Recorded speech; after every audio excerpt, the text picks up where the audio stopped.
Hello and welcome to the LTN Pulse, a podcast where we have conversations with LTN staff, missionaries, high-level volunteers, all in order to discover and dig into what they are reading, watching, playing, and experiencing in nerd culture. LTN Pulse, this is very important. LTN Pulse is a part of the Love Thy Nerd podcast network. You should check out the whole thing. There's 13 plus podcasts on there. And next is I am your host, Luke, and I am the director of missions at Love Thy Nerd. I help recruit, train, and lead mission teams to conventions across the globe.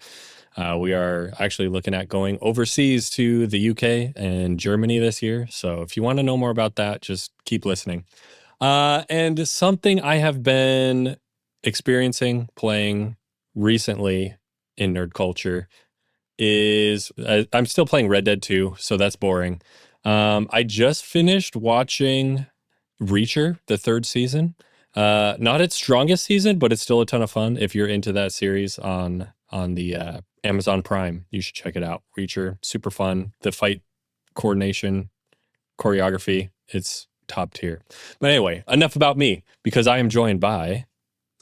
Hi, I am Michael. I'm the other host for LTN Pulse. I'm a podcast producer, a Twitch streamer, and lately I've been getting back into No Man's Sky. I'm a No Man's Sky day one player.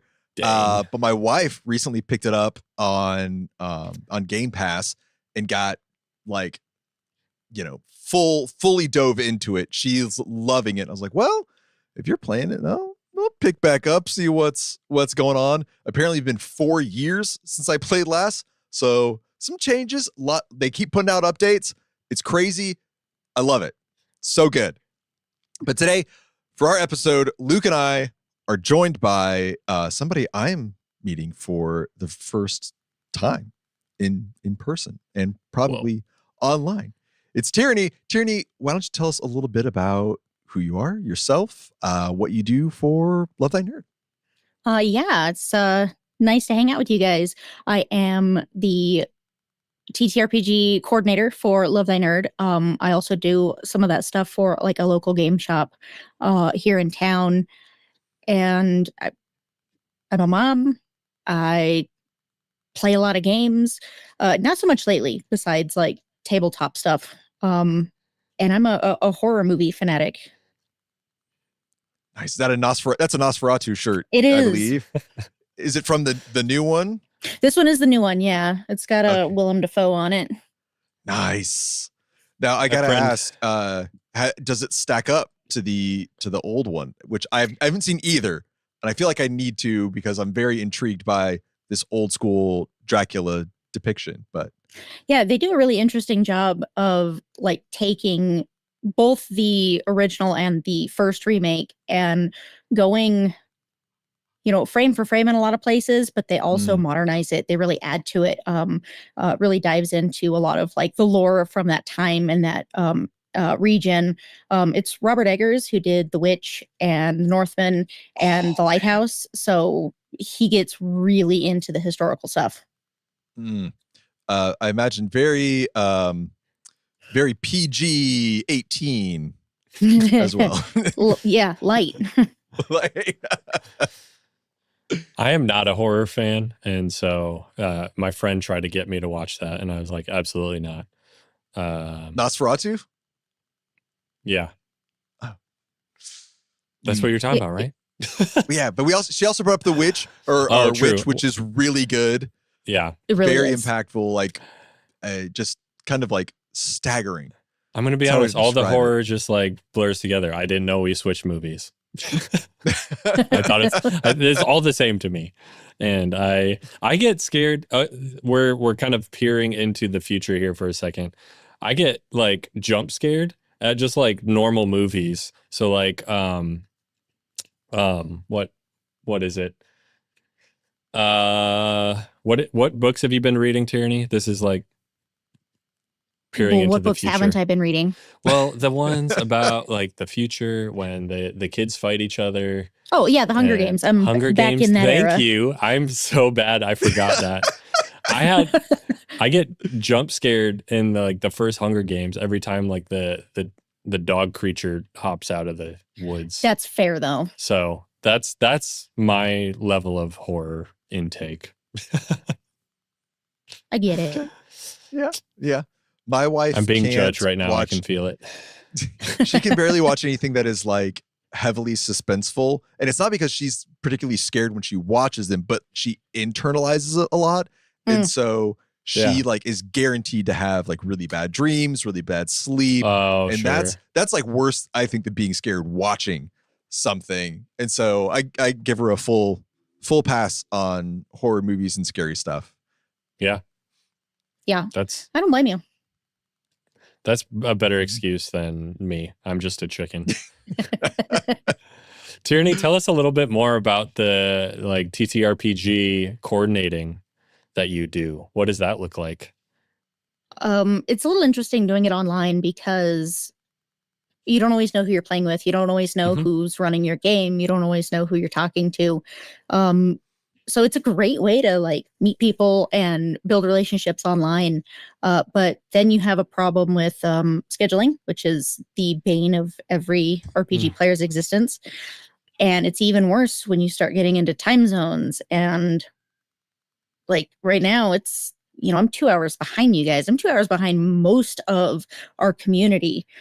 So what I ended up doing was in the Love Thy Nerd Discord, I built a guild based on the D&D Adventure League. If y'all are familiar with that at all, you see it a lot at cons. Where explain it really quick for listeners that don't know what that is. Yeah. So you take your character and you play different games ran by different DMs in different places. So I could go to Origins and sit down and play with this same character, and then take it to Gen Con and sit down with a different DM and still play that same character. And so we're doing something kind of like that, just online with a team of DMs. That's awesome. Yeah, it's kind of like there's specific character rule sets that allow you to have it standardized no matter where you're playing, right? Right. Yeah. And right now, both the official league and the D&D guild in LTN is running off of the 2024 5th edition rule set. Oh, wow. Which some people don't like. I really like the changes personally. It's really just 5.5. They just kind of revamped it. But I enjoy it, and it makes more sense going with what is official going forward, but they're going to keep releasing stuff for kind of following along in Wizards' footsteps and sticking with what's coming out. And which isn't to say that we won't implement third-party stuff, but right now there isn't third-party stuff that runs off those rules. So for now, it's just the official rule book. Okay, nice. How many people are involved in the guild? I think right now we have between 30 and 40 members.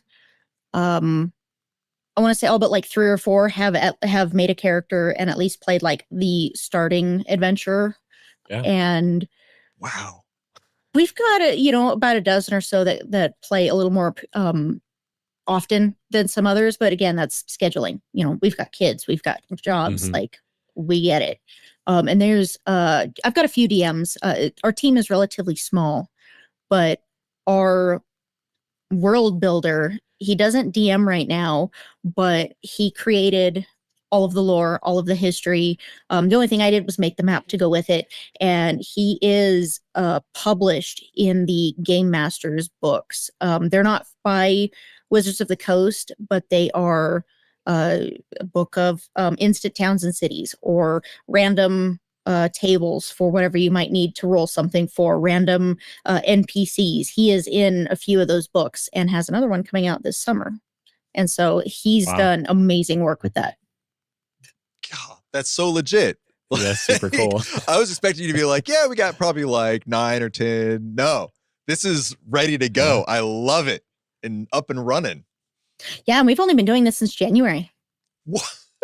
Wow. Oh my gosh. I love it. That's so cool.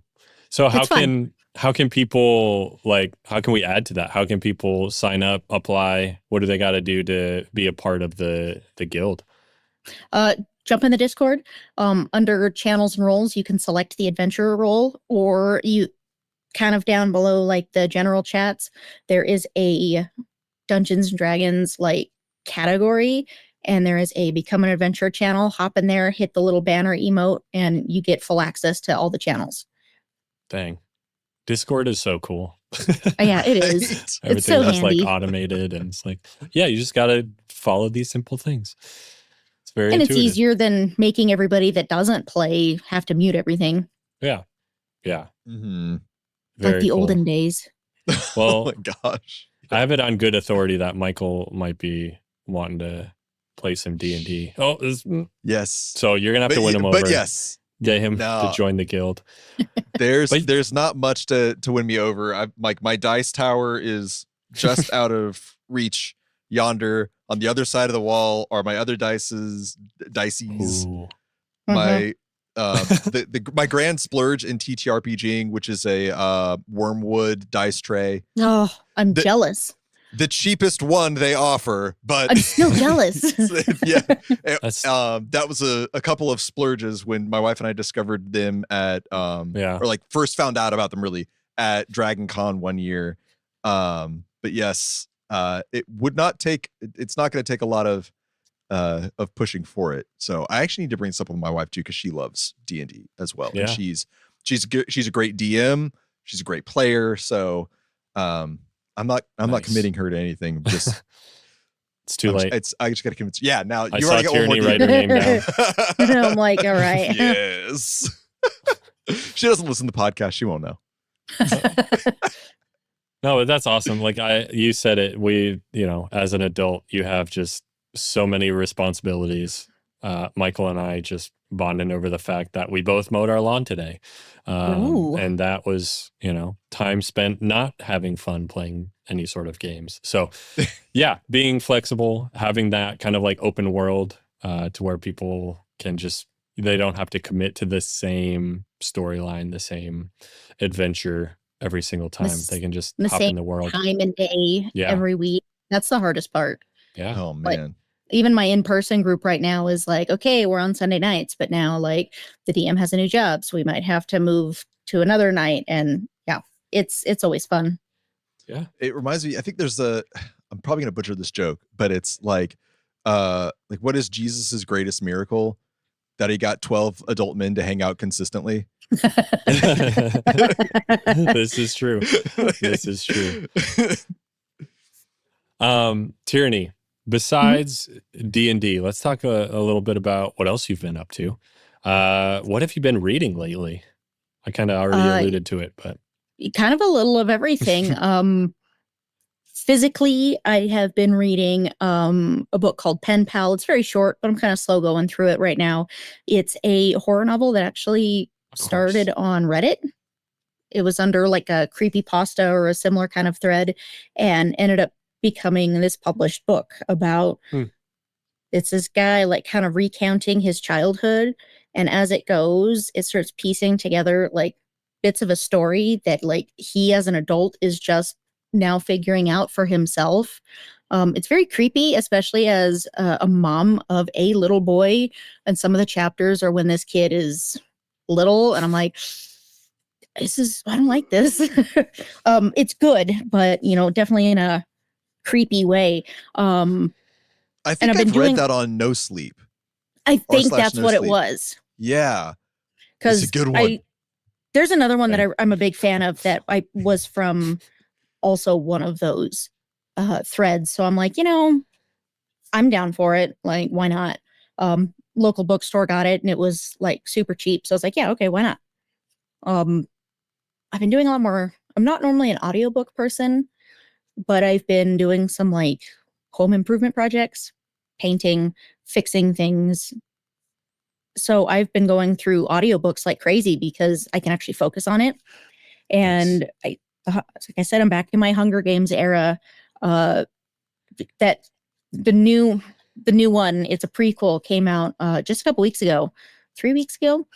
And before that came out, I realized, well, I never got through the last prequel that came out like during the pandemic.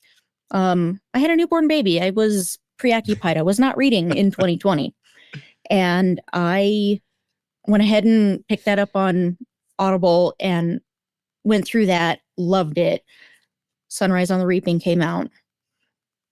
And it is about, the first prequel is about President Snow when he's like 18 and a tribute that he mentors from District 12, which unlocked a lot of like, oh, this is why Snow doesn't like Mockingjays or why he doesn't like, these certain things. But the Sunrise on the Reaping is about Haymitch when he was in the Hunger Games, the 50th, the second quarter quell. Dang. And it was phenomenal. Like, it might be the best one out of the entire series. It was so good. I went through it in just a few days. Yeah. I could not stop listening to it. Even when I wasn't working on the house, I was like walking around with my phone in my pocket, just listening to it because it was so well written. It really fleshed out not only Haymitch, but a lot of other characters from the original trilogy. By the end, I had finished painting a wall. I was sitting on the tile, like the bottom of the wall. And I just sat the paintbrush down and like sobbed on my, kitchen tile for 20 minutes. It was so good, but so painful. And then immediately I'm like, I haven't read the originals in a really long time. Audible's having a sale. It was like $12 for all 3 books. So I'm halfway through Catching Fire right now. Nice. We were just talking about the Hunger Games earlier today in one of my meetings because somebody else, one on the missions team, Joe, actually, he's reading it as well, and he's a big fan. But the original trilogy is one of the few series I read like start to finish in a matter of weeks. I'm not a big reader either, but when those were coming out. Yeah, I originally read them before the movies even existed, and I kept telling people, you've got to read these books. And then they announced the movie, and everybody's like, oh, I'm going to read the book. Hey, you should read these books. And I'm like, I told you this 3 years ago. Like, now everybody's into them. I was reading them before they were cool. I also read them before the movies came out. And then the movies came out, and the first 2 were great. And the last 2, which should have been 1, they changed just enough to where I was just like, oh, this is what book people talk about when this, like, they're like, the movie's not the same. What's weird is I disagree. I always thought that Mockingjay was too crammed. Like, it should have been a longer or 2 books. So when they made it 2 movies, it wasn't so rushed. I liked it a lot better.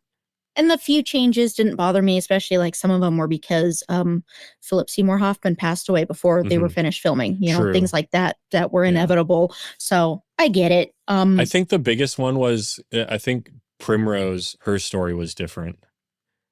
It might have been. It's been a long time. I know. I can't remember exactly, but I remember it was just different. And I'm like, it took away from it a little bit. That was just my personal opinion. Still great. I haven't even seen the movies in a while. I know. The recent hype makes me kind of want to go watch and or just listen to the audiobooks or something. Yeah, the one about Snow, Ballad of Songbirds and Snakes, the movie came out, I think, in 2023, and I still haven't seen it. So I've just been kind of like keeping an eye out for like a Blu-ray sale or something because I'm like, I'm going to watch it. I don't want to rent it. They came out with a movie about the prequel? Yeah. Oh, what? Dude, am I living under a rock? And the tribute is, I can't remember her last name, Rachel something, is the actress that's in the new Snow White. She's Lucy Graybeard in that. I'm like, I forgot that even came out because it came out like right after the pandemic when things were still kind of crazy. So I'm like, I don't want to rent it. I'm just watching for Blu-ray sales. Maybe I'll watch it. Maybe your local library. Perhaps that's a good idea. Actually, I didn't think about that. I've been getting into the local library scene myself, so it's just top of mind. Sometimes I'll use Libby with my library. I went through a book a couple months ago on there because I'm like, I don't have a credit, and I don't want to spend $20 on it. Let's see if Libby's got it, and so that was kind of nice. Nice. Yeah, libraries are cool. Having fun isn't hard when you have a library card. Exactly. If you know, you know. God, we're so millennial. Yeah, thank you. Right. Wow. Fumbling over my words here. What have you been playing recently? Video game wise or just in general? Yes. I haven't been playing video games a whole lot. I've been doing more reading, watching movies when I can, and a lot of just working on the house, working, I've got this job and I also do some social media management. So I haven't played a whole lot of video games, but I got a Legion Go for Christmas. It's kind of like a Steam Deck, but yeah. it's a Windows machine. And I have been putting more senseless time in Baldur's Gate. It's become Nice. such a comfort game. I'm at 500 hours, and last night I discovered another thing I hadn't seen yet. And I'm like, how am I still finding things? Oh my Are you gosh. playing? Is it like a one playthrough, or are you like? Do you have multiple characters? I have multiple characters. Okay. I finished my original playthrough on the PS5 when it came out Yeah. on consoles. And then last year I was like, man, I'm bored. I was like waiting in between like game releases, and I'm like, Baldur's Gate sounds fun. So I made another character and played through it again. And now sometimes I play with my friends. Sometimes I just like, I want to try a different character build. Yesterday, a friend and I both made characters using mods. We hadn't done that yet, using classes and stuff that we didn't have access to while we wait for patch 8 to officially add new subclasses. We've been waiting a while. Is there any news on that? Is it coming or? Yeah, they've been playtesting it since January or February. And I've heard good things about it, but definitely still some bugs and stuff they're trying to work out. So just trying to be patient, and that's good. I'm still discovering things. So yeah, Larian, man, they don't go halfway on anything. Like, I haven't played Baldur's Gate 3, but I have played was it Divinity Original Sin 2? And that game in and of itself was nuts. And with all I've been told about Baldur's Gate, I can only imagine. Yeah, and we knew with this patch we're getting a photo mode and cross-platform play finally. And then around Christmas, they were like, surprise, every class is getting a new subclass when we release this patch. And I was like, oh, my heart. Thank you. That's all I needed to hear. And everybody was like, we'd pay you for this content. And they're like, yeah, no, we don't want your money. We just want you to have fun. And I'm like, I'm so sad that Wizards has already been like, nah, you're not making the next one. Like, that is the dumbest decision they've made in a long time. And that includes the OGL debacle from last year. Yeah, I couldn't believe when I had read that they didn't want Larian to do Baldur's Gate 4. I know. It's like, hey, see all of these awards and all of the successes behind Baldur's Gate 3. Yeah, let's not do that for the next one. Yeah. I'm like, my jaw dropped. I'm like, what? Why? What is going through your minds when, in like the last D&D themed video game came out, it was a Dark Alliance game. It was a different studio and it wasn't good. Not to say that no other studio is going to be good, but they're going to have to fish around before diving headfirst, because I'd like to see a lot of the older games come back. Neverwinter Nights or Icewind Dale. A lot of those are too old to, they hardly even run on Steam because they're from like the late 90s, early 2000s. They're from, old PC gaming. Yeah, they just straight up won't run on a modern PC. That's crazy. Yeah. Crazy to think about. Right? Like, your PC is too good for this game. Yeah, exactly. Like, that doesn't make any sense. And then some of them are on Switch, but then it's like, okay, but I don't want to play it with a controller. Like, those are mouse and keyboard games. They're point and clicks. They're, so I'm like, that doesn't make sense. Dude, Baldur's Gate works pretty well with a controller. I'm sure somebody out there, because there's retro gamers that like Matt Warmbier. He plays on his GameCube regularly. I'm sure there's people out there that have like an old Gateway PC that is just like running the original, like those original games, or like the original. Now I'm blanking on it. I can't even think tonight. Like the old Doom and stuff. Yeah, exactly. Yeah.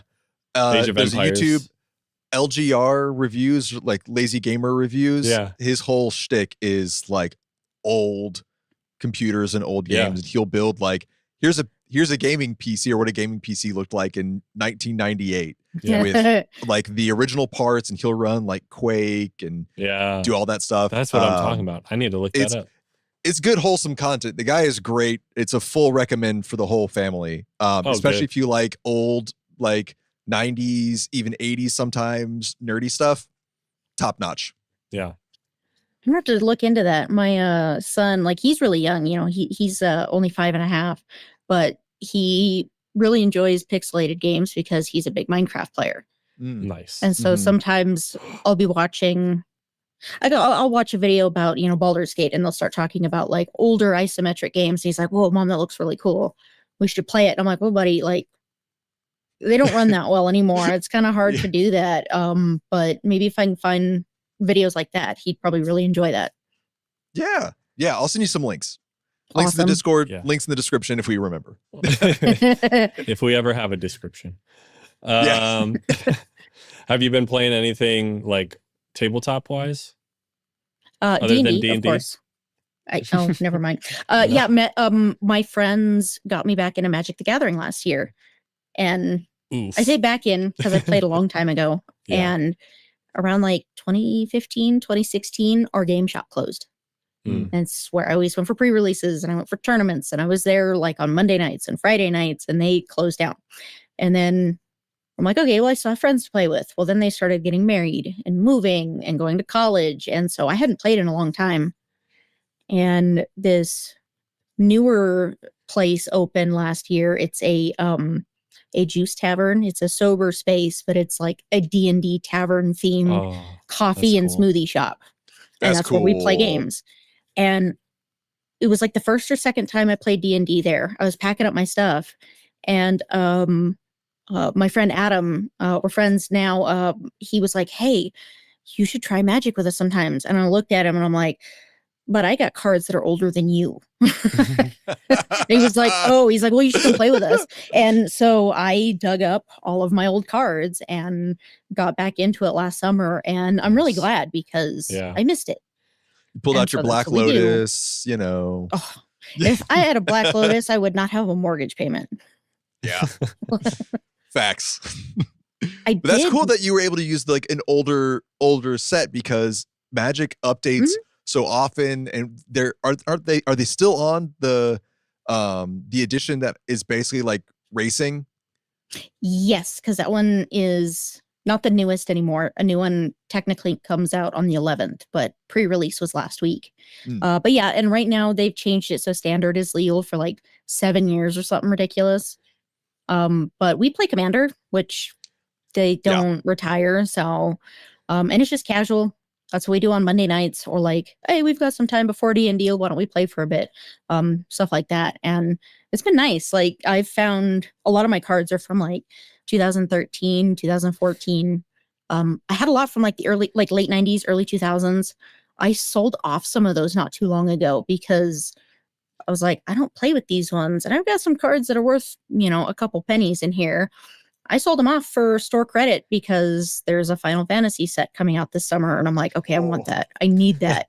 Yes. And of course, it's going to be the most expensive set they've ever done. And I'm like, okay, I'm selling cards because I need this. Yeah. Yes. Oh my gosh. Yeah, I've seen some of that stuff. And some of the stuff that they're doing with all the other IPs is just, it's really cool. They're really trying to pull new players in. And I think it makes it really approachable. And it's working. Like I know there's some people in the community, like some YouTubers I like, that aren't real keen on it, you know, especially people who've been playing for like 30 years. And I'm like, I don't know, I'm a nerd. Like I rock a Mothman deck that's like all Fallout, and I have a Mr. House deck that's half Fallout, half D&D because it's all dice rolling mechanics. Like, yeah, I'm totally nerd out about it. Yeah. Yeah, a friend of mine who's a huge Lord of the Rings fan dabbled into Magic the Gathering for the Lord of the Rings decks. So, and those ones are brilliant. Yeah. Those ones are cool. Yeah. I have a deck that's like almost entirely otters. They're all like wizards and stuff. Yes. And then like randomly I have Gandalf the White in there just because he works really well with the deck. He's like the only human in the deck besides Gale from Baldur's Gate. They've been a bunch of otters. Yeah. It's always good for a laugh when he comes out. Yeah. I love that though. Like, so we have a pretty steady group that plays here. I don't play as much. I don't play like I used to, but I have a few pre-cons. But like, people are just so creative. Like, I just want a rat deck. I'm going to get all the rats that I can, and I'm going to defeat your dragons with my rats. And it's just like, it's ridiculous. I love it. That's Rats one have thing I death like touch. to do. I love Death Touch. That's one thing I like to do, Oh. like in the evening is, late at night, my kid's in bed. I'm going to turn on garbage TV or maybe a scary movie, and I'm going to sit and build a deck because I like it. It's fun. Yeah. I just built one that's elves with a sprinkling of spiders. Just because I Oh. had a bunch of those cards. I was like, hey, this sounds fun. Yeah. Why not? Why not? And it's actually a pretty good deck. Nice. Nice. I love What's the coloring on that? Black, green. Black, green. Yeah. Yeah. So Yep. it's got actually quite a few things from Lord of the Rings. A lot of elves from Lord of the Rings because they work really well. Nice. Nice. And then my friends and I will also sit and trade and be like, hey, I'm looking for this. Yeah. Like, do you have it? Yeah, it's like a 17-cent card. Like, I will just bring it to you. Or yeah, it's a couple bucks. Like, do you still have this card that I wanted? And I'm like, yeah, okay. We do a lot of that back and forth and it's Nice. fun. Yeah, And that's what it's about. Yeah, it's fun. It's really fun. Like when somebody asked me last week, hey, do you have this one green card? It was only printed in one set in 2014. And I'm like, guess what set I have a lot of from 2014? And I had that card and like just made his day. Yeah. It's fun, and it's way more fun than like buying singles. And I like helping others with their decks, but then I get mad when they use the same deck to beat me. So Yeah. Oh well. That happens. Oh, what about watching? You've been watching anything good lately? A lot of YouTube. Okay. Because dude, same. Usually if I'm watching TV lately, it's like I'm working, I'm listening to it in the background while I do something in the kitchen. Yeah. A lot of YouTube. Any channels in particular? I watch a lot of Magic content. I really like their smaller channels. I like MTG Moxman and Hometown TCG. They're just like every day they'll put out a video like 10 minutes about this new set coming out, or 10 minutes about like, hey, these cards, the prices went up. So maybe if you're going to sell them or you want to buy them, jump on it now. Those kind of things. And then I like garbage like Reddit reactions. I get like so into that. Like there's like Charlotte Dobre posts a new one every day. Call Me Krista, some of that stuff. And I'm like, every day when I sit down with my coffee, I'm like, all right, their new video should be out. So this is what I'm going to watch is, they've been doing some newer ones lately. Like, Am I in the Wrong? And those are kind of interesting. Like, hey, this is my side of the story. Am I the wrong one? Or it's so fun to listen to. Or Bridezilla stories. I love those. You got to send me some links. That's like my wife's, like that's what she's on Reddit for. Yes, same. I mean, I use it sometimes for like gaming stuff, computer stuff. There's a couple, but then there's things that I'm like, I don't even post here. I'm just here for the tea and to scroll. Yes. And it's so ridiculous. And it's gotten to the point where my son recognizes them. I walk in and he's like, oh, hey, Mom, it's Chris. I'm like, yeah, it is, buddy. You want to watch with me? I don't know if that's a good thing or not. Hey. Yeah. I'll allow it. Yep. It's better than the stuff he wants to watch on YouTube. So if I have to see Skibbity Toilet one more time, I'm going to cry. Oh my gosh. I know. I'm like, where did you find that? My nephew showed that to me once and I was like, well, that's enough for my entire life. Yeah. Yeah. Oh, and one day he's like, Mom, there's a Skibbity Toilet toy. And I'm like, no. Never. Absolutely not. No, I've seen that at Target. Anything else. Yeah. Like, I will buy you a car. We are not buying that. Yeah. Oh my gosh. Yeah. Well, Tierney, what's coming up for you in Love Thy Nerd World? What do you got going on? Any upcoming trips? Any events in the tabletop world of the Discord, meetups, anything along those lines? Nothing anytime super soon besides, the Discord, the guild. I plan on running more events like myself instead of just the DM team now that my schedule's not quite so crazy. I currently don't have any plans for traveling in the summer, but I do have my badge for Gen Con. I still need to get everything else go, but I have a badge because I always go because why not? It's fun. I really enjoy it. And I get to see a lot of my friends. I get to see a lot of my coworkers. I get to bother Luke for 4 days. It's great. Not this year. Ah, dang it. You just ruined my day. I forgot about that. Yep, not going to Gen Con anymore. I'm not going to I will just bother Bubba and Matt twice as much. I may be there for a day. We'll see. We'll see how we're doing. And then in early September, I should be in Milwaukee to run the RPG room for Strong Tower Gaming Convention again. Nice. I'm excited about that. Just like last year, I'll be working with Mana Oasis. They're like a local nonprofit, and they do things like running games for veterans and first responders with PTSD. And I really like the work they do. Mm-hmm. So I'm excited to be invited back this year to hopefully make the RPG room bigger. Because last year was the first year and it was a success, but it was small. So hoping to kind of ramp that up a little bit. Yeah. I'd like to travel more this year, but I'm way out in New Mexico and most of what LTN does is on the other side. So I have to kind of pick and choose. I'm in North Carolina. Not a lot's close to here either. I get one convention. I get Tantrum Con, and that's about it. Yeah, and like Albuquerque does like Comic Cons, but they do it like the worst possible times of the year. Like they do it the first weekend of August when I'm at Gen Con, and then they do the other one in like the beginning of January when it snows between here and Albuquerque, and you can't get there. So it's like, so what about like May? Like, come on, guys. I don't have anything going on. It's only a 3-hour drive, but no. Schools are close to getting out. I mean, like, come on. Yeah. I had no idea that it snowed in New Mexico, and I don't know why I ever thought that it wouldn't snow in New Mexico. It does in the north. Okay. Especially up where I'm at. I'm up in the Four Corners. I'm only like 30 minutes from Colorado, and it's high desert. I think where I'm at right here, I'm sitting at like 59,000 feet for elevation, and the town I grew up in, like 10 miles away, is like 6,200 or something like that. And then 45 minutes, you're in the mountains up in Colorado, and it's close enough that I had my son up there just because I preferred the hospital. So we get like it's April and we had snow last week, and now it's 70 degrees out. I saw that in the Discord. That's wild. Yeah, that's so high crazy. desert is a weird kind of area, but I like it. It's pretty. The weather's really like, it's usually pretty temperate. We don't get a lot of humidity. We get all the seasons. My allergies are kicking my butt though. You had me at no humidity. I know, right?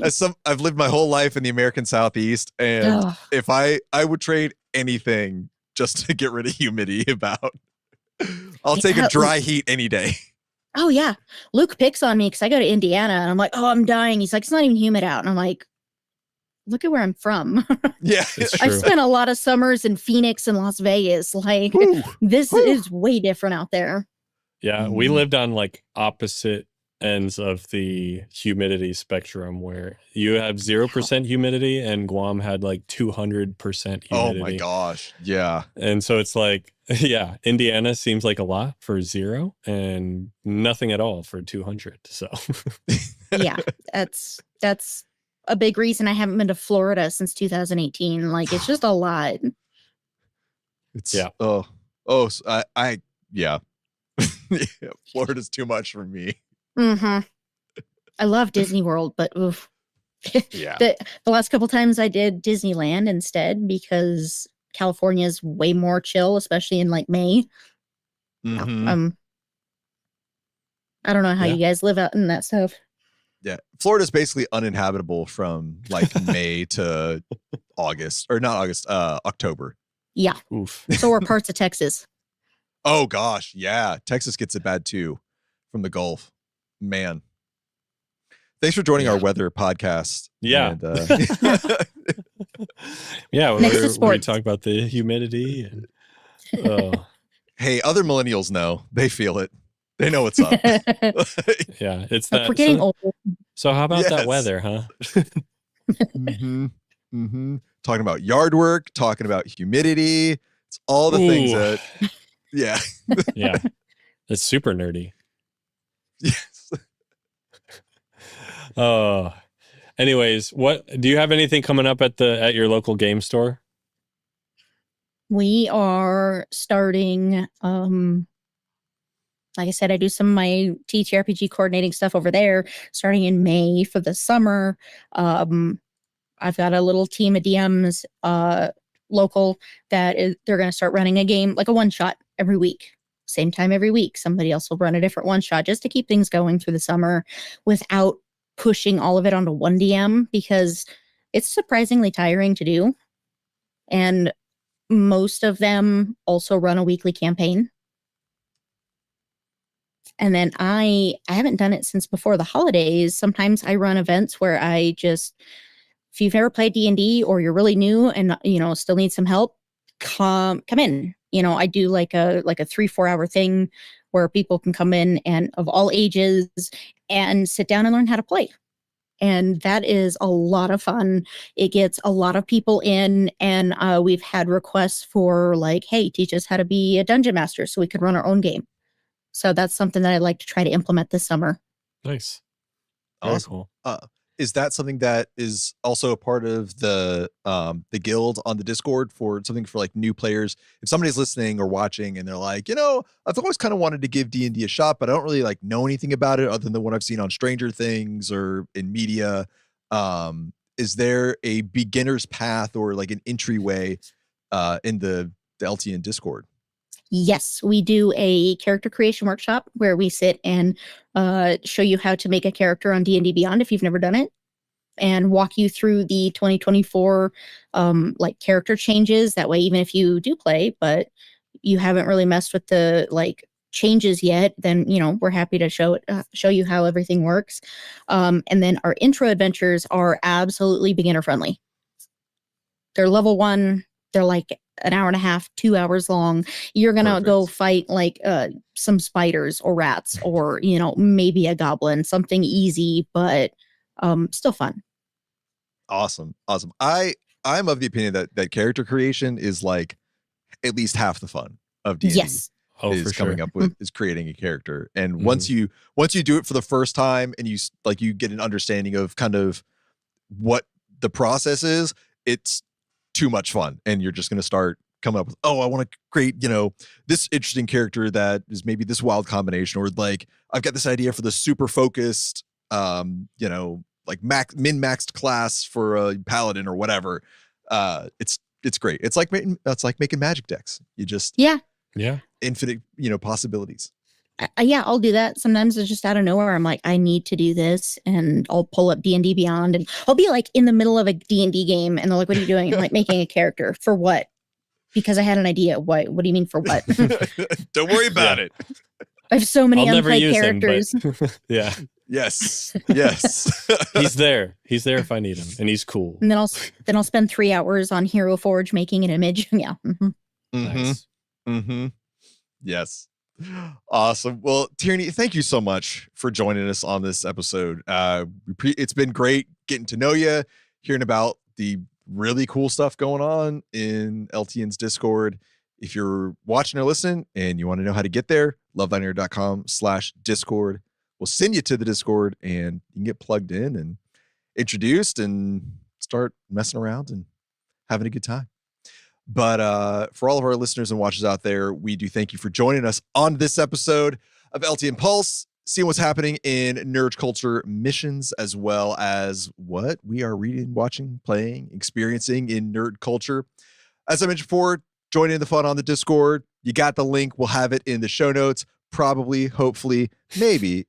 It's lovethynerd.com/Discord. You remember it. You'll get it. It's fine. If you're listening, you can check us out on YouTube. If you're watching and you want to hear our beautiful voices in the car, we're everywhere you find podcasts. So easy to get us there as well. Last but not least, if you are interested in partnering with Love Thy Nerd, joining the team in some way, shape, or form, helping this ministry to grow and continue, head over to lovethynerd.com/partner and check out the information there. You can find out all the ways you can get, you can be helping out the ministry.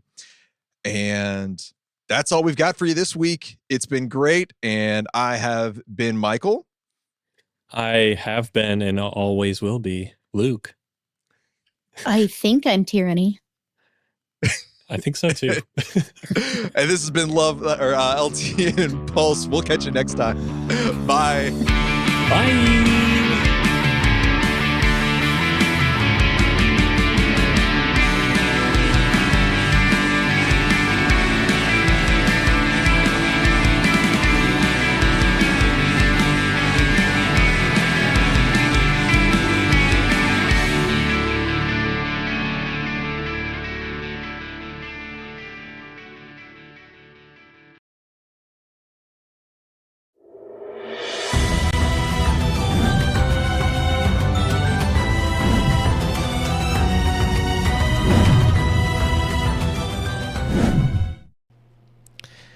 Hello and welcome to the RPG Rundown. I'm Seth. And I'm Jeff. From dungeons to deep space, we've got the systems and the stories for your table. Hey, welcome in. Today, we're going to be diving into the official release of Daggerheart. So we've play tested it. We spent time exploring the system. Now, today, we are giving you our official critical review of the system, from bold mechanics to big questions about balancing, storytelling. We're breaking it all down, what worked, what didn't, and whether Daggerheart deserves a place at your table. So what do you say we get into it? I think it's time. It's time for this discussion. Time. We've been So waiting excited. for months. Oh yeah. Yeah, but I'm excited. Yes.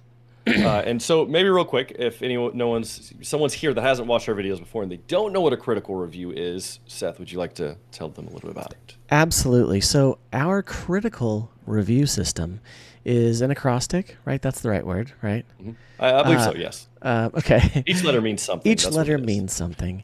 And what it means is C for character creation, R for roleplay opportunities, I for integration of lore, T for tabletop experience, I for in-game mechanics, C for combat system, A for artwork and design, and L for learning curve.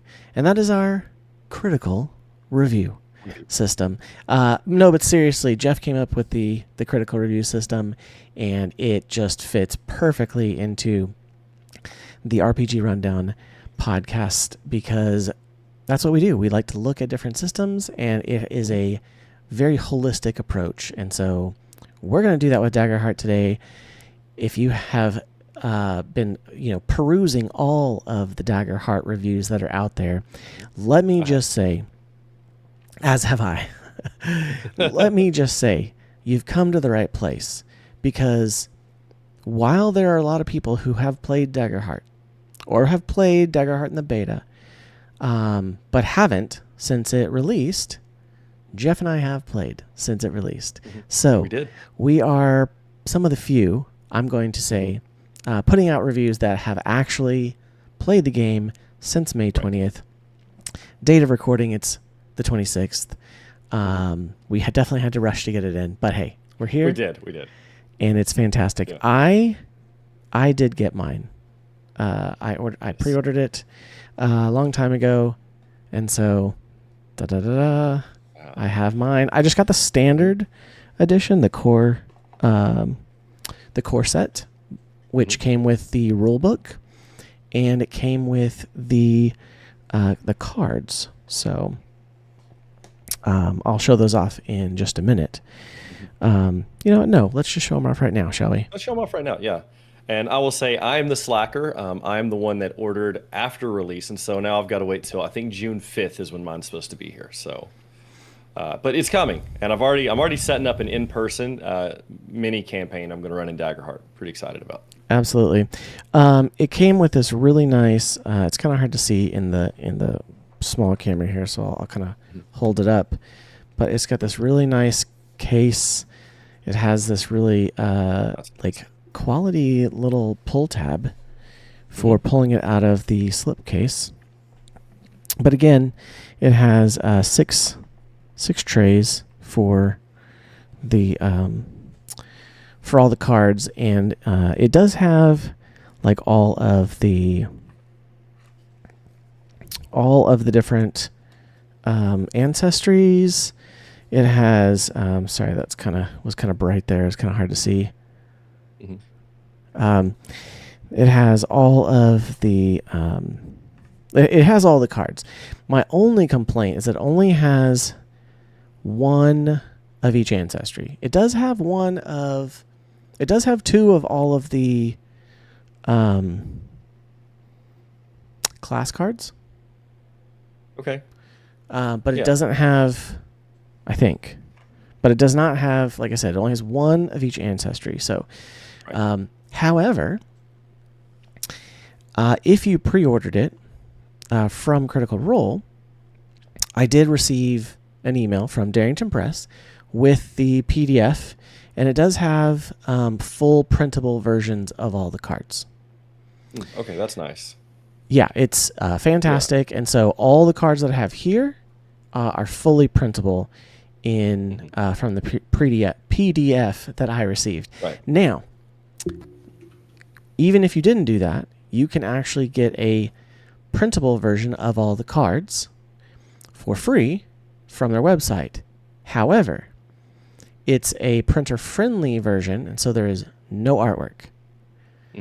So if it's for not as fun. So basically, there's a blank spot where the art should go, but there is a Daggerheart like logo just kind of there in the middle. Right, so, yeah. But hey, you can download it and print them for free. So Right, which is very nice. That's still pretty good. And I don't know this, I haven't heard it or anything, but I have to imagine you'll eventually be able to order extra decks of cards. I can only imagine. Which I don't know, maybe not, but I would think that they would open that up at some point. I would be shocked, honestly, if they don't. However, I could also understand in the current climate of board games, tabletop games, and other things that are produced in other countries. I could see them not doing it for quite a while until things are a little more certain. So, fair enough. From the things that I've seen, I have seen some reports saying that obviously there's not as high tariffs as were on games as were originally thought. I've seen reports from other people who have said that if you put in the right shipping code, there's like almost no tariff. It's just a matter of if you put it in as like a bulk code, it like basically gets bulked in with like other things in it. Then it's, I feel like Critical Role probably has a capability to ship larger amounts than like a smaller company where they have to package it with other things. And then I've also seen, things were saying like, well, even though there's tariffs, they're paused until, into summer or something. So I don't know. Right. Yeah.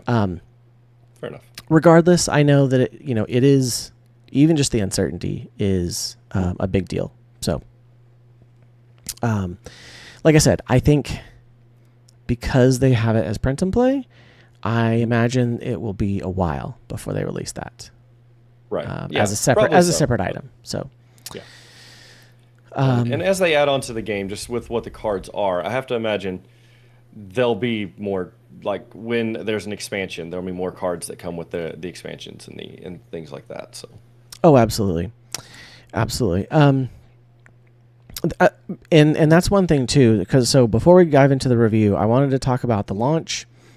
I wanted to talk about a couple of things that they also almost immediately showed us. And so one of the things that they had, let me pull this up as well, actually. So if you go to daggerheart.com, there's a couple of things that they immediately launched on May 20th that were game changers and already miles ahead of where D&D is with their stuff. So they immediately put out, the equivalent of Wizards Unearthed Arcana. Instead of calling it that, though, they called it the Void. And so, yeah, if you go to Daggerheart, if you go to daggerheart.com and you go to oh yeah, there's just a section that just says the Void. Yeah. Mm-hmm. Interesting.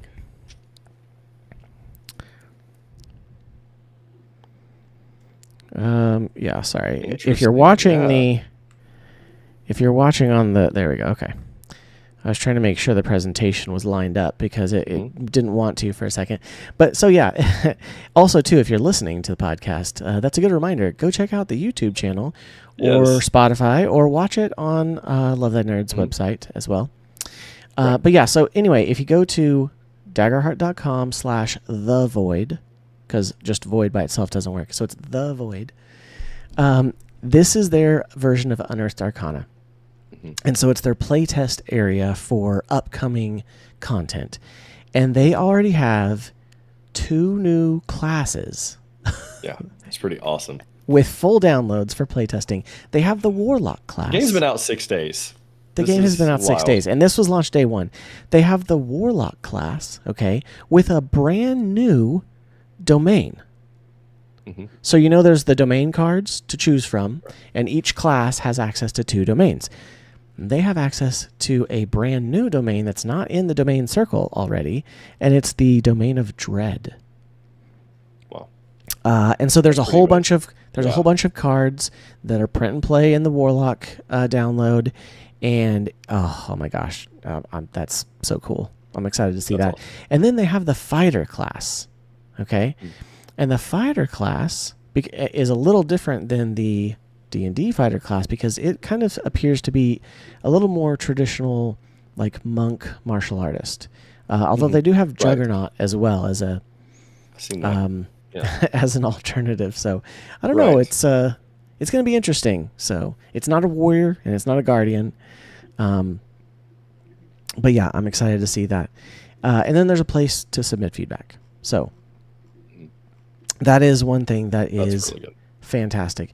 The second thing that is out there, let's see. Second, there's a downloads page.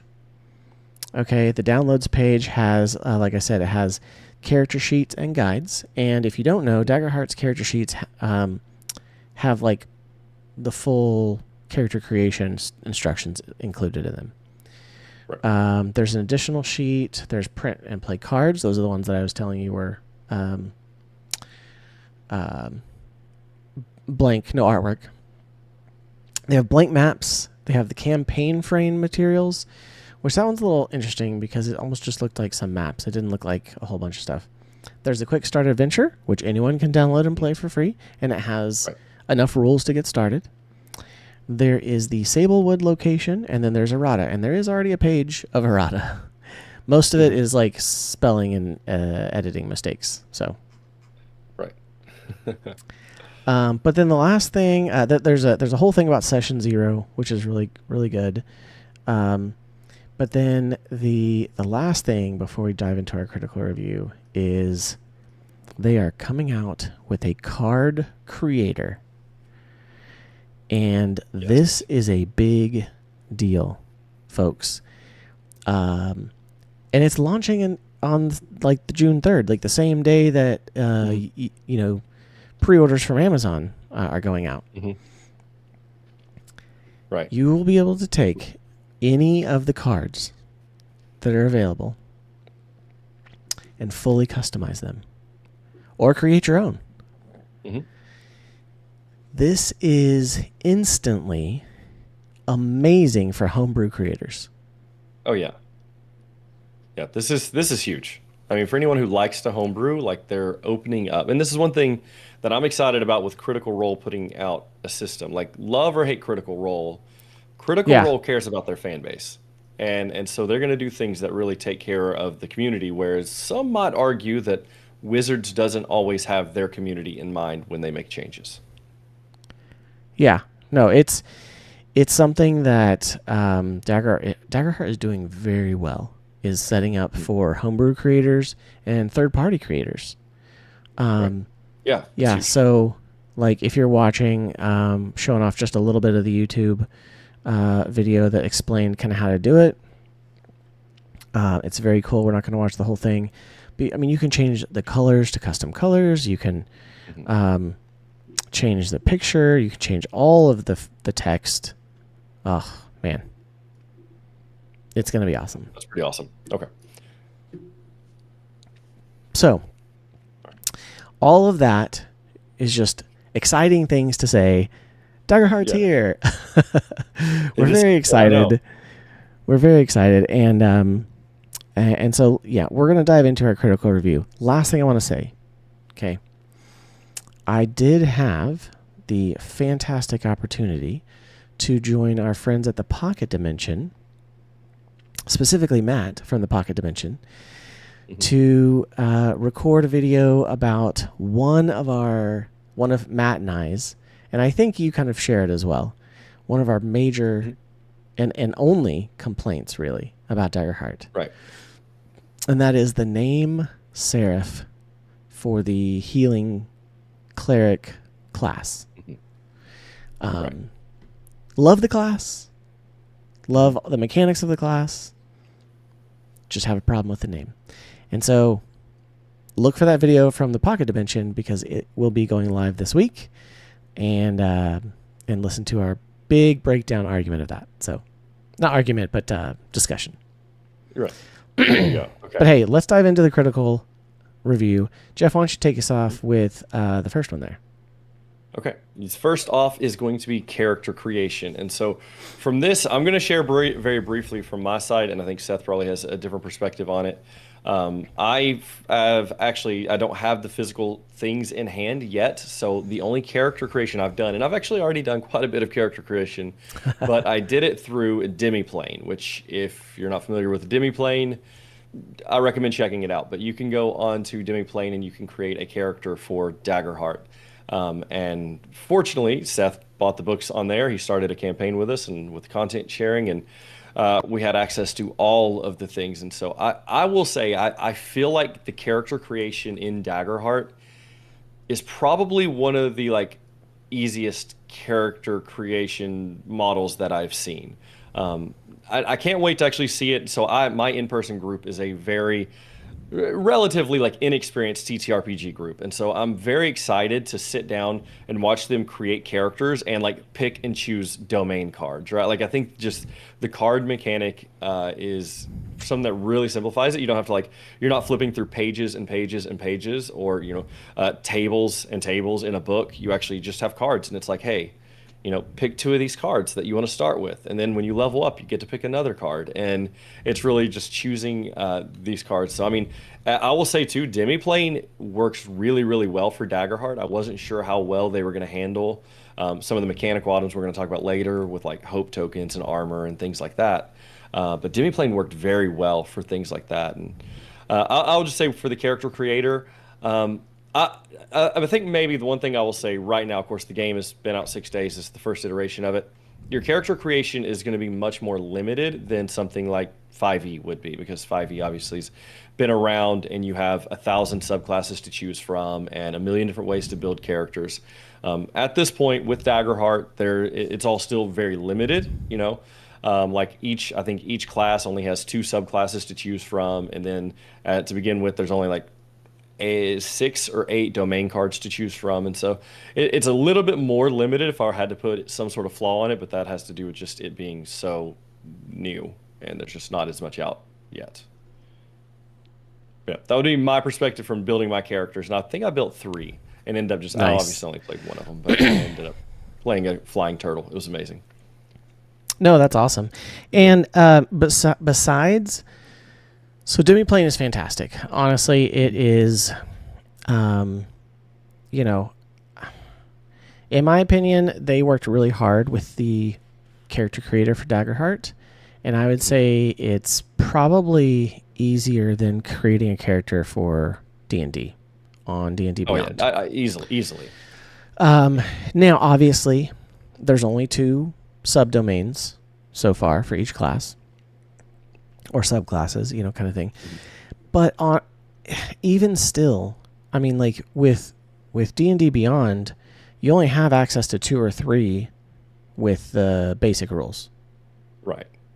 Yeah. So unless you've bought a bunch of That's- extra yeah, rules, that's all you're comparing- going to have. Yeah, right. But even still, I feel like it really guides you through it. Now, Demiplane is fantastic. However, I want to, and this is something we talked about in the beta whenever we ran it, and it's still true now.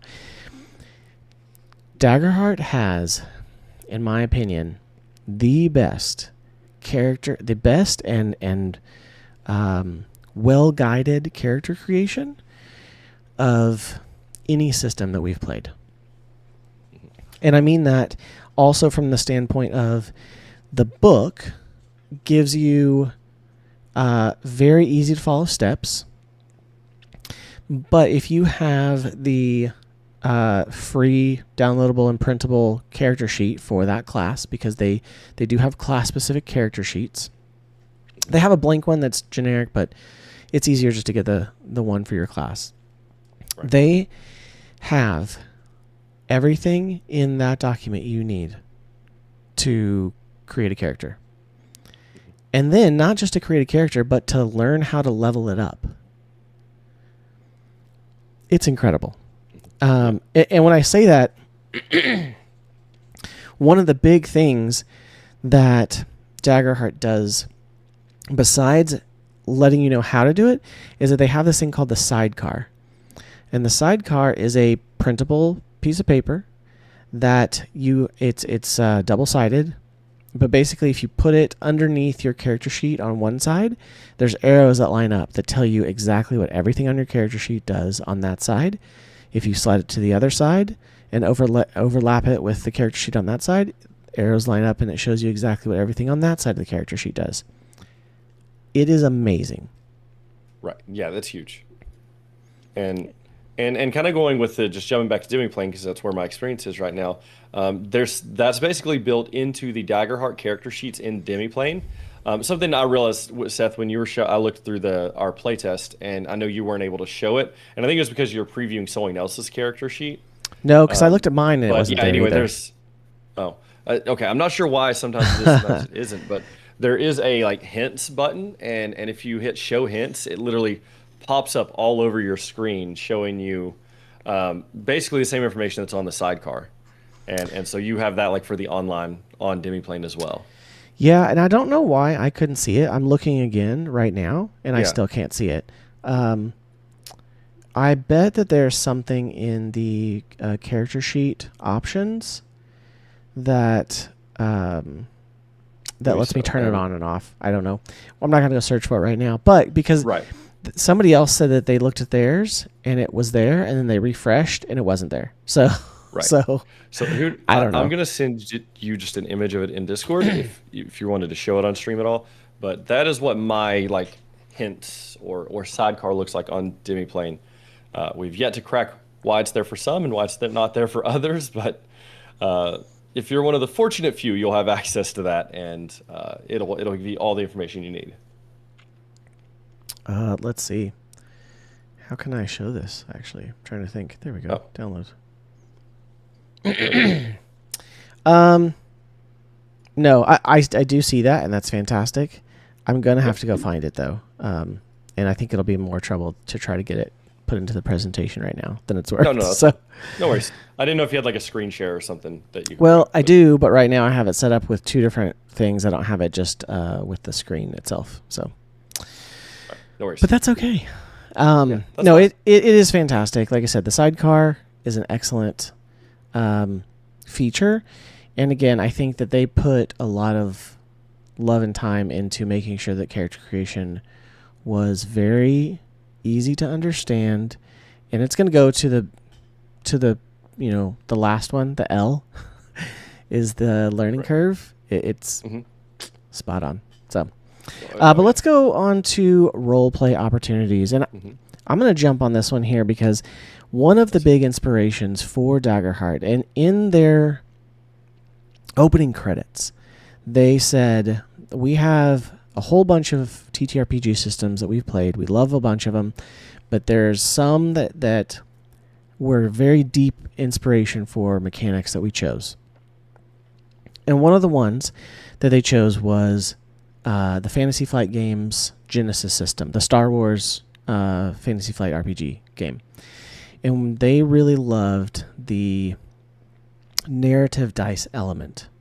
And so they incorporated that in a very unique way with, maybe not unique, but a very cool way with duality dice. So instead of the players rolling a d20, they roll 2 d12s. They still have to beat an AC of some kind. But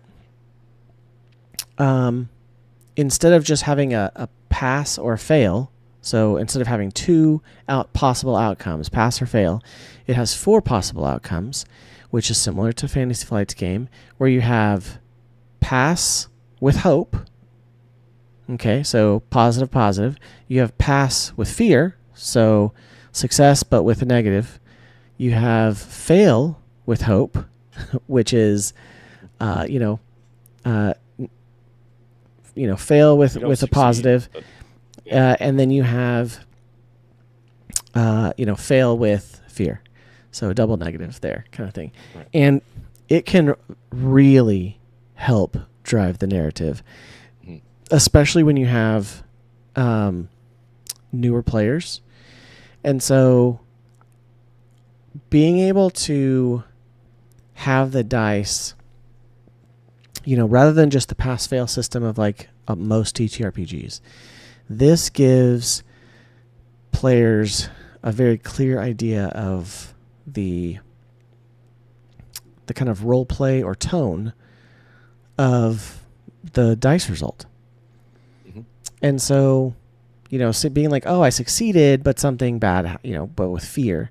Right. And so it's, I don't know, like in my experience, everyone I know who has played it has found it easier to be like, I hit, but I left myself off balance or something, kind of thing. So you can kind of role play that. But then on top of that, there are mechanical benefits as well. So if you get hope, the player gets to take a hope point that they can spend on themselves or their allies. Fear tokens are given to the DM if players roll a fear, and that is something that the DM uses later. And again, all of this is just great opportunities to drive the narrative.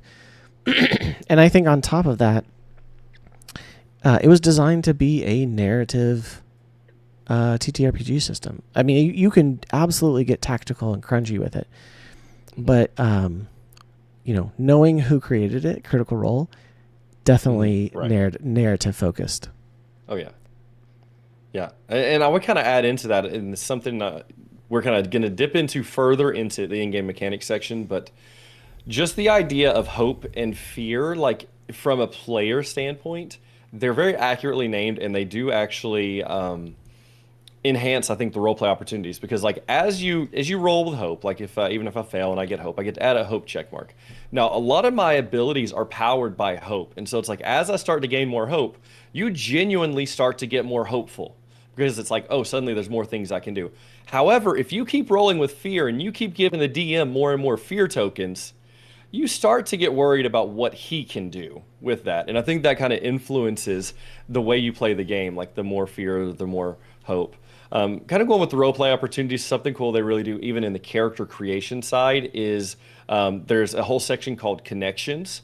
And the idea is that when you build your characters, you actually sit down at the table with your other people and you build these connections together so that your characters, like it's already part of character creation, is to connect your characters to each other. Which I think is really helpful. I know for our playtest, we did not have time to actually fully do that. But in our beta playtest, we did do that, and it was pretty cool. I'll also say one thing they do, I know at least in the starter adventure, I don't know how it's going to be integrated in future things, but they really open it up for the player to be able to help build the world. Like I remember in the starter adventure, you asked, there's something weird about the trees. What is it? And Oh, yeah. I think I'd say they're giant weeping willows with bulging vines or something of the sort. But it actually allows the player to come into the world creation and things of that sort too, which all Absolutely. go in to help enhance the role play opportunities of it. And in the core book, it definitely encourages like the GM and the players to engage in that kind of world building together, which is fantastic. So more ways to have role play opportunity, and it's I'm not gonna lie, like I am excited to play this again. And in fact, my wife plays Mahjong, so shout out to any Mahjong players out there. It is a fun game. I enjoy it. However, she has her friend group that she goes to play it with, and I already have talked to a couple people, and the next time she does, I'm going to have some people over and play Daggerheart. Oh, yeah. Yeah. Oh, I pretty much already have my party set up and ready to play. I'm just like, as soon as my stuff gets here, we're going to set it up and go play. Yeah, I'm going to get Austin. I'm going to try to get Dave and Kyle, who are here locally with me. All Right, three yeah. of them are. And then if I need to, I can always, get the kids, Gray and D, in. There you So go. Yeah. have a nice big full Nice. party. So, because here's the thing, if it's just me and the boys, they're like, maybe. But if I had friends over, they're like, oh yeah, we want to be a part of that. Right. Yes, exactly. So, No, but hey, let's for move sure. on to the next one. Integration of lore. How well does the game incorporate its lore and world building elements? So we kind of like are segueing in here because we just talked about world building. Right. And I'm going to let you cover this, but I just want to say it in these were kind of my words. It's lore light but theme heavy, and Okay. Yeah. and I'll let you take it away from there. Okay, I'm actually going to play an Uno reverse card real quick. And I'm going to let okay. you talk about lore because you have the book in hand, and I haven't actually read through it That's deep. fine Now- because honestly, you have a better tabletop Yeah. experience as a player than I do. So Oh, fair enough. Okay, so Uno reverse, you cover this Okay. one. I'll jump in on the next one. So, lore light, theme heavy was my kind of like Yeah. instant reaction thing, because so the core rules give 6 campaign frames for playing in kind of a lightly defined setting. Okay. So think about this. This is not D&D from the 70s. We don't have massive campaign settings that have been built over decades. And Critical Role has been slowly, separating themselves from specific D&D, settings and anything that can be tied back to, Right. the IP specifically of Wizards of the Coast, which is fine. But there's 6 campaign frames, and these campaign frames are kind of a setting and kind of just a theme. And so, I'm just going to tell you what they are first. So there's the Wither Wild. There's the 5 Banners Burning. There's Beast Feast, the Age of Umbra, Motherboard, and Colossus of the Drylands. Okay. And what these are is they are very distinct kind of game themes or styles even, because they're and you can definitely take a little bit of lore from them. Like there's a little bit of lore that they have to get you started, but it's very light. It's not a full campaign setting like Critical Role's previous publications are. And so when you look at the game, let's see, I'm going to show off one for a second here. So we're going to go to our presentation. Yeah, so I don't have access to any of this yet. So this is honestly, I'm hearing about it for the first time too. So this is pretty cool. Yeah, this was not something they had Ooh. in Uh, what's up? So under downloads, there's on this, it's the campaign frame materials. I'm assuming this is what's there is information. About these Yes, different- well, sort Gotcha. of. It's not. It's not all of it. In fact, No, I feel okay. like it's only one for motherboard. Maybe I don't know. Okay. So, the Wither Wild is. I just kind of wanted to give you. So it's an invading nation attacks an ancient forest deity. A virulent overgrowth spreads throughout the land. That's like the one-liner for what the Wither Wild is. Okay. The second one is 5 banners burning. Okay. And it's kind of cool in that it is like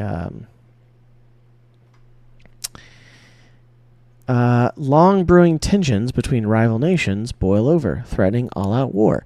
So, if you want to play in a very faction, warlike scenario, that 5 banners burning is your thing. Beast Feast is a very what's the campaign that you have run for a while? What's the term? What's the term for it? West Marches. A West Marches style of campaign, where you are in a town and certain magical creatures are out there, and you basically go hunt them and then you cook them. That's Cool. so it's a Pretty little it's a little more silly, kind of Sort fun, like Monster of the Week type thing. kind of, Yeah. but almost not as well. Like I said, Yeah. basically, it would be a very easy one to do West Marches campaign because you're all in the town and Yeah, you that'd have be to go out on an adventure, find this beast, kill it, and then cook it. Right. Like it. So yeah, but then you have the Age of Umbra. Age of Umbra. This is what Critical Role is about to do. Their first Daggerheart mini adventure, I and think, it's yeah, I think basically they're calling it a mini. It's the campaign, very- maybe? I don't know. it's a very dark, Shadow Dark inspired. What's the video game that everyone talks about? That's it's like, oh, it's the action RPG kind of game. Anyway, Elden Ring type. like kind of an Elden. It's in a dying world, immersed in relentless shadow and nightmarish monsters. Small communities hold fast to the light, hoping those who endure can find a way to save this broken realm before all is lost to the darkness. So it basically starts you, and you're like, it's not hopeless, but there's not a lot of hope. So, Gotcha. Motherboard is almost sci-fi in nature. It's that kind of fantasy tech, and it's like one of the things that's different about it, and this is like different campaign frames have different elements where they take something from the rules and they say, okay, well, now you can't use this, or now you can't use this, or now you need to do this. And one of the things with Motherboard is that the Clank ancestry, which are like the Like Warforged. Warforged. robot Yes, type. thank you. Yeah. You can't play as one. Right. Because they've all basically been taken over by like AI and other stuff. And so it's very interesting. There's like a whole way to like write an alphabetic digital language in there as well. I don't know. It's really interesting. And then the last one Okay. is Colossus of the Drylands, and this is like Monster Hunter Wildlands. I mean, this is basically what it is. Really. This that's might be a exciting little to bit me. more Monster of the Week, where it's like, hey, Really? we're gonna go out, we're gonna find this massive, colossal creature, and we're gonna try Yeah. to take it down.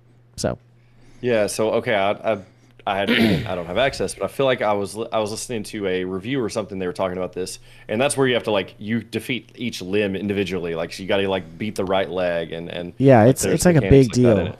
Yeah. Yeah. So that sounds awesome. I don't know. So like I said, there is lore.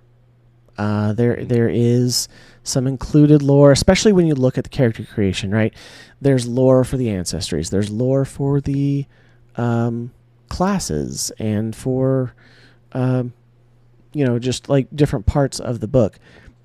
But so far, there's not a lot. And that's okay, Right. because I think that we have a long way to go. I agree, and this is still very early. I mean, obviously, it's very early in the game. I think that is anyone watching this probably already knows right now is very early for the game. But it's pretty not incredible what all we have already. But everything else besides that is not shallow. Everything else is fully fleshed out. It's well thought out. I'm not gonna say that. We're gonna get into it in the design later. But yeah, everything feels really good about it though. Yeah. All right, so let's go with the tabletop experience. How immersive and engaging is a tabletop experience, and what are the social dynamics like during play, Jeff? Okay. Yeah. So I personally really liked the tabletop experience. I'm going to say there's one thing in it that I didn't care for. I think I probably complained about it in the beta as well. But that one thing is going to depend on your group. For me, I really enjoyed it. I thought that everything from the ancestry to the class, subclasses, things like that, I thought was really clear. I'm gonna hit on something that's also again going to come up in the mechanics, but I really enjoyed the hope. Just that there's several different mechanics that I think add to the experience, which is why I want to bring them up right now. Is something as simple as taking a short rest. There's so much more. There's even still a game that's played in your short rest, basically, of choosing whether, what do I need? Do I need to relieve stress? Do I need to heal my hit points? Do I need to fix my armor? Do I need to help one of my allies who need more healing than I do? Because there's these different things that go into the experience. Like even when you're about to get hit, you get to take the choice. Okay, I have 4 armor slots. Do I want to burn one of those armor slots and reduce the damage that I'm going to take? Or do I just want to take the full blunt of the damage? And I think, to me, I'm someone who likes stuff you have to think about. And so I really enjoyed that part of the experience, which I know is going to get a little bit more into the mechanics of it. But overall, I really enjoyed it. And one thing I didn't realize I was going to enjoy so much would be critical rolls. So everyone knows when you roll a d20, you see the 20 face or the logo or whatever's on your dice. When it pops up, you're super excited. There's almost a delayed excitement when you roll a crit with 2d12s, because what happens, to get a crit is just 2 matching dice. It can be matching 1s, it can be matching 12s, doesn't matter. But whenever you roll a crit, it's like, a 9 and a 9. You're like, oh, that's a crit. There's a delayed reaction to it. I did. That's exactly what I rolled, was 2 9s. Yeah. And critted on the dumbest roll in the game, but it was still really cool. I don't know why, but I enjoyed that a lot. And what do you think, with how do you think the flow of the game went with socially?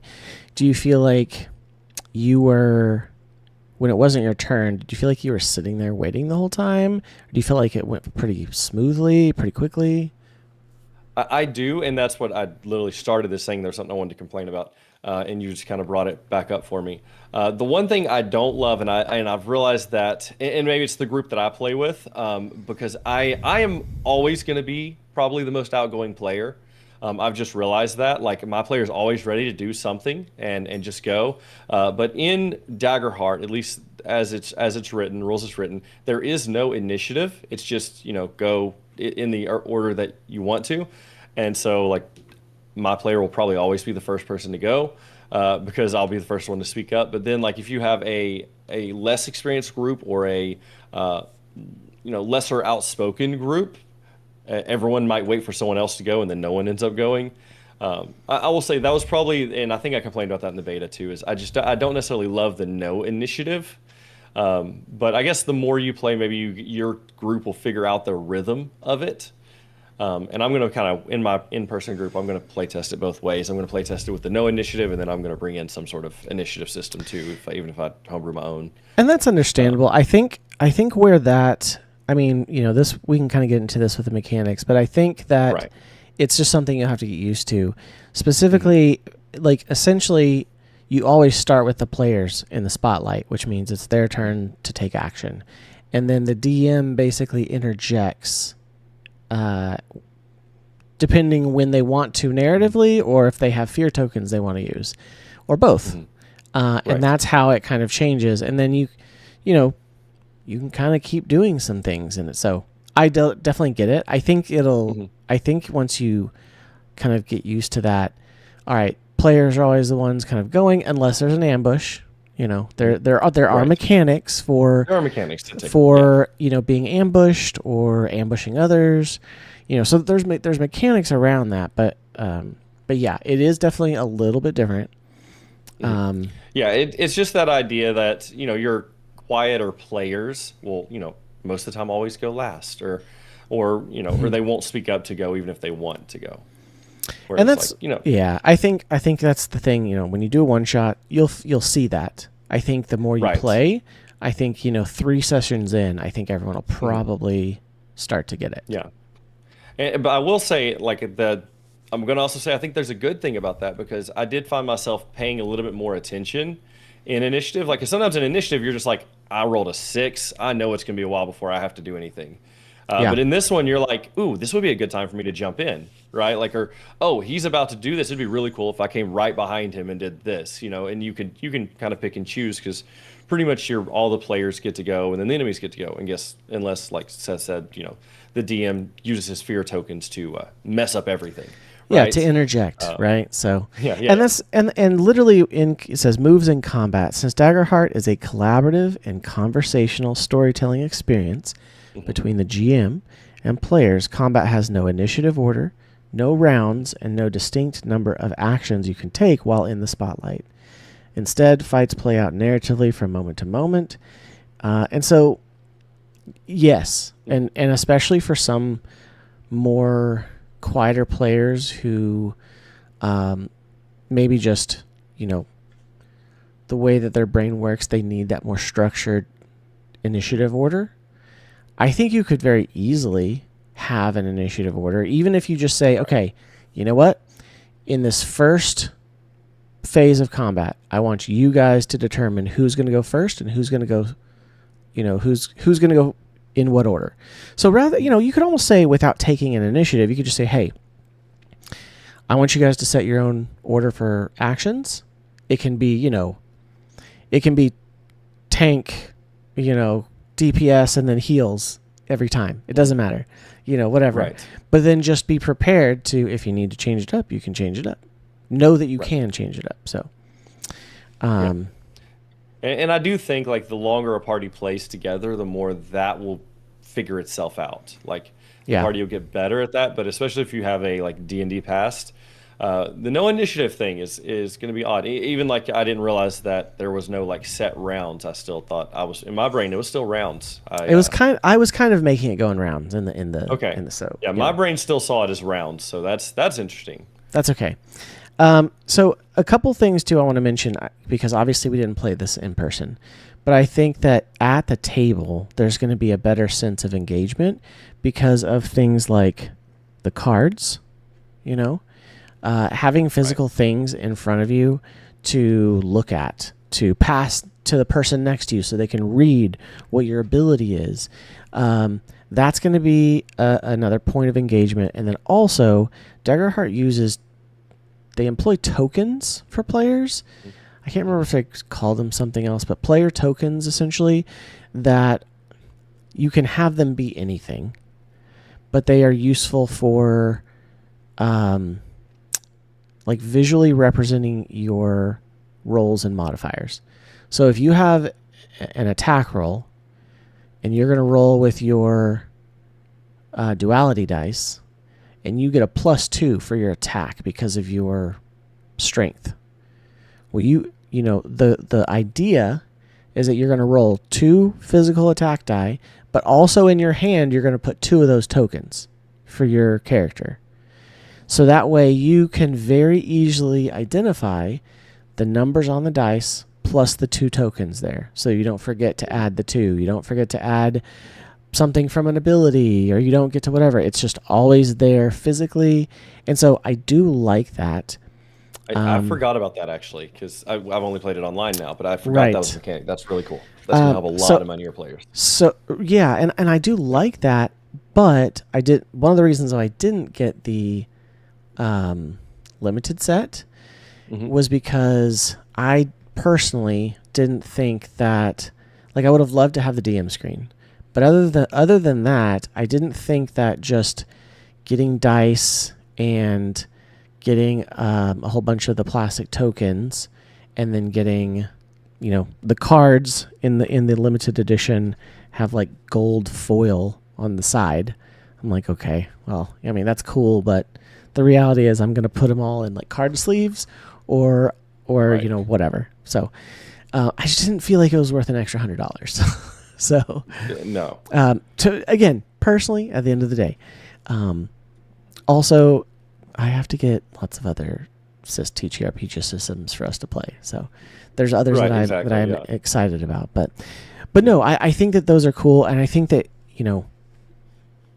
if you're in a campaign, it'd be very cool to be like, well, I'm playing a druid, so I'm gonna get a bunch of tokens that have like little leaves that look like little leaves, like little acrylic leaf tokens, or if I'm a bard or something, I'm gonna have little music notes or whatever, So as a previous dice maker, yes, as a hobby, I unfortunately had to give up. I cannot wait until the dice making community gets a hold of all the fun, the cool things they're gonna be able to make for Dad. Just wait for the duality dice sets, because they'll The duality come with dice, honestly, even making the tokens and different things like the dice making community. I'm still involved. I'm still like in the discords and stuff. Like, they're so ridiculously creative. Oh, I yeah. can't wait to see what they come up with. I actually have some thoughts and ideas for like more interactive character sheet, like items, Okay. like helper items. Yeah. So, but I'm not going to give that away here. Yeah, I know. You have to pay for that Kickstarter. You have to pay for that. Yeah. But hey, let's move to in-game mechanics. Yeah, for sure. So it has an asymmetrical design, which I think is pretty cool. And what I mean by that is that players all use duality dice, meaning 2d12s, while the GM uses a d20 system. Right. I thought that was interesting. But I don't hate it, honestly. No? Okay. Because, and here's why. And they explain it really well in the rules, so I'm going to paraphrase this. But essentially, rolling 2d12s gives you a better chance at having a better bell curve of having those positive numbers come through. Okay? Whereas in a d20, you're more likely to have those high and low swings. So, you're just as likely to roll a 3, but with 2d12s, you're more likely to roll a 7 than a 3 or 4. Kind of thing. I don't know. I'm not trying to, I'm not a statistician. I don't know the exact probabilities, so sorry if I'm saying it wrong, but there is a better probability of you getting more positive outcomes, even if it's, the positive and negative can still be there with the duality, but yeah, so that's one thing that's really cool, and refreshing in my opinion. But it also does a very good job of clarifying areas of mechanics that other systems sometimes overcomplicate. So anyway, I still consider it kind of a rules medium. I mean, it can be just as complicated as like 5e, because 5e was even like a little bit less rules heavy than fourth edition of D&D. Fourth edition was like super heavy, very combat oriented, very meta based. And 5e was like, well, we can just kind of do whatever, kind of thing. At least that's how we play it. Right. Yeah, very sure. Yeah. But anyway, I've got a good list here, but why don't you lead us off? Is there anything about those else that you want to say? I think we've talked about duality a lot, but duality dice is one of the big things. Yeah, duality dice, I mean, it's just more dice, and it's always more fun to roll more dice. Absolutely. That's just the way it goes, I really like the duality dice system. Or you want to be talking about duality dice alone, or go into other? No, go ahead and go down to the next one there if there's something to talk about on that. Okay, yeah. So next would be evasion and armor. So this evasion is basically your AC, but to me it makes so much more sense. Like one of the I just the idea of armor class negating all damage to me was always a little bit silly because it's like I'm in leather armor and I have a 15 AC. You don't hit my AC, so like that because you don't meet what my armor is, that means you don't hit me. Like that never made as much sense, but now they've changed that to evasiveness to where, oh no, you just evade the attack. Like that makes sense. That's how you take no damage. Yeah. Because if I'm leather armor and you hit me with a warhammer, I don't care how tough that leather is. Something's gonna hurt. You know? And it's a lot lower overall than Oh yeah, my evasiveness was like a 9. It was of course I was playing the Seraph. I was playing it basically as a paladin. Yeah. But yeah, I mean like I was a 9, so I was not very evasive at all. But then the idea of armor. Yeah. Go ahead. What were you saying? I was just gonna say it's very balanced because if Yeah. you have a high evasion, then you usually have a low armor setting. But if you have a low evasion, then you have a high armor setting. So what does armor mean? Right. Yeah, so armor, based on whatever armor you have, you get a certain amount of armor slots. And so one of the things that I really like, one of the mechanics I really, really like is there's no complicated math. Right. Whenever you've played 5e, you end up with 45 HP, and then you get hit for 7, and you got to do that math. And you get healed for 3, and you got to do that math, and you got to. So they kind of take out all of that in here by giving you a certain amount of like hit point slots, and I think my character had like 8 hit point slots. So every time I would get hit, I have a damage threshold, and so my damage threshold was minor damage, major damage, and severe damage. And so basically anything below a 9 was minor, which was 1 hit point slot. Anything in the major, anything from like a 9 to 16 was major damage. That was 2 hit point slots. Anything over a 17 was 3 hit point slots. So what I can do with my armor, say I have 5 armor slots because I'm wearing, chainmail or something. I can actually, if I get hit for, let's say, severe damage, I can burn one of my armor slots to reduce my damage from like severe threshold to take it down to the major threshold. And so you can use your armor slots. So obviously the stronger armor, the more slots you have. And then during your rest times, your down times, you can repair armor slots to gain some of those back. And so to me, the armor mechanic was honestly all of the HP, the armor, that was, to me, that made a lot of sense. And it was a very enjoyable mechanic. And, the reality is it kind of takes out how much math you have to do when when applying and taking damage, because as a DM I may roll and be like, oh, that's 37 points of damage, but for the player it's just severe, so you only take away 3 It's points. just 3 slots. And then you can mitigate with armor if you have some armor. Now that armor does go away until a downtime, which is really cool because we'll get to that in a second. But yeah, very cool. There's also stress, and stress is something like health or hit points. You have a certain number of stress points, and things like psychic damage, other stuff, they do stress damage. You can take stress from different mechanics in game. As the DM, I can give you a stress if you failed with fear. I can be like, oh, well, go ahead and take a stress for that because now you're freaking out that you didn't succeed in such a bad way or whatever. So there's some cool things there. And then whenever that happens, if you lose all of your stress, then any other time you were to take a stress, it would come out of your hit points. But yeah, I think all of that, the evasion, the armor, the health, the stress is very cool. And action rolls, which is, like an ability roll, basically, as well as attacking, they're still very much the same. So they're easy to understand. And applying damage is pretty easy as well, because then you roll and, again, all creatures have usually, if not, some of the lower creatures only have like a minor and a major, but then a lot of them will have a minor, major, and severe threshold. Right. So their damage is working the same way as their damage is working the same way. So it's it works both ways. That it's very easy to do. So it's pretty cool in that regard. But what about advantage and disadvantage? Do you remember that one? Advantage, disadvantage. If I remember correctly, you roll a d6 along with your duality dice. Yes. Advantage, you add that d6 onto it. And disadvantage, you reduce the d6. Absolutely. Which again, I think 5e's advantage disadvantage has always been flawed because it's so big swing or big miss. Right. Yeah. Exactly. Because you could have advantage, but you could roll 2 d20s and get a 2 and a 5, and you're going to miss with both. Oh, I've done it. Yeah. Oh yeah, me too.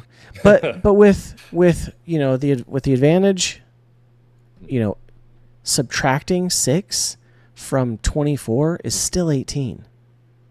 So if you were to get, granted, if you got 2 12s, that's a critical hit, but it doesn't matter. So but if 23, yeah, and so there's still, it's just less swingy, and so I think it lends itself to a better. Yeah, it feels better, and even just adding in a d6 is always going to at least be a positive outcome, right? Like, yes, even if you roll a 12 total, well, you still get to add something to it, even if it's only a 3 that you rolled on the d6, or a 1, it's still an addition, even if it's only a 1, or a 1. Yeah, it still adds to it. It's still a positive thing to have. Yeah, for sure. I like that system. Me too, hands down. Okay, so moving on to a couple of things. Domain cards obviously are a big deal.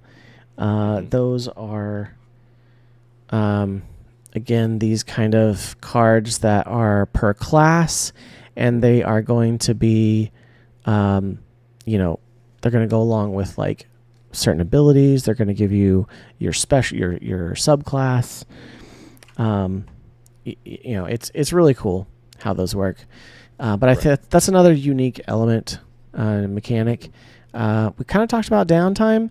So in Daggerheart, you can restore health, you can repair armor, you can restore stress, and you can, if it's a long rest, you also have to be on guard, and certain things. So there are things to do during downtime, even during a short rest, which is fantastic. Right. So it's not quite as an automatic reset, and I think it's really nice because it gives everyone kind of an even chance to come to recover. Right. And that goes for helping other people too. You could spend time healing another person, and without any kind of spell. You can just you spend the time applying medical aid. Right. I think one of the things I really like too is it gives you one. I was going to talk about this earlier, and I feel like it fit better here. Is it makes you actually need to take a short rest, right? Like sometimes, you take short rest because I need to roll some damage dice to get a little bit of hit points back. In this, sometimes you're like, oh, my guy needs a break because he's really stressed, or his armor's really jacked up, and he needs to take a minute and fix it, and stuff that makes sense. But it also makes you take choices. Now we didn't do a long rest, but if I remember correctly, in a long rest, you can still only choose 2 actions, right? It's just you can now do them fully. Is that correct? I don't remember exactly off the top of my head in the long rest, but you could do 2. Well, so in a short rest, you can choose 2 things. So if I choose stress and health, basically, I would get to remove 1 marker off of each. Or no, I get to roll is it a D4 and remove that many markers?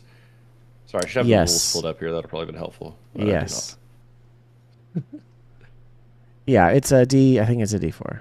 So I think so it's a D4. Yeah, so you get to roll that D4 and remove that many hit points markers that have been filled up, right? But on a long rest, I believe you still get to choose 2 of those, but you just get to do them fully for the long rest. So you can fully heal, you can fully reduce stress, or fully mend your armor. And I thought that was really cool. That it actually gives you a choice, something you have to think about, because sometimes you might need all of it, and you got to weigh the options, which ones are going to be the most beneficial right now.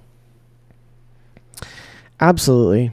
Sorry, I was trying to get down to death here. Oh yeah, no, you're good.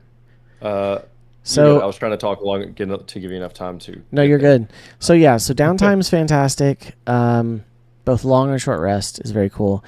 Death is another unique mechanic because there are 3 kind of things to do when you get to end of your hit points. You can go out in a blaze of glory, which means your character embraces death and goes out in a blaze of glory. You take 1 action, which critically succeeds, and then you die. That's basically it. So you basically get to... I kind of love that, though. Yeah.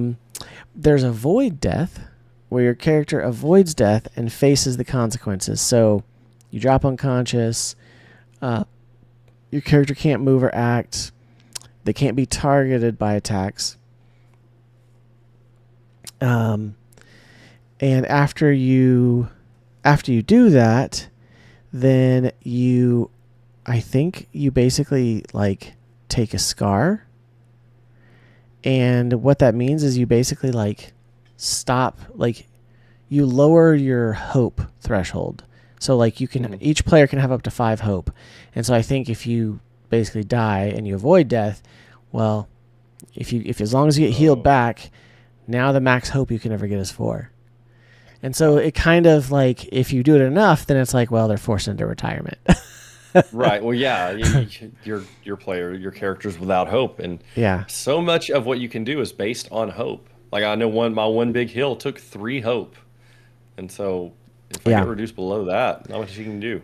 And then you can risk it all. Roll your duality dice. If the hope die is higher, your character stays on their feet, clears an amount of hit points or stress, and then you get to keep going. But if the fear die is higher, your character dies.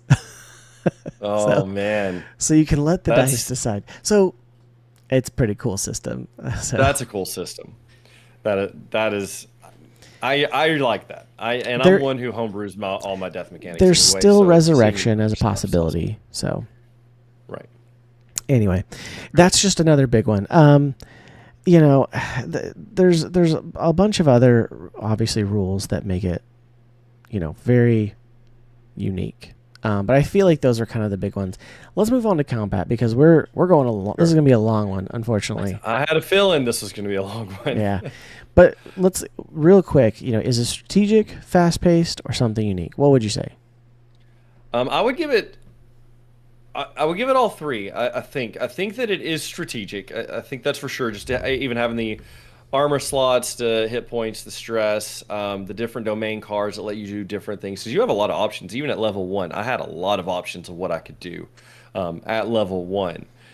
So I definitely say that it's strategic. It is fast-paced for sure with the like we were talking about just a minute ago with like no true initiative system. It's very, okay, I'm going to go now and they're going to go and then I'm going to, DM's taking this and DM's doing this. And so like I felt like our combats went very quick, especially compared to like a normal system.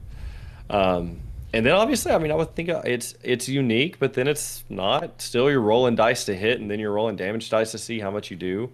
The way the damage effects with thresholds and stuff is a little bit different, but I would still say it's pretty unique. I will say from a combat standpoint, and from someone who enjoys combat in TTRPGs, I really enjoyed it. Yeah, and there's one thing too that that I feel that like it kind of lends itself to both tactical and narrative. So you could easily do. So I say easily. You definitely want to make sure your players are up for it because with our playtest, I think it was a little hard for some of them. But you can play Theater of the Mind. Mm-hmm. And they kind of built in mechanics to do that with their ranges. Because you've got melee range, you have very close, you have close, and you have far. And basically, the idea is that if you're in melee range, you're like face-to-face, you're fighting it out with, melee weapons, punch, fists, swords, whatever. If you're very close, you're about, 10 feet away. So maybe you have a reach weapon, like a polearm, that's very close and you can still attack. Then there's close, which is like 10 to 30. And so basically, a lot of your ranged and spell attacks are going to happen in the close section. And then far, that's going to be your even further range attacks. maybe your longbows, stuff like that. So you can definitely play without a map and tokens and stuff. However, it's also just as great to play with a map and tokens. Right. And in the print and play materials for the beginner game and everything else, they give you terrain and tokens for all the players and NPCs and stuff like that. So both. It's both narrative and tactical. Yes. But I feel like with D&D, 5e, it was always a little harder to do theater of the mind. Mm-hmm. And so I think that with the right crew, you could definitely do it really easily. Right. So yeah. Okay, artwork and design, and we're not going deeper into combat because combat is combat. We've kind of talked about a lot of the mechanics that go into it already, but I don't know. It feels good, in my opinion. Yeah, feels good. I agree.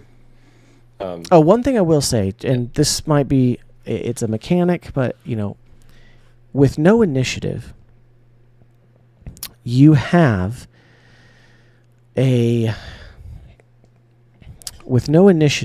right? The GM basically uses fear fear or failure rolls to interject and interrupt and have the bad guys attack. So in case you're wondering, we may not have said it clearly enough, but like in combat, the GM has a lot going on, but that's how it works. They did remove from beta the action tracker. If you remember, there was an action tracker, and they got rid of that. So, okay. Yeah. I do remember the action tracker. No, but let's you say that I'd forgotten about it. But. Yeah, but let's go on to art and design, shall we? Okay. Yeah, I mean, if I'm looking at just the artwork itself, again, I do not have the book in front of me, but looking at everything on the website, the cards and stuff, of course, things I've seen, the reviews I've watched, I love the artwork, and this is something I expected. If you watch anything Critical Role, you know that everything they put out is super high quality. They have amazing graphic designers, video artists, and things like that already, on their team. So, yeah, I like the artwork. I mean, I feel like every game has somewhat of their own style of art. And I think the way that they do their artwork, and I'm talking about specifically the character portraits and the maps and the different things like that, I thought it all fit the theme and such really well. I know that there are, and I know you want to talk about it a little more, so I'll definitely let you have it. But they do have unique takes on some different species and stuff, which is really interesting. And so you'll kind of go through and look, and it looks different than you imagined. So I'll let you talk about that. But from just a graphic design perspective, as someone who's done graphic design for a really long time, it's great. I didn't expect anything less. I mean, Jeff, what did you expect? It's Critical Role. It's Darrington Press. It's going to be top-notch artwork. It's going to be fantastic design. I think while I wasn't, it's not that I didn't expect it. I am just more impressed the more that I read it by how well the game mechanics were designed. The art and the graphic design layout is fantastic. There's unique things like fairies and goblins that have such unique takes on them. Fairies are like bug-like creatures, and the goblins are more bat-eared with bright shiny eyes and bright colors. But just the overall game design, the mechanics, like I said, the onboarding for both new players and GMs is incredible, and frankly leads us right into our L, which is the learning curve. Yes, indeed. And absolutely. And I will say this, just a little bit about my experience with TTRPGs. I've spent quite a bit of time teaching new players how to play D&D for the very first time. From the very first campaign that I started in person after you taught me how to play, I started an in-person campaign, and I taught about 8 new players how to play the game. I ran an entire West Marches campaign that we talked about earlier, where the whole idea of that campaign was to bring new people in who couldn't commit to like a full long campaign. They could play a week, whatever they could, you know. And I got to teach a lot of people how to play the game at that time too. And so just having taught so many people how to play, I think the learning curve in Daggerheart is incredibly low. I think that a lot of the ways that the game itself is designed, from domain cards to removing a lot of the math to simplifying rolling by just adding the tokens in, like we talked about earlier, to having, honestly, at this point, a limited amount of subclasses and type of builds and things. And then the videos they're putting out, which if you haven't checked them out, I'm going to forewarn, this is a Christian podcast and a Christian YouTube video. It is their videos are called "Get Your Sheet Together," SHEET. They say it a lot quicker than I am willing to here, but those videos are put out and they're very short. They're very quick. They're teaching, High mechanics quality in a really clear, defined way.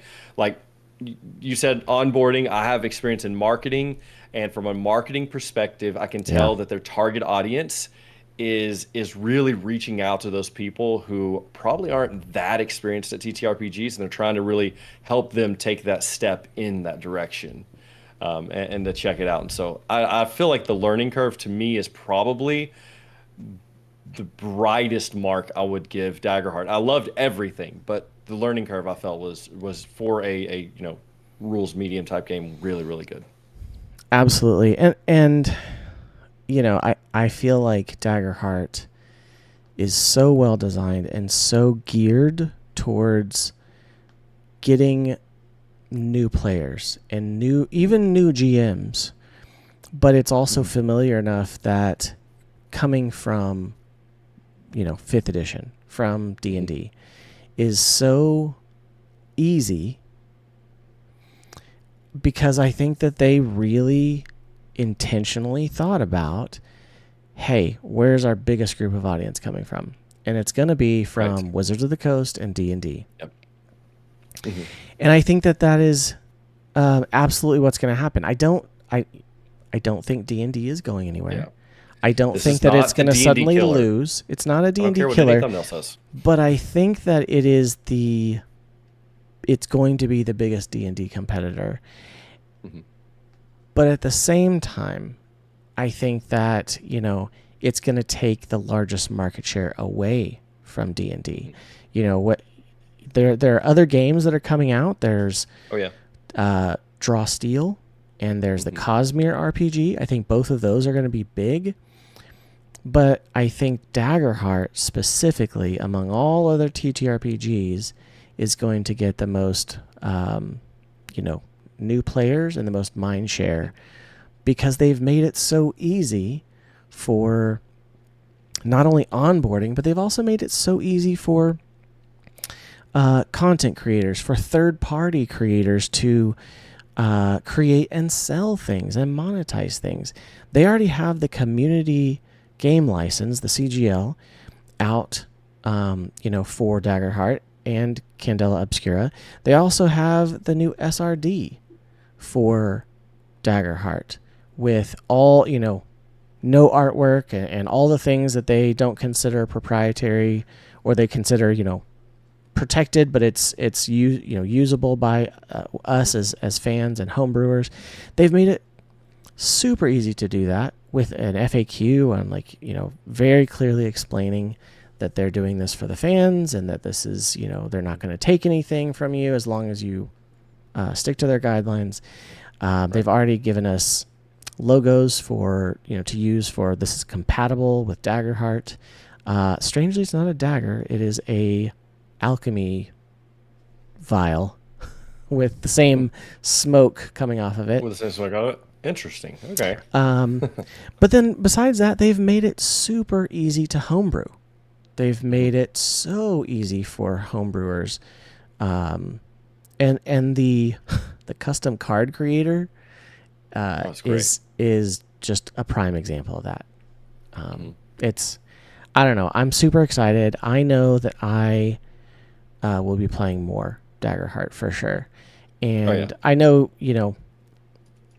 you had an observation earlier about Daggerheart and what you thought that would lead to. What, if you want to say that again? Oh yeah. So obviously, to get views on videos, you can always say this is the D&D killer. I don't think D&D is going anywhere. Ultimately, what I think this is going to lead to is it's going to. I think we're going to see more of the D&D community step out into Daggerheart. Now, what I think that's going to do is just open the world to different TTRPGs. And what I think is more likely going to happen is we're going to have people who are playing, we're going to have groups that are playing this mini campaign in D&D, and as soon as this one's over, they're going to do Daggerheart, and as soon as this one's over, they're going to do Draw Steel. And then you're going to have players that are like, oh, I have a D&D campaign once a month on Fridays, and then I have a Daggerheart campaign that plays on Mondays. And I think we're just going to start to see more players adventuring into the world of different TTRPGs. And ultimately, I think that is a great thing, because as you start to play different ones, you start to learn what you like, what you really like, what you don't like, and you can start to kind of bring those into your own little, homebrew concoction to create create something that you really love, or just keep playing all the different systems and enjoying it. No, I 100% agree. I think this will be the catalyst for more people to try different TTRPGs, and I think one of the ways that they will do that is that in the opening pages of the Daggerheart core book, it says we took inspiration from a bunch of our favorite TTRPG systems, and here are like 5 or 8 of the top ones that we took some really heavy inspiration from because we like them so much. And I think that after, they'll play Daggerheart and they'll be like, I wonder about this one. I might go try this one. Right. And even if it's, 3 out of 10 people that go try something new, I think that's going to grow, and I'm excited for that. So, yeah, no, absolutely. Same here. I'm excited to see more people venturing into different games and different systems, different universes. Absolutely. That's going to be awesome. Well, if you have made it this far, thank you so much. And please be sure to like and subscribe on YouTube. Give us a 5-star review on whatever podcast platform of choice that you listen. Go to lovethynerd.com and check out our page, as well as all of the other fantastic podcasts in the Love Thy Nerd podcast network. And Jeff, what else? What else do you want to say about Love Thy Nerd? Yeah, absolutely. So, we are part of the Love Thy Nerd podcast network. So, Love Thy Nerd is a Christian organization of nerds that we come together.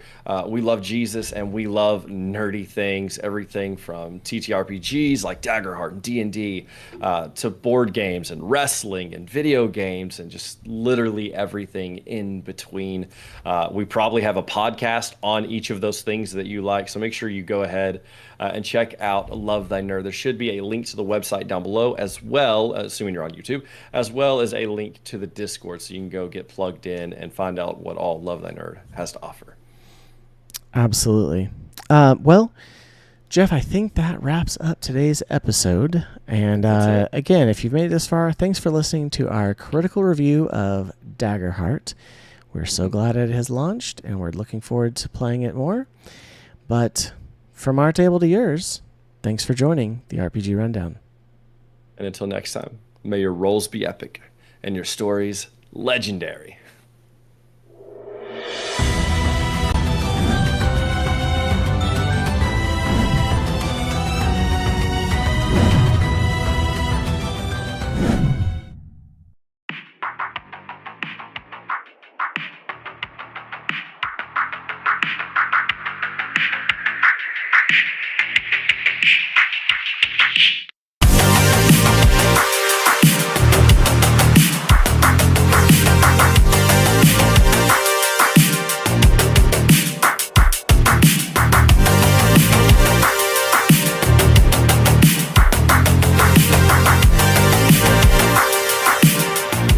Nerds, and welcome to the Nerd History Podcast, a proud part of the Love Thy Nerd Podcast Network, and your home for celebrating the nostalgia that has shaped nerd culture.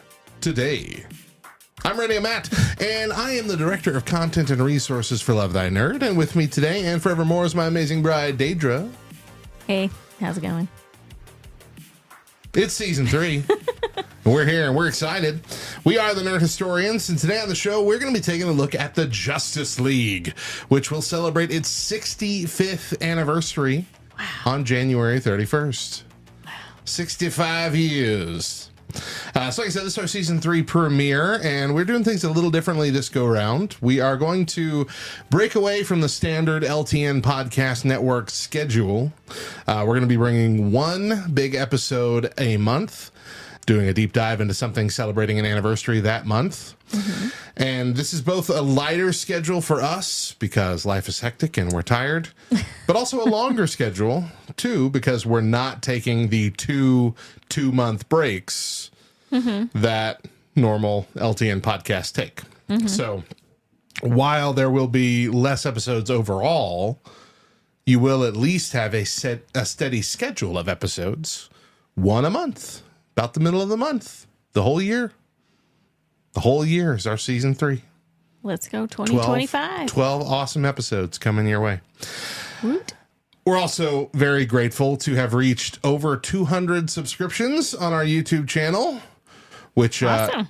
It's not an astronomical number, but it's a great number for a YouTube channel that started fresh in May of this past year. Also, I don't even know 200 people, so right. I appreciate it. So we're very excited. We do know that the Today in Nerd History shorts is likely where a lot of people are finding our channel. And so if you found us through those are not going anywhere. They will be keeping on moving forward. But every now and then you'll get a longer form episode from us. Now, let's travel back in time to revisit the formation of perhaps the most well-known superhero team ever, the Justice League. So we, as nerds, love it when our favorite heroes team up because it multiplies the excitement, the sense of wonder that comes from watching them individually. Now they have that group dynamic, and we see how they interplay with each other's strengths and weaknesses. It's often very humorous at the start. You see them team up to face bigger foes than they can normally face alone. Like, I'm not sure I felt that ever reading the comics, but when I really felt that for the first time, that just sense of wonderment seeing superheroes team up was watching the Avengers in theaters for the first time. Because while there had been like very crappy team up made for TV movies, and we'd had cartoons growing up and stuff like that, to see a full-fledged big budget team up of 4 really awesome heroes that were already established in their own films come together, it was a big deal.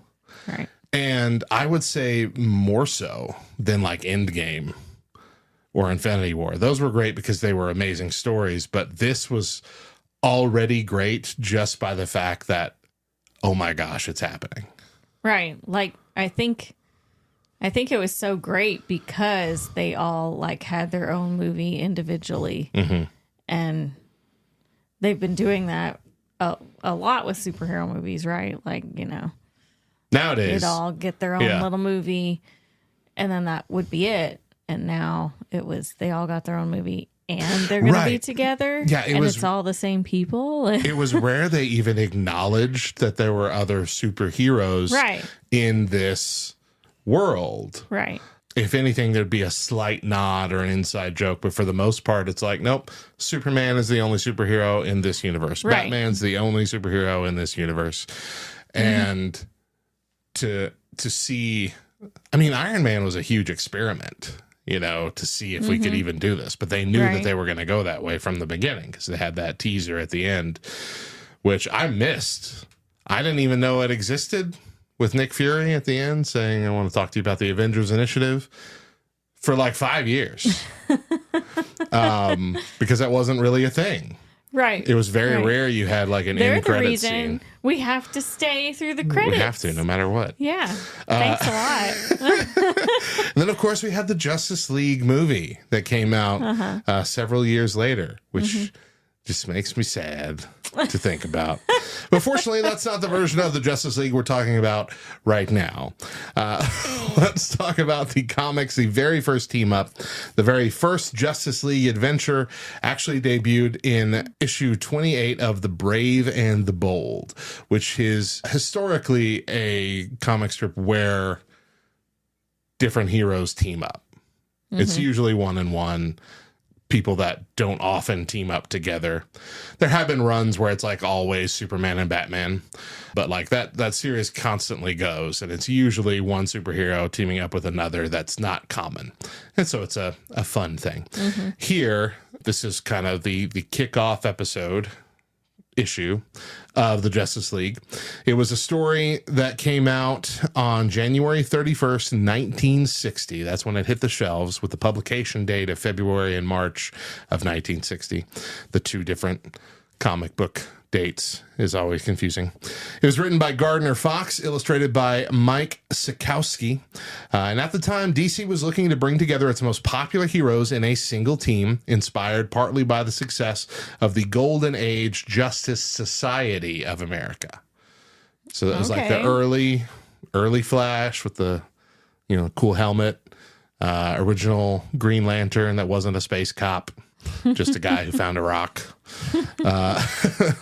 All those guys. And the threat was Starro the Conqueror, who was a giant starfish. Okay. All right. Giant starfish. The heroes unite to battle a giant telepathic alien starfish who sets out to subdue Earth. Wow. Starro can multiply smaller versions of itself, latch on to humans, and control them mentally. Ooh, fun. So they're like all running around with a starfish on their face? It's like Futurama. They have those brain slugs. You remember that? No, this is my new hat. Would you like a hat? I got you an official Bender hat. Wow, thanks, Hermes. Hey, cut that out. But it's similar to that. They played this out in the second Suicide Squad movie. Oh, I didn't know that. Okay. They played it out about as good as it could be played out, I think. But that's never going to be the actual movie version of Justice League's first villain. I don't see it happening. I keep picturing the little starfish that pops out of the thing on Home, the end of the movie Home. It's like this little starfish guy. Oh, right. Yeah. I mean, he doesn't have a face, but similar. Yeah, sure. So we see the heroes assemble here, and it is the big seven of the Silver Age, which are, see if you can name the big seven. The original Justice League. Come on. Superman. That's one. Batman, that's two. Wonder Woman. That's the Trinity. You got them. Who's next? Flash, Barry Allen. Green Lantern, Hal Jordan. Do I just have one left? You have two more. Two more? Come on. Come on. I'm like just begging myself not to name a Marvel superhero. Please. Captain Marvel is in both, so you're okay. But he's not in the big seven. Stretchy Pants McGee. Stretchy Pants McGee is not one of the original seven. Can I give you a hint? Sure. One of them's from the ocean. Oh, okay. Aquaman. Aquaman. And the original seventh is just as powerful as Superman. And people forget that all the time. Supergirl? He is a man. He is also the lone survivor of his home planet. But his home planet is in our solar system. Oh, the Martian. Martian Manhunter. Yeah. Green skin. I always forget about him. Everybody does. Everybody's Seems always sad. forgetting about the Martian Seems sad. Manhunter. However, in the first Starro story, Superman and Batman only make brief cameo appearances. Oh. They were often kept to the sidelines in the early teen books to avoid overexposing them. Starro comes to Earth, reproducing those starfish spores and targeting major cities around the globe. Flash, Green Lantern, Wonder Woman, Aquaman, and Martian Manhunter split up to tackle different Starro-related threats, illustrating how each hero's unique powers contribute to the mission. In a twist, a civilian named Snapper Carr, later known as the Justice League's honorary mascot, accidentally discovers that ordinary lime, calcium oxide, can weaken and defeat Starro. This discovery allows the heroes to overcome the alien menace for good. So, wait, hold on. Yeah. So if I just squirt lime all over my face, I'm good. I'm not sure. I feel like that would be bad for you. I feel like you can't put like lime juice, sure, but I feel like you can't put lime calcium oxide on your I was face. talking about like lime. No, you're crazy. Lime, the chemical, the cleaning solution. What is lime used for? I don't know. It's a cleaning solution, but I don't know how. For what? For the hard water deposits, maybe? That sounds right. Right? That sounds right. Anyway, with Starro defeated, the heroes decide to formalize their alliance as the Justice League of America. The team proved immensely popular, quickly graduating to its own Justice League of America series that started in late 1960. The lineup ushered in the Silver Age concept of a partnership superhero team, serving as a direct inspiration for later expansions, reboots, and even Marvel's Avengers, which debuted in 1963. In sum, the original formation of the Justice League was a response to an overwhelming alien threat that no single hero could tackle alone. So let's talk about those heroes a bit more. Superman, I feel like you are fairly familiar with, if for no other reason than Smallville. Smallville, not a completely comic accurate representation, but the big hits are there. The big lore is there. Was every member of the original Justice League in Smallville? No. Wonder Woman. I don't. There did we was ever no see Batman or Wonder Woman. Batman. That's right. They were teased. There also was no Green Lantern. Yeah. All of them were in the season 11 comic book that came out for the next couple of years. He had encounters with all three of them, I believe. I know Batman and Green Lantern for sure. I'm not sure about Wonder Woman now that I say that out loud. But we'll talk about Smallville a little bit more. But Superman, everybody's familiar with. There have been 1,000 adaptations with another one on the way. That looks really good. I'm really excited for it. Batman, of course, for the same reason. Billion different versions of him, but all the key points everybody really knows. But like we said, Superman and Batman were originally just cameos. Even though they were among the founders of the team, the DC editors were worried that they were going to overexpose these two because they already had multiple titles to their own names coming out each month. And so they really wanted to highlight and spotlight the other less popular, but still fairly popular superheroes in the Flash, Green Lantern, Martian Manhunter, stuff like that. Wonder Woman, also a part of the original team. Wonder Woman is really, like, she's been around for a long time. Very clearly, like, the main female among all of DC Comics, like the one they really push for, along with, I guess, Batgirl, that they really push for, like, girls, DC merch, and things of that nature. But, you know, Amazonian princess, super strong, has an invisible jet, which is weird. Why not? The way they did that in the movie was also strange. But anyway, I really liked the movie. Yeah. I found out not a lot of people liked it, but I liked it. I really liked it. It was like split, 50-50 kind of, but I thought it was amazing. I liked it. Then we had The Flash, which is Barry Allen. This is the the original Silver Age Flash. We've had many Flashes over the years. He was the original Silver Age Flash, blonde hair detective dude, gets struck by lightning and a bunch of chemicals at the same time. And now he can run. Had a very popular Arrowverse TV show that was really great for 4 seasons. Then it really started to go downhill from there. When every season your big bad is just another fast dude, Yeah. gets a little hard to keep it fresh. Yeah. But anyway, I did enjoy it a lot. Green Lantern, Hal Jordan, also like the original Silver Age Green Lantern. Quite a few more Green Lanterns than any other superhero. Basically because it's a space cop corps.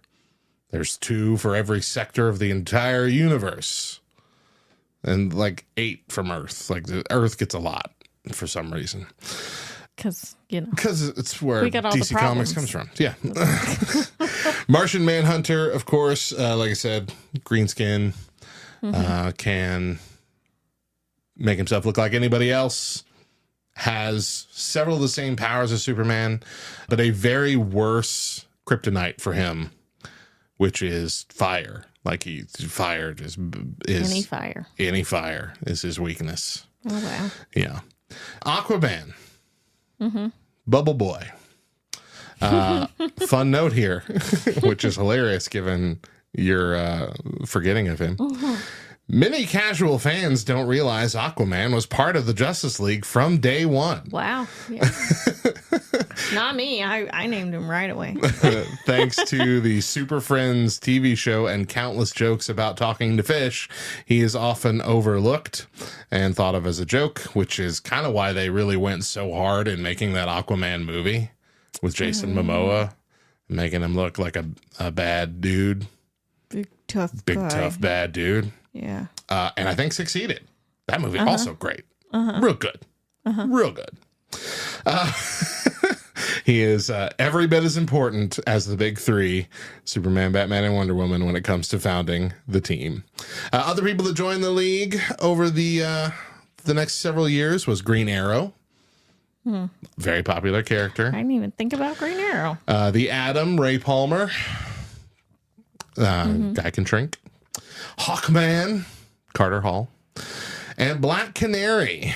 Black Canary joined in Justice League of America number 75, but she was also a replacement for Wonder Woman, sort of, in the 60s. DC Comics temporarily took away Wonder Woman's powers in her own comic, and so she stopped appearing in the Justice League storyline as well. So Black Canary ended up filling her spot for many Justice League of America adventures in the 60s, which is part of why Canary became so closely associated with the League and then eventually joined it. They called it Justice League, even though they'd already had a Justice Society, because they wanted to give it a more exciting feel. Justice Society. That sounds like a group of old fuddy-duddies in a warehouse meeting about permits or whatever. Drinking tea. Drinking their sugarless teas. But according to some accounts, Gardner Fox pitched the name Justice League because he wanted something that evoked a modern day popularity of a sports league, like baseball. So this was a more a fresh, dynamic team brand, the Justice League. The League's first headquarters was in a dank cave. And it wasn't like the Batcave. It wasn't the Batcave. The Justice League held meetings in the Secret Sanctuary, a hidden cavern outside of Happy Harbor, Rhode Island. This unassuming base contrasted with their later high-tech digs up in space. But yeah, this is typically the basic lineup of heroes that people think with the classic Justice League. But this was far from the only version of the Justice League. We had the satellite era Justice League. In the 1970s through the 80s, it's called the satellite era because they created an orbiting satellite base that went around the Earth. Okay. It started with that same set of heroes, but it eventually ballooned well beyond the founders. Black Canary, Elongated Man, which is Mr. Stretchy Pants that you talked about earlier. Red Tornado, robotic superhero. Hawk Girl, Zatanna, the magic lady. Firestorm, the two guys that mesh together and make the nuclear man. Green Arrow, Hawkman also kind of rotated in and out. This era ended with internal tensions and major crises that kind of led to the reorganization of the League. And then we got to what's become known as Justice League Detroit, which reminds me of Community, where like toward the back end of Community, they had that Kick Puncher series of movies. And the last one we see is like, oh, Kick Puncher Detroit. Puncher Detroit? No way! This is sold out everywhere. Not everywhere. Got a cousin in Detroit. They're not crazy about it up there. It's just it seems so low budget. No offense, Detroit, but nothing with your name at the end of it. All right. This people did not like this version. It only lasted a couple years. Most of these runs, these eras, last at least a decade. This lasted 3 years, a little over 3 years. The core roster was Aquaman, who was initially the leader of the team, like no Superman or Batman. Martian Manhunter, the Elongated Man, Zatanna, Vixen, which is she's got like animal powers. I don't quite remember exactly how that works. Gypsy, I don't remember. Steel, which not Steel, Superman Steel, but Steel. A man made of steel. Also can kind of become metal. I don't know how. Steel's confusing. Okay. He was played in the DC Legends of Tomorrow, I think by the 3rd season. I think he's ex-military. He wears like a red, white, and blue kind of suit in the comics. I'm pretty sure he's just a normal dude, maybe as strong as Steel. It might be a Captain America-esque thing. I'm not entirely sure. And I feel like there's also been several versions of him. And With then different things going on. Yeah. Anyway, and Vibe, which is played by Ramon Cisco Ramon in The Flash, but his name was Paco Ramon in Justice League Detroit. Is that where you got your name, Paco? No, that's a whole. You can't just throw out a factoid about me that nobody knows from 30 years ago. Gosh, you're old. The run was very, very unpopular. It did end just a couple years in, just before the Legends miniseries and the post-Crisis on Infinite Earths revamp, which you will recall was the big storyline where they kind of brought in all of the conflicting timelines and everything and alternate versions of the same superhero into one big story. And then it ended to where we just had the one timeline. So it brought everything into one canonical thing, which was still a fantastic series. Didn't it screw something up that I didn't like, though? What? I don't remember. I just remember like being mad about it. I don't know. They killed Supergirl and Barry Allen. Was that part of it? Probably not. Okay, because I brought them both back. All right, so that led us to Justice League International. This was a more humorous version of the Justice League. It didn't last super long either when we're just talking about that main JLI, but it also had spin-offs of a new kind of Justice League America and Justice League Europe. It's like they broke apart into several different Justice Leagues. But Justice League International was led by Batman and Martian Manhunter, Black Canary. It had Guy Gardner as a Green Lantern, which is the red-headed bowl cut guy who is played by Nathan Fillion in the upcoming Superman movie, and he's got the bowl cut, and I'm excited. He's the really angry, frustrated Green Lantern, mad that he wasn't picked to be the main Green Lantern, that Hal Jordan was picked, and then Jon Stewart was picked before him, and that was like the third choice. He's always had a chip on his shoulder about that. Dr. Fate, the guy with the gold helmet. Blue Beetle, Ted Cord. Booster Gold as well. Fantastic team, which you can already tell because it's got those two in them. It's going to be funny. Mr. Miracle, Captain Marvel, Shazam, and Captain Atom, Fire, Ice, Rocket Red, they all kind of looped in and out as well. It was a very big and very strange team. And again, a lot of humorous, character-driven storylines in these as opposed to just fighting big bads. Then this led to the Justice League America and Justice League Europe, which kind of split the teams up and added a few more different characters. The America one, of course, was led by the core Justice League International team. And then Justice League Europe had Wally West, the Flash, Elongated Man, Power Girl, which is an alternate universe version of Supergirl, Dr. Light, and Crimson Fox, and all these different very lesser-known superheroes. Wow. Over time, the membership changed quite frequently, but the comedic tone and the international structure kind of remained the hallmark of this time all the way up through the mid-90s.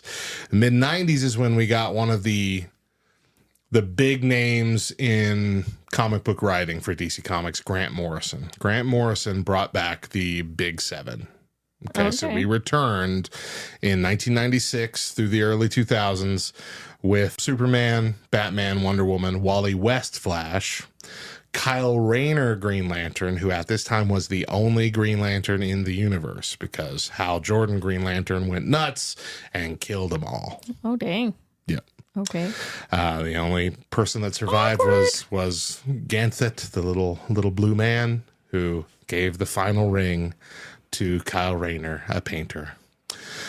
Aquaman was also part of the team again, Martian Manhunter as well. During that run, they added Steel, John Henry Irons, the Superman Steel.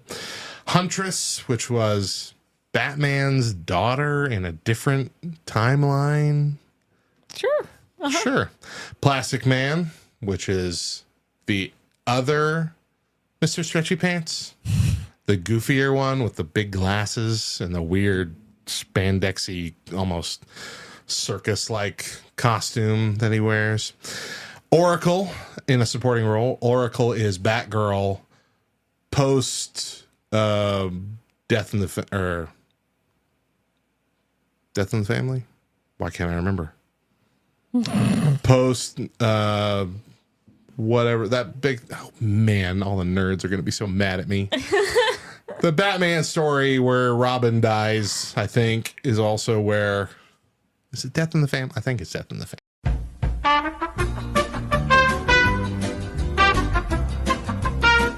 Anyway. I don't know. Oracle gets, I think, shot and paralyzed. And so she's in a...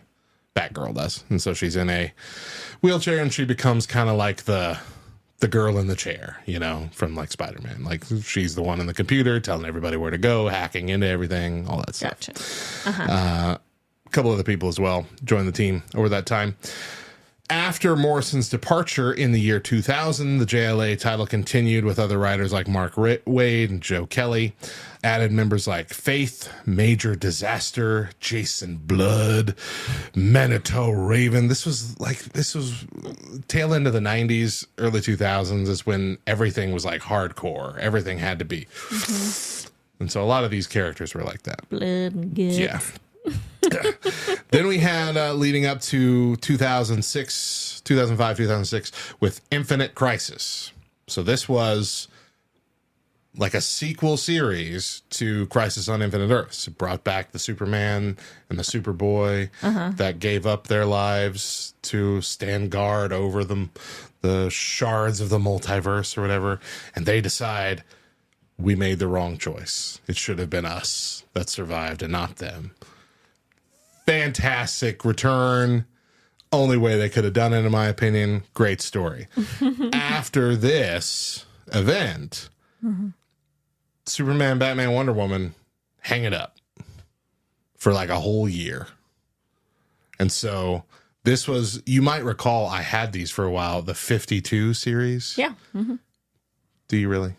I really do. Oh, okay. The way you said it so quickly without thinking, made me thought you were a bit. Earlier you said totally 52, and I was like, oh, yeah, I remember he collected so that, those. that tells the story of the time where they're gone, like that 1 year. Okay. But the rest of the comics jumped to 1 year later.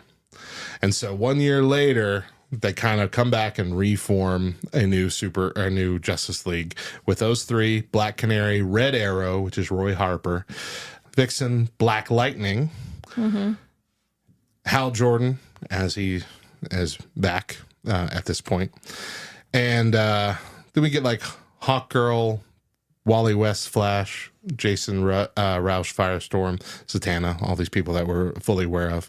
But this is like almost a renaissance for DC Comics. This was a really good time in DC Comics. Very beautiful. Led up to Final Crisis, Brightest Day, and ultimately Flashpoint, which brought us the new 52. So this was where things changed. Things changed a whole bunch because it was kind of like we started new. All the comic books that have been going forever started back at number one, like Action Comics, which was in like the 700s or 800s at that point, back to number one. Wow. Actually, it might have been in the 900s. Anyway, everything started back at number one. Because it's supposed to be brand new stories, brand new takes on it, brand new continuity, all of this. Superman, Batman, Wonder Woman, Hal Jordan, Green Lantern, Barry Allen, Flash, Aquaman, but not Martian Manhunter. Why not? Because instead, they chose to make Cyborg a founding member, which I don't understand. Because Cyborg is already a big deal in Teen Titans. Right. One of the key members of Teen. If he's not in Teen Titans, I don't want to read Teen Titans. I don't know if it had to do with the fact that they wanted more diversity among it because Cyborg is black. Martian Manhunter in like movies and TV is often portrayed as like when he's in human form, he's a black man.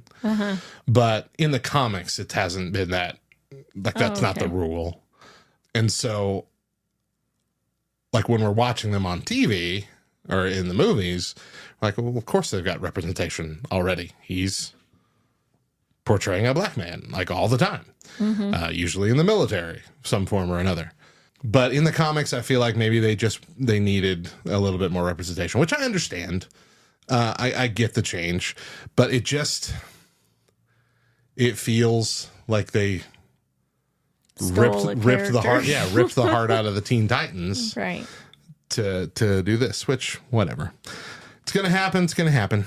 Additional members and spin-offs included Element Woman, Firestorm, Jessica Cruz, Green Lantern, which she was actually the Green Lantern, or they're not called Green Lantern, Green Ring, something like that, from like the evil universe Justice League.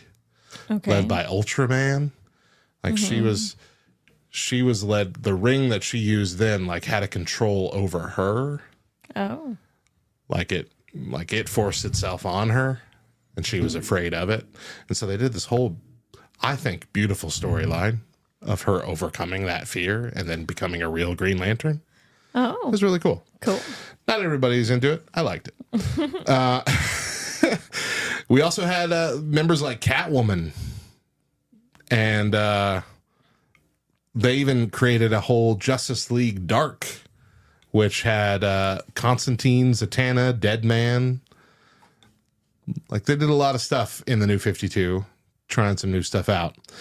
When they finally abandoned the New 52 and went back to the original numbering of a lot of the original stuff and all this, we had the post-rebirth Justice League, which was Batman, Superman, Wonder Woman, Aquaman, Barry Allen, The Flash, Cyborg, and then Jessica Cruz and Simon Baz, both Green Lanterns, who were almost like the team, like they were a buddy cop kind of thing in the Green Lantern main storyline. So they just made them both a part of the Justice League at the time. Were they both assigned to Earth? They were both, yeah, they were like the newest assigned to Earth ones. Simon Baz was a Muslim character whose like original story was he got mistaken for someone else who planted a bomb. It was a very like, are you a terrorist kind of storyline, and he wasn't. And then he got the ring and had to make choices on how he was going to use the power that he finally had now that he was in control, and it's good.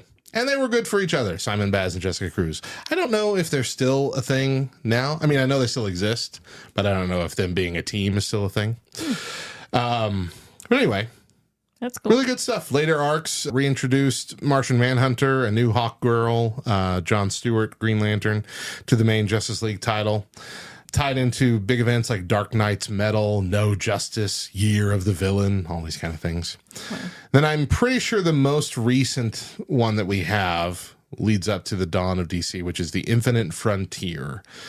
And this is the core Justice League as of 2021, which was Superman, Batman, eventually Wonder Woman, Aquaman, which is two different Aquamen, The Flash, two different Flashes, Barry Allen or Wally West, Black Canary, Hawk Girl, Green Arrow, Naomi. Who's that? I have no idea. Hippolyta, very briefly. Couple other things. Hippolyta, yeah. What's that? I don't know. Haven't been keeping up with the latest Justice League titles. But I did read Dark Crisis on Infinite Earths. They brought back like some of the it was a letdown for me. I'm like, this is where Infinite Crisis was a fantastic follow-up to Crisis on Infinite Earths. Dark Crisis on Infinite Earths was like, what was the point of that by the end of it? I'm like, you could have gone, in my head, 3 different ways, and you went the worst way. But hey, there are other Justice Leagues as well that we see in comics. There's several of them, actually, but some of the more prevalent ones are Justice League Dark, which I already talked about. Justice League Odyssey, which was like a cosmic focus team. So Cyborg, Starfire, Azrael, even Darkseid under very, very special circumstances. Jessica Cruz was also a part of that, Green Lantern. It was a lot of space related stuff, which only lasted a couple of years because, I mean, Green Lantern kind of has the space, the whole space thing wrapped up. I mean, it's a whole army. Just let them do that. Let them do the space stuff. Justice League 3000, or 3001, based on the title, is a future-based series by Keith Giffen and J.M. DeMatteis, featuring clone-like versions of the Big Five. So we got a Superman, a Batman, a Wonder Woman, a Flash, and a Green Lantern, but all set in the 31st century. Oh, interesting. Yeah, interesting stuff. And then, of course, that leads into Legion of Superheroes, which we see. Well, they even do that in Smallville. Toward the end, we have the Legion of Superheroes come back in the future for a little bit. But yeah, those are the main spinoffs. So out of the comics, we have the Super Friends, which is the dumbest name, but it was in the 70s. And so Super Friends, Saturday morning cartoons by Hanna-Barbera. Superman, Batman, Robin, because Batman and Robin. Wonder Woman, Aquaman, and then teen sidekicks Wendy, Marvin, and later the Wonder Twins and their monkey, whom I don't remember the name of. Apu. No. This was a lighthearted, family-friendly series loosely based on the Justice League, though it used the Super Friends moniker, like they even called themselves the Super Friends, which is lame. It had several different iterations and shows: the all-new Super Friends Hour, Challenge of the Super Friends, the world's greatest Super Friends, on and on. It introduced key DC characters to younger audiences, became a classic staple of superhero animation. Then we got to the Timverse. Bruce Timm, James Tucker, Dwayne McDuffie, among others, created... initially, I believe, they created the Batman animated series that was so popular in the 90s, but they then went on to create Justice League, which ran from 2001 to 2004, and then Justice League Unlimited, which ran from 04 to 06. So the original lineup of the first series was Superman, Batman, Wonder Woman, Jon Stewart, Green Lantern, The Flash, Wally West, Hawkgirl, and Martian Manhunter. This is why most people our age and older, we were like on the tail end of this generation. Okay. Associate Green Lantern more with Jon Stewart. Okay. Because this was a very popular Saturday morning cartoon. And it was really the first one for our generation, for millennials and Gen Z? Not quite Gen Z. Zennials, I guess. The kind of splitsy. No. Gen X and millennials splitsies. That's what I'm thinking of. This was the first kind of exposure to a mainstream Green Lantern they had outside of comics. If they weren't a comic book fan, but they liked superheroes in general, this was their first exposure. Wally West, The Flash as well. It was like, so for a lot of people our age, Wally West and Jon Stewart, those are the Flash and Green Lantern. Not Hal Jordan and Barry Allen, who Jeff Johns resurrected in the later 2000s. Okay. When they went to Unlimited, the second series there, they just blew up the roster. Supergirl became very key, Black Canary, Green Arrow, Captain Atom, and then they just kept pulling in people. So it kind of became a Brave and the Bold type situation where just like every week you might have a different hero joining in the core team. Hugely influential in DC animation. It combined classic Justice League lore with modern storytelling. Justice League Unlimited kind of shifted from a Monster of the Week thing to more serialized arcs that involved the entire DC universe, which is really cool. And went a long way to not talk down to the fans watching. Okay. Because, you know, the Monster of the Week gimmick is always fun, but it's low brain power. Like, you don't need to be constantly watching. You don't need to remember all this lore. Right. You know, you just need to remember this. It's fun, sure, but it also is a little condescending sometimes. And comic books were kind of that way too. If your comic book was self-contained into one issue, okay, that's great for that issue. But if you want like a real story that has twists and turns and, you know, things that you don't see coming, needs to go it needs to go on an arc. Makes sense. I believe typically a DC Comics storyline now lasts like 5 to 6 issues, usually enough to put into a little trade paperback, which I think is good. That's a good length of time. I think that's usually half a year, maybe 3 months, depending on how often the title comes out. It's a long time to wait. Yeah, it's not like a weekly episode. But that's what made 52 so popular, because that was a massive undertaking, a huge story, that a new issue came out every single week for an entire year. That was cool. A big deal. Yeah. And it was so well done. Like, they pulled it off so much. So then we moved on to animated movies. DC Comics has always had the leg up on Marvel when it comes to the animated movies. Like, DC animated movies are usually top tier. Very few of them are flops. We had specific Justice League ones like the New Frontier, the Flashpoint Paradox, Justice League War. Several New 52 inspired ones came out during that time as well. And then in 2016, we had Cartoon Network's animated series Justice League Action, which had Superman, Batman, Wonder Woman as the main characters, and then kind of a rotating thing with The Flash, Green Arrow, Hawkman, Swamp Thing, and many others. These were like 11-minute fast-paced episodes that skewed towards a younger audience, even younger than those that would watch Justice League Unlimited back in the day, but not quite little kids. When did they come out? Like 2016 to 2018. Okay. Embraced a wide range of DC characters still within the classic Justice League element. The things that you and I guess, are more familiar with that we were really into are Smallville and the Arrowverse. Not so much with you with the Arrowverse. You kind of fell out of that fairly quickly. Yeah, I had a lot of the drama that early Smallville had. Early Smallville drama was a lot. Yeah. And it got so much better so quickly. once we got the Flash in there and Supergirl in the mix, and they started doing the crossovers and stuff, it was really fun. But again, it only lasted as long as the stories were keeping up, and it was hard to watch the Arrowverse for a long time because they were so interconnected.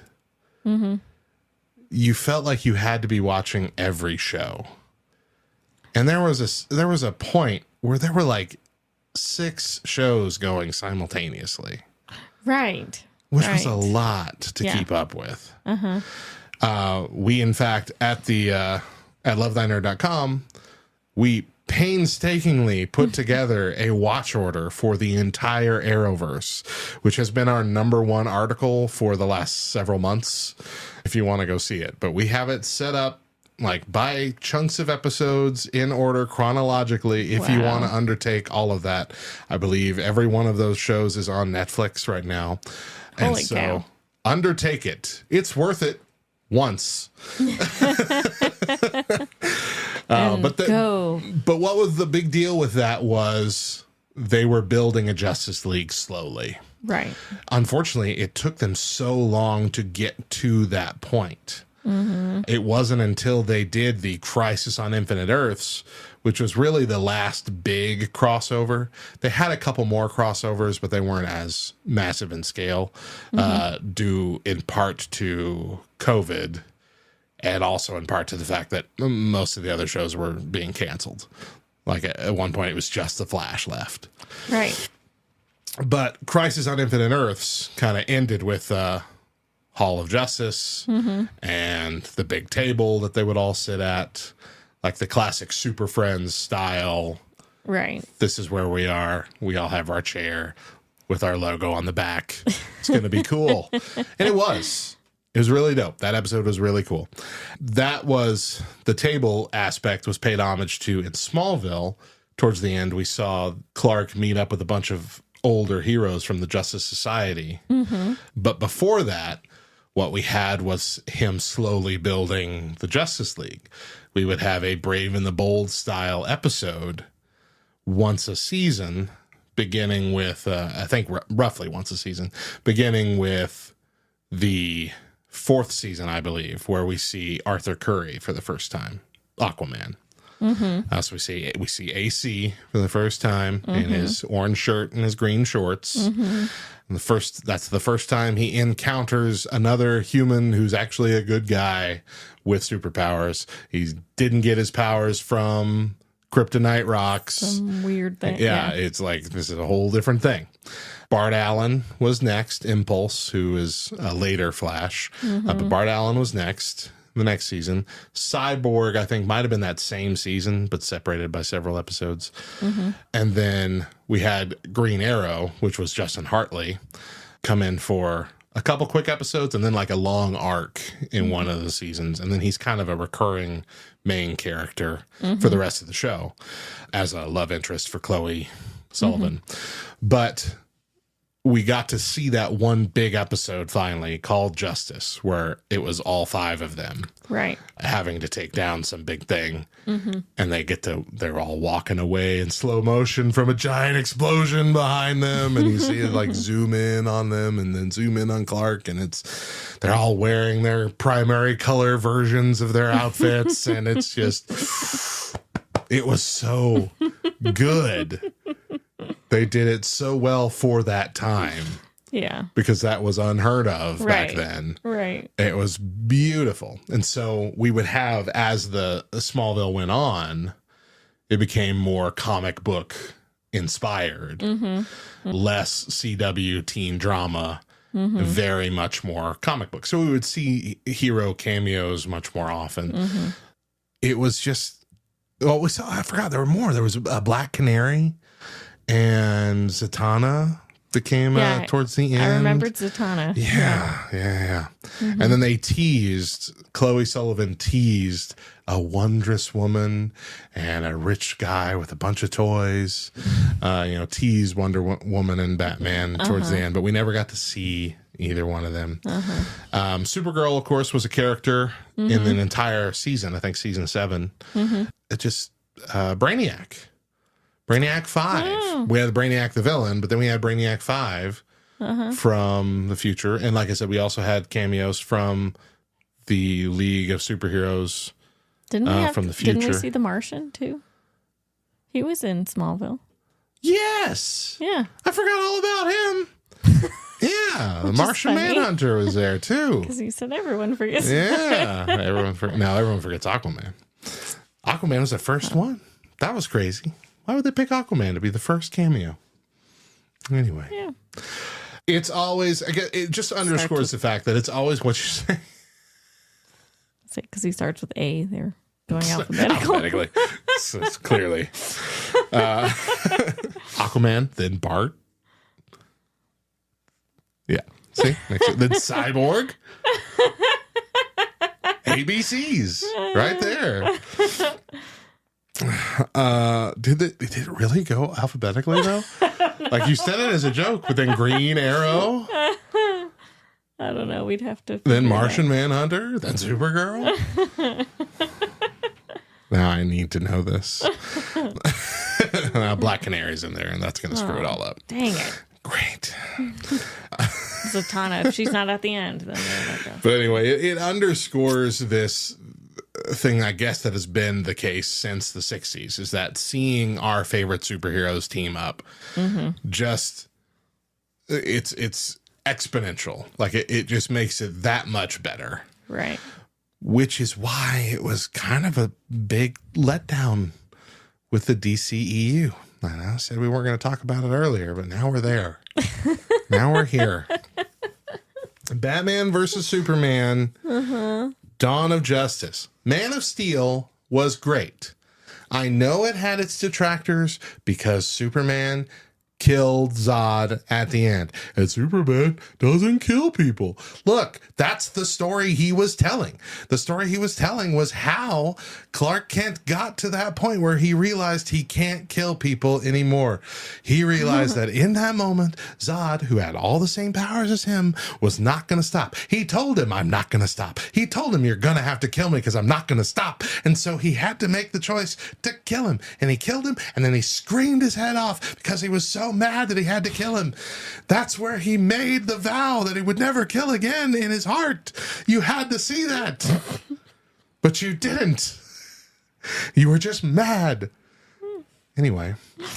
Man of Steel was great. Can we talk about that some more? Batman versus Superman Dawn of Justice was supposed to be good.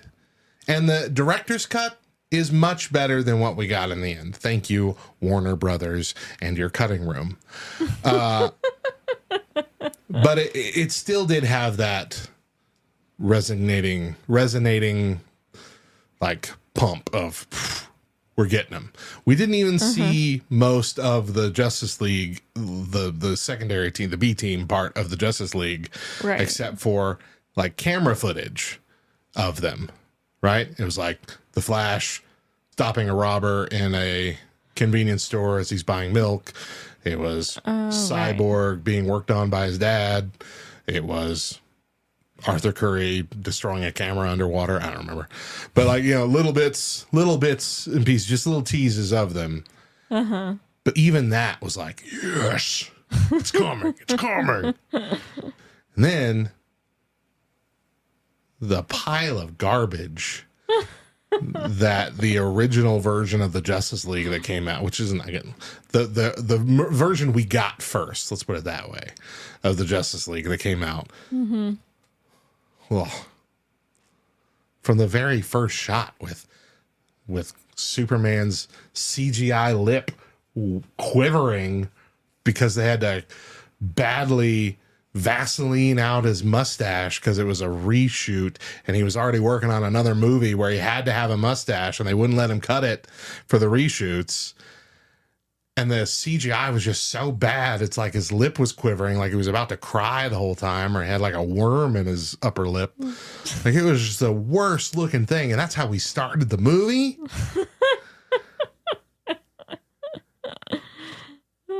It was bad. And then we didn't even get black suit Superman in that movie, which is what everyone wanted. You come back from the dead, you're in the black suit. And they just gave him his normal suit and made it brighter. We didn't want that at the time. And it was weird. Yeah, they could have like ended with that, right? So yeah, end with getting back in your suit or something. I wanted to like it. I wanted to defend it so bad, but I can't defend it like I can defend Man of Steel. It was just awful. But then the world demanded the Snyder Cut. So Zack Snyder had the vision, but unfortunately his daughter passed away and he needed to leave the production at that time. And Joss Whedon came in. Everyone loves Joss Whedon at the time. We don't really like him much now because I've been found out that he was a jerk to a lot of people. But that's hearsay. I don't really know if any of that's true or if it's he said, she said. But I know we aren't talking about him a lot anymore. But at the time, like I think he was the one. I'm pretty sure he's who led up the first Avengers movie. He was, because someone always dies in a Joss Whedon thing. And we lost. Gotcha. We lost the great Agent Coulson. But we had him take over. Like, okay, this could be great. Right. It was not great. And the world demanded the original vision. And they kept telling us it doesn't exist, never happened. We never finished it. We don't have all the footage. We can't. Couldn't possibly. But then they had a new streaming service they needed to push. And they needed something big to get people on that streaming service initially. And they're like, you know what? Look what we have. Let's do it. Let's release it. Let's make a 4-hour Justice League movie. Let's bring back Zack Snyder. Let's bring back every cast member and film some more stuff to fill in the holes. Let's make sure all our CGI is on point. Let's put him in the black suit. Let's re-release and make it all in black and white to give it that big feel too. Like they did everything. And it's a long movie, but it is so much better. And I really wish we could have finished that because it teased, a second part in a desolate wasteland of the future. Could have been really, really good. And so now we're heading into James Gunn's reboot, where it was just announced we're not doing origin stories pretty much at all. We're jumping in. Good. Jumping in with both feet. And yeah, that's fine. We've had plenty of, especially Superman. Had plenty of Superman origin stories.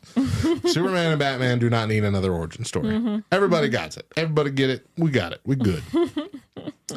But like they're already, it's not even a surprise. It's already going to feature other superheroes. Okay. Now, I don't know if this is going to be a Justice League, but it's got, we saw Green Lantern. We saw a couple other people already established in this movie. Like it's going to be, we're already a team somehow, some way. And so I'm excited to see what this is going to feel like. Is it going to feel like Guardians of the Galaxy-esque, you know? Wouldn't be the exact same because they're all kind of criminals. But the fact that they chose Guy Gardner, the angriest, most cantankerous version of Green Lantern, to be the Green Lantern in this film, played by Nathan Fillion, who can do no wrong, makes me excited. I'm excited to see what this version of DC's team-ups is going to look like. Yeah. As for the comics, don't know.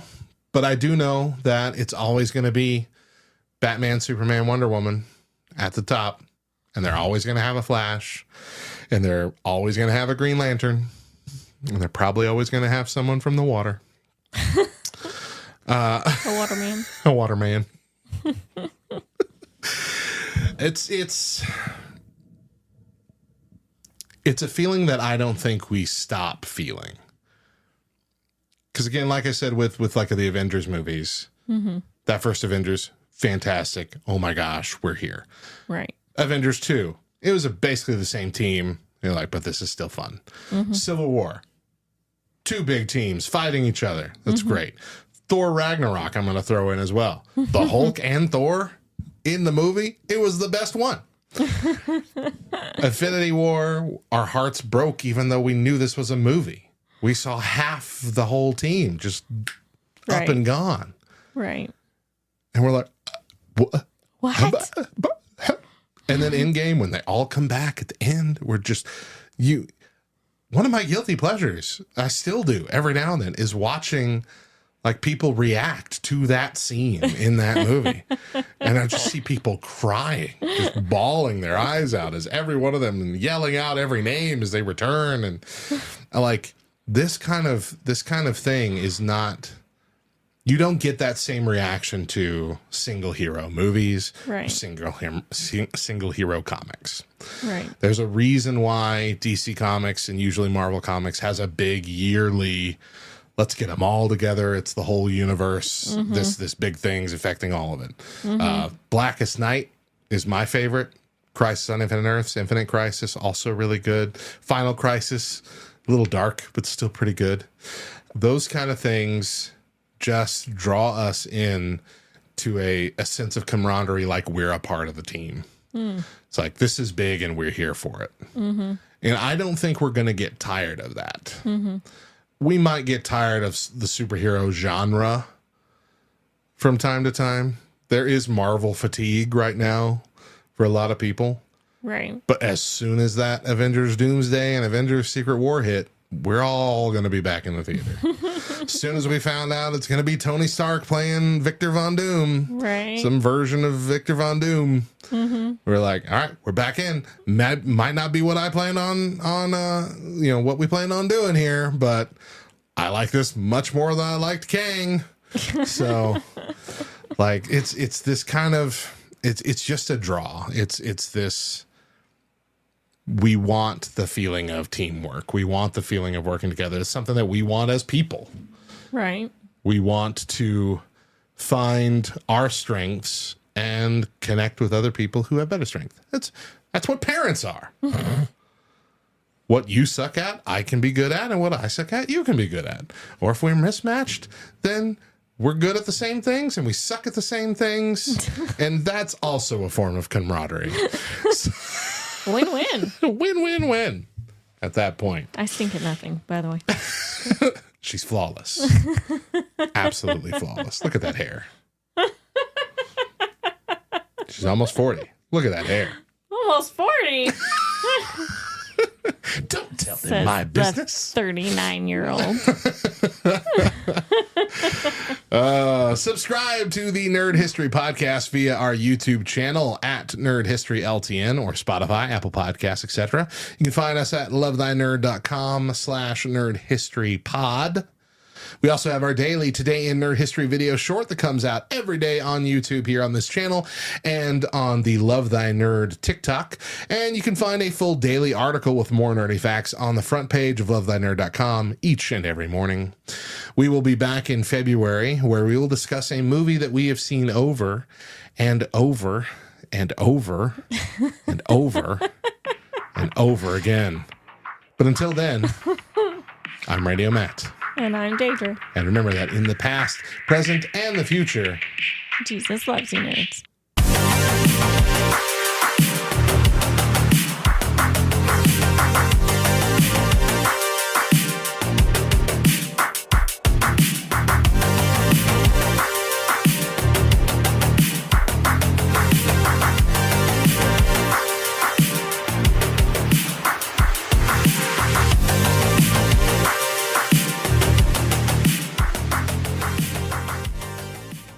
Greetings, valued Pull listeners, and welcome to episode 118 of the Pull List Podcast, your monthly pull of comics, pop culture, and faith. I'm your host, Hector Mirai, and generously joining me today is the master of mosaics, the one and only Mr. Todd Turner. Let's break it down and put it back together. Because it has to be broken before it can be mended. That's right. That sounds bad. Like, let's bust it up. We're going to bust up your comics and put them back together. Basically. That's how that works. We're going to be sharing some things that we've enjoyed this week, some moments within the comics that were inspiring, things that we enjoyed, things we maybe didn't enjoy, and some of the stuff that we've been looking at over the past week, or the past month. So strap yourselves in and prepare to be backed and bored. It's the Pull List Podcast. Better put the word out. Get ready for the nerd out. Better put specs on. Better bring necks on. I cut handsome checks for my expansion sets. They call me Obi-Wan. Act like you know me, son. You're not going to be bored. You're going to be like just so excited. It's exhilarating. Exhilarating. Yes, right. So you got any news that's jumped out at you, comics-wise, in the last little bit? I don't know. I watched all of the Marvel Zombies. I haven't seen that yet. How'd you feel about it? It was okay. I mean, it was good. I enjoyed it. It definitely is. Hey, we can't really have Hemsworth, Evans, Robert Downey Jr. and all these guys voice stuff anymore. So let's get all the other actors that's just been in stuff lately, and we'll focus on those characters. So it's basically Young Avengers and the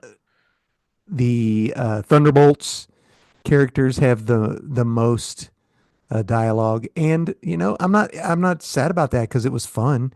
Kamala Khan is basically the star of the whole thing. It centers around her. Trying to save the planet by contacting the Nova Corps. And yeah, so it was good. It was fun. I enjoyed it. I want to say that Elizabeth Olsen said she recorded her lines like 5 years ago. Well, because she's a huge part of it as well. Yeah.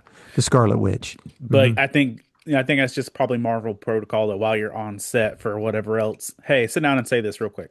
Yeah, isn't that crazy? Or they could do like what Tom Hanks does. He doesn't record any of his stuff for animation or dolls or anything. It's his brother. Yeah. So and that's cool too. Yeah. And there are plenty of Olsen sisters out there, we know. And there's what was it? That's something I'm seeing at Comic-Cons now is people who are guests because they are the alternate voices for like Disney rides. And stuff like that. Because they were advertising, one of the shows I did recently was advertising Jessie from Toy Story, but it was Jessie from the Queue. Gotcha. And not Joan Cusack. Yeah.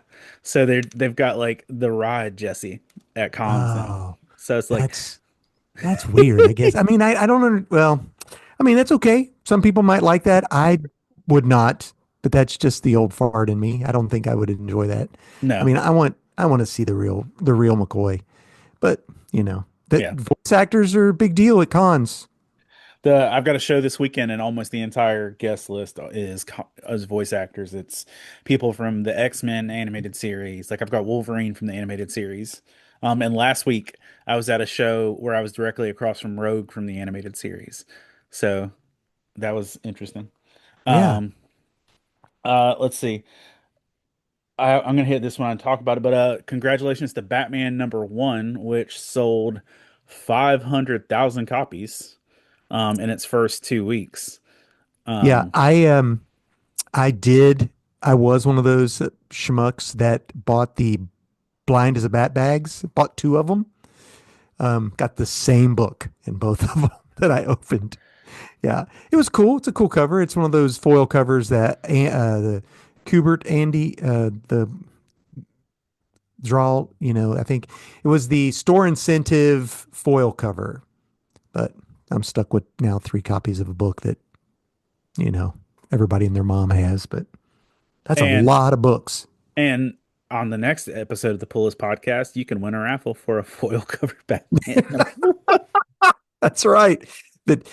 Just a 50 cents for a ticket. That's it. Get you there. That's it. There's also Green Arrow got canceled. I saw that. Green Arrow got canceled.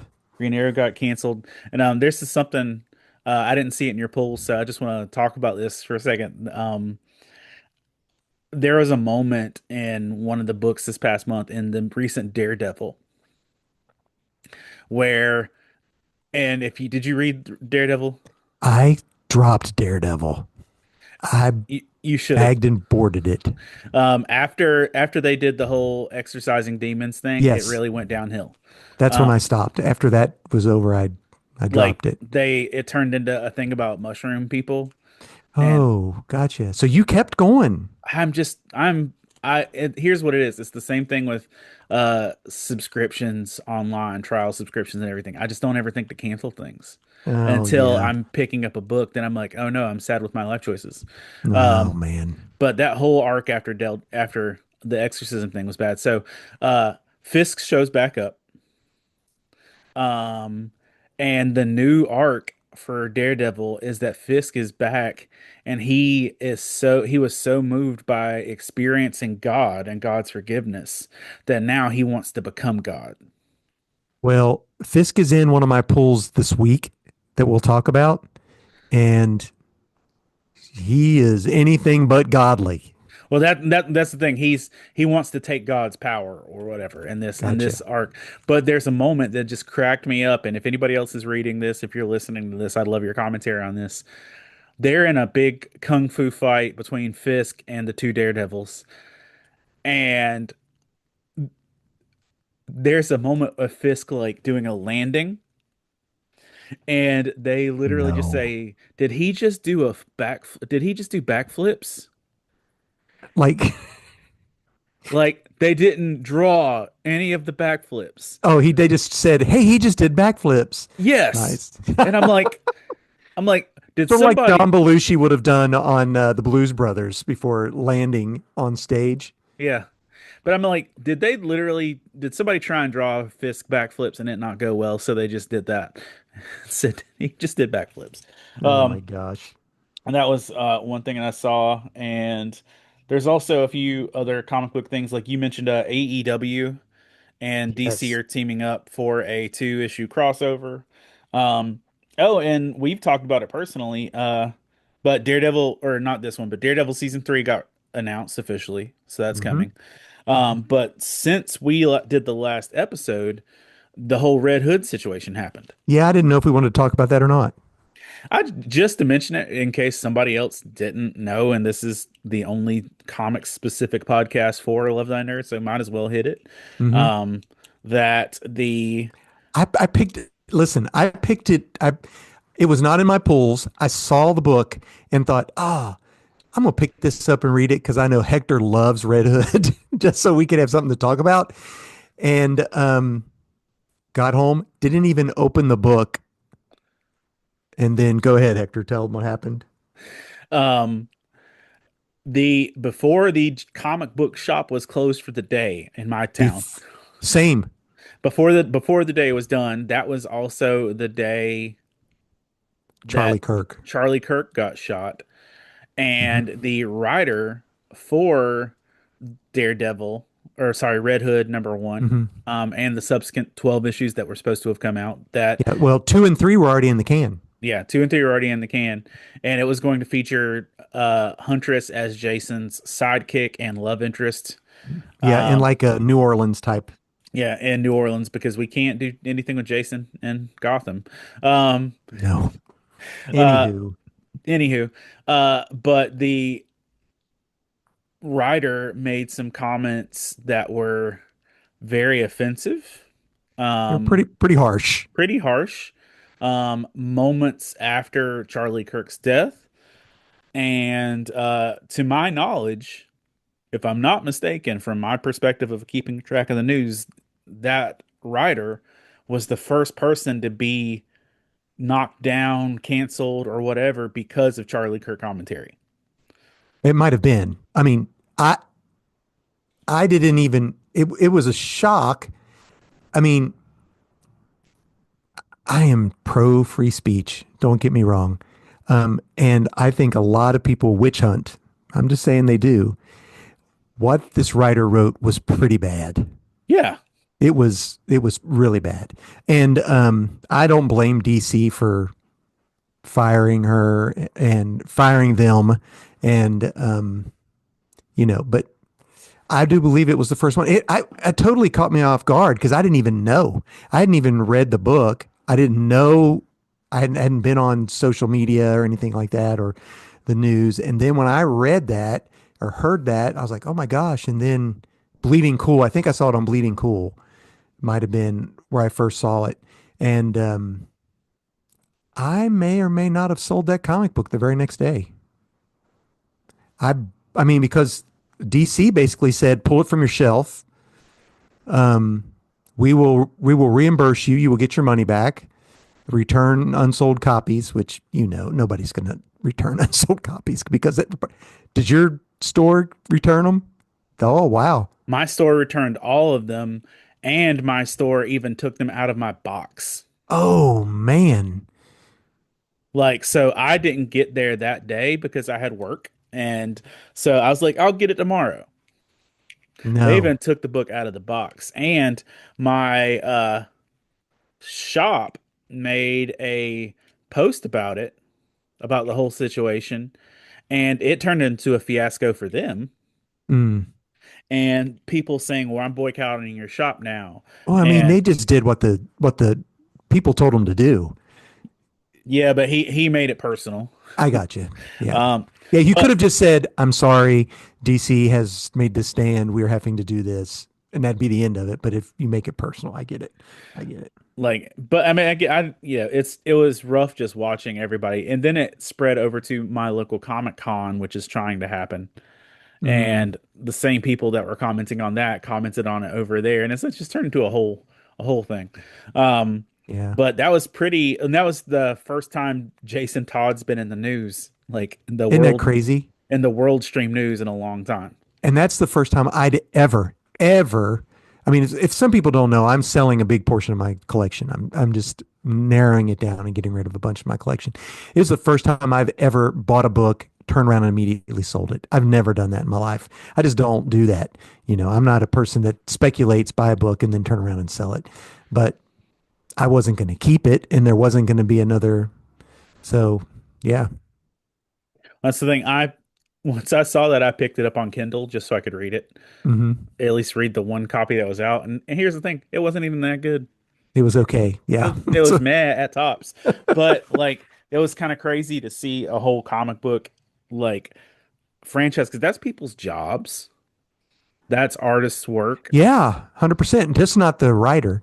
But they did I think of reading it on Bleeding Cool. They were paid for the 3 issues that were already completed. Yeah, So, but still, you got 9 more that they were supposed to have. So that's a whole paycheck kit and caboodle right there. I know it. But either way, that happened and it was a thing. Um, so that's about it for our news. You were that going to I've say got. something about Nepal. Nepal, thank you. We were talking about One Piece before we started recording, because we're going to be discussing One Piece a little bit. So, recently, in political heat and protests and stuff that's happening in different parts of the world, um, the One Piece flag has become a symbol for resistance and rebellion. Oh my goodness gracious! So people are literally flying the Straw Hat Luffy, the Straw Hat Pirates, Skull and Crossbones, Jolly Roger Okay. with the hat. Mhm. So about a month ago, or maybe a month and a half ago, the One Piece flag was banned in Indonesia. Wild. What about like T-shirts? I mean, people walking around with T-shirts can't wear those either. If the One Piece Jolly Roger was banned in Indonesia. Wow. Then about 3 weeks ago, if my math is mathing, and y'all are hearing this a week or so later, so trust me on it. About 3 weeks ago, Sometime in September. It's October, bro. Yeah. Oh 3 yeah. weeks Oh yeah. ago. Sometime in September. You're right. Yeah. There was a riot and uprising in Nepal because the Nepalese government banned social media, Yeah. and so all the young people, All the youngsters. rioted, and they stormed the city. They even burned the Capitol. Ooh. That happens in one of my comic books today. Oh, but they burned the Capitol, and as the Capitol's burning, a young man climbs up on the gate Oh no. Puts the One Piece flag up. and hangs the One Piece Jolly Roger. So there's a photo that was taken in Nepal Wow. as the government capital is burning Hmm. of a young man climbing down from hanging the One Piece flag, and they're saying it's already in the nominations to be the Time Oh, the Magazine photo of the year. Sort of Yeah. like the Tiananmen Square. Yeah. The person standing in front. That is crazy. And now, in the Philippines, there's another thing rising up, and you're seeing that. And so they're saying the One Piece manga is about to take a break, and the anime is going to take a break. And people are saying, it's not connected to all the political uprisings. But then there are No, I other mean- people who are like, Season 2 of the show is getting ready to be. I mean, and Netflix is full steam ahead, isn't it? yeah, well, it's coming in 2026. But yeah, Yeah. So, yeah. Dude, that's 2 months away. it is 2 months away. You're right. Crazy pants. By the way, like, 3 you months. watched some One Piece, right? Yeah, I watched some of the anime. I watched all the live The action. Did you make it a Chopper, the little reindeer? No. Okay. Tony Chopper. He's adorable. He's a little reindeer. I'm looking around to see if I've got a Tony Chopper somewhere. Normally I would have a Tony Chopper somewhere. Here, there's a hair clip on the couch, but I'm not getting up. But there's a little reindeer named Tony Chopper, and he is voiced in the live action by the young woman who played Cat Grant in Superman. In the movie? Yeah. She is going to be at my next comic convention I know, that I I'm saw doing that. in Nashville. And so she's Tony Chopper, the reindeer. And she's Cat I saw Grant. that. Yes. Okay, cool. Awesome. Yeah, so I just thought that was neat. And I actually saw that when I was looking at your con. I'm like, oh man, that'd be dope. All right. So we've talked about some news, and now we're going to talk about some stuff that's new to you, which is our pulls for this month. So get ready and prepare yourselves. There's only so much we can cover before we actually deal with our own issues. And so we're going to talk about our pulls for the month. This week, we're going to be talking about our top 4 pulls. Plus, we're also going to be talking about some spiritual content that we found in comics. We'll talk about that in just a little bit. So let's go ahead and jump in with our top 4 pulls for the last month. Todd, take us away. What do you got? What's your first one? Well, my first one is Amazing Spider-Man 12. If you've not been reading Spider-Man, Spider-Man got his tush kicked by a creature named Hell's Gate, and that creature or person came because Spider-Man is supposed to be the strongest, and he's supposed to teach him how to fight, but didn't go well. So he was beaten pretty badly and shot. I don't know. I can't remember how this happened, but anywho, he's in space somewhere, far out in outer space. But what's happening is Spider-Man is still running around in New York doing Spider-Man-y things. And people are like, well, who's Spider-Man? Spider-Man's been a little bit rough on some villains, and you've still got Peter Parker working at this place where he works at, doing this research on mushroom stuff. Well, Ben Riley is covering for Peter at his job, which is Ben Riley's actually grown a little bit of a conscience since he became Chasm. And he's like, something doesn't feel right about this job. I think stuff's going to happen badly with this. And Osborn has been playing as Spider-Man. Oh. So in this issue, all the spider people confront the new Spider-Man, and they don't know who it is.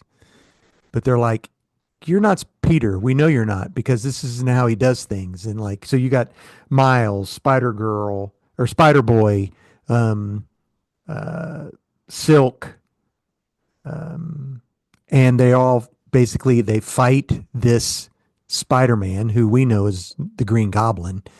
And at the end of the book, another one of the spider people comes at him and he grabs him by the neck and gets ready to do something, and then realizes it's Gwen.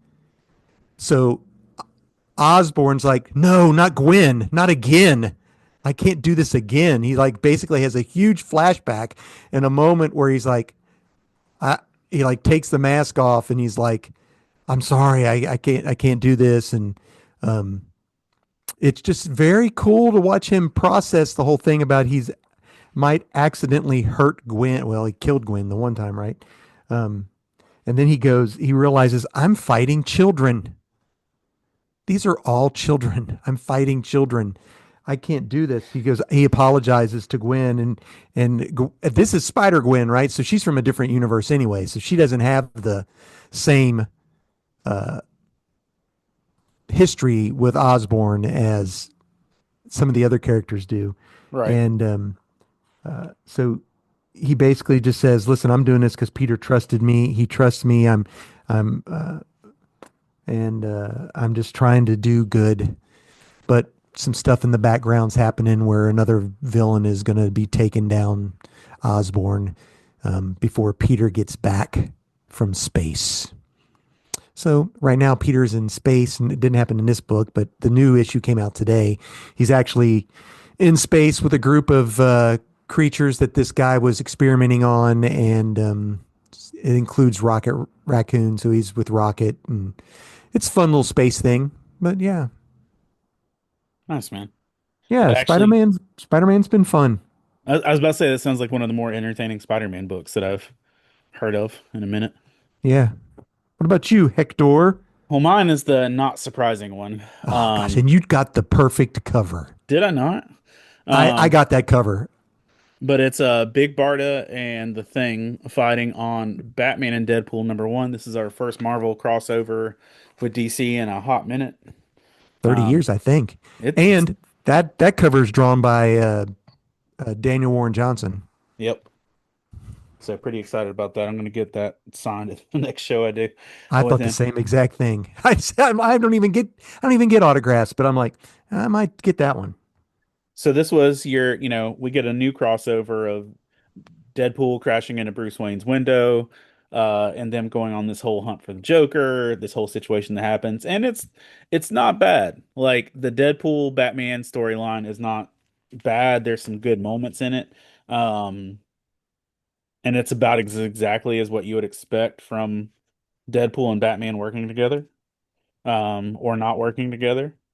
And, but like, I enjoy this Joker. This Joker gives me, New 52 vibes. Okay. Like Scott Snyder, Yes, I could see that. New 52 vibes. My favorite line out of anything, I know we weren't doing best writing, but my favorite line out of all the books I read this month is the Joker saying, turns out my brain is a neurospicy dopamine goblin with a task paralysis and a lack of object performance. Or object performance. But just the Deadpool and the Batman storyline was good. I enjoyed how that played out.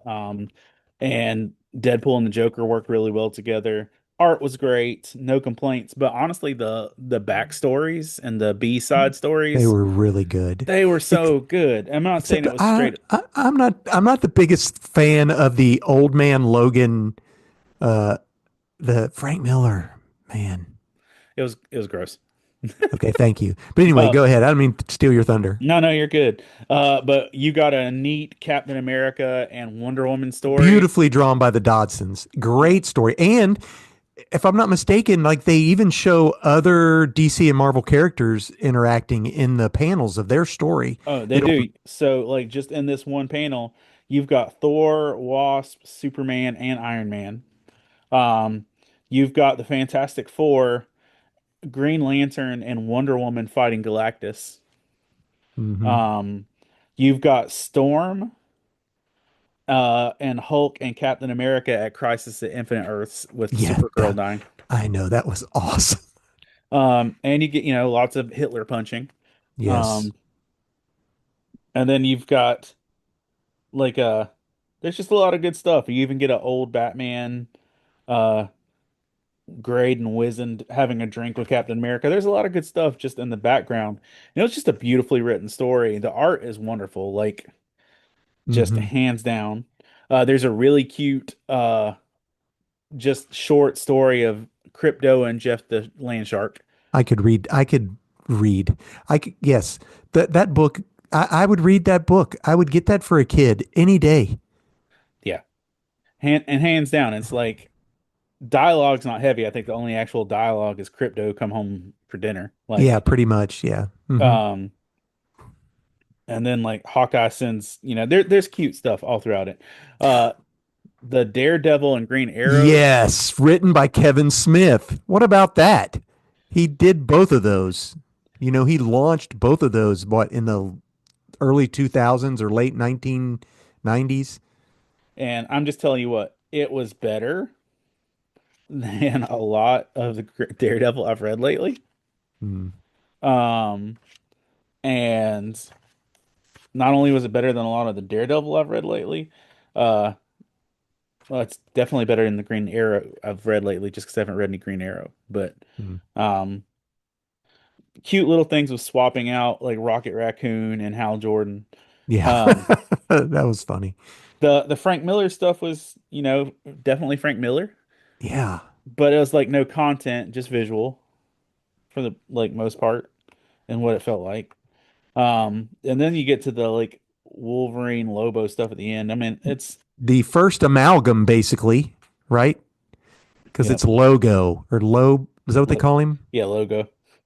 I mean, Logo. And that stuff was cool, but I mean, I'm telling you, like the Daredevil and Green Arrow was wonderful.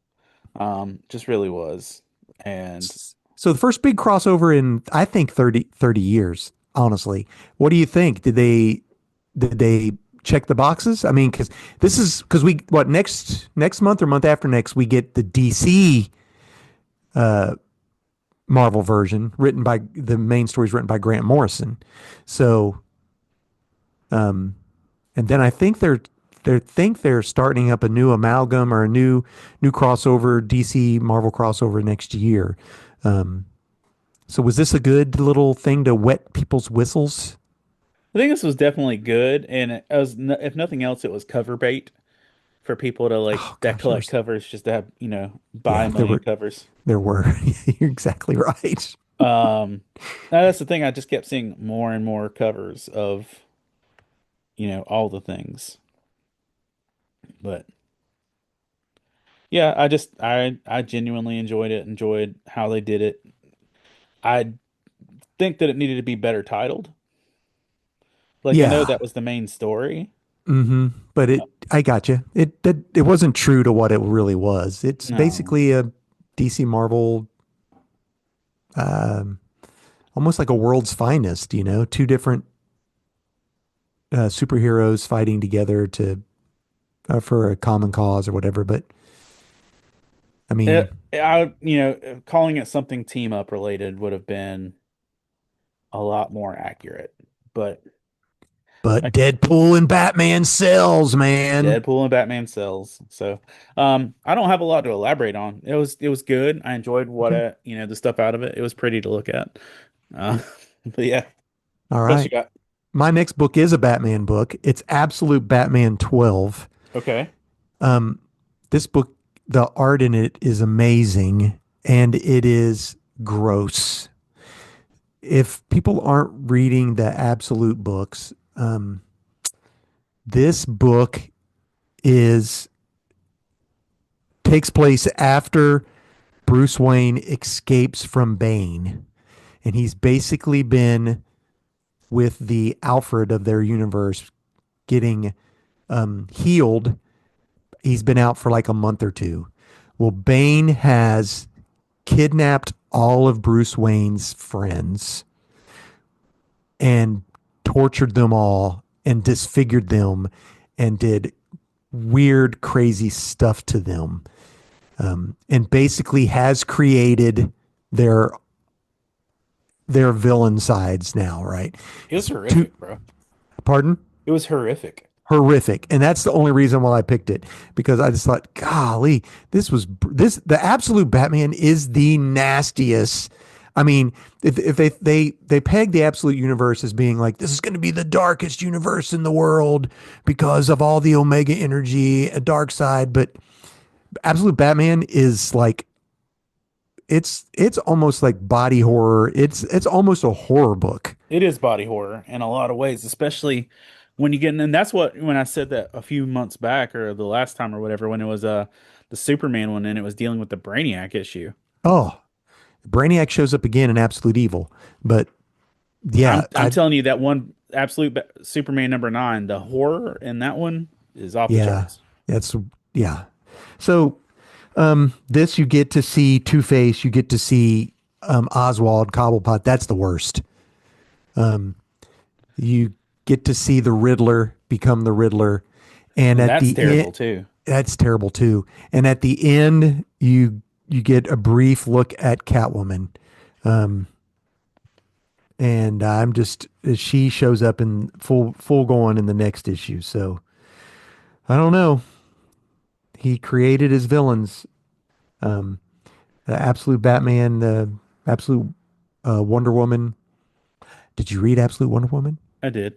At the very end, we get Zatanna now in the next issue. Yeah, I'm looking forward to that. I'm looking forward to that. I didn't enjoy the last arc. The whole Lost in a Maze thing. Yeah. Yeah, it was weird. So anyway, that's it for Absolute Batman. I would give it my best art just because it's creepy. Yeah, and it's definitely like the image of the Riddler was honestly like, ugh. I know. Like, it shook me. Yeah.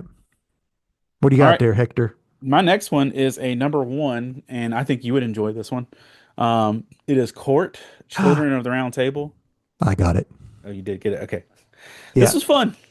Was fun. Tell everybody what it's about. An asteroid or something crashes in a place. Like in Beverly Hills or something like that, it seems like. And as it crashes, this group of kids who are going on some wilderness adventure, it spits weapons at all of them except for one kid who's just got a stick. Yeah, but that stick's going to be... It's going to be Merlin, you know, don't you? I don't know. Is he? I don't know either. I hope so. But they all get assigned weapons, and the weapons are imbued with the souls or heart or spirit or something of all the medieval legends. And so, yeah, like the Knights of the Round Table, right? Yeah, it's like Gawain and Lancelot and all these folks are in these kids' weapons, and they're gonna have to go fight and do all these things. The art's adorable. Like, it's good. It's got like strong Avatar: The Last Airbender art vibes. It's fun. I would recommend this for any kid. In fact, I'm planning to go give this to my daughter. Like, it's definitely, as an adult, you can read this and have fun, but this could be something that could be wonderful for a child. 100%. And then at the backstory is a whole backstory of kangaroos battling on Themyscira. Yeah. And it's adorable also as well. This is the creative team that did Seven Secrets, which I loved. If no one's got a chance to read that, go get that in trade or whatever. Is this Tom Taylor? Tom Taylor, 100%. Tom Taylor, and is it D. Simone? Yeah. Yeah. Well, I genuinely love Tom Taylor's stuff. He can go all over the place. Yeah. So that doesn't surprise me. I enjoyed this then. I didn't look this. And just to be full disclosure, I didn't realize Kevin Smith wrote the Daredevil Green Arrow thing until you just said that. So I'd like to let that know that I did not know that. So Oh man. Yeah, well, I was excited for that. So and yes, you're right. I would like that, which is why I picked it up and asked them to put it on my pulls. Yeah, even though I'm trying to quit collecting comics, some of them I can't help it when they're so good. You got to get them. I mean, this is it's going to be fun, this book. I mean, because especially like you said, I mean, my kids growing up, they loved Percy Jackson, anything like that with medieval or mystical stuff like that. So not that this is Percy Jackson, but It's got a vibe. it's got a vibe. All right, so my next book is a Red Band book from Dun, Marvel, dun, dun. Todd Punisher 1. Dalton. Oh, this is the new one with all the art I've seen from. Okay. And this is the first time when I really felt like Marvel should have Red Band it. It really was brutal. So the Punisher's back. Doesn't I mean how? We don't know. Why is he back? Who knows? He shows up and he ends up crashing at some old lady's house. And at the end of it, you come to find out that the Punisher's strings are being pulled. He has an implant in his head, and the real person behind the Punisher is the Kingpin. Shut up. No, and it is brutal. And like at one point at the very end, it says activate Punisher, and the Punisher like falls out of the tub at this old lady's house, and she's like, "Are you okay? Please say something." And he goes, "Do you have any guns?" And that was the end of it. But I mean, Tombstone is in this, and he is just brutal. Like anything. This is like, gosh, what could I compare it to?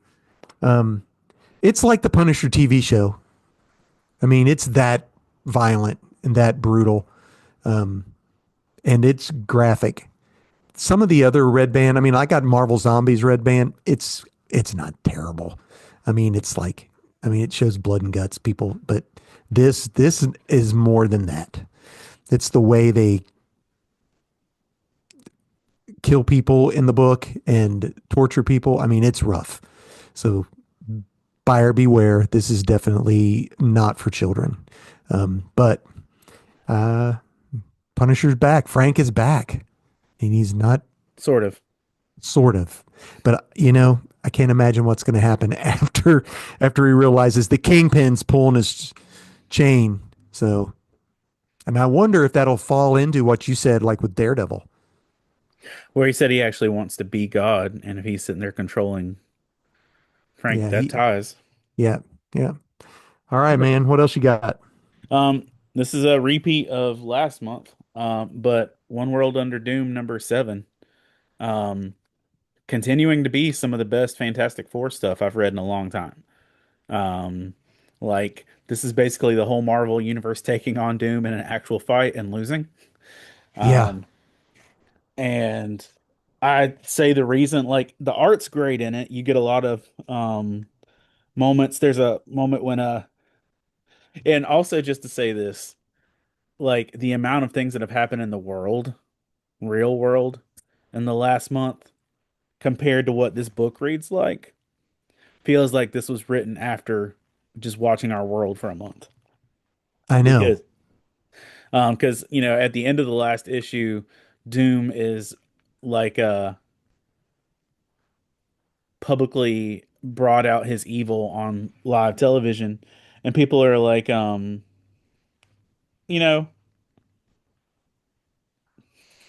his mask finally slipped, not literally, but you know what I mean, like talk about insecurity. And it's just like, so this is the one thing that caught me. It's there's still somebody with a sign that says Doom will save you, and a woman says he didn't lose the argument, so he doesn't have to step down. It's not complicated. Some people willfully close their eyes to basic logic. And it's just like literally people arguing in the political landscape of trying to say, Doom's a good guy. And J. Jonah Jameson gets taken off the air. Yes. I just wondered if you're going to literally. Mm-hmm. Yeah, it's literally looks like the world around us right now. A little bit more violently than just, telling someone they couldn't be on their show for a week. But Yeah. But it's rough, man. And like there's just shots of Doom like leveling whole landscapes of tanks and stuff. And the Fantastic Four finally like collecting people to go for it and them losing a battle, and you get nice X-Men shots, you get Juggernaut punching a Doom Tyrannosaurus. I mean, you get good stuff, but I think what made this book good was like the fact that uh had a nice plot twist, which I'm going to spoil because it'll be 2 weeks, like a month or 6 weeks after you, by the time you read this, that the only way that they could actually put a dent or try and do this was for Reed Richards to embrace magic. magic, yeah. But he just turned magic into science or a scientific theory to magic, and he's battling Doom with magic, and he holds his own pretty well For a while. Yeah. For a while. Yeah.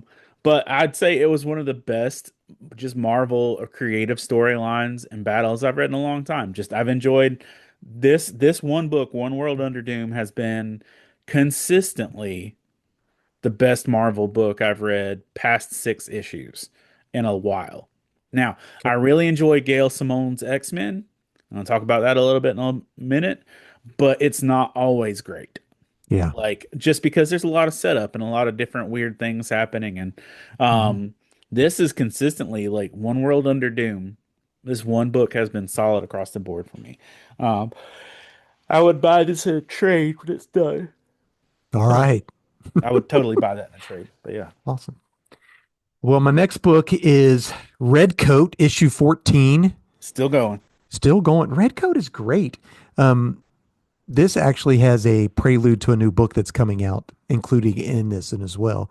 What happens is the Red Coat, Simon Pure, is at the White House, and Dolly Madison is at the White House while the White House is burning, and she gets him to try to help her save a portrait of George Washington. And of course the whole thing with him still dresses in that stupid red coat. I don't know why in the world he still wears the same clothes. It never ages. I don't know. I mean, but it's funny because so like they think the British are trying to, burn down the White House, and they think he's part of it, but he's not part of it. And it's really cool.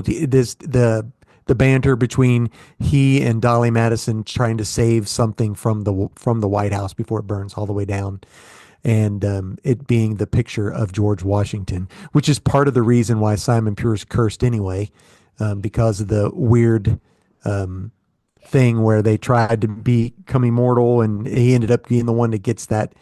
But you come to find out that the ghost of George Washington is, I guess, tethered to that painting or something of that nature. So George Washington is the ghost. His ghost resides in the White House, and apparently he affects a lot of the things that happened from, the founding of the country up until now.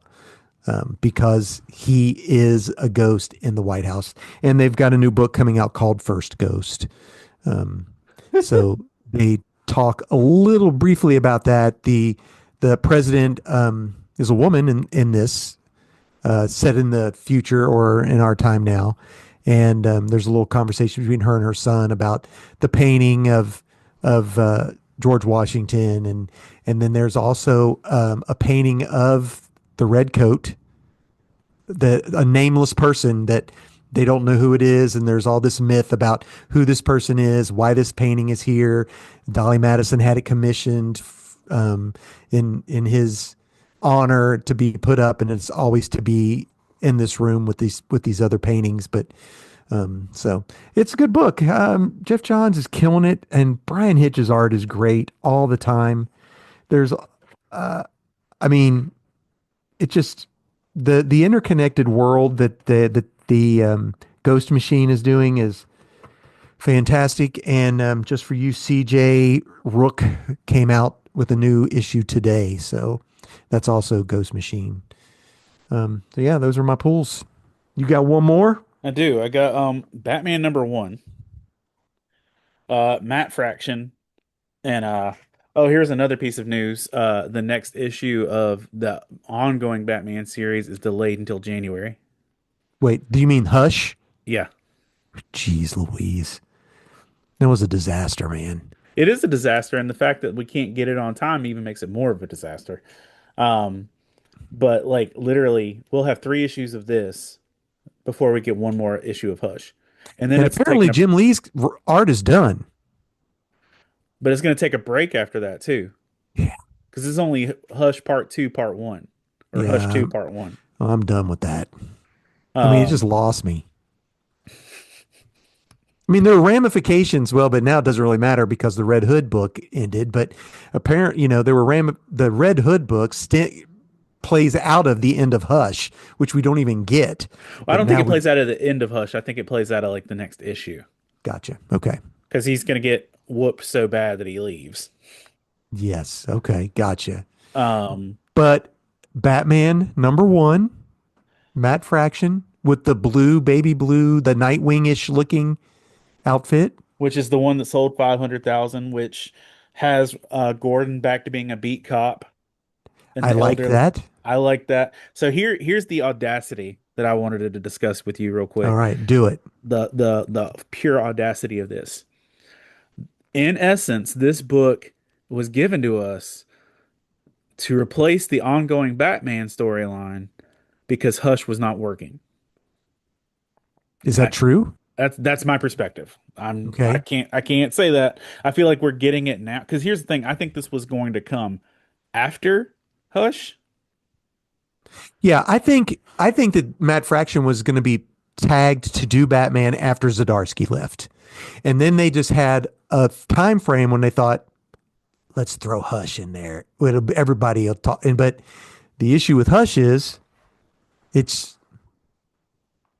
I'm sorry, it's just not as good as the first Hush. It's not as good as the first Hush. And when you have to wait, I mean, now I can't even remember what happened in the last issue because that's been 3 months ago. Right. It's going to be almost a full 6 months before you get an issue. It's almost as bad as what was it? The Doomsday Clock. That took forever. Yes.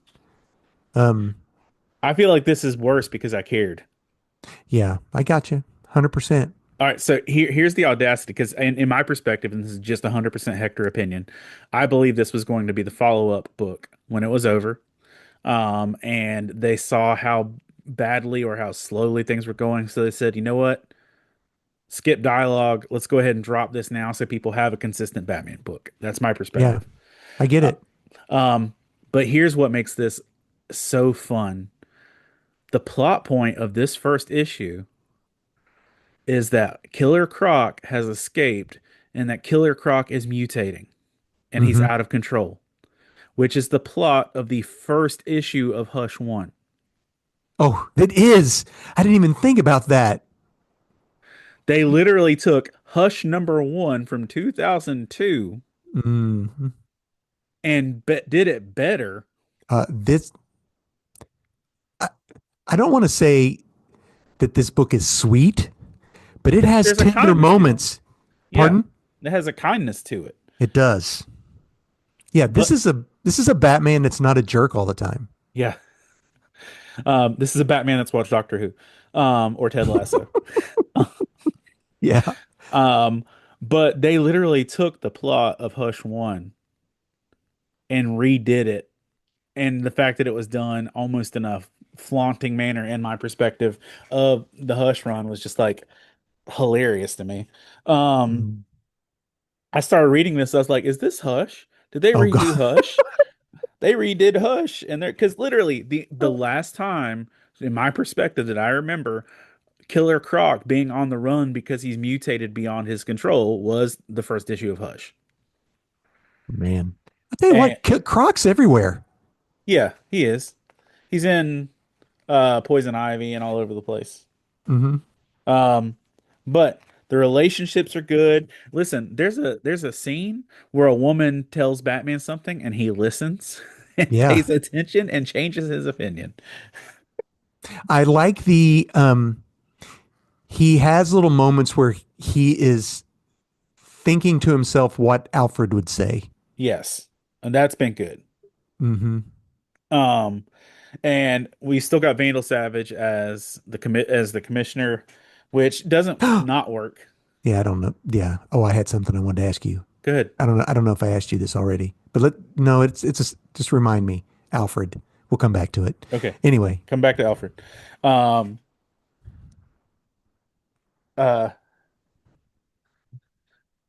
Oh, and yeah, they got to get rid of Vandal Savage. I'm sorry, they got to get rid of him. You think so?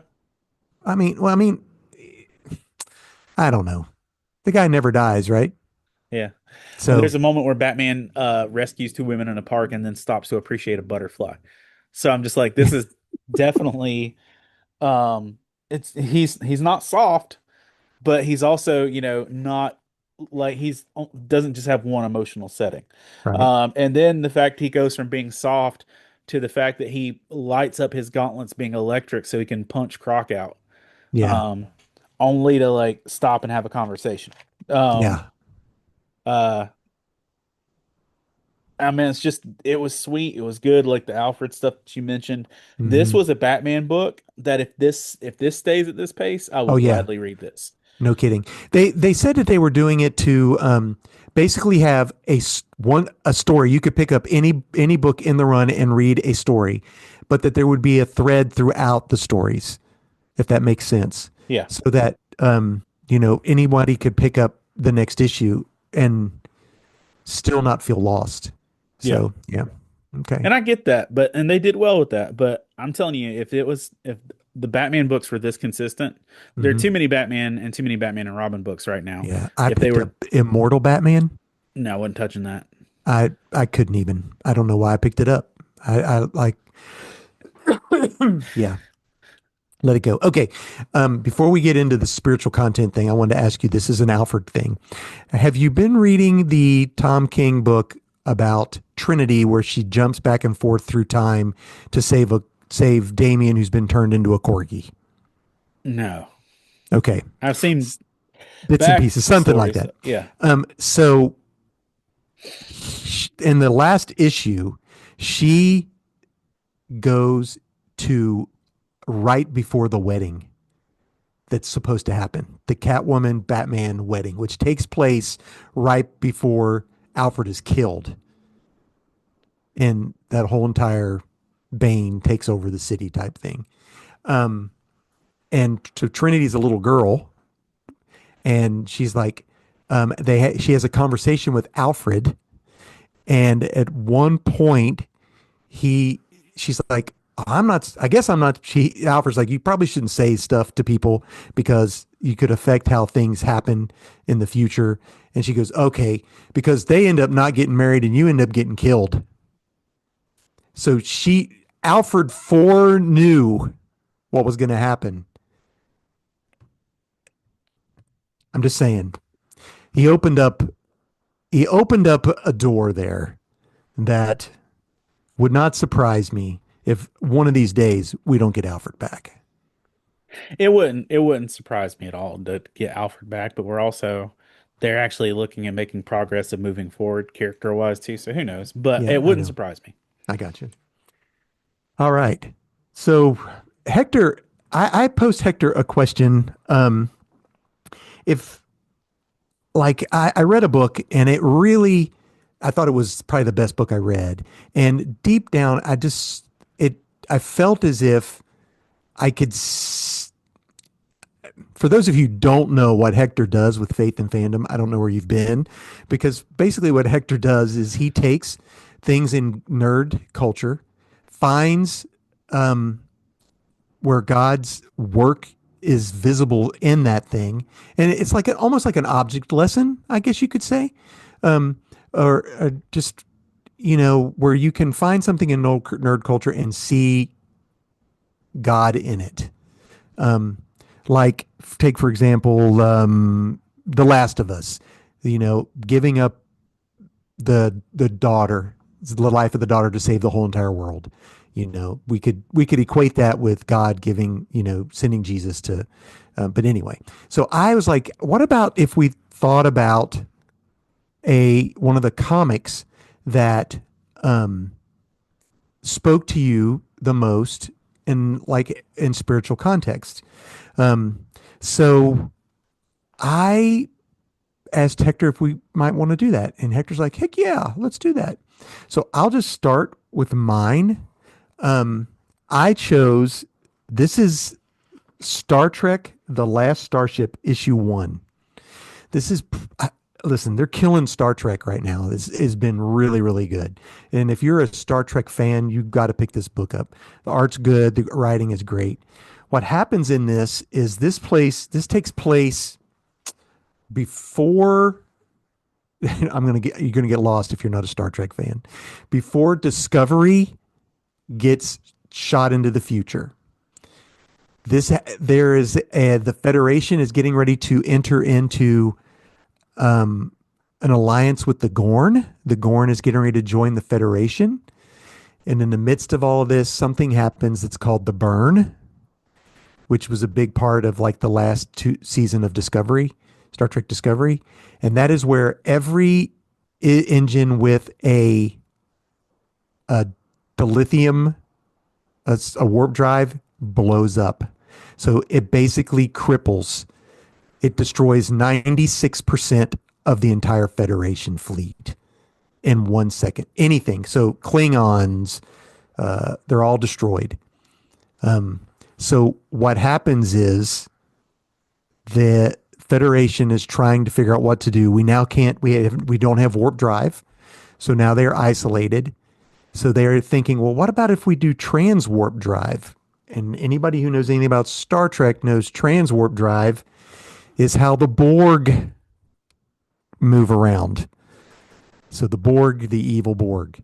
So this picks up, I know this is losing some people, but the new Borg Queen. If they're here this far deep into this, they're not going anywhere. Okay. The new Borg Queen shows up. And for those of you who watched Picard, the miniseries, you know that Picard reset the whole Borg standard, and the girl named Agnes, who was with him, becomes the new Borg Queen. And now we have Agnes from Picard. So now we've hit the Gorn, which has been really big in Strange New World.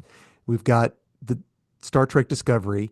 We've got now the Borg Queen from Picard miniseries coming to help them learn how to do trans warp drive so that they can rescue the Federation.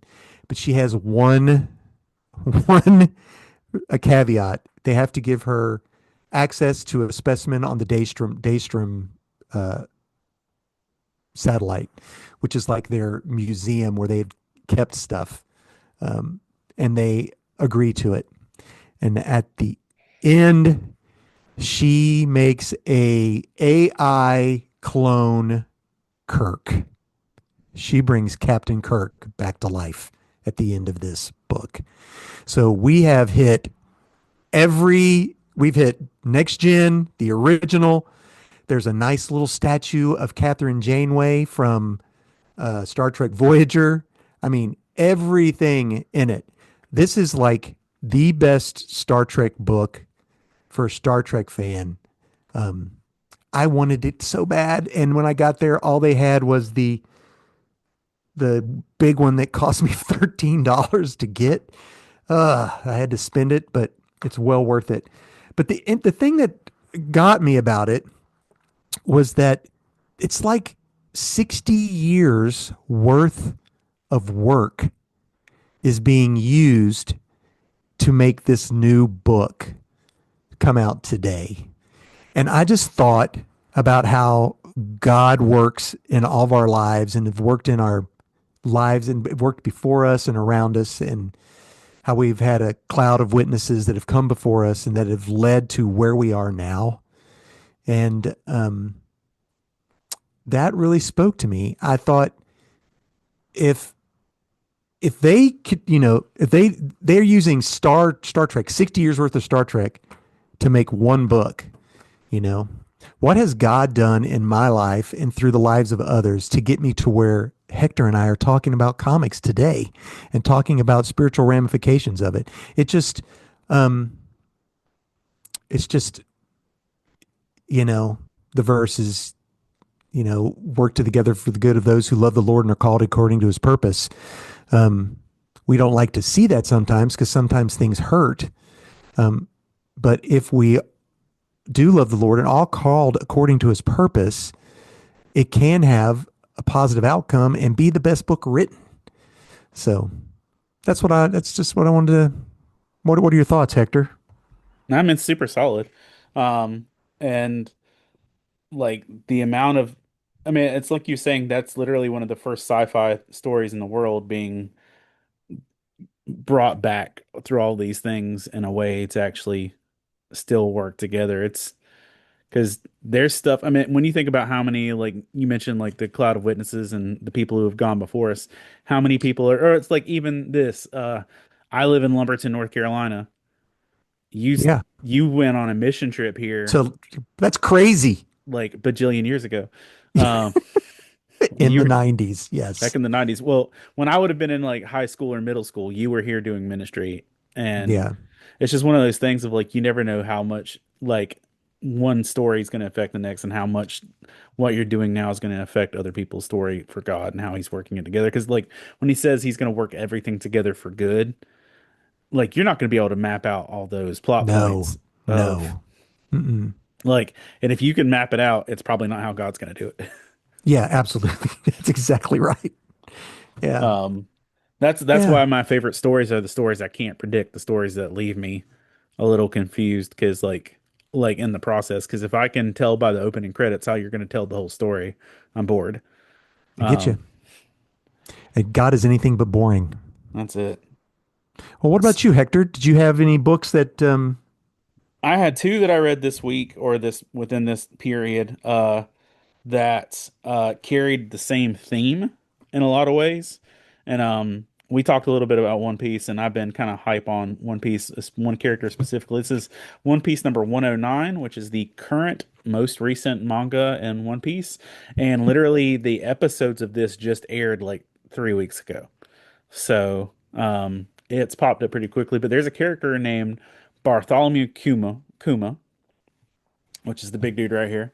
Um, and like in the middle, Gotcha. Kuma. Hold on. I think I actually, oh, if I can scoot back and not destroy anything, I have his Funko, like right here, like this guy right here, All and he's right. actually carrying a Bible Wild. in his hands. In it, Bartholomew. Bartholomew Kuma. So when you meet this character, like I would let's say episode 400 of One Piece. He's a bad guy. He like wipes the whole crew out. And he does this one thing where he's got a power where he can push pain, suffering, and injury out of people. Oh. Like he can just touch you and push all of your arthritis, your whatever out of you. Hmm. But it has to go to somewhere else. Oh, yeah. And so there's at one point where he's supposed to kill Luffy. Um, and his crew are literally saying, "Kill me instead, kill me instead." And so he says, "I'll let your captain live, but you have to take all of his suffering." Ooh. Man. And so he pushes it all out. And this is a long ways back, like episode 400 or whatever. And you have to take all of his suffering. And one of the crewmates, Zoro, is just like, "Fine." And he takes it and it almost kills him and all these things, and people are like, he's all bloody and wounded, and they're like, well, hey, he's like, nothing happened. So if you ever hear a One Piece person talk about nothing happened, it's one of the best moments in the whole storyline. Mm-hmm. So fast forward 800 episodes of television, and you find out that Kuma uh was a pastor who um had a very Forrest Gump situation where a woman that he didn't get to marry shows up on his doorstep Oh, or with okay. a child, and has him raise the child. And so he's literally, as a pastor in the town, like having all the elderly people come and push out their pain, and he takes it on himself Mm. every Sunday, and all these things, and he's just doing all like legit the godliest character in the One Piece franchise at this point, and he ends up taking care of this little girl who was his not wife child she showed up with. Hmm. Um, she dies. He's left. It's literally Forrest Gump. And so she's got the same disease that's going to kill her mother. Mm. The only people in the world with the ability to cure this disease are the scientists for the evil government. Gotcha. Okay. That he makes a deal because he's made of like sterner stock. He's a Buccaneer, which is like the top brand of human you can have. He's Okay. like he's high, he's grade A quality. Gotcha. And he's the last Buccaneer on Earth. And Ooh. they said, if you'll let us make all of our robots based on you and your DNA and your whatever, your cyborgs, we'll cure your daughter. So but the part of it is they have to rob him of all his humanity, all of his memories, everything else. Oh gosh. Um, and so he basically trades his life for her future. Um, and there comes a point where she's a grown up now, and she's at the current part of the One Piece storyline. Um, and she's about to be killed by the same people that did this to her father, and everything else. And even though he's had all of his humanity stripped, he can't not help her. Mm. And so he comes running, and he literally barrels through the entire world government, through the whole military, and he stands up to creatures bigger than literally planets, and like to rescue this little girl. Um, and it's like the minute I was down, I bought the action figure the minute that I saw the storyline about the being a pastor. Uh, Yeah. I bought the book because I was hoping to get more than what the anime has put out, but they haven't. But like the pure love, devotion, and sacrifice that you see Mm. in Kuma's character, which also makes the stuff that we got glimpses of early, like decades ago in the storyline, so much better. And it's just that, you know, there's a moment when you see him like barreling through all the town and everything else that I literally was just picturing the father of the prodigal, like Yeah. The prodigal son and the as dad. he ran out to meet him. Not that she Hmm. was the prodigal, but like the fact that the father came running for them. Yeah. Um, and I was just like, and it's like that father attitude of God coming to our rescue and the sacrifice implied with it. Now, And taking all of our suffering. and taking all, listen, there's the only reason I haven't written a One Piece chapter on this yet is because the story's not over. Gotcha. When this chapter finishes and I know that they're done with this dude, I'm writing Yeah. stuff. But I'm like Gotcha. I don't want to write it and like have to change it in I 5 understand. minutes. Yeah. But one of the like this also ties into one of the recent X-Men books. There's a character in the X-Men current team called Ransom. Uh Ransom is a This is mutant. X-Men number This is X-Men 21. 21. Okay. Um, Ransom is the child of a wealthy douchebag. Gotcha. And he's a father that only wants his kids to be powerful or whatever else, and he trains them Hmm. to be merciless and whatever. And so he's abandoned by his father because he's not as evil as his brother or whatever else. But either way, it's a point where he's got a father who completely rejects him. Long story short, uh, Ransom takes Wolverine to a Comic-Con, Nice. and there are people asking to take his photo, and he's Take Wolverine's photo. yeah, and he's freaking out. They're like, "What? Why?" And there's this really sweet moment with Wolverine and somebody that he actually knows from his past, where she's like, "You really look like him," and he's like, "Yeah, I get that." and Oh um, wow. but all this to say, like, there comes this moment throughout this book where Wolverine comes face to face with this boy's father, Okay. who doesn't want him as a kid.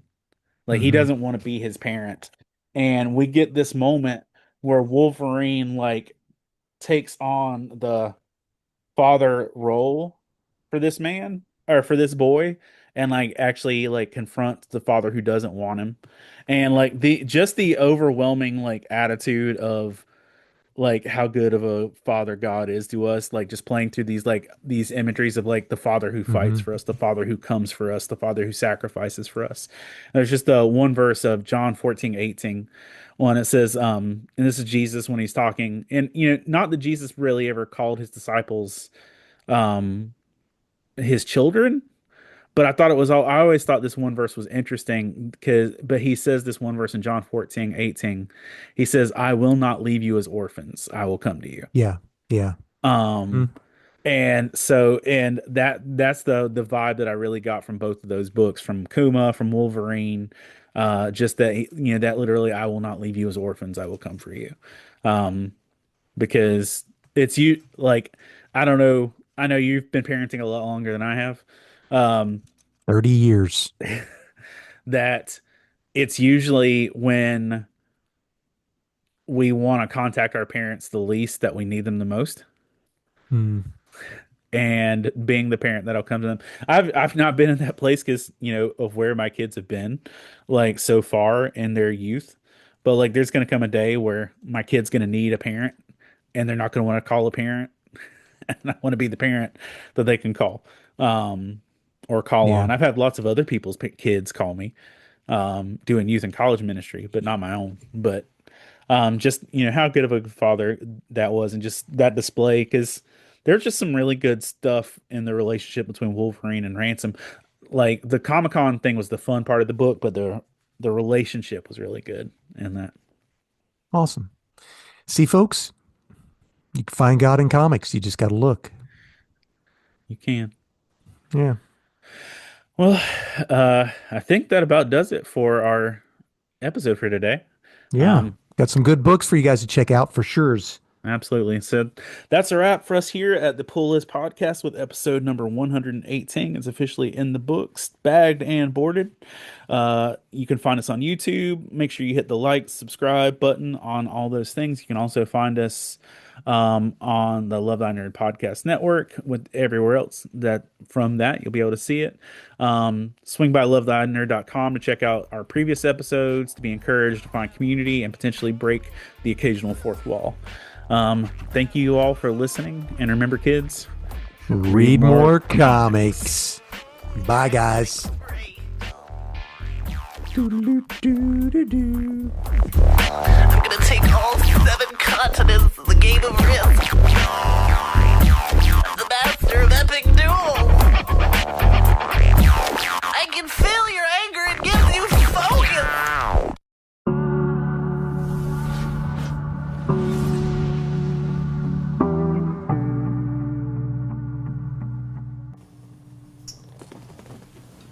Hello there. I'm CJ, the Next Gen Nerd, and your host for Bible Thump on this very special Star Wars Day Sunday. I remember when Radio Matt was handing out the assignments for the weeks, and I saw that I drew this day. I was so excited. And he said, don't you squander this gift, my friend. And I really hope I don't. Today, we're going to be talking about Titus chapter 2. So if you want to start turning there, that would be fantastic. I love Star Wars. I've always loved Star Wars. And if someone ever asks, are you really a nerd? My go-to Star Wars cred that I put out there is that I was one of the administrators on a Star Wars role-playing message board that had a couple thousand members. I used to write Star Wars fan fiction collaboratively with a bunch of friends. So I'm super nerdy. Love Star Wars. Love reading Star Wars, watching Star Wars, doing all those things. And I've got several Star Wars books. And I remember my mom got me one my freshman year of college. And when I opened it, I kind of rolled my eyes. Actually, I did on the inside because my mom taught me how to receive a gift well. And so I did that. But I remember getting this gift and thinking, this is insane. Like, this is definitely not a genuine book. But my mom had got me a lot of really great books already. And so I definitely gave this one a shot. She bought me my first copy of Dune, first copy of Hitchhiker's Guide to the Galaxy. This one, though, she hadn't read. This one she definitely saw in a Christian bookstore and thought, my son likes Star Wars, and he's a Christian, so I'll get him that one. And I remember thinking, this is crazy. This is the book she got me, Christian Wisdom of the Jedi Masters by Dick Staub. And I remember thinking, that's not really what I had anticipated getting, nor do I really think I'm going to read this, because let's be honest, George Lucas is not, trying to make a faith-based film about a galaxy far, far away. There's not hidden Christian clues inside the movies that we're watching for. If you believe that, sorry, I offended you. But I'm thinking this is crazy. This is crazy, right? And I remember reading the first chapter and realizing, oh, never mind. I misjudged this book by its cover. Literally by its cover. What this book is, instead of it being secret Christian hidden meanings in our favorite movies, instead, this guy did what every great preacher does, where he takes a gospel truth and wraps it in something that is palpable, wraps it in something that his audience can appreciate. And in this case, he was talking with a young man who had newly been saved by Jesus and didn't really have a mentor. And so this guy was using the original trilogy and pointing out how Luke did not have a great mentor for a lot of the film, and said that, we've done a terrible job of being your Jedi Master. I think he may even said of being your Yoda. And I just think that's true, that as a church, we've not done the best job of connecting those that don't have spiritual role models with those that need them, or at least in my experience. Maybe it's different in your experience. But I love this picture because it was true of me as well. I love both my parents, but they were not disciplers. They weren't ones that were sharing their faith or sharing how to deal with complex spiritual issues when I was growing up. I had other people besides my parents that were doing that. My grandfather was one. I had a youth pastor, a Bible study teacher at high school. I've had these others that came alongside and showed me what it meant to be a mature Christian. I had to go and seek them out, kind of. I guess my grandfather definitely was kind of stuck with me, but the other ones I had to go and find. And so when I was thinking about that book, I was reminded of Titus chapter 2, where Paul is really encouraging him to connect those that are mature in their faith with those that are young in their faith, so that both can grow. And when we do that, when we're in a mentor-mentee relationship, we both grow.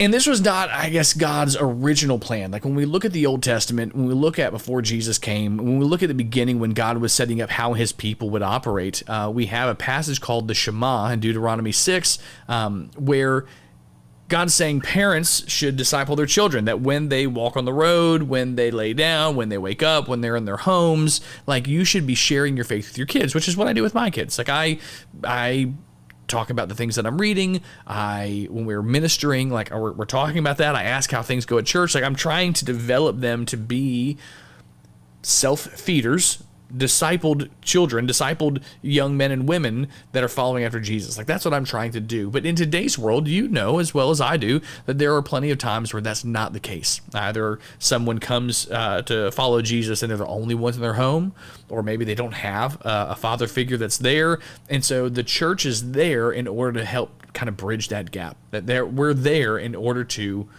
raise them up. So let's see how Paul words it in Titus chapter 2. It says, as for you, Titus, promote the kind of living that reflects wholesome teaching. Teach the older men to exercise self-control, to be worthy of respect, to live wisely. They must have sound faith and filled with love and patience.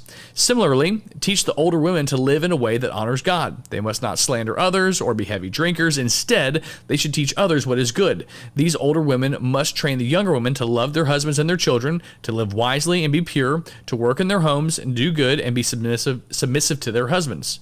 Then they will not bring shame on the word of God. In the same way, encourage the young men to live wisely, and you yourself must be an example to them by doing good works of every kind. Let everything you do reflect the integrity and seriousness of your teaching, and teach the truth so that your teaching can't be criticized. Then those who oppose us will be ashamed and have nothing bad to say about us. So as we read that, there may be some pieces of that you say, hey, I don't agree with this. I think that this is antiquated, or I think that that this doesn't apply. And that's fine. Let's agree to disagree there. Because I think the general idea here we can all get behind. The idea that those that are more mature in their faith should be there for those that are just learning, that are just starting.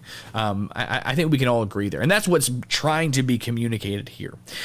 And so I would love for us to spend just a couple minutes talking about how we can make those connections. How we can, if we're a Jedi Master, to find our Padawan, if we're a Padawan, to find our Jedi Master. And I know that sounds like the worst dating show ever, but really it is a connection that takes place there, and will become, in the most platonic of senses, a very intimate one. I think about the men who have shaped my life, who have pointed me to Christ, and they are men who I love, who I care for, who we have spent time together and talked about the deepest of things, and gone through the most difficult of circumstances, and they are friends that are so close to me, that there is that intimacy that's there. And so let's talk about what that looks like. We already talked about what it looks like as far as like how we disciple. We bring someone alongside us when we are living our life. We talk with them. We share God's truth with them. But how do we find somebody in this situation, right? Because if it was easy, it would happen automatically. It does take effort. It does take intentionality. So let's start with, if you are, we'll call you a Jedi Master. And all that means is that you have been saved and that you are discipled. And you say, I'm comfortable with my faith. I'm comfortable talking about it with somebody else. Or even if I'm not comfortable with it, I feel like God's calling me that I need to do that. He's calling me to go find someone that I can disciple. My Padawan, if you will. And so let's do this. Let's start from closest to us to less close. So the first is this: in your home. Let's start with in your home. Find someone you can mentor in your home, that you can point to Jesus in your home. If you're a mom or a dad, you got built-in Padawans. See, they're your children. They're your sons and your daughters. They're built in. You can point them to Jesus. Maybe you're an older brother and older sister, and you have a younger brother or younger sister. Same thing. They're built in. The Lord's given them to you. You can go ahead and spend time pointing them to Jesus. You can mentor them in your home. That's an easy first place to start. In fact, like I said earlier, that's how God originally intended it, was for us to do that in our home with our family, right? But maybe there's nobody in your home, or you feel like the Lord's calling you further out. Well, let's go one step further out, and let's say our church, your local expression of a body of believers that are following after Christ. Maybe there's someone in your church that does not have someone that has been discipling them. Maybe if if you volunteer in your youth program or in your college ministry, and you're like, there's someone there that I'm thinking of. Maybe it's just another adult in your church that is newer to the faith, that you say, I want to spend some time with them to show them how I express my love to Christ. And so maybe it's somebody in your church. And I would encourage you to look around and see that. That's why people come to churches, to be together. If you wanted to see the best sermon ever, it's probably not your church, right? Like, I love my pastor, but I would tell him, like, there are others out there that can preach better than him, but I come to church because I love him. I really do. But also because I want to be with other believers. Like, I want to be there with them, to do life with them. And so we come together for that reason and for that purpose. So we have our home, we have our church, but maybe the Lord's calling you further. Maybe there's somebody in your community that you need to reach out to, somebody that you need to, they popped in your mind instantly. Maybe it's a neighbor, maybe it's a coworker, maybe it's somebody you see in your community as you're driving around and you go, I really feel like the Lord wants me to spend time with them. If the Lord's prompting you, do it. He's already given us instruction that it's our job to go make disciples, and it's our job to disciple those that are following after Christ. And so do that. If you are a Jedi Master, if you're being called to go and find a Padawan, check your home, go to church, and be in your community. But maybe you're on the other side of that coin. You say, I really need someone who can help me to grow up as a Christian young man or woman. Like, I need someone who can mentor me through this process, that can lead me through this process. But I don't know where to begin. I don't know who to begin with. Again, let's go ahead and work in some concentric circles. Let's start with the easiest, the least invasive, and kind of move out. So if you're looking to be discipled and you don't know where to begin, start with reading a book by a Christian leader who you appreciate, a Christian leader who you trust, a Christian leader who you admire. Maybe it's like C.S. Lewis, like you want to read one of his books, Mere Christianity, or The Problem of Pain, or Grief Observed. Like maybe there's a book that he's written you want to read and learn from, or maybe it's not C.S. Lewis, maybe it's someone else, and you say, I really appreciate this person. Maybe it's Christian Wisdom of the Jedi Masters. You can find a mentor in reading either scripture, reading Christian leaders, those kind of things, and allow them to grow you. That's a very impersonal way to do that, but it's a good start. It's a good place to start somewhere. But maybe you know that you need actual connection. Start online. Go to Love Thy Nerds Discord, connect with someone there. There are several other organizations that are like Love Thy Nerd that you can connect with and build relationships with. In fact, I actually was texting with a friend of mine that I made at on Love Thy Nerd just recently. We were talking about how we need to get together again. We need to spend time together because we've built a great friendship that's blossomed through conversations we've had online about nerdy stuff like comics. So go online, find somebody to connect with there that's a Christian that can help guide you towards Jesus, and Love Thy Nerd is a great place to start. And then maybe if you're like, no, I need more. I really want to have an in-person friendship, mentorship. All right, well, go to your church, see who's there at your church. If you're not going to a church and need help finding one, Steve Valdez, who's part of the Love Thy Nerd community, would love to help you find a nerd-friendly church with Checkpoint Ministries. So Save Point Ministries. Sorry, Steve. So he would love to connect you with a church. If you are in the North Central Florida area, like I am, would love to have you come join us. But if you need to find someone in person, go looking. Go find a good church to go be at in order to be discipled. Go find a Jedi Master there. It's not an easy life to live. It's not an easy road to walk, but it does take at least that first step. We do need to begin moving down that road. So if you are a Jedi Master, I encourage you, pray, ask the Lord to show you, who is it that I'm supposed to be guiding? Who is it that I'm supposed to be pointing towards you? And the Lord's going to bring people to you. If you're a Padawan, you go, I need someone to lead me. I need someone to help me to grow. Pray and ask the Lord to provide it, and He will. I remember when we started going to our church, we loved our church, but one thing that we didn't have much of were men who had been Christians for a long time. There were a lot of new believers there. And I really was praying, like, Lord, send me some men that I can look at, that have kids that are my age, that I can say, I want to follow after Jesus and I want them to help lead me. And the Lord brought them. And so I encourage you, pray. Ask the Lord for those things, and He will definitely provide. It is Star Wars Day. I'm so glad that you've chosen to spend a little bit of time with us here on Bible Thump. And I hope that you are able to find that mentor-mentee connection that we were built for. I'm going to pray for us. But before I do, I just want to remind you that I am CJ, the Next Gen Nerd. You can find my stuff at nextgennerd.com.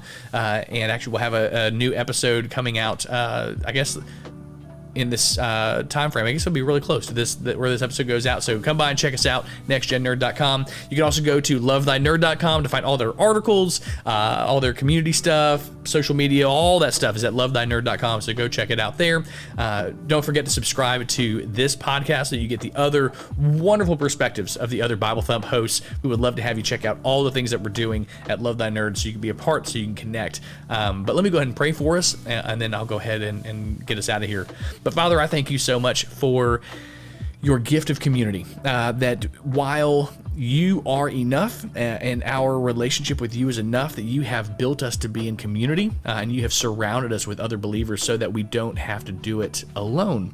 And so I just thank you for that. I pray for my brothers and sisters that are listening to this, watching this, that if they are looking for someone that you would like for them to mentor, that you would like for them to disciple, that you would bring them to mind, that you would bring them to my friends, that you would bring them together so that they could to minister to them. And if you're, I would love for you to be with my brother and sister who maybe are looking for someone that could be a mentor, that you would connect them as well. We know that you are a good God who wants us to be connected, who wants us to be discipled. And so we just ask that you would provide like you do.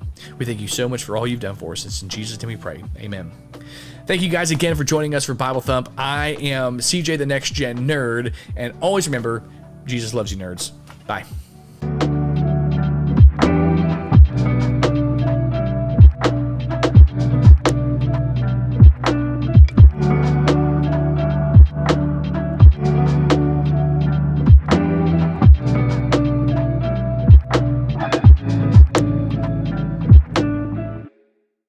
What is up? You are listening to the Christian Board Gamers Podcast, proud members of the Love Thy Nerd Podcast Network. And man, do we have a surprise for y'all. Well, I guess it's not a surprise now because you probably read it in the title, but it was a surprise when you didn't know the title, and now you do. We are so excited. We have Shem Phillips from Garfield Games joining us. Man, he talks about his faith journey. He talks about his board game design process, what they got out ahead. This is a really rich interview. We thoroughly enjoyed it. Had a great time with him, and it was just all around a great experience. Really personable dude. So again, if you know any of Shem's games, if you're a fan of Architects of the West Kingdom or Raiders of the North Sea or Ezra and Nehemiah, man, tune in because this is just a really fun interview. You're going to get a lot of really cool insight from him. So really, really excited about it. And Ray, as always, we know by God's grace, we have sponsors for this show. So let's hear them. Man, thank God for these sponsors. Yes. This is fantastic, man. Yeah, our longest running sponsor we have is Refocus Creative. Hey, Chris Bowden, who is the owner and creative director of Refocus Creative LLC, he has been doing this for over 12 years. He is actually a national award-winning videographer and editor. Man, so when you go with him, you're going to get some expertise that you will not get in other places. They can do all kind of services like video editing, marketing, photography to capture and improve a client's present and future business needs. If you need on-site coverage or a church service, commercials, television spots, they do it all. So please, please, please go check out refocuscreative.com. If I could just get that right, Joe, that'd be great. I'm going to do that again. Refocuscreative.com. I'm going to enunciate. Yes. Yes. All right. And as I mentioned before, we now have another sponsor, and this is fantastic. We are happy to be partnered and sponsored by Camp Living Waters. This is the camp where we have our Game Changer retreats and our Game Changer family retreats in Luther, Michigan. And Camp Living Waters is sponsoring us. Man, check them out. If you guys have a men's retreat, a women's retreat, a youth retreat, you can do it all there. They have a beautiful campus there where you can go hiking, biking, enjoying nature, having wonderful worship services, and the food is always amazing. So please check out camplivingwaters.org for all your needs. Just get on the website, look around, and maybe there's somewhere where you need to get away and enjoy God's peaceful atmosphere. So thank you to our sponsors. Yeah, let's go. Love Camp Living Waters. And I received a text just today that literally said, hey, I was at this camp retreat, blah, blah, blah. And the bottom line of it was their food was nothing like Camp Living Waters. Camp Living Waters brings the heat when it comes to the food. So good. But I love that they shared it. They were recently at the Family Game Changer retreat. And they're like, the food was so good. And they're like, we're at this other camp, nowhere near as good. And so it was awesome. So I love that. But hey, we're rambling, we're bambling, we're doing all that stuff. We want to get you to the interview. So Matt, cue that music.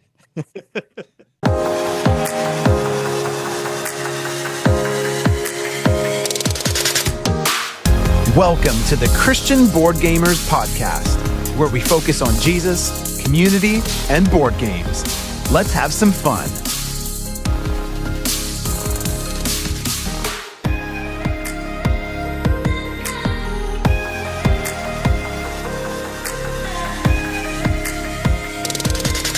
We are super stoked to have the one and only Shem Phillips of Garfield Games joining us today. Shem, we are honored that you are willing to take the time to sit down with us. How are you doing this fine day?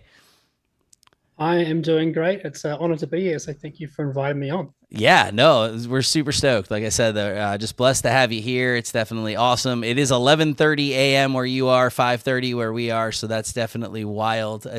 We do a lot of time traveling on this show as we get to talk to people all over. And so Joe loves time travel. What's that? I said Joe loves time travel. I love time travel. Anytime I can time travel, it's great. So I'm all for it and definitely in it. But yeah, thanks again for being here. Super blessing. For those of you who don't know who Shem is, he is the owner of Garfield Games and pretty much a jack of all trades. Hopefully I have this right here, Shem, that you designer, developer, publisher, marketer, so on, kind of just taking it all on. And Garfield Games is known for games like Architects of the West Kingdom, Raiders of the North Sea, and recently Ezra and Nehemiah. And Shem, we don't want to waste any time here. We like to jump right into it. And being that this is the Christian Board Gamers Podcast, we really want to start our interviews off with hearing people's stories, right? How has Jesus impacted your life? When did you come to Christ? A little bit of your testimony. So if you don't mind, we'd actually love to start there and hear a bit of that testimony if you could. Sure, just jump straight on in. Yeah. All right, sit back. No. So I yeah, born and raised in New Zealand, Kiwi, and I was raised in a great Christian family, very much a family that talked about Jesus constantly and always at church, always having people around for meals, things like that. So very much a family-focused Christian family. And I think I was about four or five when I kind of started to think about it more seriously, I guess, as much as a 4 or 5-year-old can, but made that kind of, I guess, that public kind of, declaration of faith. But it wasn't really till I was more, I think I was about 9 when I decided I want to be baptized. Like I'd seen other kind of young adults or teenagers in our church getting baptized and thought, what is this about? And from memory, I think I asked my mum, can I be baptized? And I was like 8. She's kind of like, well, maybe let's wait a bit longer till, that's really, what you're doing. It's not just a ritual. It's something you actually believe in and know what you're doing. So, and then a year later, I was just like, oh, I want to get baptized. So she, she's all right, let's do it then. So I think I was 9. So that was, I guess, a good starter for me. Like I was raised on all the stories, understanding who Christ was, what he's done for us, and then just naturally went into this path of like, well, I believe this and I want to live by this way. So amen to that. I went through the usual teenage years, as most teenagers do. Never really fell away, but was very lukewarm and that kind of stuff, as a lot of teenagers are. But I went through a lot of stuff sort of in my early teens. So when I was 13, my dad died in a tragic accident. So that took us from this nice, very happy kind of Christian family and good, positive and nothing crazy going on in our lives kind of environment to suddenly like, whoa, our world's been stripped apart. So that was a massive shock, as you can imagine, for our whole family. Yeah. So my mum then raised 2 teenage boys on her own, so as a challenge it would have been for her. But it was through that kind of process that I realized, like, I need to rely on God for myself, and really understand who he is as a father, as a provider. Even though all those things were brutal and hard and, tough to go through, I know that like I've really had to draw on him more than I would have with my father. So, and of course I don't know life any other way. So it's kind of like you take the blows and you walk through, but knowing how much God has been there for me through the whole process is carried on throughout my life. So, even as I've gone into business and things like that and game design and all that kind of stuff, that kind of core understanding of his provision and of his father heart for me has just kind of been with me my whole life. So wow. That's a nutshell kind of snapshot, I guess, of the early years at least. Yeah. Yeah. Wow. I mean, yeah, thanks for your transparency and sharing that with us. Ray, it looks like you had like a follow-up, like something was percolating. No, I was just thinking of how beautiful that story is, man. I'm always amazed when I hear people at such a young age who just have an understanding of Christ and the significance of what it means to really invite Christ as your savior. And so to hear that from you, I just think that's beautiful, because I was somebody who didn't come to Christ until being older. I was still raised in, a house. We have my testimony somewhere, but really submitting my life to Christ at a later time in life. And so to hear you at such a young age, and even your mom saying, hey, let's hold off just so you know what's going on, and you still being like, no, I want Jesus, man. I want Jesus. That's awesome, man. Thank you. Yeah. Love that. Cool. Yeah. I love that. That's a beautiful story. Wonderful. Well, let's transition a little bit from that testimony and then hear how you started in the board gaming. What was your initial inspiration to start designing games, and what led you down that path? So I think I was in my early 20s. I grew up playing in bands and things, like lots of music in my life. So as a creative person by nature, I like making stuff. So I hear a band I like, I'm like, oh, can I make my own music? So I did. I like t-shirts, can I make my own t-shirts? So always that kind of thing of trying to replicate what I like creatively. So it would be my early 20s. I had grown up playing card games and board games, just the classic kind of stuff you find on the toy shelves.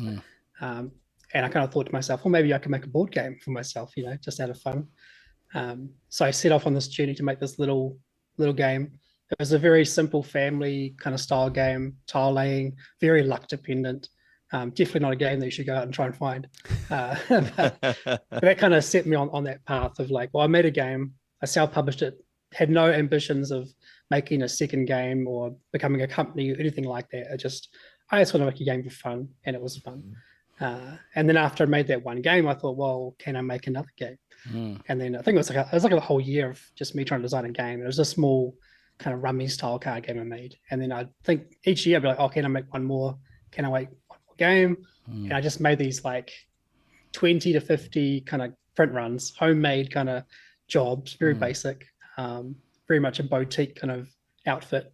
Did that for about 5 or 6 years. So that's kind of how I got into it. And then when Kickstarter opened up for New Zealanders, that's when I put my first game, Shipwrights, on Kickstarter. And actually at that point, I was kind of considering like, this might just be the last game I make. It's been a fun hobby, but I might do something different now.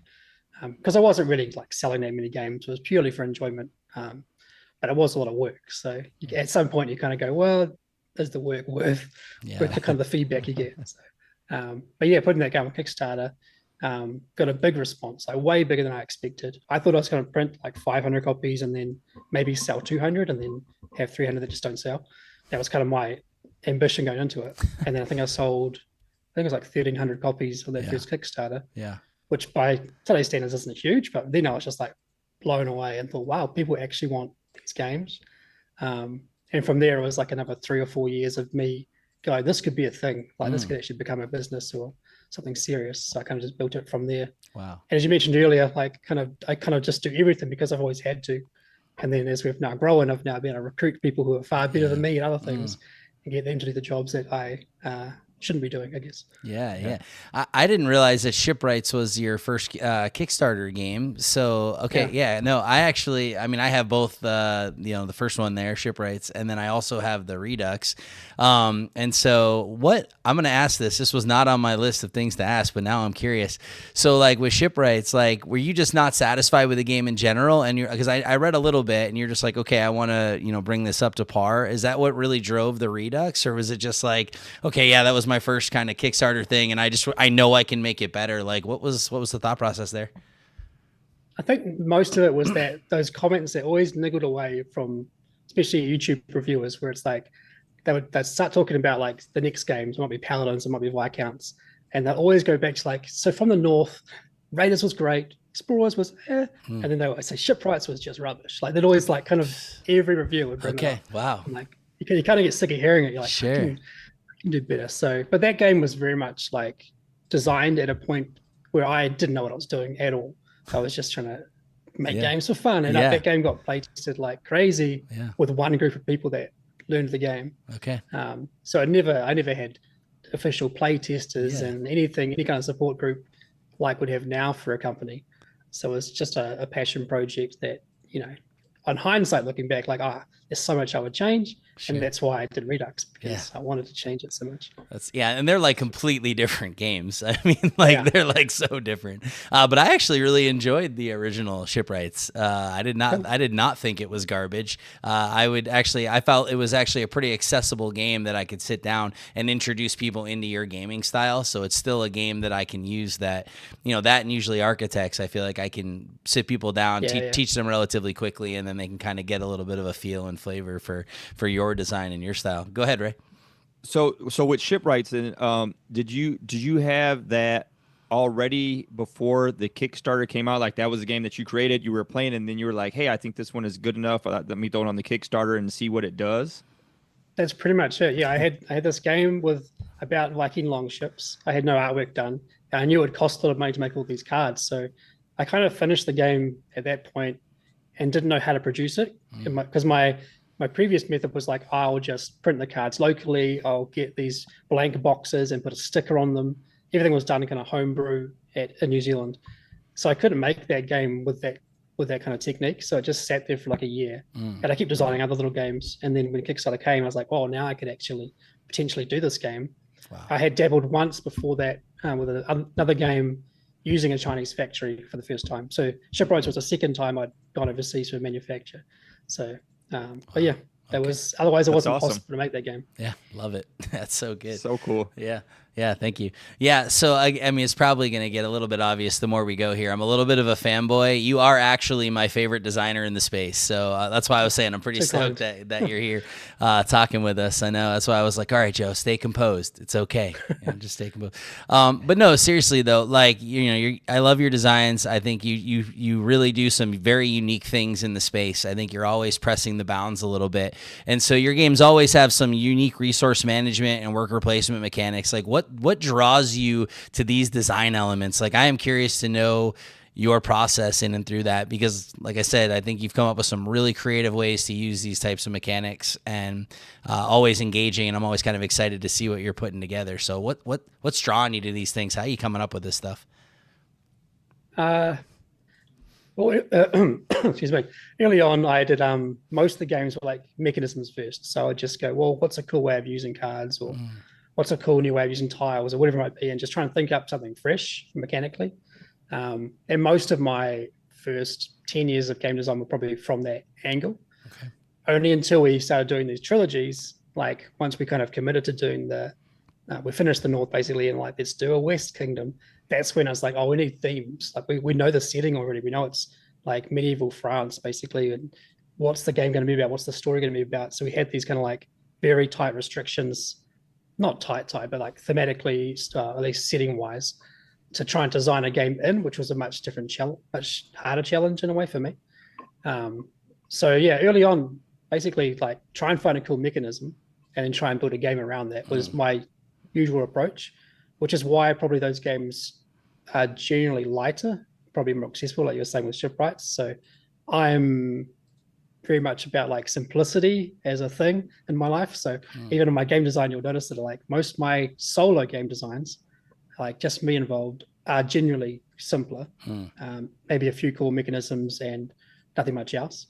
But then when I co-design with Sam McDonald, who loves big, heavy games and like involved games, lots of intertwining mechanisms, we tend to just go crazy. So when I try and pull him back, he tries to push me out, and we find a nice middle ground. But yeah, that's a big part of it is co-design too. So like our more recent games, it's a far different process, because we'll spend like potentially a few months just spitballing ideas and seeing what sticks, and then trying out little things, going, oh, that's rubbish, throw that out, try again. So we're doing that for like the East trilogy right now. They got all these ideas, things to try out. Some things are okay, some things aren't, and we'll just try and eventually find a game in there, in that mess somewhere. But that's the usual process now, is just trying something, thinking about something fresh, and then just tweaking it, like starting out very small and then building. Whereas some designers will start with like the full grand scheme of everything and whittle away to find the right thing. I very much like try and start small and build up from there. Sure.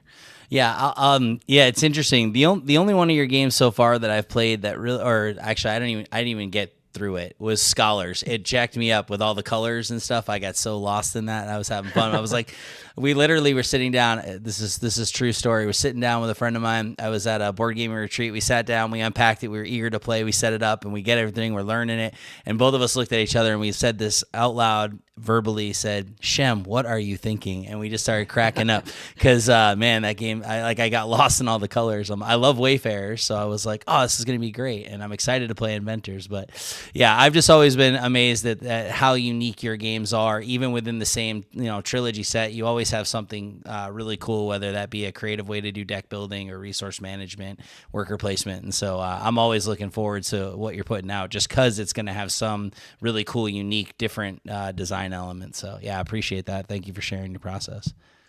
Thanks. Yeah, we definitely try and innovate when we can. So both Sam and I have that kind of mentality of like, let's try to do something fresh. It's not just redo something we've done before or someone else has done before. Which is a challenge, because if you innovate, it genuinely involves making new systems, which means more rules, which means more complexity and harder to get into. So you find a game that doesn't innovate too much, but maybe has some nice little twist. It means it's quite easy to get into and it's familiar, which is good. So like Raiders of the North Seas like that, it's not groundbreaking, but it has one little twist, which is enough to kind of go, oh, that's cool. And then it's not overwhelming.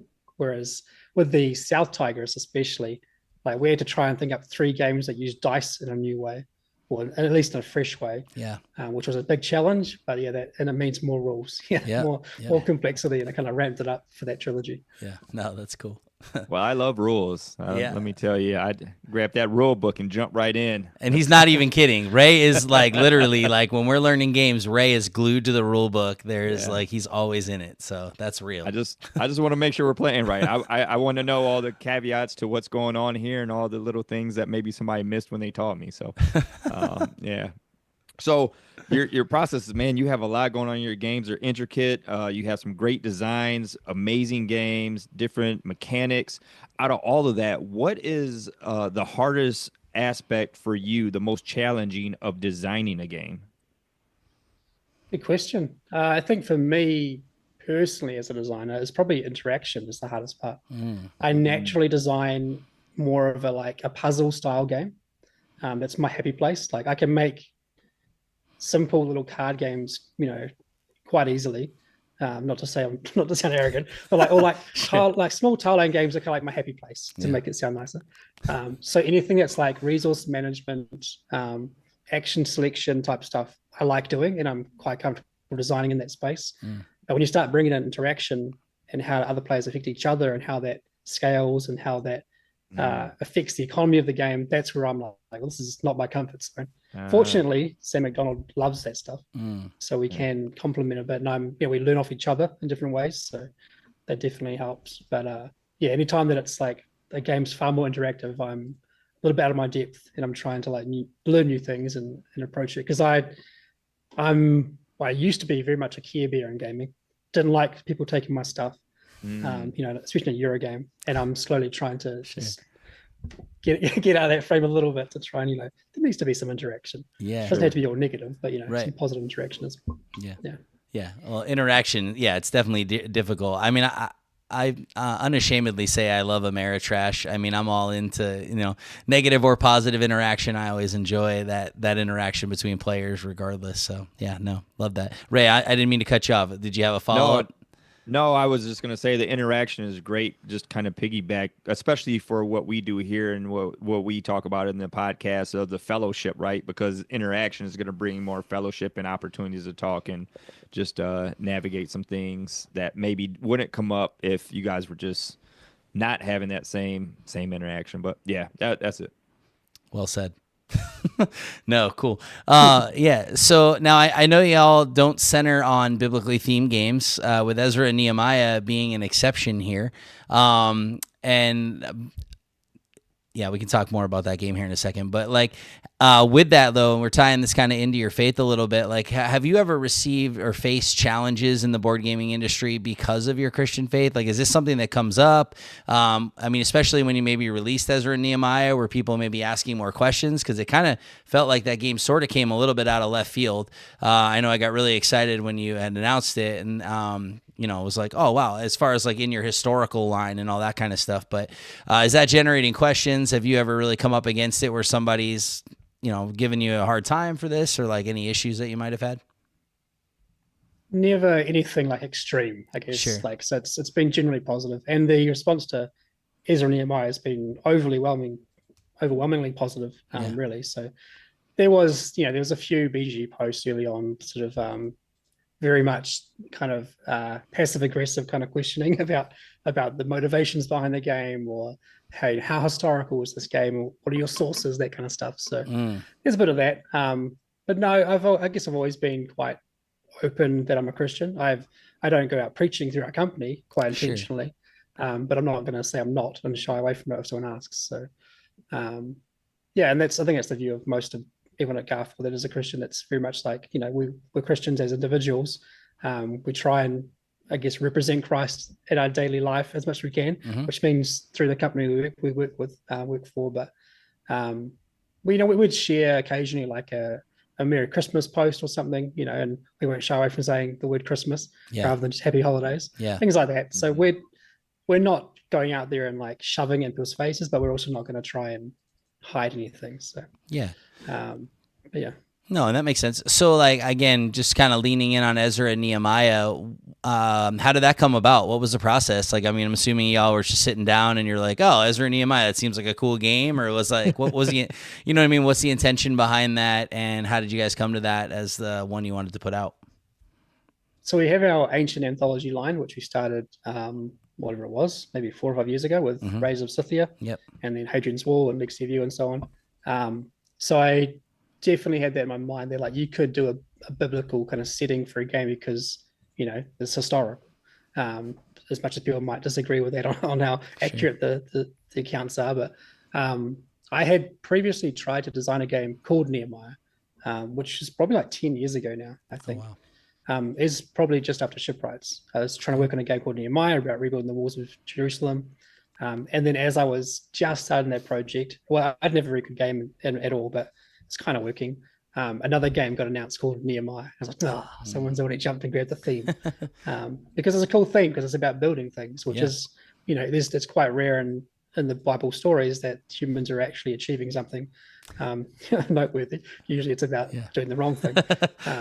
So it was like, that's a cool theme. I want to use it at some point. And then when we were thinking about the next ancient anthology game after Legacy of You, I kind of said to Sam McDonald, like, oh, maybe we should do Ezra Nehemiah, like do that setting again. And we just did one big day of brainstorming of getting all the thematic things we wanted to tie in. Yeah. And we basically let ourselves copy ourselves was the kind of, we don't usually do that. But like, we had this thought that because the game is very much set on a story of the rebuilding of Jerusalem and the temple and everything else, it's probably going to be not that replayable. Like then we just kind of went into like that kind of thought, like it's probably going to be a scenario feeling game.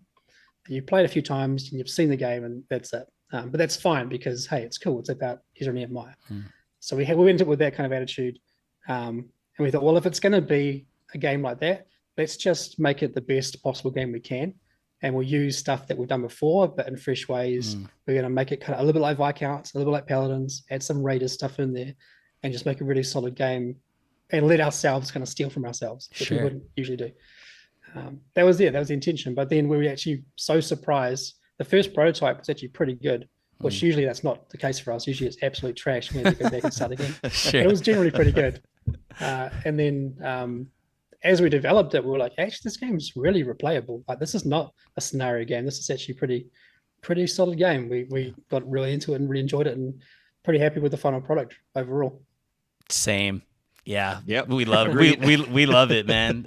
It's definitely, we actually we recorded an episode that's going to release right before this one last night, actually. And we did a play shelf trade and Ezra and Nehemiah was on it. And we both were like, shelf, hands down. Like, that's not going anywhere. So we try and break it out whenever we can, man. That's a boat ton of fun. So yeah, no, cool. Sure. Awesome. Thank you.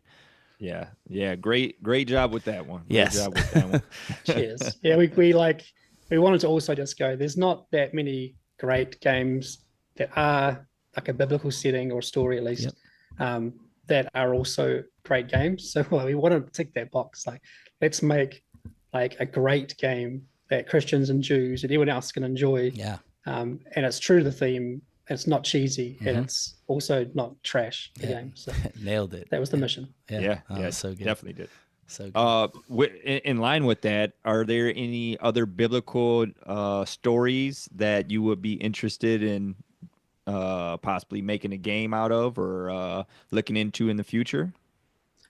I have a few on my list. I don't think I don't know if we'd ever do like straight up biblical, like we wouldn't do the Israelites again, I guess is probably the way to say it. Sure. Because we're trying to do different civs for this line of games. But who knows, we could do other lines, I guess. But there are lots of adjacent stories I quite like the Queen of Sheba.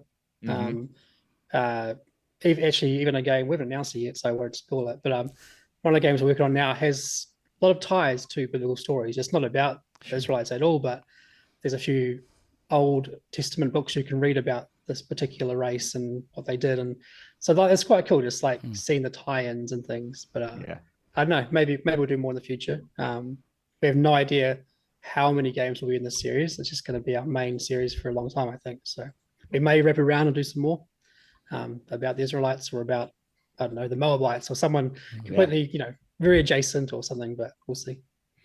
Awesome. Yeah. Looking forward to it. Yeah, love that. I'm sure it's going to be great.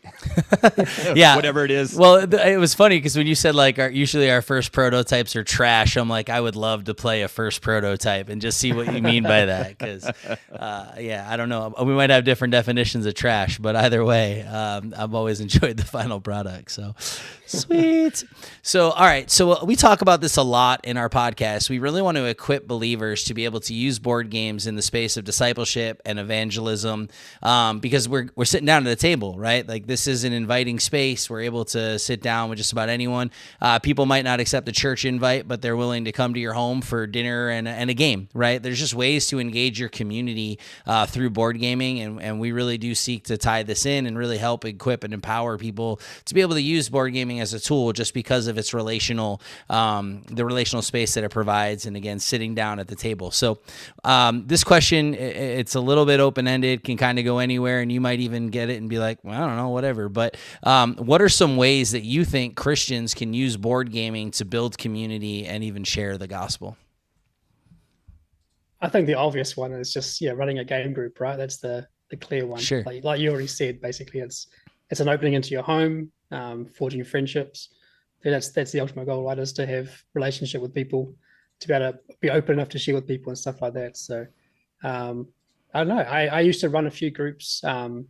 My church would run, I guess they're like a home group, or they did all sorts of like different types of groups. I think they called them life groups or connect groups or something back in the day. So I did Monday night tabletop for a few terms, whereas about 15 people would come around on a Monday night and just play some games. With that kind of open, it's like this is a Christian event basically, with but you can bring in whoever you want. So, but yeah, that was just good for relationship building, really.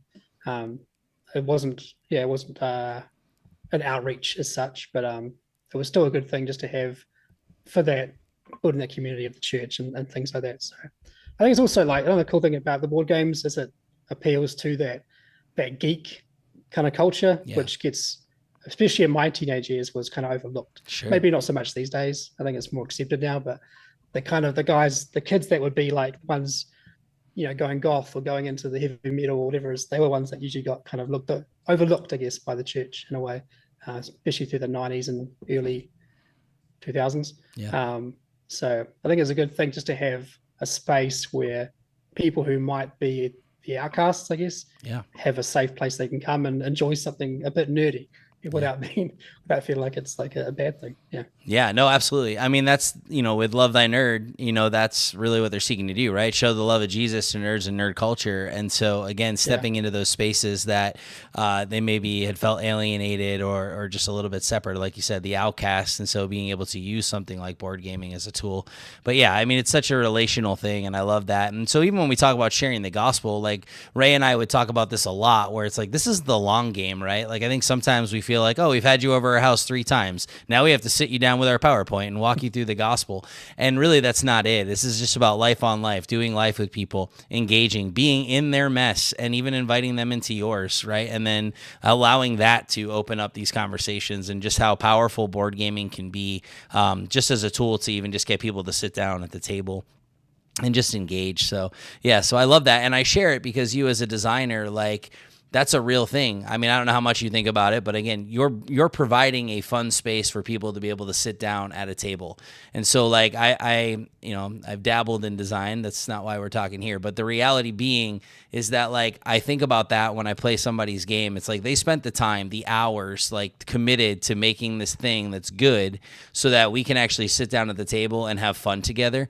And I just think that's fantastic, right? Like, you're literally dedicating, and now obviously this is a business. There's no hiding that, but it's like you're dedicating your life to creating fun spaces for people to be able to sit down, hang out together, and build relationships. And so you're becoming part of people's memories in that regard. And I just think that's a really super cool overlooked aspect of the board gaming industry, where it's like these people are really like sitting down creating this thing so we can have fun together. And I love that. I just think it's super cool. So yeah, it's a real good reminder. I mean, like our games, other than Ezra and Nehemiah, are not like they're not Christian games, I guess, as such. They're about Vikings and pillages and all sorts, and lots of warfare, lots of nasty stuff. But it's the my hope is that, like, despite us not making these preachy kind of things, I guess you could say. Sure.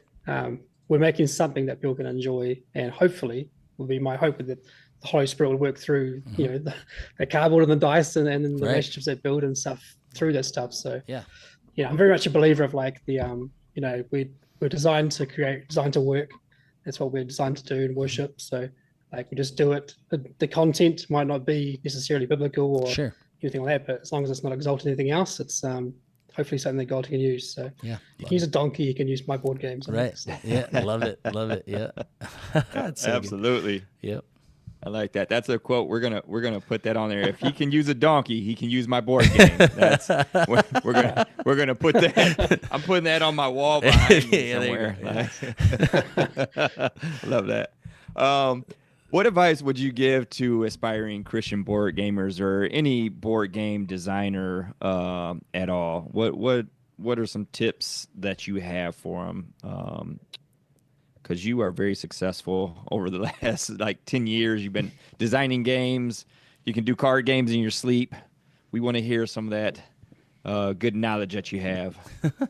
I think I've always said like the biggest thing for me, at least, is like playing lots of games. If you want to design games, you have to play games. I've heard other designers say the complete opposite, but I think you need to see what's going on out there. You need to be inspired and learn from other designers before you, stand on their shoulders, that kind of thing. So a big part of it is just playing games, and then you start to analyze them, right? You start to think of through like, why did they make those decisions as a designer? Like, why is that rule there? Is it necessary? And that's the stuff you kind of start to do as a designer, is break apart the rules of the game, and you start to learn like little systems, like little tricks. I guess they're like, oh, that's how that designer fixed that thing. We talk about a lot on our Lens of Our podcast about like dissecting the game to kind of figure out like what were they thinking in the process, because a lot of times when you play a game, you're like, that thing's dumb. Why is that thing in the game? But if you step back and actually think about it, you're like, oh, I kind of see why it's there. Like, it's kind of necessary. And there's so many different ways to fix a problem in a game. But, it's just fun to see how other people do it, I guess, is the kind of important takeaway.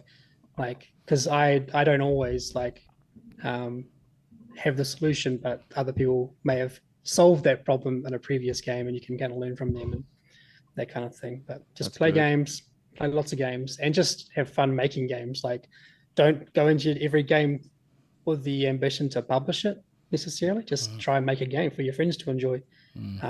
And if it's really good, then cool. Otherwise, move on and make another game and see if your friends like that one, and just keep making games for the fun of it. Yeah. I think a lot of people get too wound up with the industry side of things, and they want to release their game straight away, their first game. And, my first games were absolute trash. So I made rubbish games for a long time. Fortunately, no one really played them. They're just very much under the radar, but I kind of learned on the job. But you see some people pop out now with this massive big mega hit as their first game. It's just bizarre.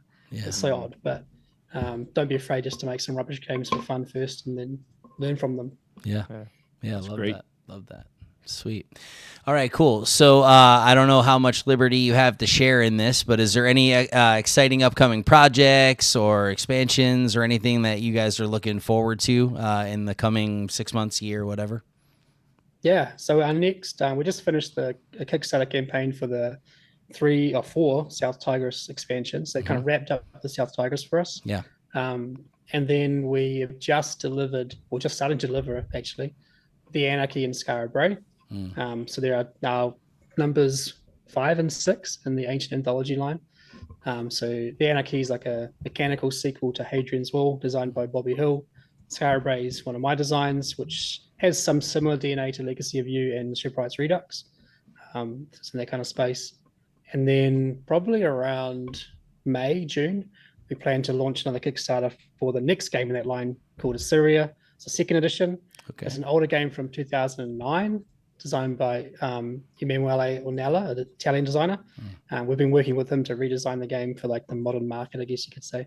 So lots of development changes. The art's all done by my brother, Sam Phillips.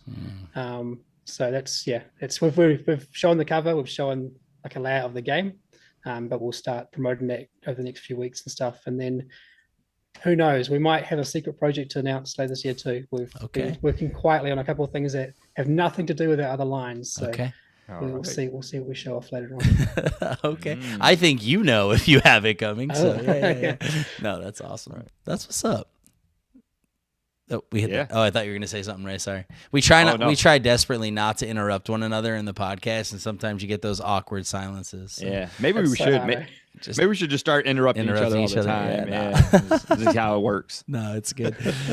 So we'll get into a few fun questions here as we kind of get close to wrapping up the time, and this has actually been great. But if I were to ask you, and I know sometimes this can be a tough question, it might be the hardest question you get this entire time, but what is your personal favorite board game, either one of your own or another's design? It's an easy question. Oh, okay. I actually started keeping a list for the last 3 or 4 years of I started top 100, then I went top 50. I think I'm like top 30 now because it's just too hard to judge games outside of that. Sure. Pandemic was my top game for a long time. Okay. Still, I love that game to bits. Yeah. My top now is Lost Ruins of Arnak. Yeah. It's just it's a game I would have published in a heartbeat. Yeah. So let's go. Fantastic game. That's one of Ray's. That's what I was gonna say. That's one of Ray's favorites. So. Good taste. Yeah. And Pandemic, man. Those are yes. I was gonna say, Great. Yeah, cool. I need to come to your monthly game nights, man. We need to hang out. Man, I love the games you put out. I love the games you play. So just a quick jaunt down to New Zealand, you'll be all right. I always wanted to go down there. Yeah, I love Kiwis. So yeah. All right. I think we got time for another one. What do you enjoy doing outside of designing and playing games? Spending time with family, obviously. Got to put that one in there, right? Yeah. But no, my other kind of hobby, I guess, is Lego. So I love building Lego. Wow, awesome. But also quite like dabbling with designing sets. So we're actually soon to release. I've designed these little like micro scale builds of each ancient game. So I've done like one for Scythia and one for Legacy of You and so on. Wow. Just real small little micro scale builds. So I'm waiting for the approval on them, but they will be available to download for free from Bricklink, I think it's called, at some point soon. So I just love just fun designing these little Lego builds. So at like a micro scale. But, yeah. That's awesome, man. You're just a creator through and through, a creator on all levels. Yeah. If I knew I could draw. Well, your brother got all that. Yeah. He got all that. He got all that. No, that's awesome. Well, hey, Shem, this has been great. Where can people find you? We want to make sure that people have access, and that way, where can they go for what you're doing? Best place is just garfield.com. There's links to all of our social medias and to our Discord server and all that kind of stuff in that one place. Pretty easy. Done. Super simple. We'll have the link for everybody there in the description so you can check out Shem's games. Man, this has been a pleasure, honestly. Actually, I'm going to throw it onto you now because usually we want to leave this with some profound thought. So anything, it can be anything. Is there any piece of wisdom that you want to give out, right? If you were like, man, if I just had one shot to drop some level of wisdom, this is it. So any profound anything that you would want to share with the listening audience? Did you just say Ray or me just then? No, that's you. I'm putting you on the. Yeah. Oh no, Ray gets a pass. He only gets the pass when we have people being interviewed. So. Oh man, at first I was like, oh no. I thought you say Ray. I was like, oh yes. No. Oh man. I know it's a lot of pressure. Wisdom. It's a hard one. I don't know. What's one? Well, if I could remember it. No, that's gone from me. I just say, love others. That's the big thing, right? Like, I think the biggest kind of battle or the biggest problem with society today is selfishness. So that's the thing that needs to get broken down. So live not for yourself, but for other people. That's my my thing, my takeaway. Love it. Yeah, perfect. Yep. See, there you go. That's profound, and it works. Yeah, that and if God can use a donkey, He can use my board games. So. Just quoted myself. Yeah. No, it's perfect. Yes, awesome. Well, hey, Shem, thank you so much. And as always, we want to leave you all with Matthew 5:16. Let your light shine before others so that they may see your good works and glorify our Father who is in heaven. Until the next time, y'all, God bless. Peace.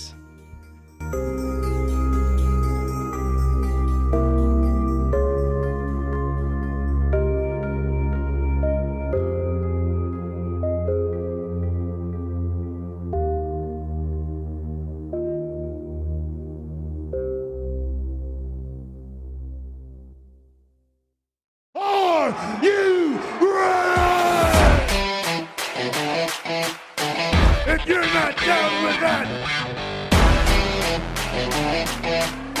We got 2 words for ya. What's up? I'm awesome. Hello, ladies. Ladies. Hell, really? Really? Oh yeah. Yowie wowie! Like mom, baby! It's true! Believe that! There are those that think they understand human beings. And the rest of us have seen that video of Kurt Angle eating spaghetti and cutting it with a pair of scissors. And for those of us who have, it's the Two Words Podcast. Welcome, everybody. My name is John, and with me, as always, my tag team partner, Radio Matt. Woo. Radio Matt, how are we doing today? Good. You've seen that video, right? Mm-hmm. Just out of nowhere. Mm-hmm. Gosh, what a weird... It's more efficient. What you don't want to get spaghetti all over your face. Just twirl it up into a giant ball like the rest of us and then shove the whole thing in your gullet. Come on. What do you think they make kitchen shears for, John? If not that, then what? I use them for literally cutting anything other than food. Like they are utility. Well, welcome everybody to the Two Words Podcast, where we are getting ready, geared up for the clash in Paris. Mm-hmm. With Les Browns. So I guess je m'appelle Jean. Et tu m'appelles? Me llamo... Wait, what? That's Radio what Matt. That's what 4 semesters of high school French will get you, y'all. Nothing. Yeah. I mean, that took 3 semesters of Spanish. I know what everybody knows. A few colors, how to count to 20, and that's about it. Le chat est sur la table. Don't talk to me like that. The cat is on the table. Well, welcome everybody. We're getting ready for the clash in Paris with Les Browns and everybody else. Going to be talking about that.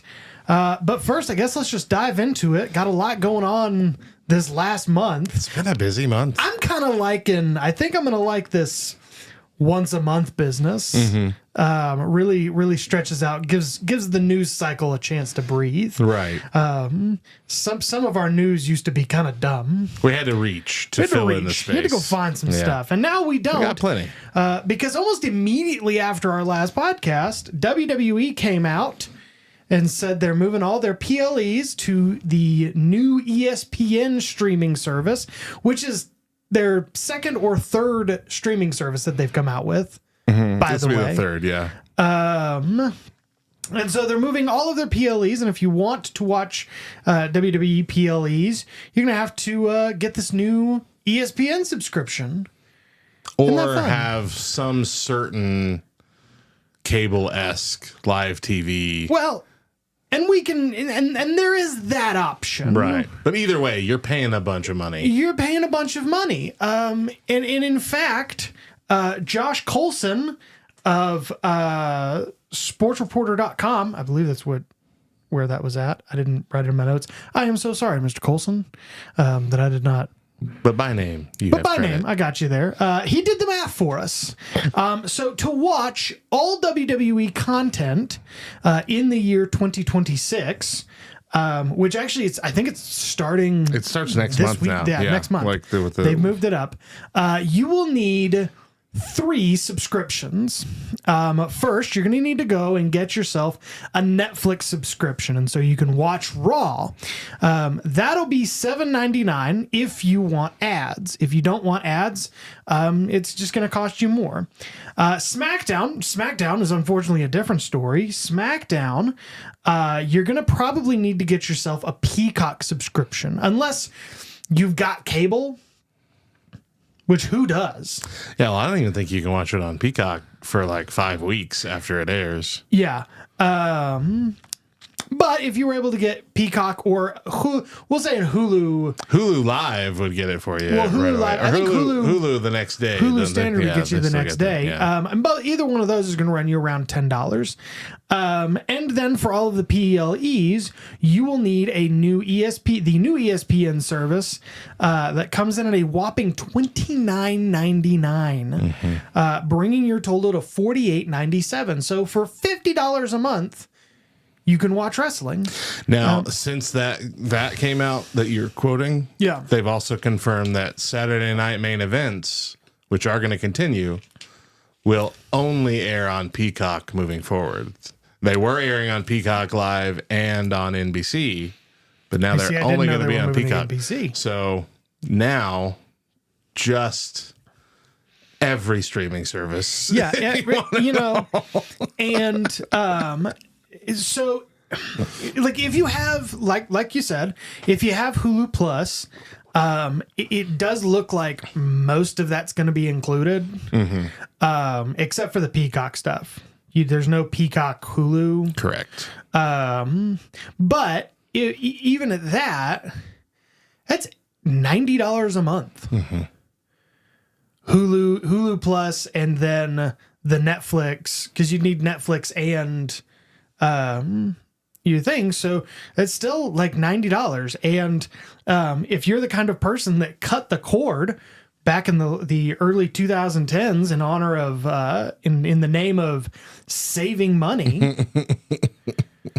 you might just be out of luck. And really, in all honesty, in doing this math, I realized that on a personal level, I'm paying way too much money for streaming services.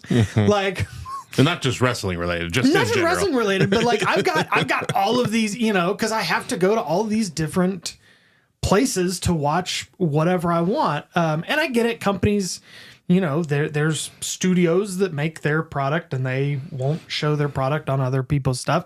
I get all of that, but also I'm like, oh, am I saving $100 a month by spending $150 a month on streaming services? Which, like, it's more convenient, yes. But maybe we made a mistake cutting cable. As a society, we've made a mistake in cutting cable. We made a mistake in having it be a competitive streaming market. Yeah. Because then it's just going back to what it was. Yeah. And when this all started, you had the WWE Network, and the WWE Network loved it. Was fantastic. And if it had stayed just like that, that would have been great. But now we've got so many hands in the honey pot that everybody's got to get their piece of something. So Netflix has to get their piece of Raw, and Peacock's got to get their piece of NBC stuff, and now it's all moving to Disney, and Disney owns everything. But at that point, I'd rather them buy all of it. All of it. Have it all be on Disney. Yeah. Netflix has the right to everything. Yeah. Everywhere but America. So I know it's possible. Disney just buy it all for America, and Netflix can have it everywhere else. Make it easier on us.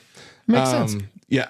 One funny note is that when we had WWE Network, for the longest time, it was just in America. Yeah. And I remember watching like Cultaholic and What Culture Pro Wrestling. Actually, not Cultaholic yet, but What Culture Pro Wrestling, those guys, Wrestle Talk. They're all in Britain. And they, that was just the constant lament is, gosh, we can't get the network. We're paying out so much money to get all these pay-per-views still and all this. And now it's completely flipped. It's like, oh, we get it all in one place on Netflix for, $12. And America, you're pretty screwed. That was the thing. What you used to do is, in all honesty, this would be a better option for us anyway.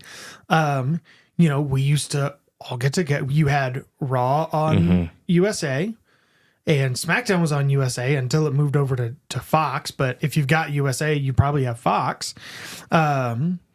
And if you wanted to watch the pay-per-views, you got some buddies together. Y'all paid $10 for the pay-per-view. Everybody pitched in another $5 for pizza, and for $15 a month, you got all of the stuff you wanted. And that's what's going to have to happen now. We got to go back to that. We got to go back to the pay-per-view. pay-per-view It's going to be a buy-in. Yeah, you're going to have to. And we'll honestly save money because, like, I'm not buying Clash in Paris. I'll go over to my friend's who's probably going to torrent it. Now, with all of this complaining that we've been doing, Nick Khan doesn't seem to think there's any reason for concern. The current WWE president had this to say on the Varsity podcast with John Durand. Will subs follow the product to whatever the new platform is? I think we've demonstrated to Peacock our subs will follow. They certainly all followed from the WWE network, and that expanded that subscribership extensively with Peacock. There's obviously other products at Peacock to watch, which our fans who primarily subscribe for us were able to sample. Same will be the case with ESPN, and we're excited for that. But here's the thing that Nick Khan does not realize. When we moved from the WWE network to Peacock, we didn't have a problem with that for two reasons. One, it was cheaper, and two, it had The Office. ESPN Plus does not have The Office or Parks and Rec or any of the Superstore or any other thing I wanted. Like, that's the main thing. Yeah, NBC's got those classic sitcoms. That's what you want. Yeah. And so comparing the shift from the WWE network to Peacock is insane to do that. And so now, all that to be said, they're going to make their money, and they got a bundle deal going right now for Disney, Hulu, and ESPN for $30 a month for the first year, and I think it goes up to 37 the next year. That is not a bad deal. All three of them together, but it's still just a little bit more. One of the just cranking it up exactly. And the thing for me is, it's not going to change my budget month to month anyway, because like I've already got all these streaming services. Sports. Yeah, because I already have it for the sports. I don't really watch sports, so I've avoided it. And here's part of the problem I have with the sports model is they're still treating it like the broadcast model in that you only get certain things regionally. So like, and here is the weirdest thing about that. If you live in New Mexico, in Clovis, New Mexico, like we do, and you talk to a Denver Broncos fan, do you know how many games you get to watch on Hulu Plus of the Denver Broncos? 0, because we're out of their network. Wow. We are out of the Denver network. We're 8 hours away, and we are out of the Denver network. So you have to buy all these other streaming services if you want to watch them or the Denver Nuggets or anything like that. And so if the new ESPN thing has all of the stuff that I want to watch, which ESPN, in case you're wondering, that is Denver Broncos, that is the Denver Nuggets, and that is the University of Florida football. If you have all three of those every single time they're on, I'm good. We straight. Total me up. Let's go. But if you don't, I am going to be very upset. Moving on. Do we want to talk about the rough stuff? You want to get that out of the way and then go to some more lighthearted stuff? Yeah, we can go to some lighthearted stuff later. Okay.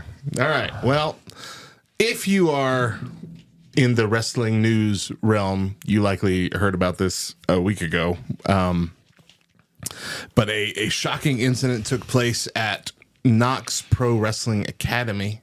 We have started neither one of those with Hey Yo, but this is the Hey Yo segment. Are we in the Hey Yo? I thought this was the pre-Hey Yo segment. Oh, No, because now I only have a couple of things after this.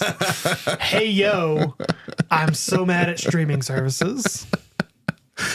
It feels, I don't know, disrespectful to start Hey Yo with this one. I don't know. I'm not going to do it. Knox Pro Wrestling Academy is in Sun Valley, California. On August 23rd, Raja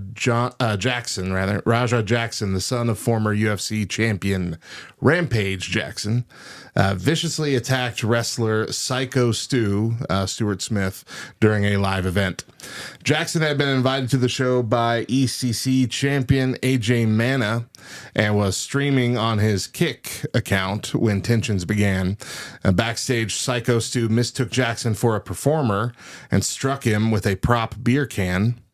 Once he realized Jackson was not a part of the show, Stu apologized, and after some initial resistance, Jackson shook his hand, and to smooth things over, it was agreed that Jackson would run in during Stu's match as a part of the storyline. So all of this happened while Jackson was streaming on Kick. And so it was already established, oh crap, this happened.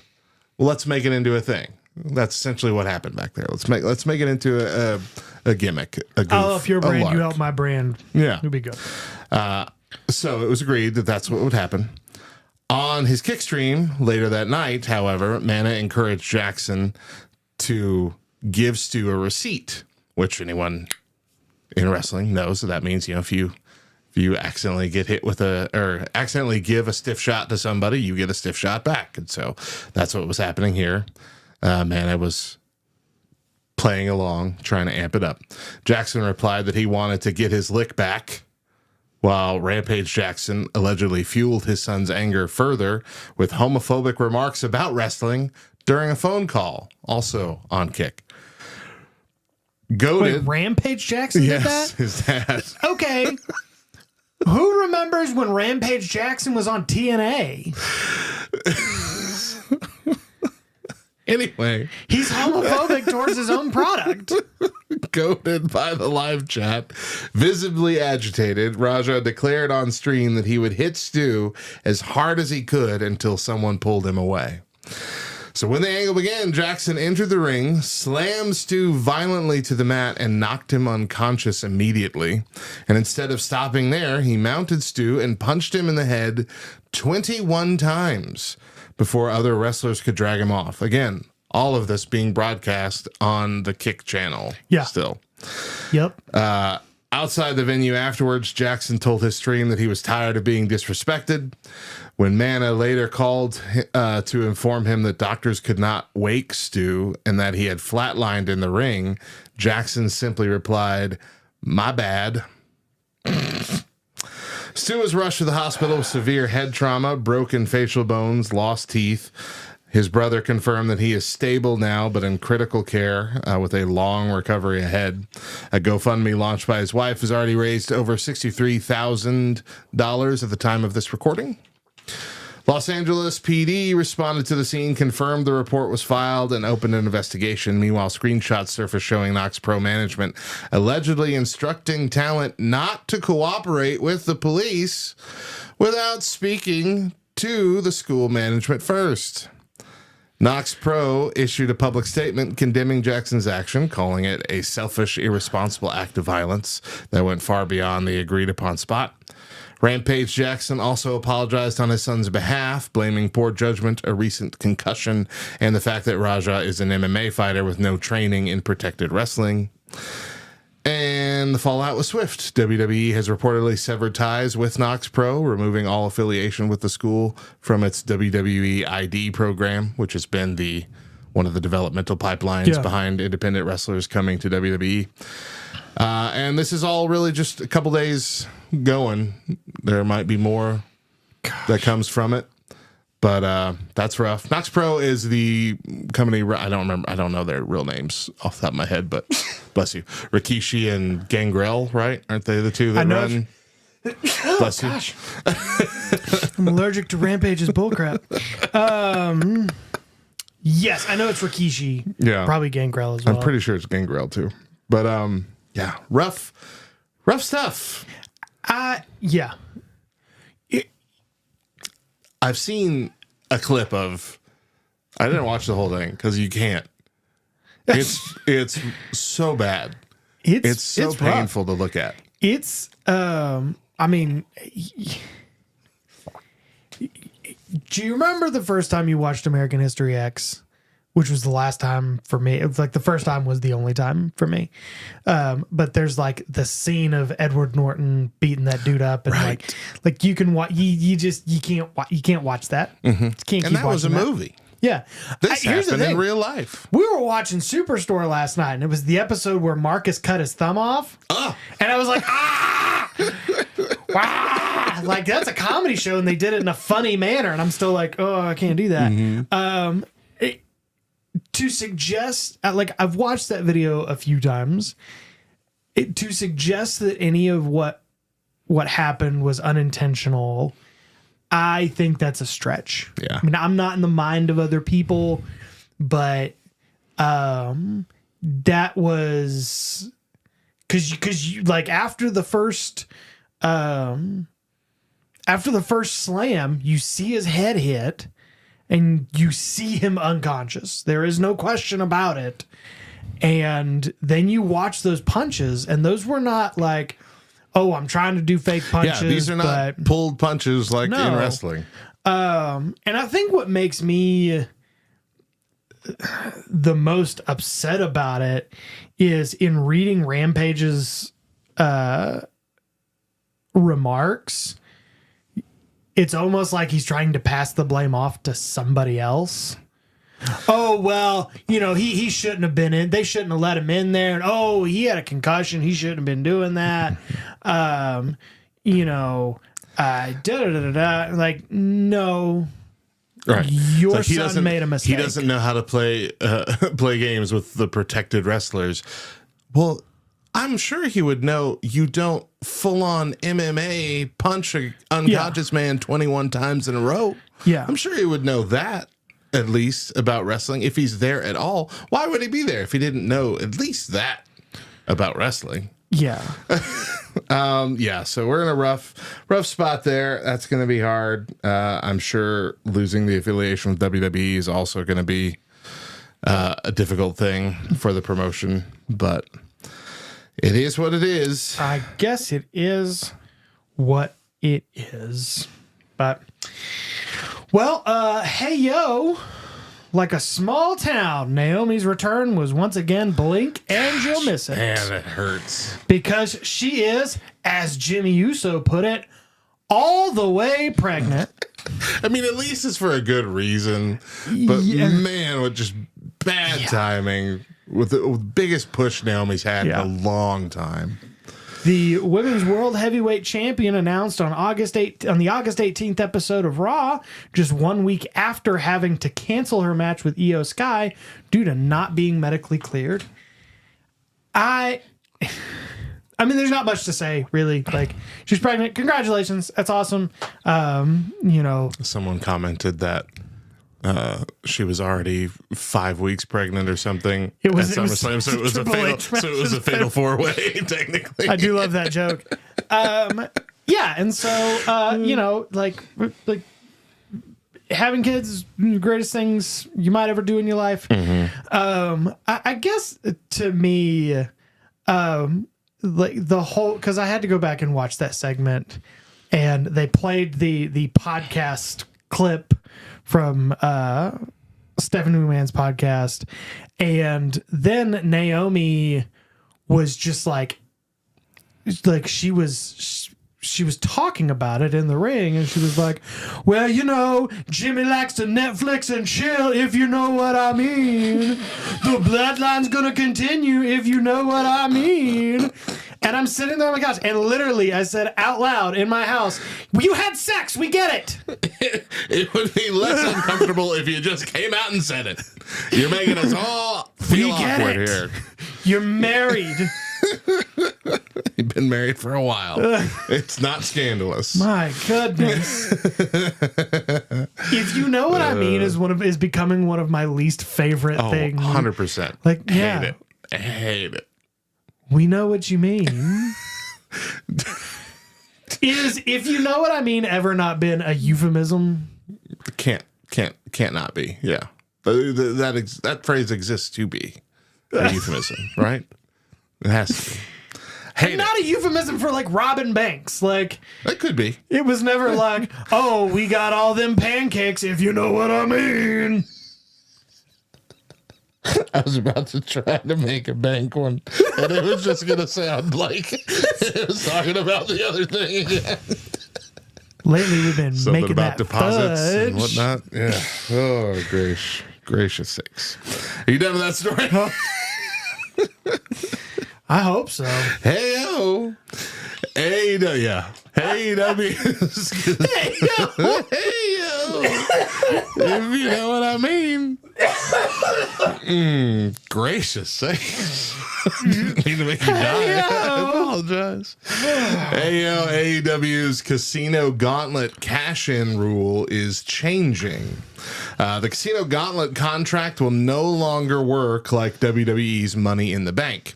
Earlier this year, Christian Cage used his contract to insert himself into the AEW World Title match at Revolution, turning it into a triple threat. And that kind of surprise cash-in is now off the table. Following Forbidden Door, Tony Khan confirmed that all Casino Gauntlet cash-ins must be announced at least 1 week in advance. A system much more in line with Lucha Underground's Gift of the Gods Championship. So Khan explained that AEW wants to properly promote its title matches, give fans fair notice, and avoid simply copying what other wrestling companies do. So currently at Forbidden Door, Athena was unsuccessful in her cash-in attempt against Toni Storm for the AEW Women's World Championship, and currently MJF continues to hold his Casino Gauntlet contract. So I get that on the one hand, you don't want to be copying like a straight up copy, and yeah, promote, your big matches. But on the other hand, that surprise element, I mean, that's what makes Money in the Bank. The never knowing when it's going to happen is also part of it, that can be played for an entire year. Like at this point, it feels like winning the Royal Rumble. Okay, you have a guaranteed match at WrestleMania. And so this is like, okay, you have a guaranteed match a week from whenever you want it. Like, okay, it's fine. It'll work. But, that what if it happens tonight thing is gone. Yeah. Like we all had that with SummerSlam. Oh, yeah. We all had that. We had that tease, a possibility. What if he does it, though? Mhm. What if he's not? What if his leg's fine? Yeah, of course. And then that's what oh, gosh. And then that's what happened. Not everyone's happy that he cashed in that way. I loved it. I absolutely loved it. Yeah. SummerSlam was great, by the way. Just want to mention that. I think SummerSlam was... For the first ever 2-night SummerSlam, I think they killed it. Yeah. I think it was better than WrestleMania. And I'm glad that that it's the last one they're going to move to a 2-night pay-per-view. Oh, wait. Hey, yo. No, you're lying. I didn't hear this. Last time we talked, we said we hoped that SummerSlam would be the last PLE to move to 2 nights, and guess what? Don't. It's probably not. During an appearance on SportsCenter, Triple H made it clear that more 2-night events are not out of the question, saying, and I quote, "It's all about our fans and making them happy. You don't know what's going to make us happy. You have proven you don't know what's going to make us happy. We thought you knew what was going to make us happy. We thought you knew. We really thought you knew. You were the chosen one. And for a while, you were. You did know what was going to make us happy. I remember that first, I don't remember what the pay-per-view was. I think it was Backlash. It was like the first pay-per-view in Raw while you were in charge after Vince had gotten taken out the first time. And it was like, oh, this is it. Mm-hmm. And it turns out, you keep firing people just like your father-in-law did. You keep giving us matches that we don't want, just like your father-in-law did. And now you're giving us more 2-night pay-per-views. Like, I need 2 nights of Roadblock. Well, it's not going to be that. It's going to be the major ones, but still, it's going to be 2-night No, Royal that's Rumble. the thing. Like, okay, for now. And then it's going to be 2 nights of Backlash. 2 nights. Because Backlash needs 2 nights. And then we're going to have 2 nights of Money in the Bank. And eventually we're going to have Survivor Series, we're going to not have Great Balls of Fire. We're going to have a singular ball on each night. Yeah, you thought I forgot about Great Balls of Fire. What a wacko name that was. Oh, I hate it. What a terrible graphic. It was bad. It was bad all around. I could see them doing it to Royal Rumble, which wouldn't be the worst thing in the world because those matches are long. But anything beyond that, I don't think I could stand. I'll stand by. I don't like 2-night pay-per-views. Yeah. I don't. Great. I still don't. I'm still not sold on WrestleMania. And SummerSlam was good, but it still could have been great at one night. It elongates everything and it stretches everything out. And so to me, it just moves so much slower than it should. Yeah, this past WrestleMania was just. It felt forever. It felt like it just dragged on forever. WrestleMania 40. And I said this when it happened, and I'll keep saying it. That could have been the series wrap, the finale of wrestling at all. Wrestling's over. And we all would have been happy. We all would have be content. Triple H would have gone down in history as the greatest promoter or whatever of all time, whatever he is. And we wouldn't be having these what's going on conversations ever since. But... yeah, that's a bummer. Hey, yo, Undertaker is joining the Indian version of Big Brother. Reports. No. I need you to say that one more time. Slower. The Undertaker, the dead man himself, will be joining Big Boss, which is the very similar reality show to Big Brother in India. He's going to be a wild card entrant in the 19th season. The popular reality show is hosted by Bollywood actor Salman Khan. The series operates much like Big Brother, places celebrity contestants in a house together where they are filmed around the clock, compete in challenges, and face elimination through public voting and nominations. Filming for the new season began earlier last week. The rumors indicate that Undertaker's stay could last anywhere from 7 to 10 days, and he may not be the only major U.S. name joining the show either, as apparently boxing legend Mike Tyson is also reportedly lined up for a guest stint. If true, this wouldn't be the first time a WWE legend stepped into the Big Boss house either. The Great Khali participated in 2010 and made it all the way to runner-up. What is happening in India? What's happening with Undertaker? What are they doing in India? Undertaker doesn't know what to do with himself right now. Okay, so I'm looking at a promotional picture for Big Boss. I don't know when it came out, what season this is, but first of all, it's 2 G's in big. Yeah, 2 G's. And this promotional picture is a picture of the host. I'm assuming it's the host.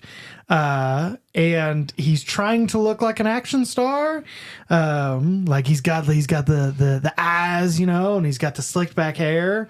And somebody was like, do you know what we really need you to have for this show about people being locked in a house? It's a reality show of being locked in a house. Let's put a gun belt of shotgun shells around your shoulder just so people know you mean business. That looks like the Indian Adam Richmond from Man vs. Food. It's Bobby Adam Richmond.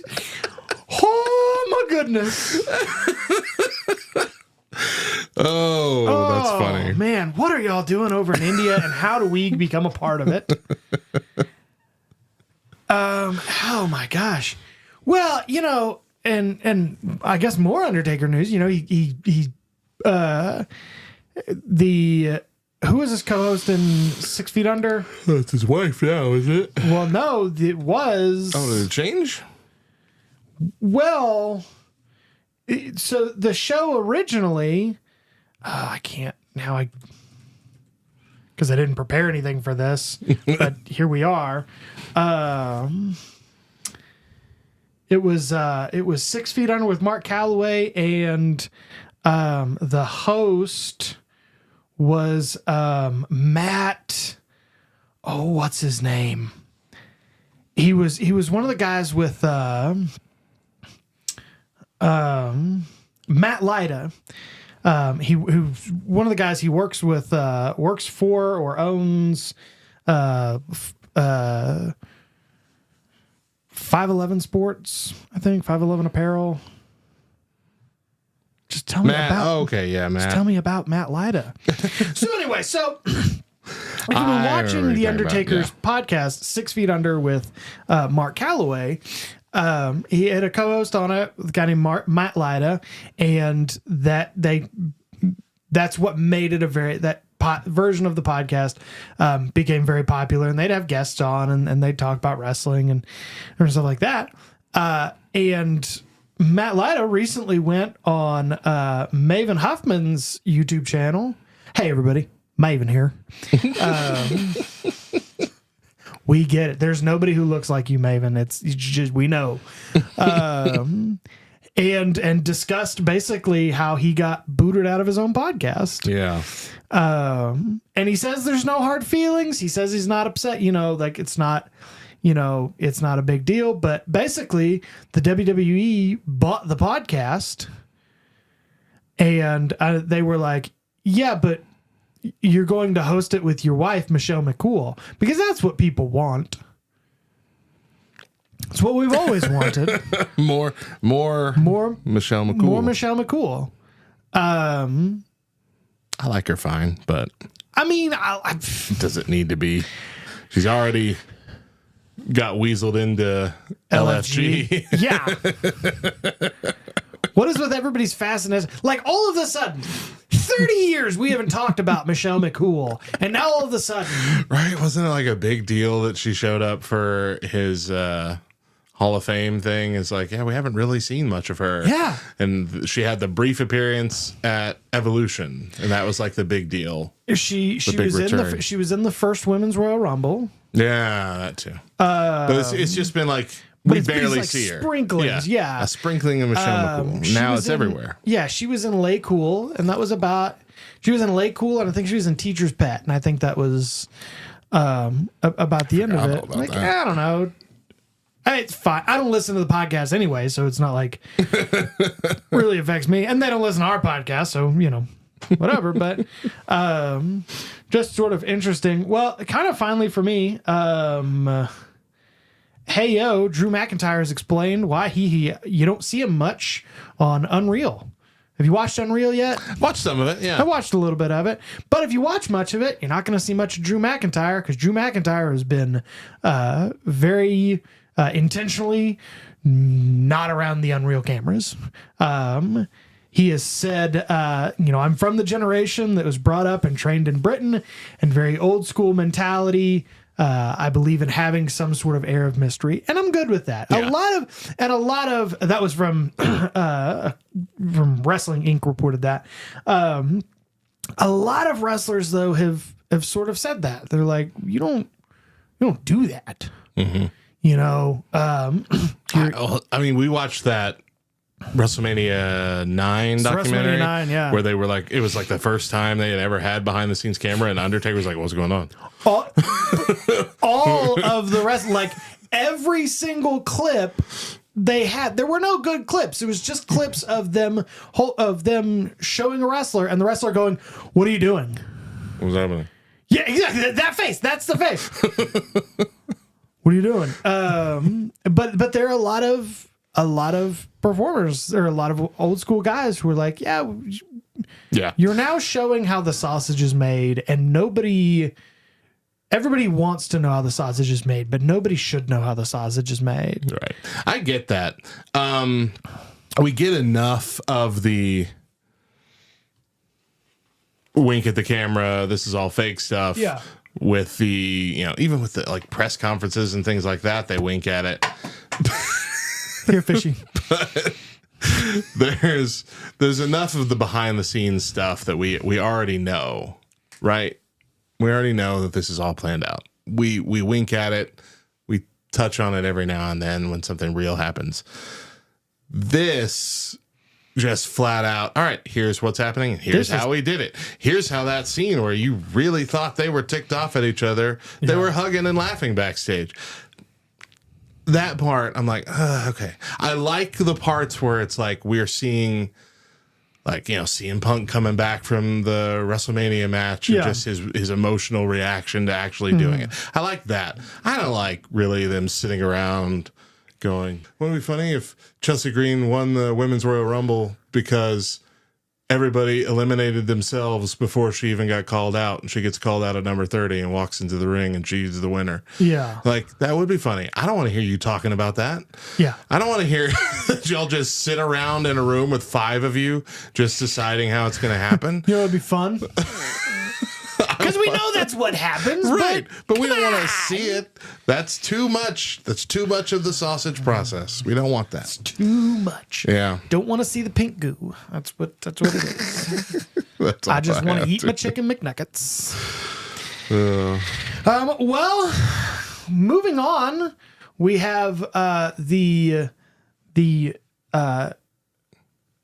premium. And when I say premium, when they say premium live event, this puts the premium in premium live event. I mean it.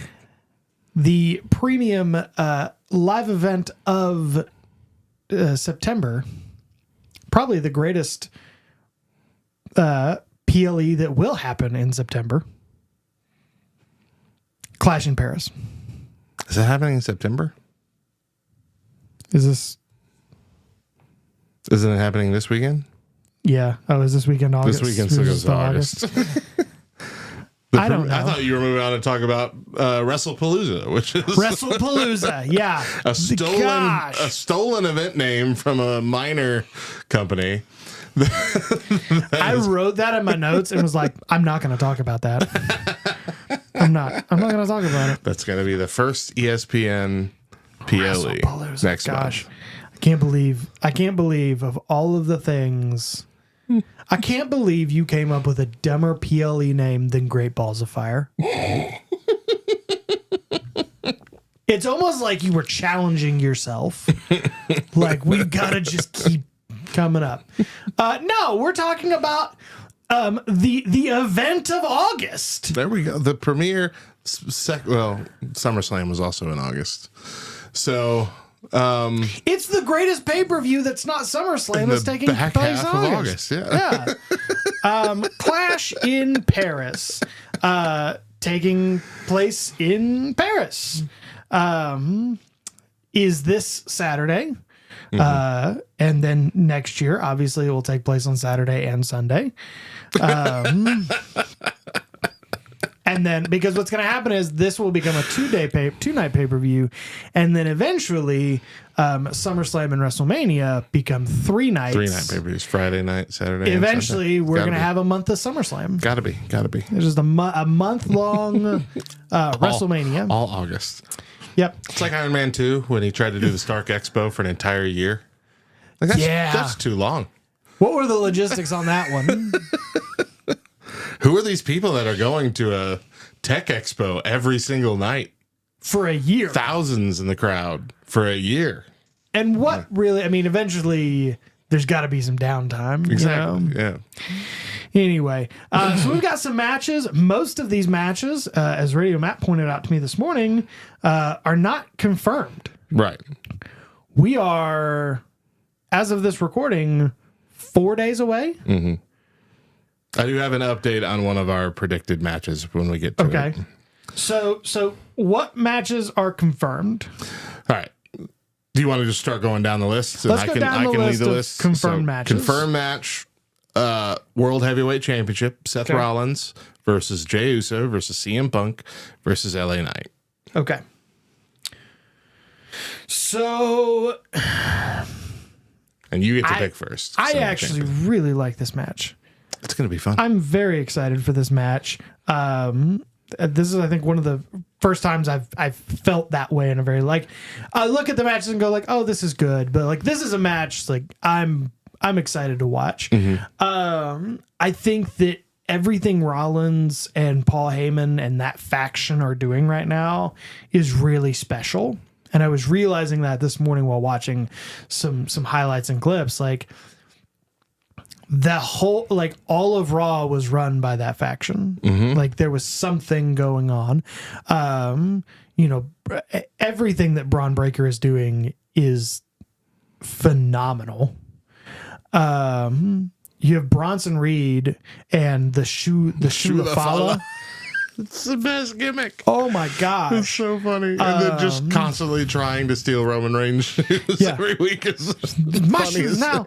I love that. That's fantastic. Also, though, anyone with, I realized in listening to him talk, anyone with like a British or Australian accent that doesn't have like the deep grovelly one, they all sound like 6-year-olds. They all sound like Bluey Playmates. May I have another? Can I get your shoes? How's about a smile? So to me, Seth Rollins has the advantage. Not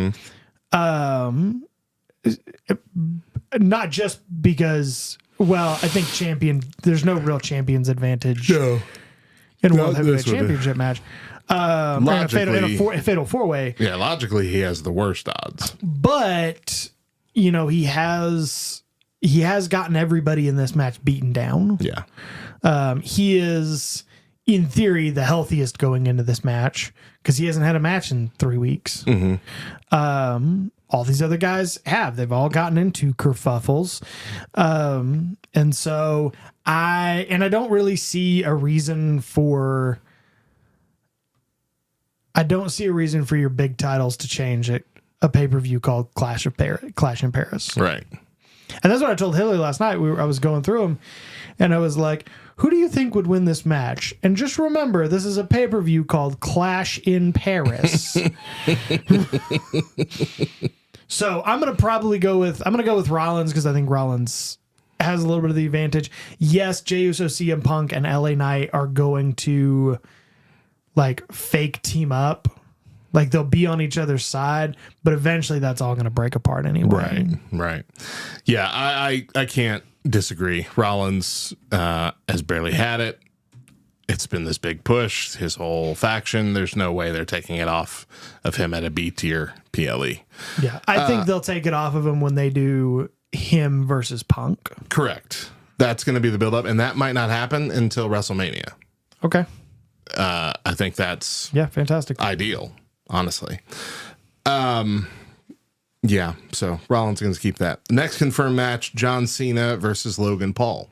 I'm actually pretty excited for this one, too. Because I think Logan is very entertaining in one-on-one matches. We'll see where it goes, yeah. And that's going to push Cena to go all out as well. And I think he's going to do that in every match that he has left. I think Cena's going to go as hard as he can. Yeah. Every match he can. I don't see Cena losing until his last match. I'm not even sure he's going to lose his last match. But... You think he gets the Taker treatment? I think he does. I mean, if there's anybody, you know, sure. But anyway, yeah, I agree.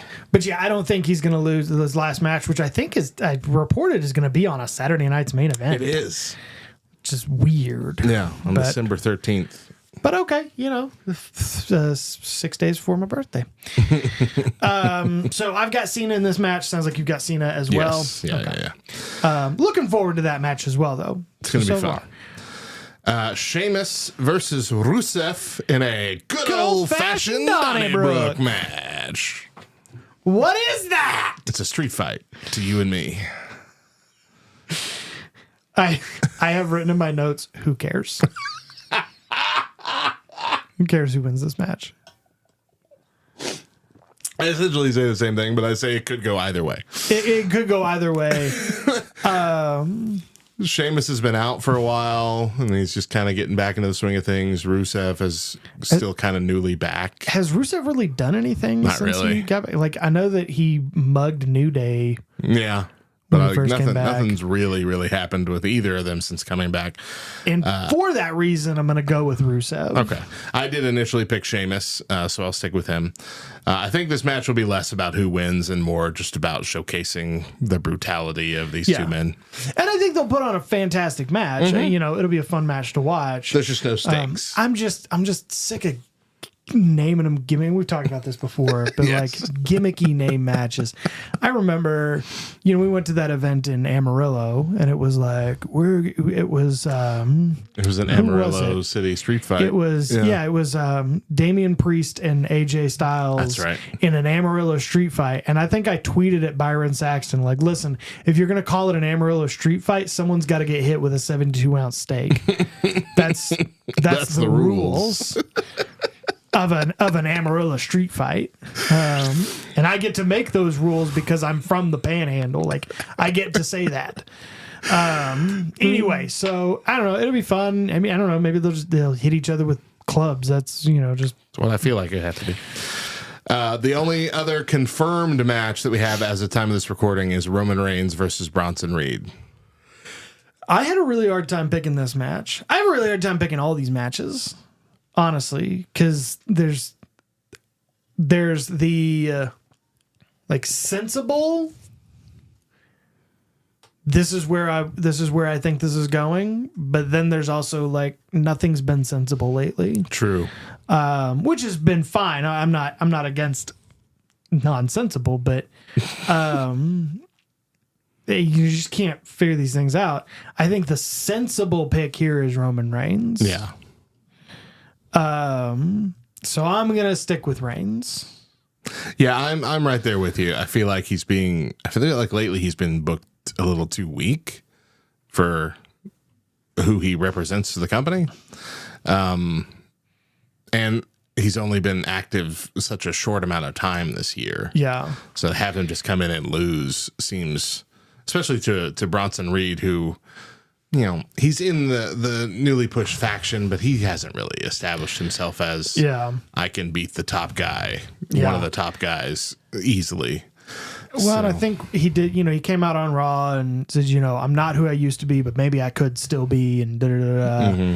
Like that kind of makes me think they're getting ready to do something more with Reigns. I think Roman wins and wears the Shulafala out of the building.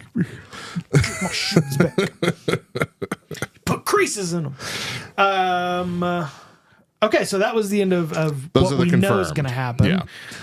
Predicted there's going to be an undisputed WWE Championship match. That's the update that I have.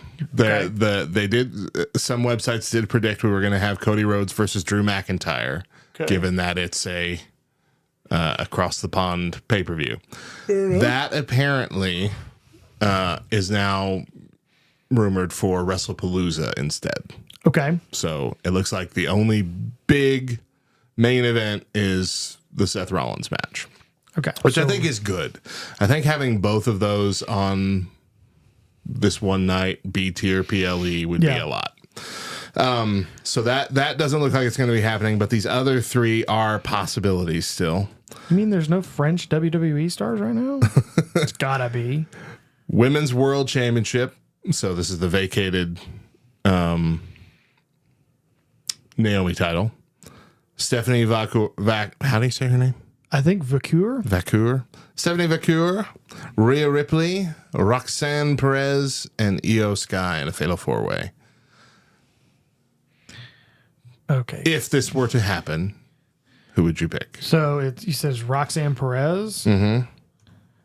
Rhea Ripley, Stephanie Vacour, and Io Sky. Man, I don't know.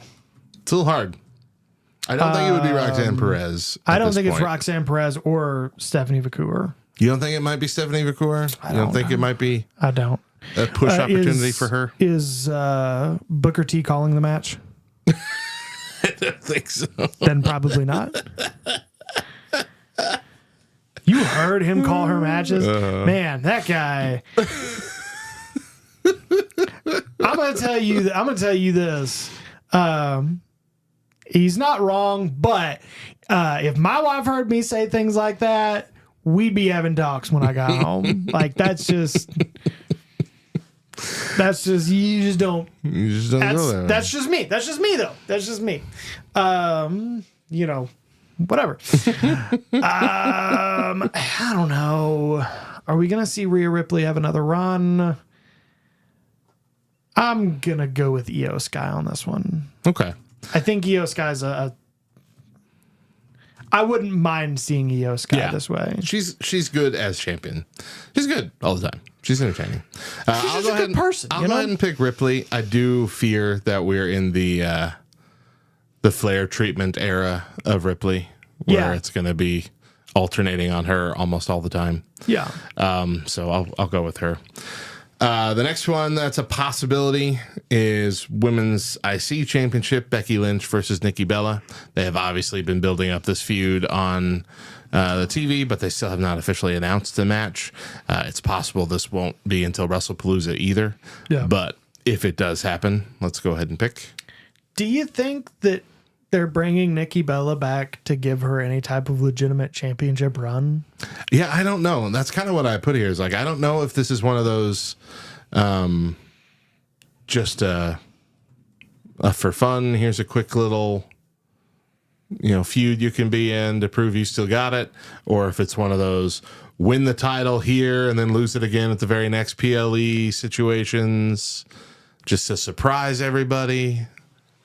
Like it could go a lot of different ways. I mean, not to throw these numbers out in a mean way, but she is 41.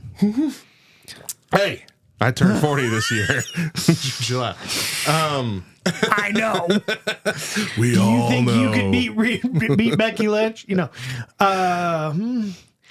41's not old. Has Nikki Bella ever held a women's title that wasn't the Divas belt? I don't think so. That alone might push me to say that maybe they want to put it on her for at least one pay-per-view cycle. Let's take a look. Because that is the criticism that the Bellas get, right? Is that, they were championship, but they were championship during the Barbie doll era. Yeah. Where nobody took it seriously. I don't see I don't think she did. I think it any other titles. Yeah, and I mean I get that. Switched like, after Paige, didn't it? You want your you want to have a title that wasn't shaped like a butterfly. I get that. I do. And not to disparage that era of women's wrestling. I think that there were a lot of very talented women. But you're right. It was more of a I don't know, horse and pony show, so to speak. Mm-hmm. It was heavily more focused on the eye candy aspect than it was on treating them like actual professional wrestlers. Even though they had, many of them anyway, had legitimate talent and probably could go toe-to-toe with the wrestlers of this generation. Yeah. I feel like they might want to do that for her. I think they might want to put a legitimate looking title on her for at least 30 days. But I don't know. I will say I initially chose Becky. So if you wind up picking Nikki, I'll stick with Becky. But if you choose Becky, I'm going to switch. Because I've talked myself out of it. Because now I don't know. Oh, gosh. This one is really hard.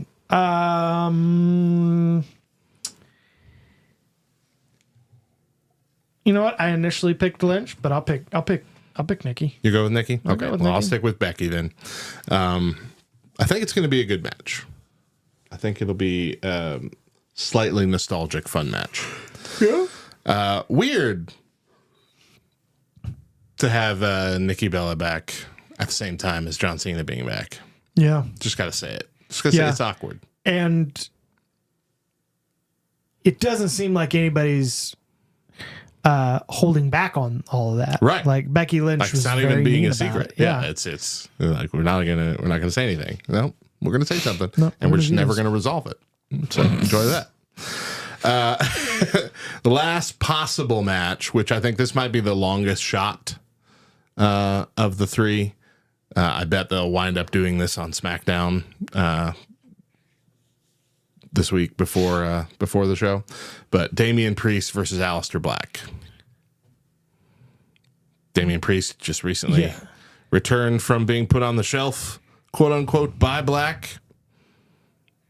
But Black has been back for a while and hasn't really seen it. Yeah, hasn't really gotten the push that people wanted him to have after his stint in AEW. This match at a pay-per-view level has always made sense to me. Yeah. I've always wondered why this didn't happen way sooner. And with no stakes, I don't know. I think I would have to go with Black just because we have to do something that establishes Damian Priest as a real character instead of a caricature, which is what I feel like he was at the end of his Judgment Day run. I feel like all of Judgment Day has just become a caricature. Not at all what we were hoping it would be. I mean, it's not what it was set out to be. But I like that it's kind of fallen into a comedy gimmick. No, it's fun. But I remember when JD McDonough came out. Yeah. And I remember I hadn't even seen him, but I heard Corey Graves. Oh my gosh, JD McDonough here. Yes, oh my gosh, this is amazing. And I just imagined this guy's 8 feet tall and 300 pounds. And then you see JD McDonough, who looks like a pop figurine.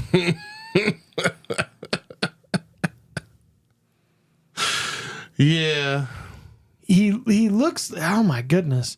He looks like they gave him the Chris Evans Captain America treatment, and they just never put it back. Superimpose his face on a scrawny kid on a little bit of body. So yeah, I don't know. I think giving Aleister Black, give him something. Mm-hmm. If this match happens, I'd give it to Black. Yeah, I'm gonna go ahead and say that as well. That's what I had here initially. It could go either way, I think, in my opinion. And I honestly think the match might lean more in Priest's favor, just based on history.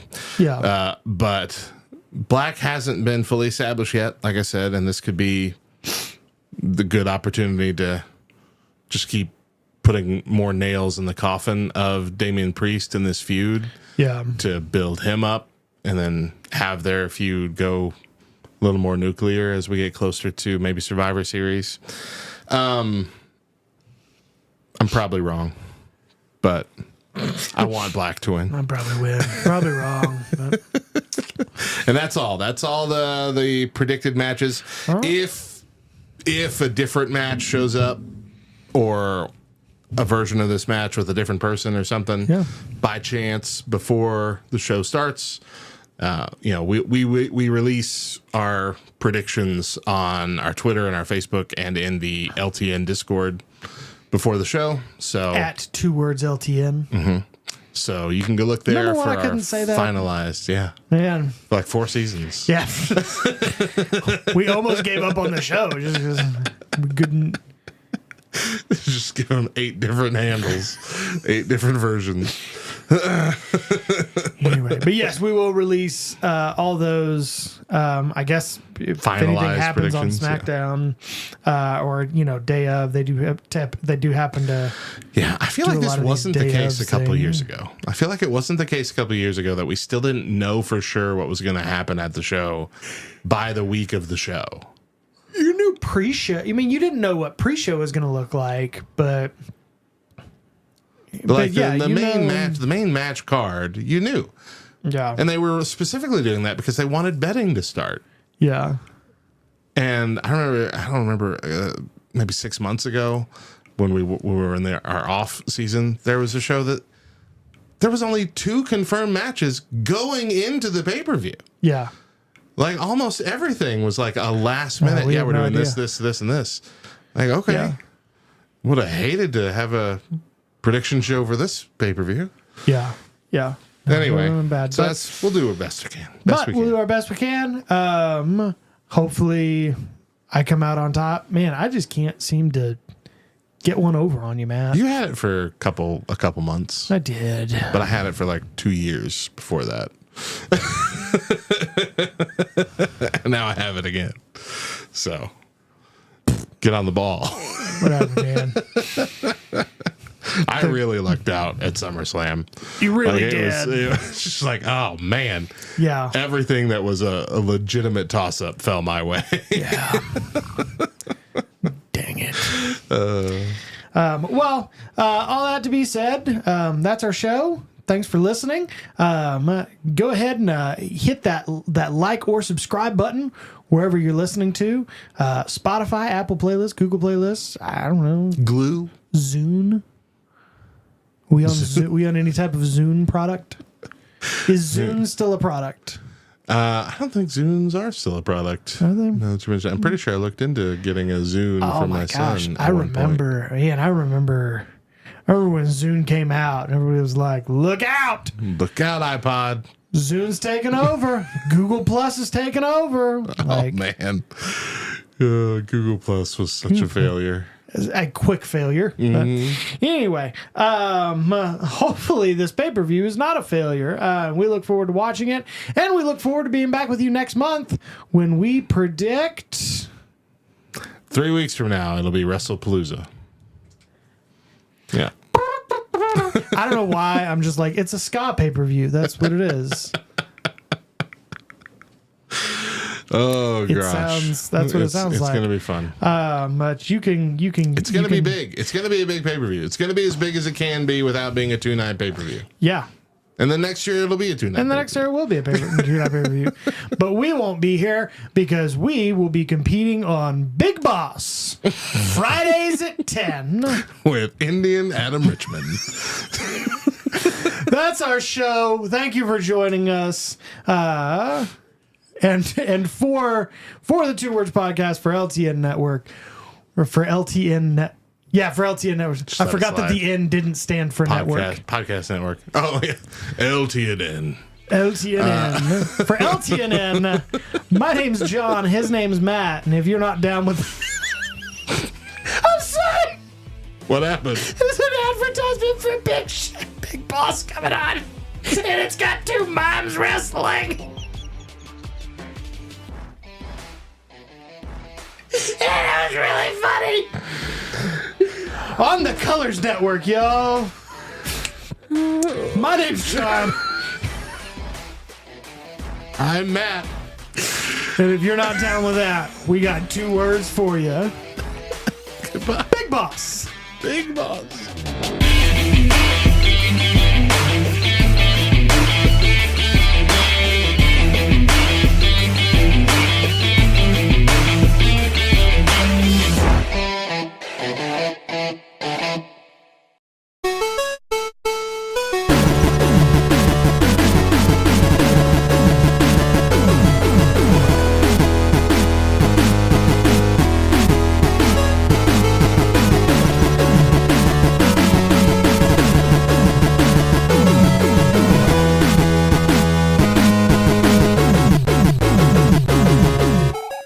Hey everybody, welcome to the Faith and Fandom podcast. I am here today with Brendan Johnson. We're going to talk about some D&D, but welcome to Faith and Fandom on the Love Thy Nerd podcast network. Remember, you can check this out on YouTube at youtube.com/@Faith and Fandom LTN. You can find it on LTN's podcast channel as well. You can find it on the Glue Network, on Roku channel, or on Roku TVs or Roku adapters or whatever, however you watch Roku. I don't know how you Roku. Do you Roku? Amazon. You Amazon? Okay. Yes. But if you Roku, you can find the Glue Network and watch this there and listen to it as well. But thank you for joining with us. And there's a lot of other LTN podcast of options available. But this is the first time I've done an LTN podcast with somebody actually like in real life in front of me, so it's kind of a bit different. And so Brendan is going to be with us today talking about D&D, starting campaigns, the tortured life of a DM, and all the other things that goes with it. So how you doing, dude? I'm good. I'm good. Just tired with life, but it be like that. Yeah, it does be like that. For the majority of the time I've known you, wouldn't have qualified you or classified you as like a geek. You would have definitely checked the jock box for most of like, social scenarios, being that you are an athletic trainer and you work with sports balls and things. Just sports. Just sports balls. Just- No, you have to no, say just sports sport. balls. With the sports balls. So what's your muggle job? Like, what's your real world job? So as he mentioned, I'm an athletic trainer. I'm actually the director of athletic training at University of North Carolina at Pembroke, which is a small Division II institution here in Robeson County. And so what that means is I am responsible for the health and maintenance of all of our student athletes. So if not me directly, the rest of my staff. So when people play sports, they get hurt, and we're the people there on the front lines to evaluate, treat, rehab, diagnose, and return to play those athletes from those injuries. So as he said, sports balls. You actually like got recognition for like saving somebody's life like a couple of years ago, right? Yeah, it was 2015-ish. Yeah. Sports balls happened and you saved people's lives and they gave you a trophy. They gave me a certificate. A certificate. Yes. That's still important. It was 99.9% of people in my situation when they would have done the exact same thing. So I didn't have to do CPR or anything crazy like that. So many people do more heroic things than what I had to do. So, But did they have a certificate? Maybe. I don't know. So where would you say that you started your foray for moving forward? I don't know. Foraging? I don't know. That's not the right word. When did you start like moving into the little geek world? As soon as I established a relationship with you. It's not incriminating. You can't prove it. No, it tracks pretty well. I don't know. I would say I always kind of enjoyed the Star Wars franchise, at least what was existing in the time. I'm just a fan of movies, so like I can watch like Marvel movies and DC movies and Star Wars movies and just enjoy the cinematic experience and not fall back on, oh, well, canonically or canonically or Yeah. however you say it, that didn't actually happen. Canon anonymous. Yes. So, like I always kind of had that to fall back on. Like, I don't really care what all you crazy nerds think.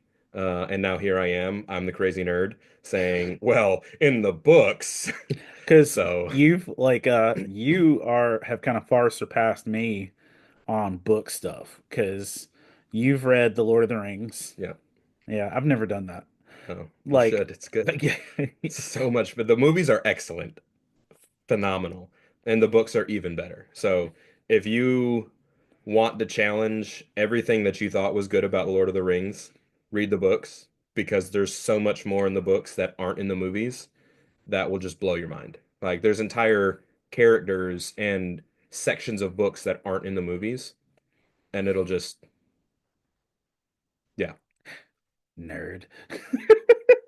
And that's the thing. Like, you didn't just stop at that. You've also done Star Wars books. Yes. You've read more Star Wars books than probably the average person. Well, maybe the average No. person, not the average nerd person. I don't know, dude. I don't know many Star Wars people that read Star Wars books. Yeah, well, not as many as you've read. Nobody hates Star Wars as much as Star Wars fans. So I'm sure that there are somewhere out there people who hate the books. Yeah. So there's a copy of Thrawn sitting like directly behind me that I still need to read.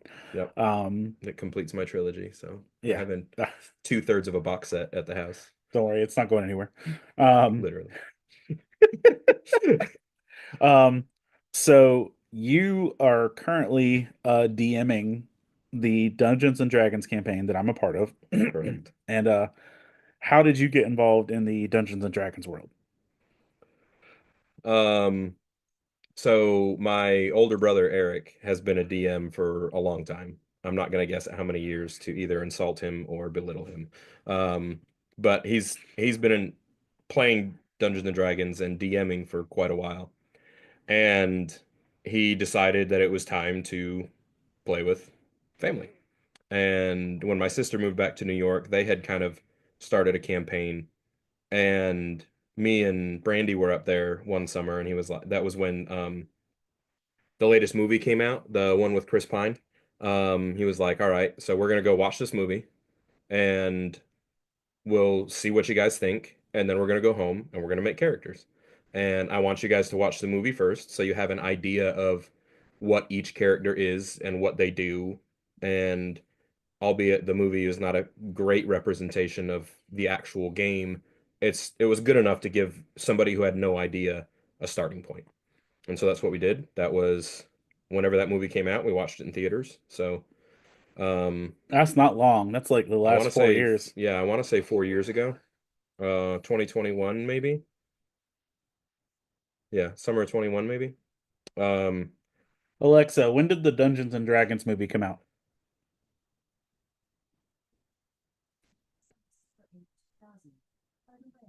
Not that one. Not that one. No. Never mind. Carry on. Yeah. So we watched the movie. Again, I enjoy just good movies, and so having not known anything about D&D before that, I always felt like that was like the next step, or like super deep nerddom. Like I was kind of at level 3, and then playing Dungeons and Dragons just automatically catapulted me to like level 7 of nerddom on a scale of 10. And I mean, because that's the thing. Like most people in the geek world, nerd world, are aware of it, but they don't do it. I mean, I was aware of its existence, but I had no idea what it was. And honestly, I'm kind of mad that I had no idea what it was before, because it's just fun. Like it's a role-playing game, so it's a chance to escape your current reality and do something totally different. Obviously, adventuring is not something you're going to do in real life, at least most people. And so it's a way to kind of put yourself in that role, in that situation, and play it out. For me, my biggest thing was my excuse was like I don't have time, and I don't have that many collective nerd friends with good schedules. Yes. Was always my like reason I was never going to do it. And then I've had people. We still have those problems. Yes. I'd had people that say, you can just join us online, but like, if I was going to do it, I wanted to do it like, face to face. And realistically, I don't like. I needed people I trusted to do this, because like it can get really sketchy really fast. And I was like, if it's you doing it, I'm good. I'm comfortable with it. So this is your first campaign you're DMing. Correct. How's it going for you? You tell me. No, for real. I mean, realistically, like one thing that I said before we started this campaign is, as the DM, I'm basically the narrator of the story that you guys are writing. So yeah, I have a book and notes and directions on where we want to go, but at the end of the day, we go wherever you guys decide your characters are going. And so if you guys are having a good time, I'm having a good time. So with that, I think one thing I underestimated going into it was just the sheer amount of prep work that goes into it. Even beyond so I don't do anything halfway. I really don't. You can ask Hector. It's one of the things that we're going to play racquetball. I'm going to have a nice racket, and I'm going to have brand new racket balls. The sports balls. Sports balls. That's the professional. If we're going to go golfing, like I'm going to have a decent set of golf clubs and a decent set of golf balls. And so I don't do anything halfway. So getting into this, I was like, all right, how overboard am I willing to go? It's very far, by the way, because it makes it fun. I don't know, I'm really not answering the question, but go. You're doing good. From the first session, I had my little dry erase board, and I drew on the maps and mentioned that this isn't going to be this is not a high budget graphics campaign, because that's not where I decided to spend my money. And then I found a less expensive way to make a decent map and came the next session with a printed out full color map. And I think it. You don't have to unfold it, but you should like just show how Okay. girthy this thing is. So, girthy is such a great word. Girthy is a great Yeah. word. And I think, just this little step of spending the money of whatever ink and paper I had at the house, I think it made the difference. I think it made it more fun for you guys. Oh, definitely. So we've got this bad boy right here. And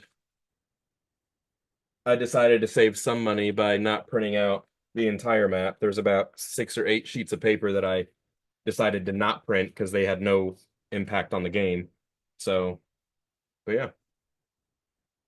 And with that, I can say that I spent a couple hours, about 4 hours at this point, roaming around some of that. And it makes a difference. It really does. Yeah. So, like, realistically, how much prep time are you putting into what you're doing right now? For 1 week of campaign, how much prep time are you putting in?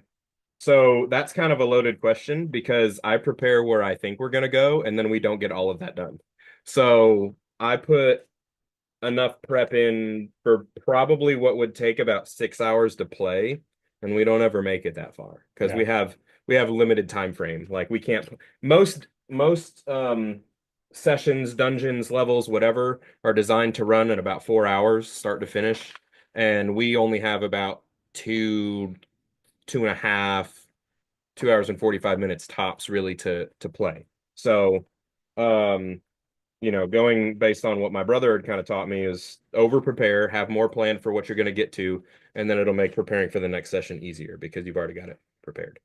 So there was one time we were playing recently, and you said, and that's our time or whatever, and basically the whole group revolted and said, no, we're not done. So we went like an extra 25 minutes to get through whatever stage we were at. How did that make you feel as a DM? Did that make you feel like you were like, yes, I'm doing something good? Oh yeah, I loved it. So we have one member. I don't know what we call these. What's our group name again? I don't know how to say it out loud. I have to look at it. It is. If there are nerds much more nerdy than me, I apologize if I mispronounce it, but I'm pretty sure it's attorney, like attorney, but like Otto, the name Otto, attorney, or I tore my knee. Yeah. So it's Elvish for adventurer, I think, right? Or ally. No, it's Elvish for ally. Allies. Yeah. So because we were trying to come up Alliance. with because we were trying to come up with a party name, and we had the something allies, and then It sounded like the bad cauldron. church. Yeah, it bad was church VBS names. It was really bad. But whatever makes the group happy, and everybody was kind of like nobody was like voting on the names, and so I was like, okay, let's come up with something else. And then somehow I misspelled something, and everybody thought it was great. And I was like, oh, I actually misspelled that word. And they were like, oh, I thought it was Elvish for something. And I was like, well, I did a little research because, Lord of the Rings, was it Tolkien? Tolkien? Yeah. for some reason, in my head, I get Tolkien and Rowling's confused. Just the names because they're initial name. Yeah. So, anyways, no offense. So I went down the nerdy path of, well, Tolkien created the Elvish language essentially when he wrote this book. So there's like a whole dictionary. And I went and looked up the Elvish dictionary for what a couple of our words were going to be. And I think the word for ally or alliance or something like that kind of looked really interesting. So, yeah. What has been your biggest surprise so far in your first campaign of DMing? Honestly, how other people are interested. Like our first session, our first playing session, we had some people familiar with you or the coffee shop owner or whatever want to sit in and just watch. because they Yeah. were interested to see how it was gonna go or how to run it. Currently, we're playing our campaign at a local coffee shop because we were originally going to play at our church building, and scheduling conflicts, and communication errors. But the coffee shop's been a much better experience than just sitting in the church nursery playing D&D. And we're also helping our local small businesses with the amount of beverages and snacks we buy during the campaign. But yeah, we had a couple local people sit in like just to watch how things were going to go. So that's been at least 2 times we've had just straight up 3 times. And then this last time, I think it was one of the sons of the owner was maybe they're helping doing some work on their upstairs. And for like the last almost hour, he'd sit in there for about 15 minutes, step out and come back. He was just watching and listening. And towards the end, he was like giving advice. He was like, "No, I don't think you guys should do that. No, I think you guys should do this." And it was just funny because he was like, and then afterwards I'm cleaning up and he's like, "So what game is this? What are you doing? How are you deciding? Like, so are they fighting against you or, how does this work? Are you control?" And so it was just kind of a cool opportunity to just kind of talk about that. And it's not what people think it was. It's also not the 80s anymore when D&D was very young and the very satanic different. panic. Yeah. So, I mean, it was really cracking me up though, because like you're sitting there like trying to behind your little tower of death, like trying to make decisions, and like this dude's like sitting in the back like and like shooting eyes. It was pretty great. What do you feel like's been your biggest challenge so far, DMing? So I'm not a worrier. That's not the right word. I like to be prepared. So if I'm going to do something, I want to be prepared. I teach. I want to be prepared on what I have to teach. I obviously do athletic training and sports medicine, so I need to be prepared for whatever emergency situations might come up. And playing games, I want to be prepared. So my biggest challenge is feeling like I'm prepared enough. One of the things we talked about in our session 0 when we were creating our characters is I can't possibly know everything. So if you have a special ability that your character can do, you need to make sure that you write that down and can explain kind of the written rules surrounding that feature. We can look it up if we have questions, but honestly, that just wastes time. I want to get it right, but I would rather be like, yeah, that's kind of cool. That's kind of neat. Let's roll with this for now. And then I'll look it up later before we play next time. And if we need to make some adjustments because we did that wrong, or we did it wrong because we did something too good, or we did it wrong because we didn't make it good enough. Like we'll fix it and we'll correct it for the next time. But like I've got 6 players, I've got Hector and 5 other people, and so they're all different classes. Most of them are different races, and so or species now they call them. So I can't possibly know what all of them can do at any given time, so it's up to them to kind of keep those notes. So for me, like I want to know what everything can do, so that way when you're like, "Oh yeah, I'm going to cast this," I can be like, "Oh, this is what it does and this is how you whatever, this is what I have to do controlling the NPCs. This is what I have to do as a result." And well, I can't. So when they want to cast when our druid wants to cast poison spray, I'm like, "Okay, what does that do?" And then she has to read what poison spray does, and then I react accordingly based on what I have to do. So eventually, things that we use a lot, I'll remember. Like I know what a longsword does because in both of my campaigns, I've used longswords. So stuff that I've done, I have a decent understanding of. But I've never played a druid. Brandy has, so there's that. Brandy's But his wife, by the way. yeah, shout out, Brandy. You're a real one. Honestly, dude, having your wife, like, the fact that your wife plays D&D with you already, that's Yeah. a win. Yeah. B, the fact that your wife is willing to like do a campaign with you with all the rest of us, and like she's like moderately supportive of like all of your DMing, and only slightly gets frustrated when she knows that more than you do in some areas. But yeah. So I was doing some research on our next adventure this week, and she walked out of the room or she walked into the room that I was sitting in and went to look at the computer to see what I was doing, and I had to cover it up and say, no, you can't look at this. You can't look at this map because this is the map we're about to go see, and it's got things on here that you can't see yet. So that's but yeah, that's going to be the start being the excuse for every dude's struggles with the internet. It's like, don't do that. Don't do that. Don't do that. And that's what makes it weird, because we're relatively open about everything else. So like if I'm doing something on the computer and she looks on the computer, it's not a big deal. And so it was just kind of funny that I was like, no, you can't look. And so she's kind of like, why? I was like, this is for the campaign. Yeah. So I had to like show her what I was doing without showing her what I was looking at. And the trust issues began when I DM'd my wife. Fine. When I DM'd my wife. DM means two different things in this scenario. It'll actually be, it's got a whole array of but I think it's possibilities. awesome because, like, obviously you guys don't know Brandy, you don't know me, but like, you wouldn't peg Brandy as you played D&D, No. and enjoy it, and like she's good too, like character and, wise and everything. Because we played a couple different characters. We've done, we kind of have what I would call our running campaign with my brother, and she's a druid in that one. And then we've played another quick little fun starter campaign, and she was, what was she? I don't remember what she was, but she wasn't a druid.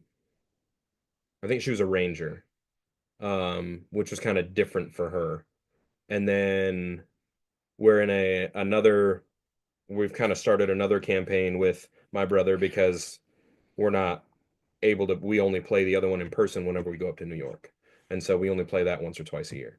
So we started an online one, and she's a paladin in that one. So be careful tapping that. She's a paladin in that one. So she's got a little different experiences. I've got some different experiences. So it's helped. Obviously, if you've played before, it helps DM. I don't think that should be a prerequisite, but I think it should be encouraged. You should have at least played, a couple levels of a character before you can run a game. Just it helps you understand the game mechanics better. What do you feel like do you have any regrets so far in how you've done things?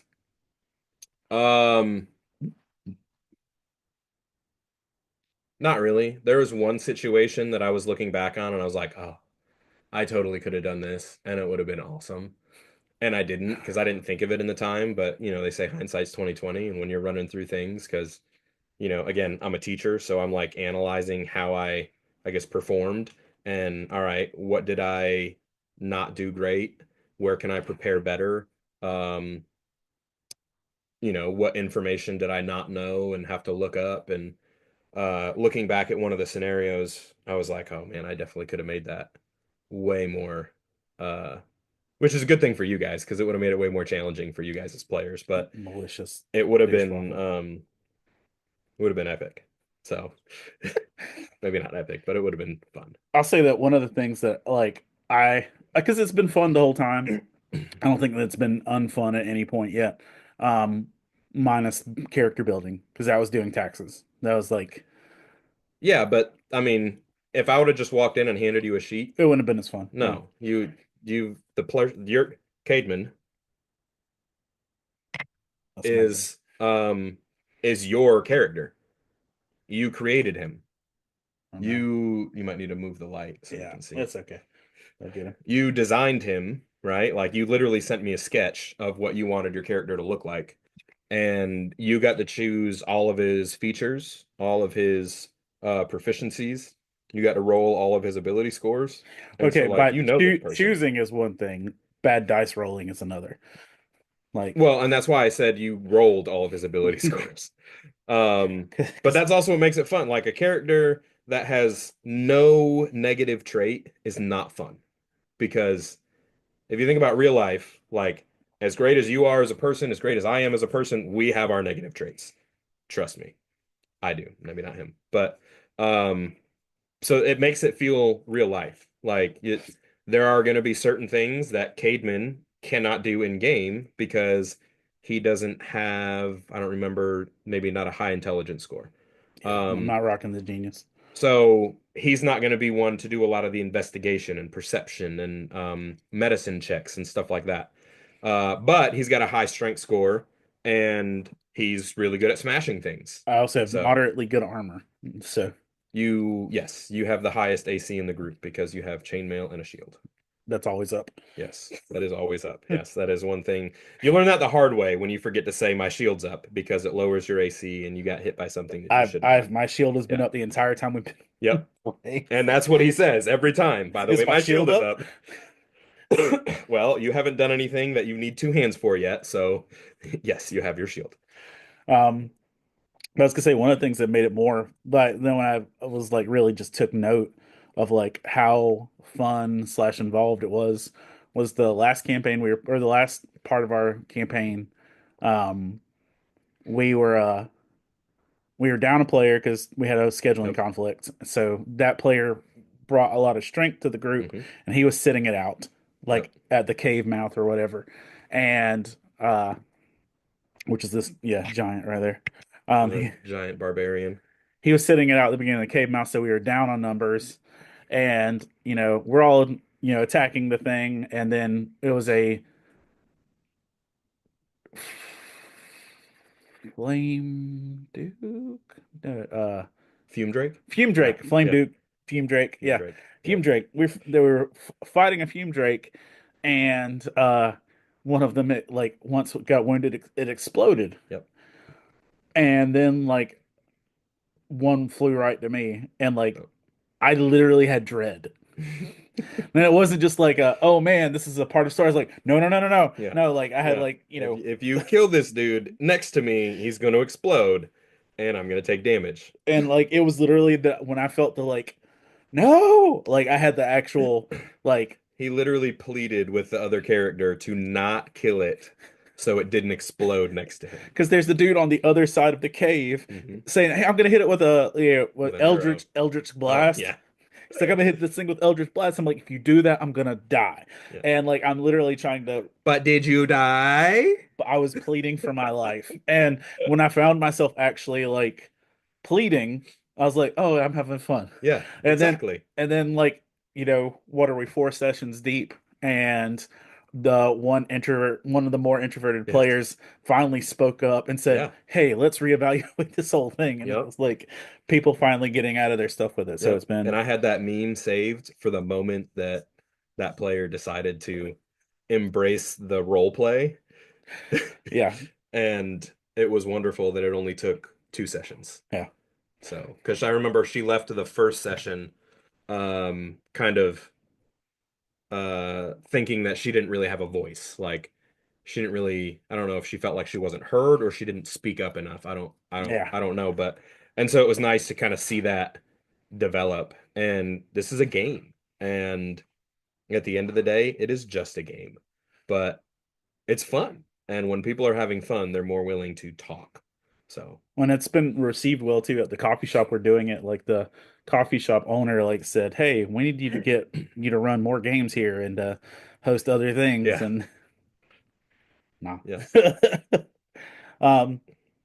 So let's say for someone who's watching this who's never played, what encouragement or advice would you give them for finding a campaign or getting started, or just if somebody was trying to put their foot in the door of starting to play, what would you recommend?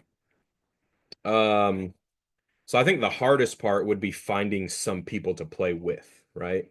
But there are, if there's a local game shop that you can go to and ask, they would probably be some of the people that would know of something going on just because they sell the material, or people who are interested in D&D are also interested in other things. So, there might be some crossover and carryover there.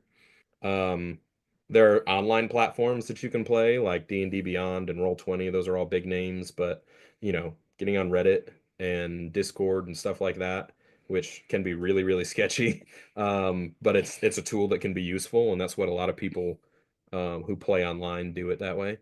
And then YouTube is a great resource. Watch there are like the big like $100,000 production. Like you can go watch people play in Madison Square Garden or something. That might be a little over the top, but watching a YouTube video of some of these guys play, like Critical Role is probably one of the most famous and highly productive, like in terms of what they put into it.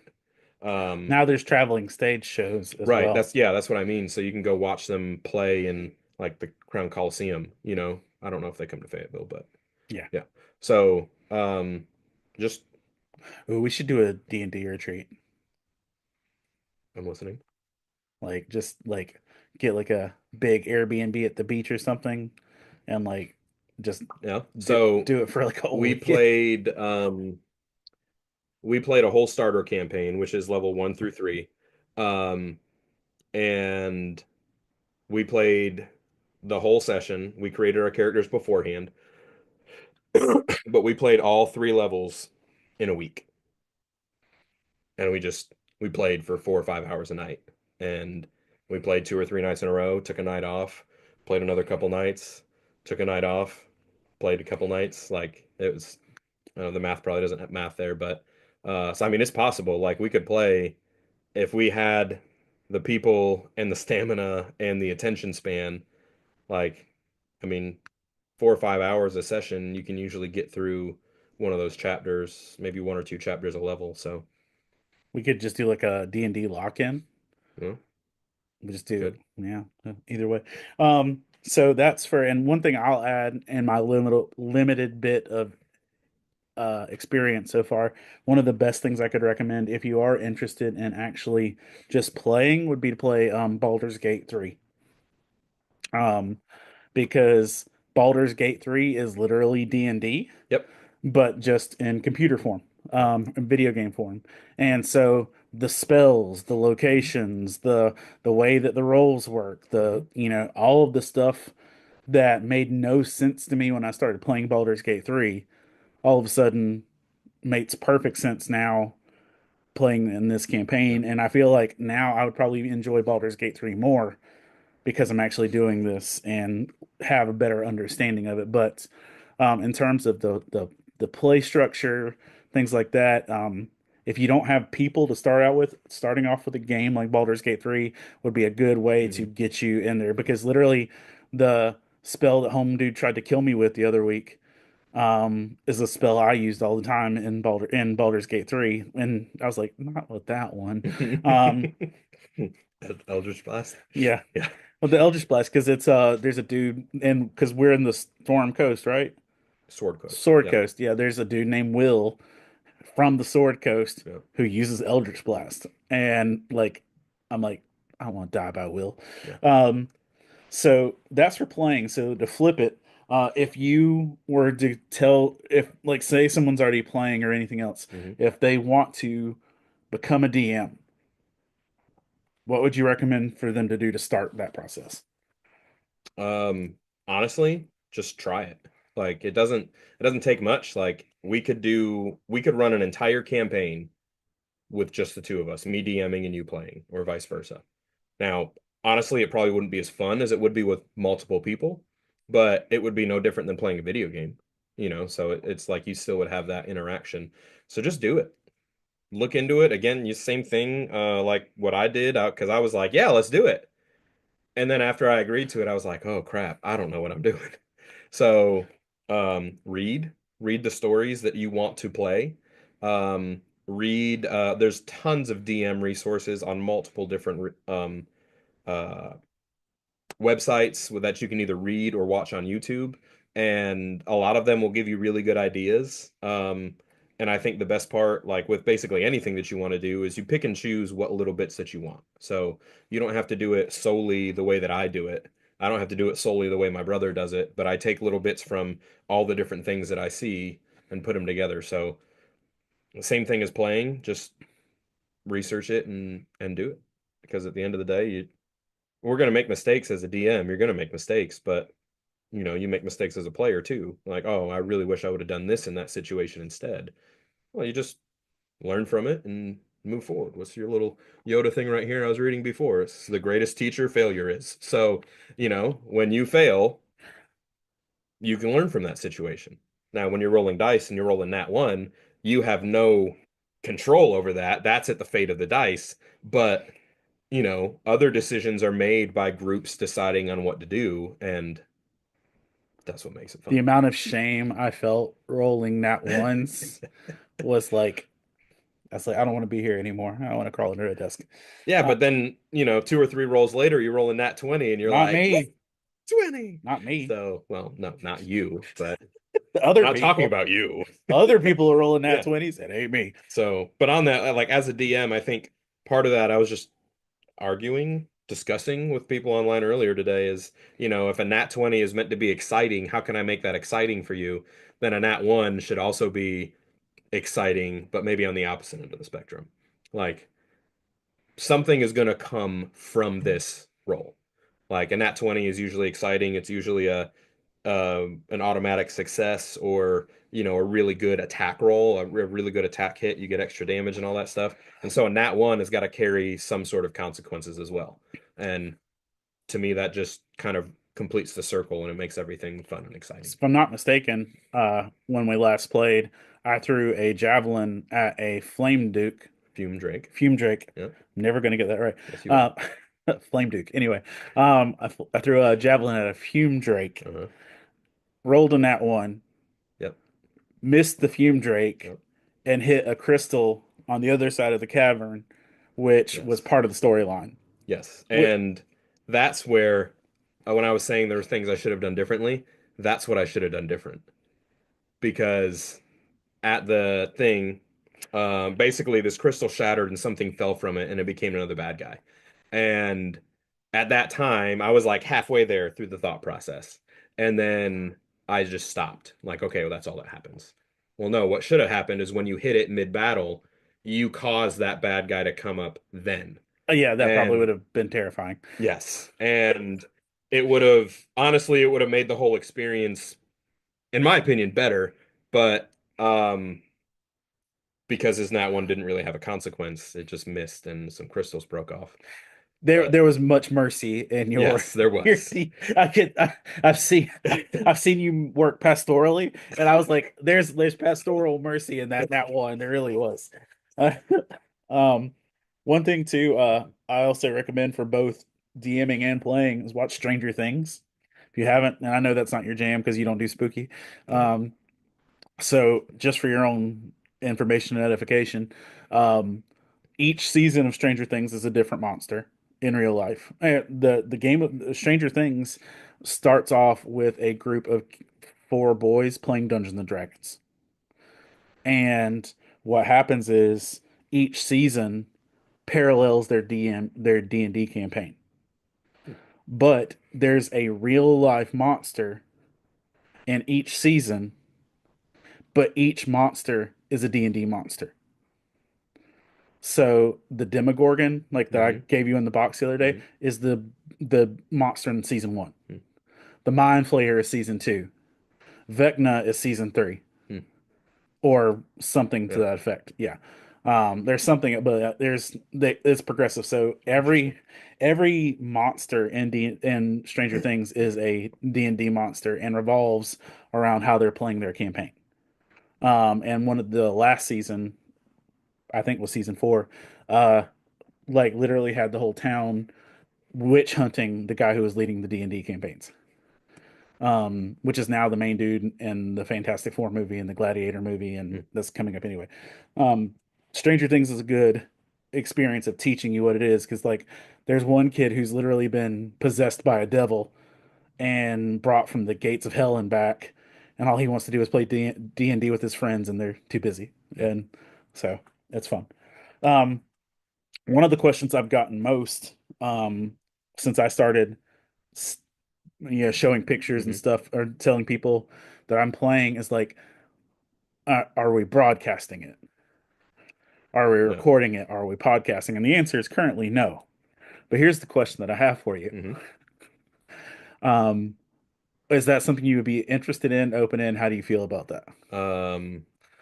Yeah, no, because I've thought about that, because I think I think Brandy asked me, like, she was kind of surprised maybe that we weren't, or that it hasn't come up yet.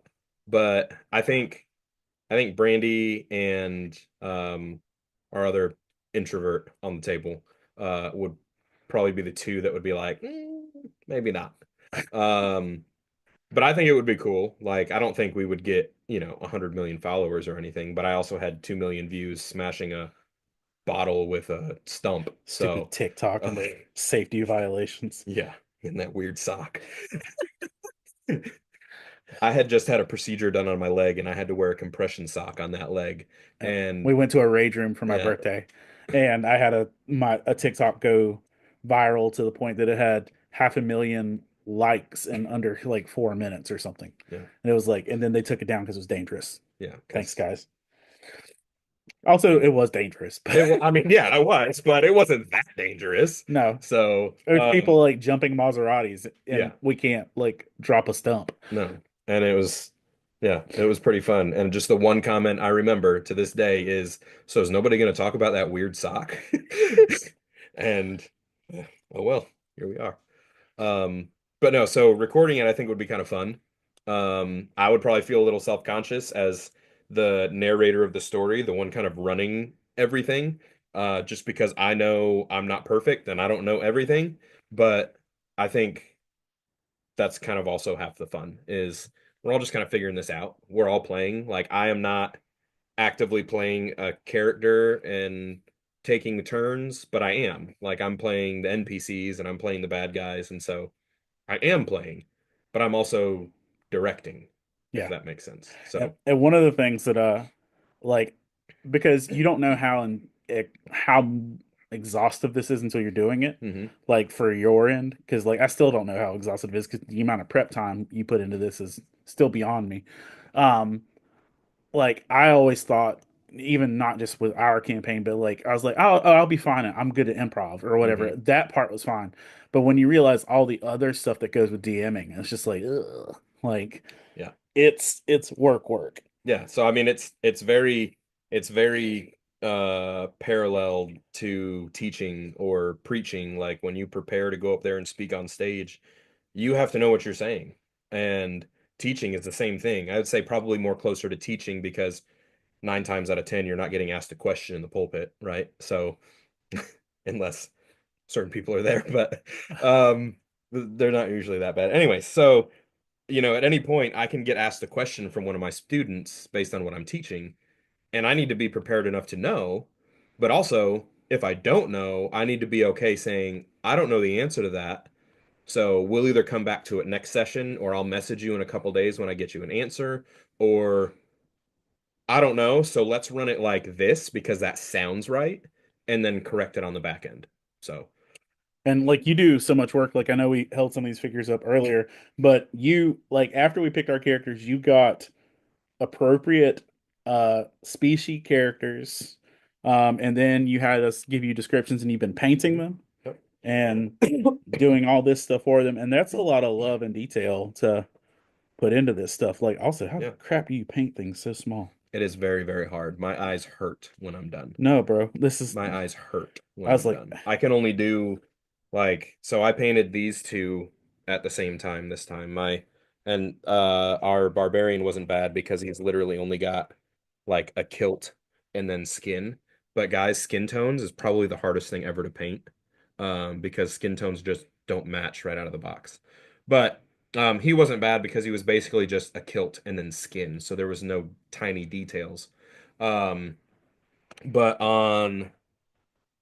so he's got some blades on his front. Yeah, so our ranger here has got some more detail. He's got some knives and stuff on his waistband. And then where his armor overlaps with his underclothes, there's some detail to paint there. This is the freaking octopus we killed 3 weeks ago or whatever. Yeah.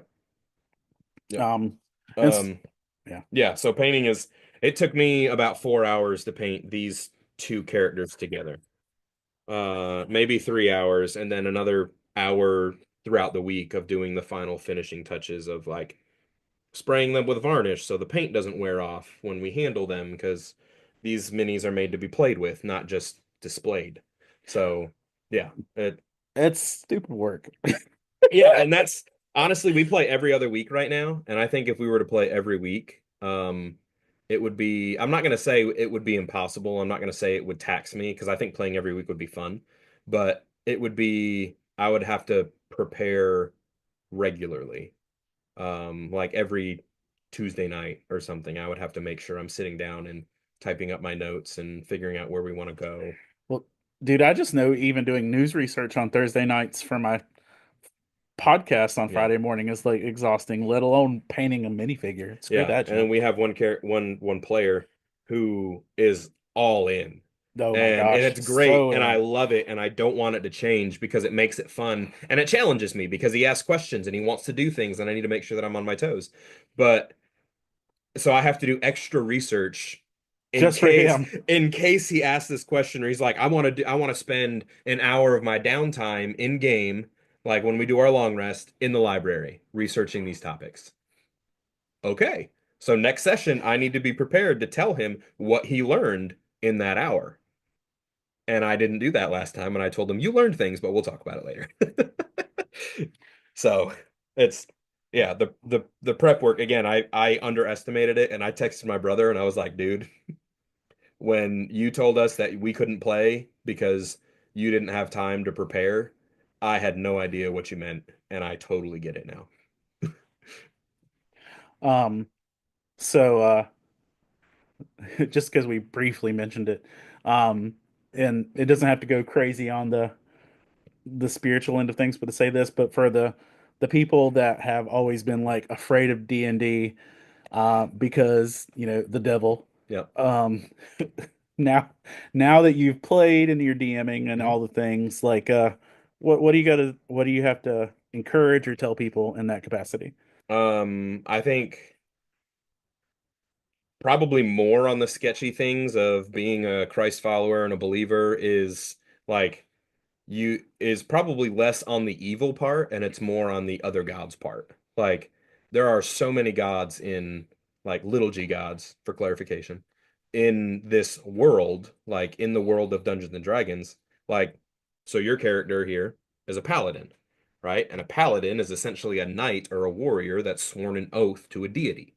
And so you've sworn an oath to some deity, which is how you got your magic, right? So how do we deal with that as a believer is probably more my struggle than the evil part. Because yeah, I mean, we're forces of good fighting the forces of evil. I can handle that. That's fine. There's evil all over the place.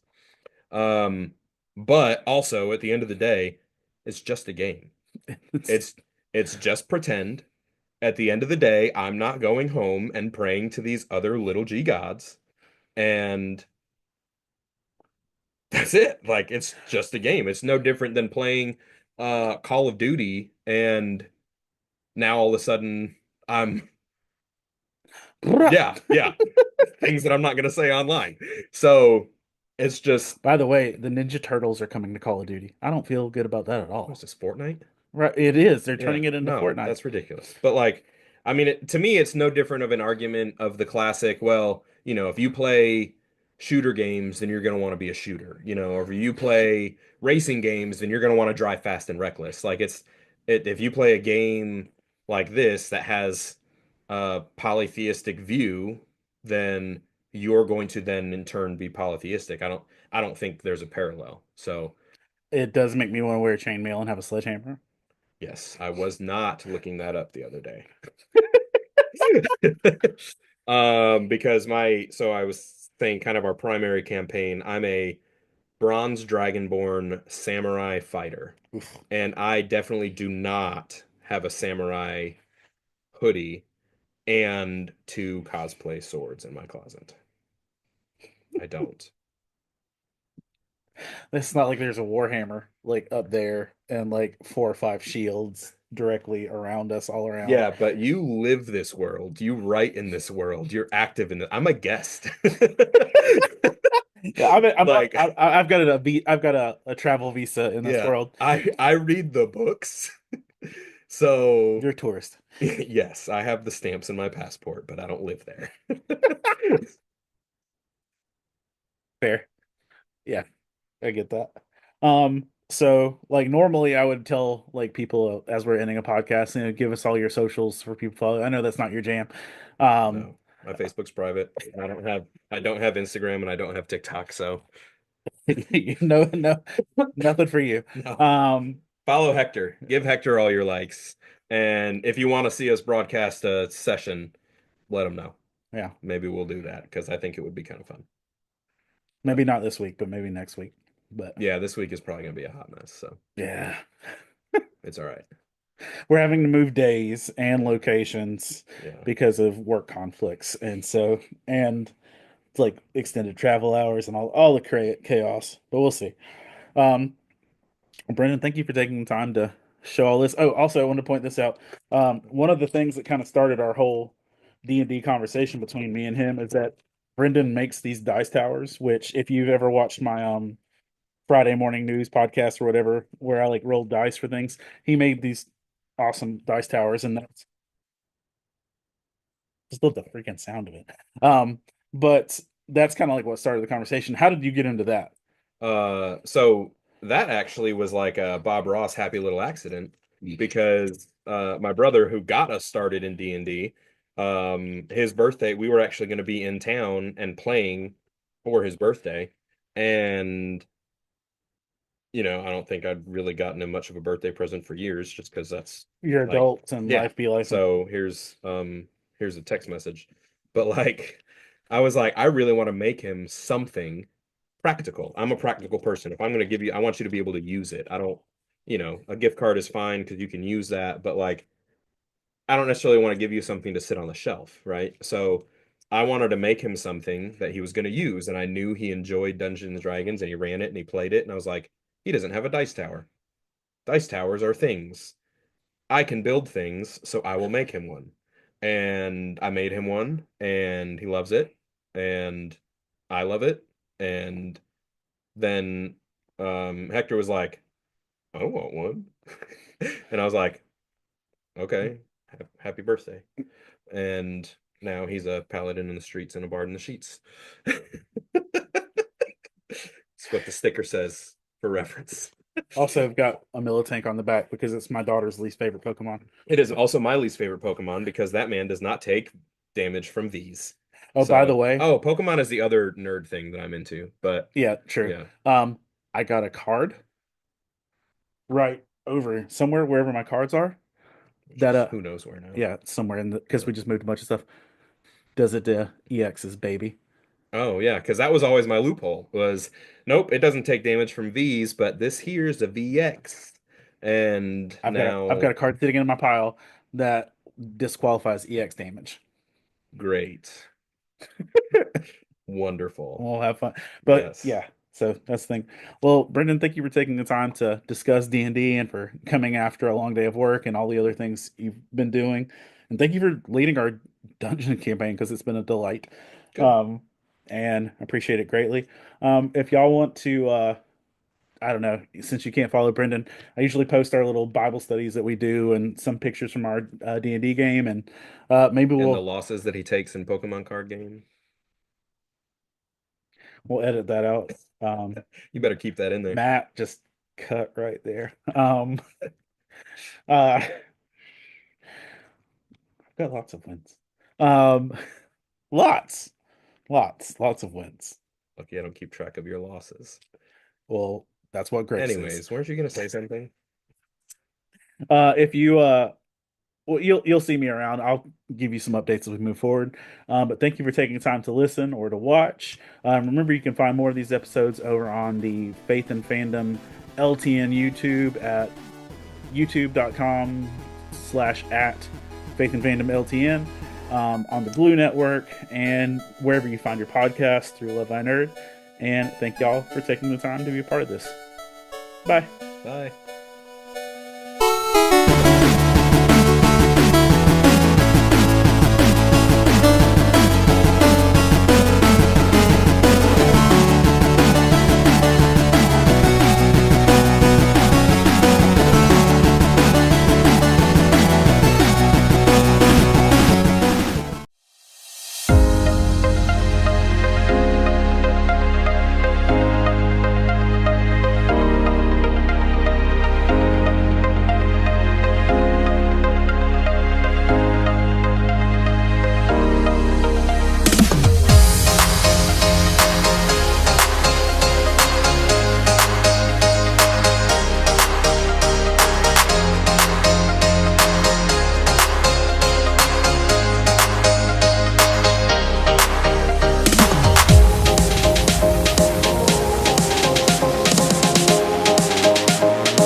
Jamie here. Welcome to Satellite Stories, where we interview those who have encountered Jesus through video games and nerd culture.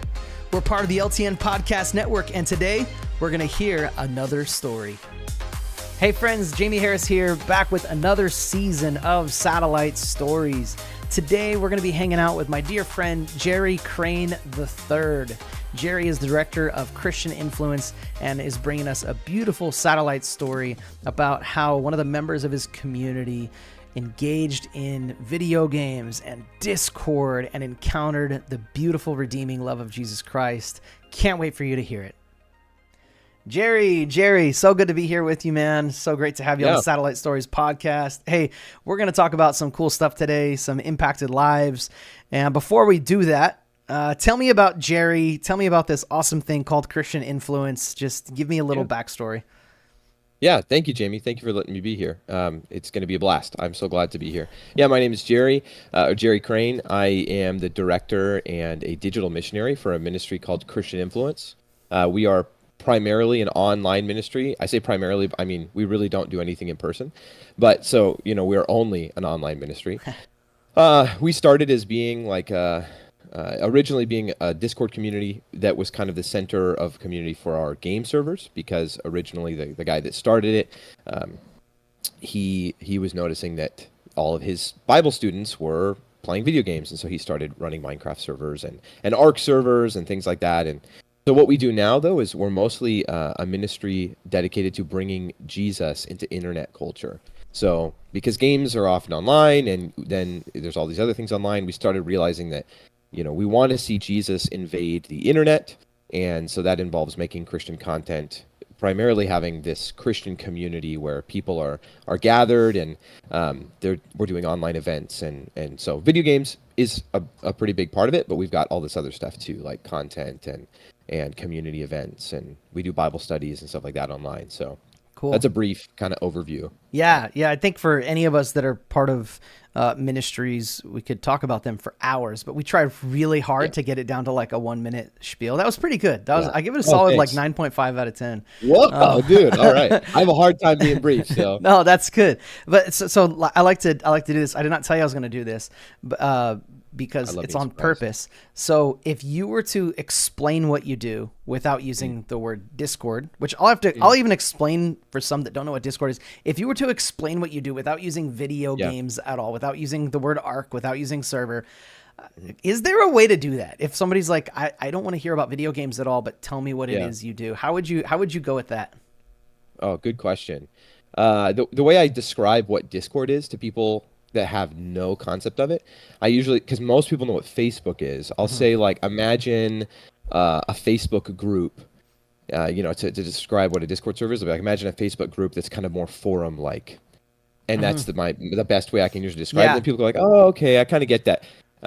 But what I would say that what we do is we are cultivating a community online, and everybody has some experience with some social media. So if I'm not going to use with Discord, then I would just say like, pick your favorite social media. We're using a social media to cultivate a community, and then we are running events and doing outreach in various popular online mediums to reach people, and then we're bringing them into community, because we want to demonstrate that people, whether they're believers or not, should be in a community that is positively influencing them. And from a Christian perspective, that means pushing them to Jesus, right? So that would be my best, without including video games, without including the name Discord. That'd be my best description. That's cool. I really like when talking about Discord, like imagine a social media platform that actually makes sense to use. I tease, I tease because it's actually, Discord is in a lot of ways a social media, and a way that I like the idea of the Facebook group analogy. Like a lot of times social media is like, let me post what I am doing so all of you can look at what I am doing, and then you post what you are doing and I look at what you're doing. Discord is a platform that is really about us. It's about everyone. Yeah. It's a very inclusive platform that I think it's a really great tool for kind of making it so everyone has a voice and can have certain ways to talk. So I don't know that in the Satellite Stories podcast, any of our stories yet have related too much to Discord. So I'm excited pardon me, I'm excited to chat about that a little bit and to hear Sure, more yeah. about it. But let's let me do this. Let me ask you now, just who is Jerry? Who's Jerry? What is, I know Jerry's got some cool changes in his life over the last couple of years, but yeah, tell me about you, man. Yeah, so I am Jerry Crane the third. I'm a third. I will mention that. My dad is from Georgia, and my mom is from out here in Oregon. And my dad moved here after meeting her in college, and we grew up in Salem. I have 4 younger siblings. I am a youth pastor at my church. I've been doing that for almost a year. I love it. It's really hard not to love it. It's one of the most rewarding things I've had the opportunity to get to do. Second to being a husband, probably, and being a father recently. That's what you're mentioning, right? I, in the last few years, have gotten married, and we just had a son a few months ago. His name is Roran. It's kind of a unique name, Roran, Roran. Maybe somebody out there listening to it will get the reference. We'll see. What is the reference? Well, now you can't say it now. I mean, it's kind of. Now I'm gonna. You got to be in the know. You got to be in the know. You got to be in the know. No, it's a reference to a fantasy series. My favorite fantasy series. He's the best character in that series for sure. It's a series called The Inheritance Cycle. Okay. It's a lot of fun. But okay, now I'm looking. Roran is like, yeah, do it. Yeah, Roran is like, he's the cousin to the main character. Okay. And first thing I saw that comes up is Roran is a jerk. What? I don't know. No. That's ridiculous. Maybe it's a different Roran. Yeah. Maybe. I don't know. He's cousin of Aragon? Yep, cousin of Aragon. Yep, somebody out there on the internet thinks he's a jerk. Yeah, dude. No way. Roran is he is like a dedicated warrior, and he's dedicated to his wife. Like everything he does is out of love for his wife. What a jerk. I know, right? Yeah. Dude, he goes to the ends of the earth. Dude, no way. Not a jerk at all. No, my son's name is kind of themed around warrior, actually. Like his first name is Roran from that series. Roran is like this dedicated warrior, and then his middle name is Uriah from the Bible, right? Uriah the Hittite. And it's a sad story, I know. Yeah. With Uriah. He's the first husband of Bathsheba. But in that story, Uriah is this dedicated warrior to his king, right? Dedicated to his king. So, and we like the way the name sounds. Yeah. What's funny is I did look at the comments. It's a Reddit post, and the first person is like, "Hey, don't you think that it's actually perfectly blah blah blah?" Everyone seems to disagree with the poster. So Roran is indeed not a jerk, and you've done a good job naming your child. Yeah. Thanks.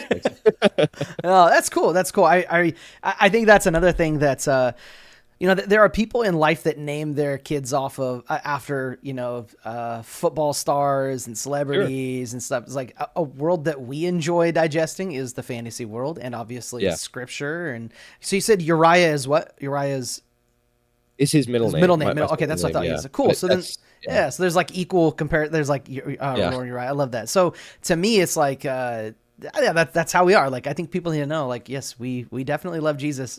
We really like nerd culture. We really like video games. We really like fantasy. So that's pretty rad. Thanks, Jerry. I love learning more about you two. We've been friends. We've known each other for a while now. When I was a youth pastor, I used to speak at chapel at the school you went to, which is where Christian Influence really started, was in that school. Yeah. So we had been in some similar circles and rubbed shoulders. One of my students, I think you grew up alongside of him for how many years? Did you guys grow up all through school together? Or you talking about Austin? Yeah. So I only went to that school for. Are we saying the name of the school? Yeah, sure. I went to Willamette Valley Christian School for high school, Okay. so I only knew him for a few years because Okay. he was.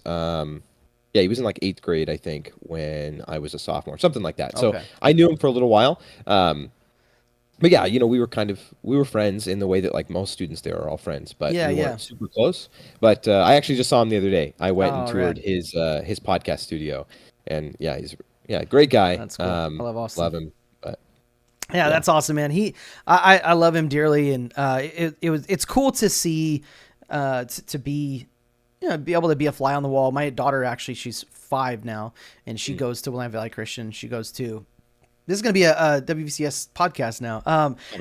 She goes to Willamette Valley Christian as a preschooler / kindergartner, and so to move on from there, Jerry, you grow up Christian school. You know, you eventually COVID hits. You need your Bible teacher really is what it was, right? Wants a way to connect with his students, or what role did he play at that point?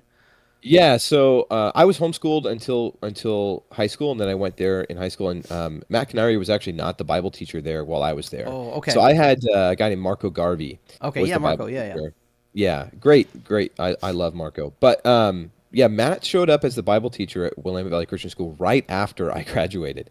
So we really got to know each other because he was my sibling's Bible teacher. Oh, cool. And yeah, while he was teaching during COVID, you know, his students were like playing video games, and that's kind of where that came out of. He's like, okay, this is where kids are at. You know, if we're gonna influence them, you know, for Jesus, then kind of got to go there. Yeah. So. And if I skip the step, just for those listening, Matt ended up being the one who founded Christian Influence, started that idea, and eventually, as someone who's a little bit ahead of us in life seasons, he ended up handing off the directorship to the ministry, the day-to-day operations, to you. So now you're doing that. Now, as you're doing that, you know, getting into video game ministry, one thing that I have said pretty often is there are, in the early years of video game ministry, getting anybody to do it was really, really hard. It was like people would do it as like a one-off event for like a youth night, but it's like every youth group had dodgeball, every youth group had basketball, every youth group, you know, had different things. But like video games as the primary tool for ministry was kind of unheard of. You know, there were some streamers, there was other stuff going on. But eventually, like, COVID hit, right? And then suddenly everyone's like, this has to happen. This has to happen. And it was also the era of Fortnite. So holy cow, that was crazy. And this ministry starts up that is doing video game servers. So we're going to get ready to get into the meat of the subject, which is really hearing a story of impact. The whole Satellite Stories podcast is about acknowledging and helping people that are people of faith that play games, that don't play games, and even people that just want to hear about the good that can come from games. Like there's really cool stuff that can happen in video games. So we're going to get into that, but I think there's a little bit of groundwork that we need to lay. In your introduction, you mentioned this idea of video game servers. You mentioned Minecraft servers, Ark servers. Let's explain like when I hear a server, I just think like digital computer stuff. I know what it means, but if I'm not a gamer, I'm like, what is that? What does that mean? So let's look at like COVID happens, Christian Influence picks up some steam, and you guys are making servers. What does that even mean to somebody that like try to explain it in a way that like I understand nothing about video games? How would you start explaining that? Sure, yeah, and it's great because I kind of have a rudimentary understanding of it. The server stuff is not the stuff that I do a lot of, like the nitty-gritty working the computer. So my understanding is kind of this, like good around in that way. So yeah, when you're playing a video game, if it's an online video game that allows you to play with other players, a lot of times you need a place where that data and the ability to connect to that place to play online is located, and usually that involves physical computer hardware. And some games allow that for players, you know, out there to host right on their own hardware a place to connect where people can access that game and play it together. And who can access that? It's specifically the people that you invite to it, right? Or sure, some of our game servers are publicly hosted or publicly listed, excuse me. So like on some websites out there where you might find, like, let's say you play Minecraft and you're like, I want to find a Minecraft server. There are websites you can go to where you can say like, hey, I want to play Minecraft, and people publicly list like, come play with us. Mm-hmm. Some of our servers are listed that way, and they'll say like the Christian Influence Minecraft server, right? Cool. Things like that. But yeah, for the most part, you know, if people get involved in our Discord community, they'll see what games we are hosting servers in, and then through that Discord community, they can get the address or the link, right, in order to get to those game servers. But yeah, the people playing on them are the people that play those games already and are looking for a server to play on. Often they find us because they're looking for a Christian server to play on, but not always. Okay, you get some cool stories out of that. So not always. What does that mean? Does that mean somebody that's like an atheist or a Wiccan could just like stumble across your server? Yeah. Oh yeah, some of them. So that the game I mentioned a little bit earlier, Ark actually is a great example of it, because that game has a really dedicated following, but there's kind of just a shorter list than other games of publicly available servers and of quality servers, right? Because and that's the big it's thing, kind of like I like to explain Discord sometimes like a community park. Like you can go to the park, and hang out. It like Satellite Gaming, the way I explain our Discord is it just so happens that it's not a Christian park, but it's a park that's owned by Christians. So some of the rules you're going to see on the fence before you walk in are going to be things that accent Christ-like values. And the staff that oversee that are going to be Christians and missionally aligned with us. But you might have somebody spray paint the slide, and that's okay. We're not going to send them to jail, but we might teach them the stewardship, and we might encourage them to help us clean it up. But the same goes for like great way of explaining it. Your like ARC servers, for example, they're like a public place, but people are going to know like, hey, this on purpose is a Christian server. Do you find that, and I know the answer to these things, but I want to help other people here. Do you find that if somebody just wants a quality, like let's take this game ARC, okay? To explain it in simplest terms, you're collecting dinosaurs, you're surviving in the wilderness, okay? You're building bases. Let's not get too much deeper than that. But people find joy in these like simulator games. And in this world, you're going to bump into other people. But there's a chance that if you join a server, it's not very good quality. The moderation isn't good. There's really weird rule sets. Maybe the hardware isn't great, so the server's disconnecting all the time. Part of what you guys do is provide just a quality server so that if I'm, let's say, a Satanist, let's go to the most extreme thing. Let's say I'm a Satanist and I stumble across this ARC server that says Christian on it, but it has really good reviews. And I'm like, oh my gosh, I just need a good server to play on. Because of how well the server is run, because you guys seek this excellence, I might, as a Satanist, tolerate the whole Christian theme, right? Absolutely. And that's part of the mission in and of itself, isn't it? Like to create a space where like, hey, yes, it is Christian, but like it's also going to be a really good server. And that is contrary to how some Christian content is made. It's almost like because we're Christians, people will tolerate like crappy quality. You guys kind of have that opposite mindset, right? So I'd say not to interrupt you, sorry. No, but speak to that. Yeah, speak to that. Let me hear. Yeah, there's something that my grandfather said that I love, and I try often to remember this in ministry.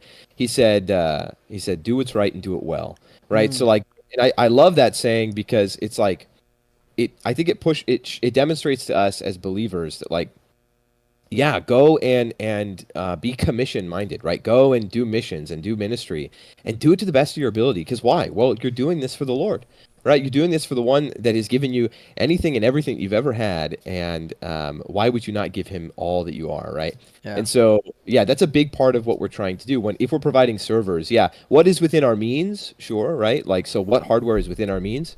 And so what are we able to acquire? And then doing the best we can with it. So we've got a lot of volunteers that do what you talked about earlier, that moderation. What they do is like solving issues on the servers for people. And you're definitely right in saying, there's a lot of publicly available servers, but not all of them are quality. Yeah. And I think that is so when you're on ARC, that game we're talking about, for example, and you look at the publicly listed servers, we have quite a few of them there. But yeah, they're some of the most populated and consistently used servers in ARC. And so people see that, and that attracts them to our servers, right? Because it demonstrates that, people are enjoying it. When I look it up, would I see Christian influence server? Is that what it's called? Okay, cool.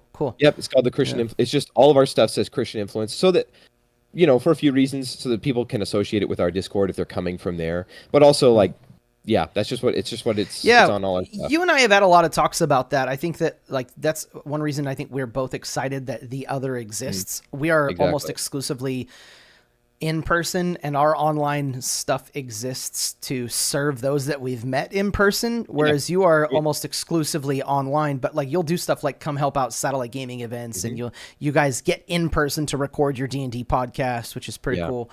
So it's like a 90-10, you know what I mean? But also what is 90-10? Maybe not 90-10. This is maybe more like 70-30 for us. Is 70% of what we do is not actually branded with Christian themes. And it's all Christian stuff, but when we work with the public school, it's not branded with Christian. I would say, like, for you guys, that's very purposefully your mission moving forward is like, we are going to put that on there, and we're going to understand that, like, but we're going to make our servers so good that people are going to tolerate the Christian stuff. So that's kind of reason we're laying this foundation, having this conversation is that's kind of the story that you're going to share today is someone that tolerated Jesus, that tolerated the Christian jargon so that they can enjoy a good, healthy gaming experience. So this is the part where if there's any other foundation you want to lay for this story, any other, because you're going to, in video game industry, one thing I've realized is if I share a story about a football game, and I share that, okay, there was a student who was always riding the bench, who was always sitting on the bench and didn't feel valued and got to play 1 minute at the last game of a football game and he got an interception. Wow. I used riding the bench. I used interception. People know what those terms mean, but those are pretty deep, like, rules for a football game. Most people would know what that is. But when I say Discord or Arc or server, people are like, I don't get it. So it's really hard for us. This is another reason we have this podcast is it's hard for us as gamers to help non-gamers understand the beautiful impact of these, of what it is that we're doing. I can say interception and people are like, oh yeah, he caught the ball away from the other team, so he was celebrated. But I can say 360 no scope and people be like, what is that? But you as a gamer, you're like, oh, that's pretty cool. That's a trick shot in a first-person shooter. And people are like, what's a trick shot? What's a first-person shooter? What's a 360 no scope? It's so much context. So that said, before we get into the story, is there any other context you think that needs to be laid? And the only time I think I'll interrupt you is either to celebrate how awesome what you're saying is, or to help give more context, because I really want people that don't understand video games to really capture the heart of what it is you're saying.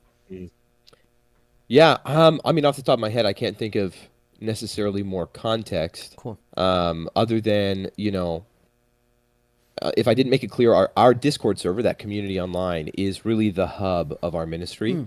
So, like, that's where the ministry happens. That is where our goal is to get people into that community, because we believe that people online want community, they need community, but often they are what we call terminally online. They're online, that's where they're getting all their community if they're getting it. And so we want to be a Christ-centered, good community there. So, you know, our ministry is really online community focused, and video games is kind of an arm of it that brings people into that community. So is content and other things. So if I hadn't made that clear, then I would clarify that just to say that now, because that is a big part of this. Big part. So it being a hub, what I would say is, like, you might have a Minecraft server, an Arc server, whatever, all these other servers, but everyone playing all those games, whether they play Minecraft, Arc, or some other game, they all are invited to this Discord server. And this is where they're going to get invited to weekly Bible studies. They're going to see devotionals. There's going to be theological conversation, apologetical conversations. This Discord is kind of so it's like a funnel. Like, you join a server, you join a video game server, you join the Christian Influence Discord. Okay, cool. So I'm excited for this story. I've heard it before. But tell us, man, this is when we say satellite stories, what we mean is these are stories of ministry impact where Jesus, video games, and a human life, they just kind of, they intersected at one spot. And these are from Satellite and Beyond. So, Jerry, give us your satellite story, my friend. Yeah, so like you said, feel free to interrupt. But I had been working, this is a few years ago, I had been working on a volunteer basis with Christian Influence. And I was working with my dad at the time. He owns a company, he owns a catering company, and we were doing kettle Dude, his corn. food is so good. I have to interrupt you already. No, his go for it. Food is so good. We are not getting into that. That, was it chicken cordon bleu? Like, I'm glad you liked it, man. Ooh, okay, continue. Now I'm salivating. You can't do that, Jerry. Come on. We're trying to get started here. I'll tell him you said that. I'll tell him you said that. So I worked with my dad growing up basically my whole life, but I don't anymore. And I was kind of trying to do both. You know, I was working for my dad, and I was doing Christian Influence on the side, volunteer. And at that time, you know, we were running Arc servers, and we talked about this dinosaur survival game. And we had a Minecraft server. We actually had a couple, and then we had a couple other servers in other games, like Conan Exiles, which is kind of like this. It's very similar to Ark, but it's not dinosaur themed. It's the old Conan stories themed. But we had a few of these game servers, and that was kind of the bread and butter of what we were doing, was providing these quality servers online for people to find, like we talked about, and then play, and then they would get integrated into our community. Also, we had a few streamers that were streaming online called Christian influence streamers, right? And they were funneling people into our Discord. I was one of them. That's actually how I first got involved at Christian Influence, was because I'd started streaming, and Matt saw that, and then he was like, hey, why don't you be a Christian influence streamer? So we had these different means of getting people into our community, and we had one podcast, our talk show podcast. So that was those were kind of the branches to Christian influence, and then that hub, right? And early on in our ARC server days, there was a girl, her screen name was Gothica Panda, and she had gotten involved in our ARC servers, and she was playing very consistently. And as she started playing, that game, there's something in that game called Tribes, and you play with other people. You can play it on your own, but if you're playing on an online server, you kind of want to play with other people, right? Yeah, You can play a single player game. And the tribes in that game really matter, because that drives a lot of your success in the game, going and conquering these boss fights and things like that. And we have other tribes that fight against each other? Yeah, Okay, well, you okay. kind of compete for Okay, regions, and you can fight against each other and stuff. I actually don't really play the game, but I've played it a little bit. Cool. Same. My My wife and I have been playing a different survival game lately, but Pal World, I'll just say it. It's so Ooh, fun. yes, good. Pal World's so fun. So cool. But yeah, so we've been, we've got these servers, and this girl, she starts playing, and she, when we were talking about those examples of like the types of people that could come to Christian Influence and play on our servers, she is an outspoken Satanist. So if you look at her profile, that was kind of listed very explicitly, like, I am a Satanist, like all of that, and there was a bunch of stuff, kind of some of the symptoms of that culture were pretty present in her online profile. But for the longest time, we don't know that, and that's fine. It's not like we're not policing those things, like, are you a Christian? You can't play if you're not a Christian, right? Yeah. So she's playing, and come to find out, she joins a tribe of other players that are kind of in her area, and she makes friends with them, right? And they're playing consistently, and we have some automated messages in those game servers that say, hey, if you're enjoying our servers and you want to get more involved in our community, check out our Discord server. And eventually she joins it so that she can play more, right, with these people that she's playing with in her tribe, and she can talk to them. Yeah, with voice some calls. context here is, so if she's in the game and other people are playing the game, she can talk to them. Yeah. But if she's like at work and she's like, is anybody going to play tonight? She can't do that in the game, but she can send a message on her phone in Discord, say, hey, is anybody going to play tonight? So there is technical advantages to getting in the Discord, which, again, if she's willing to tolerate the Christian theme, which the server's good enough, creating enough community, she'll be like, all right, I'll get in there and talk to these Christian people. So I try to picture her going like, I want to see if these Christian weirdos are playing tonight, and that's so cool. Anyway, continue. This is good. And I don't know. I actually don't know if I don't know how she felt about.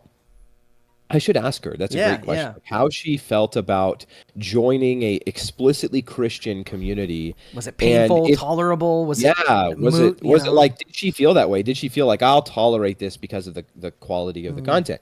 It's a great question.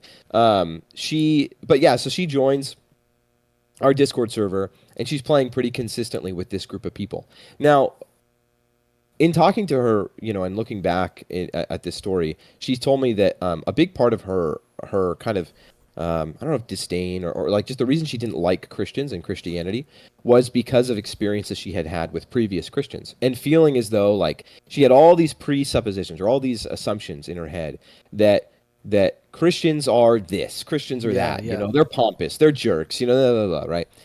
Well, she's playing on this server and playing this game with these friends that she's made, and she finds out that they're believers, and she's like, man, you guys are Christians, like, you guys are awesome, and I kind of love you guys, and I've grown to appreciate you.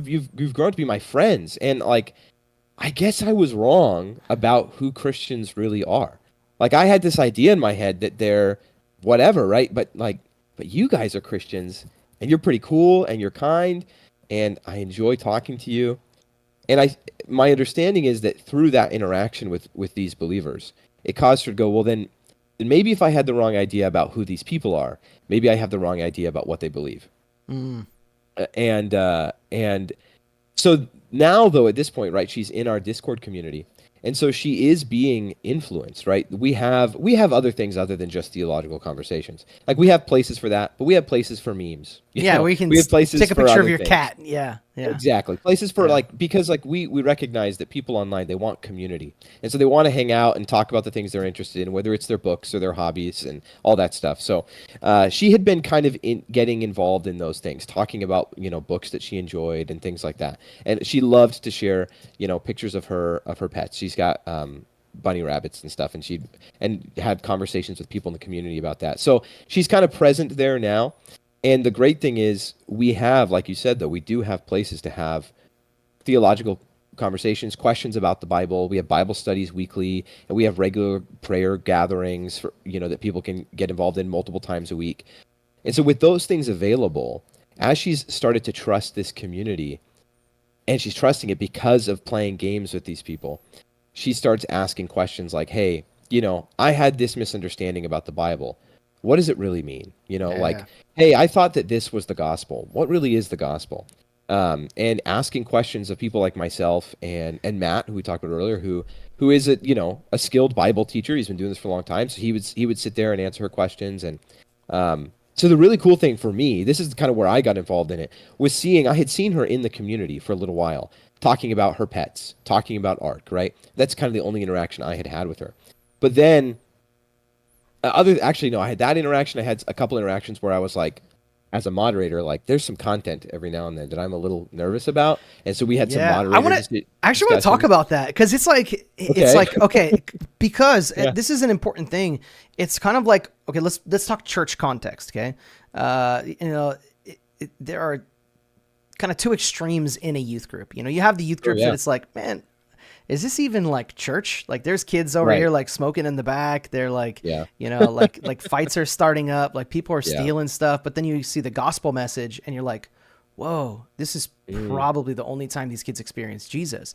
And then that's one extreme, right? And then the other extreme is it's full of Awana kids, and the one kid who doesn't love Jesus comes and he's judged the whole time and feels like it doesn't. But then you realize like, but these kids are going to be like the next Billy Grahams because of how deeply they know scripture, right? So you're like, whoa, like there's these extremes. So at what point, like if you're at youth group and someone says a swear word, maybe not the worst of words, but says a swear, do you correct it? If someone makes a dirty joke, depending on how bad it is, do you correct it? And like, these are decisions we're making as people that host Discord servers and video game servers. Like, where do you draw the line on that? And how do you draw the line? And it's what you're saying is like, it's case by case, thinking about it and going like, man, because if I tell her, hey, we can't have those jokes on there, and I don't do it in the right way, now I am everything she sees about like Christians being judgmental. Right. And now, but it's like, but I also want to make this a space where Christians feel like they can come and get away from all that nasty stuff in the world. Right. So it's just this constant balance, maybe because I think it's relevant to this individual who's like, I'm a Satanist. Like, what is that? How do you measure that? How do you make those decisions? And it's really tough. We're still figuring it out. We just had a conversation as a moderation community. This is, we're years after her initial interactions with us. Just the other day, I had some conversations with our moderators about like certain things that people are saying and like how do we monitor that, right? It's kind of always changing, or at least adapting and growing. And it is very case by case. We have a pretty extensive list of rules for our community, which is pretty typical. The culture at Discord, even non-Christian servers will have exactly that. Yeah. Which is the culture around Discord is like, hey, if you're going to hang out in our community because it's our community, we started it, this is what we'll allow, right? And it goes, even things that are far from being Christian, they'll have rules. Some of them will be like, don't mention religion, right? That's great. Like if you're there, abide by their rules. And so we kind of will often say that to people, I think, if they are, because I think specifically when they have that reaction, the reaction that is like, oh, you're Christians, that's why you won't let me do this. And I'm like, well, if you were in a Pokemon server and they said, hey, there's a lot of kids here because it's for Pokemon, it's a Pokemon server, can you please not use the F word? Like, would you look at them and say, hey, you're just saying that because you're a Christian, right? It's like, it is kind of cultural. The culture on Discord is like, they have rules. And so for us, because we are Christians. And you have to check those rules before you get in, right? So yes, you do, it's almost a cool way to tell people on their way in the door, hey, here are our values. And if Yes. you're coming in this space, you're acknowledging you will honor those. So it's kind of a cool way to say like, hey, we're going to be like this dude named Jesus who walked the earth 2,000 years ago. We happen to think he was God in the flesh. You may not believe that, but we're going to use him as a point of reference for how we want to treat people. Yeah. And we're telling people as they come in, like, we want you here. We want you to be here, and we will be patient with you, right? There's Yeah. plenty of opportunities. We have to be patient with people. But we do say, like, if you want to be here too, yeah, we have some rules, and we ask that you abide by them. But you're going to get warned Yeah. too. Like, if you break a rule, we're not just like, ban, Yeah. like, we're going to spend some time being patient. Get and talking. baptized right now or we're kicking you out. Yeah. Exactly, Okay. yeah, So yeah. this is my final question, then we'll get back to the story. On a Sure. scale of like Satanist to pastor, right? What percentage of people are like somewhere in the middle, are pastor? Like I imagine she represents like the less than 1% at this point, right? Like Satanists that are showing up in our server. Yeah. That is like, because I imagine there's a lot of non-Christians, right? But like, lots. But this extreme might be bigger than we might think. But like, where do you think if you were to break it up into a pie chart, like what would that look like? You think? Yeah, I'd say that like we're at about 60% to 65% believers. Cool. And at various levels of dedication to that, right? Like how outspoken they are. Sometimes you find that out just through talking to them. It's maybe not on their profile, which is fine. But a lot of them, it is. And then 35% unbelievers. And then if I were to like break it up into smaller pieces, then yeah, like there's a part of that that's clearly really dedicated believers, some that are kind of in a place of maybe transition or not really know where they belong in that, and we're discipling them, right? And then there's the kind of middle ground atheist. It's like or maybe agnostic, right? Like I don't really care. And then there's the Satanist. So if I broke it down to that, I'd say probably like 10%. Okay, that's it's higher than what you were saying. That's like, cool. I think that's great. Is the, like I am not. Maybe even 10% opposed to Christianity in some way. They may not take the term Satanist, but like maybe 10% of the people in your server are like, "Hey, I'm here for the good because you run good servers." Like, that might be a little high. It's probably closer to 5%. Okay, either way, that's beautiful. I did the math. I did the math on our total users, and I was like, "That sounds like a lot." But I'd say probably 5% is about like, "Hey, I'm against this. I don't agree, but I'm here." That's and awesome. then and she was in that 5%, and then. The rest of them are just they're there because they want to use the services, they want the community or whatever, and then that the group that's believers, there's a lot of them in just various states of And do different people in that pie chart of those who are believers have different? I'm going to use the word tolerance. I don't think it's a fair word because I don't think that it's about tolerance. It is do people that are believers in your server to different degrees appreciate or not appreciate the fact that 5% is allowed to be there. Yeah, dude, it's interesting. I've said this before. Like, I have a harder time. I know what you're gonna say. Dude. I struggle way more, I think, with those believers that are like, you shouldn't allow this person to be here. They're too far gone, kick them out.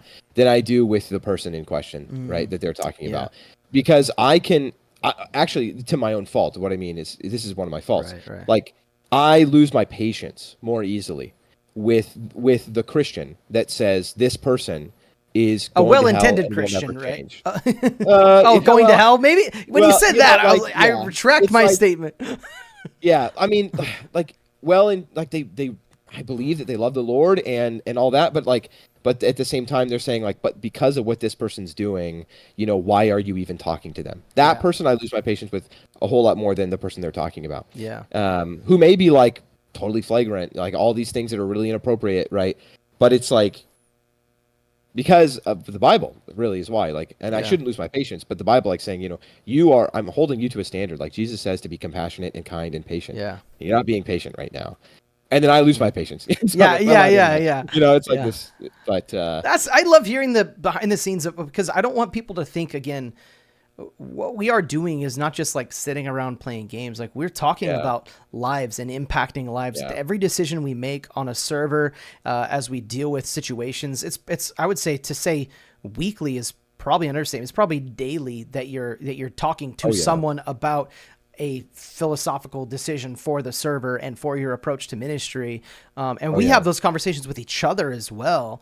Yeah. And I love this. So again, this all contextually helps us understand this person, this person, Gothic Panda, I think is what you said. Yeah. Being in That's this server, that's her screen name. So I can't remember exactly where we left off, but let's continue. So she's playing in these servers, getting connected with people, joins the Discord server. So now she can engage not only while she's playing, but while she's not playing.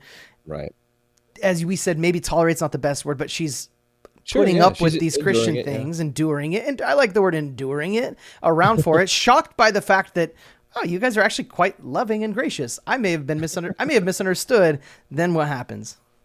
Yeah, I think what we kind of got sidetracked on was I had said something about like sometimes the content in her profile was an issue, and we talked about moderation. And at that was kind of where I got involved because I had seen her in the community a little bit, and then there was some content like that was being linked on her profile, like to her TikTok account. And in my opinion, it wasn't appropriate. And I was like, well, okay, I'll talk to her about that. And then the moderators all kind of agreed that maybe we shouldn't, we're not going to try and police people's profiles, right? Like where they go, or like their other social medias.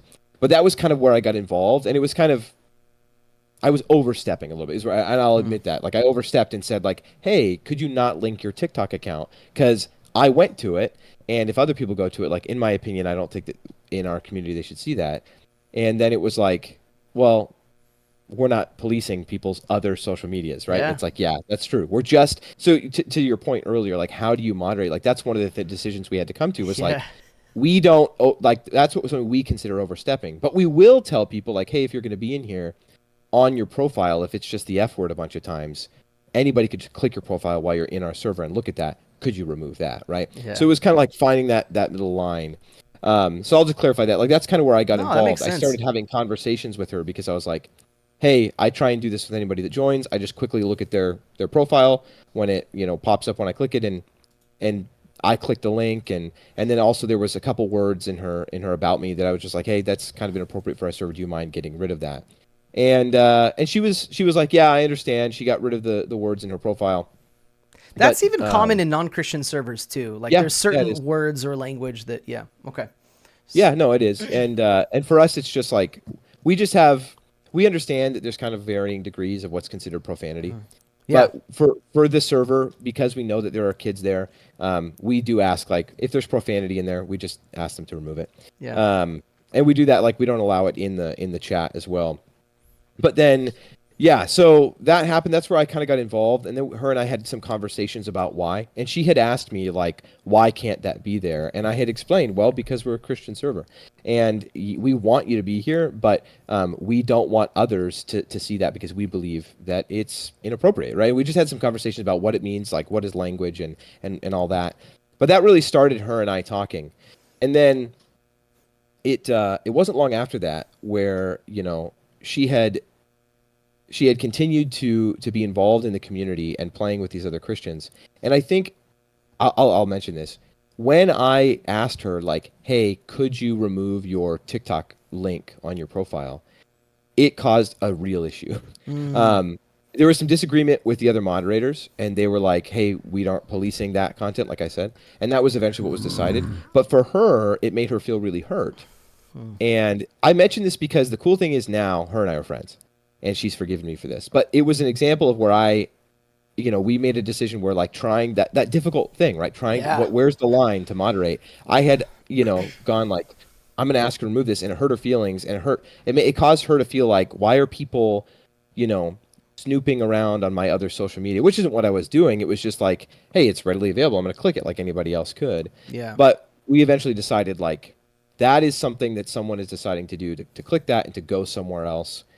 Yeah. It isn't. That's the internet, right? Like you're always one click away from something else. Yeah. Exactly. And I think it's a great illustration for, like, in life, I think we can, as believers, be like, man, I got to try and, like, do everything right. And we can really only control ourselves. And sometimes we can't even do that right. But really all we can focus on controlling is our own decisions. And sometimes we try and control other people's decisions. And, like, with our ministry, yeah, we should be careful when it comes to liability and all that. But, like, we can really control our space. Yeah, we can't control other spaces. So Yeah, that kind of caused a problem. She ended up leaving the server for a little bit, and that was what it broke my heart, man. Like it broke my heart because I was like, man, I've been praying for this girl. I've been seeing like, yeah, she's getting involved, and some people had kind of questioned like, you know, should she still be here or not? And I had to tell them like, no, it's worth us continuing to pray for her, being patient, trusting that the Lord is working in her heart, even if we're not seeing it.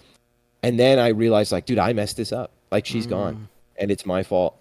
And it's because I was being too police, you know, like I was too, you know, brought the hammer down a little bit too much. And so I reached out to one of her tribe mates and just said like, hey, can you tell her that I'm sorry?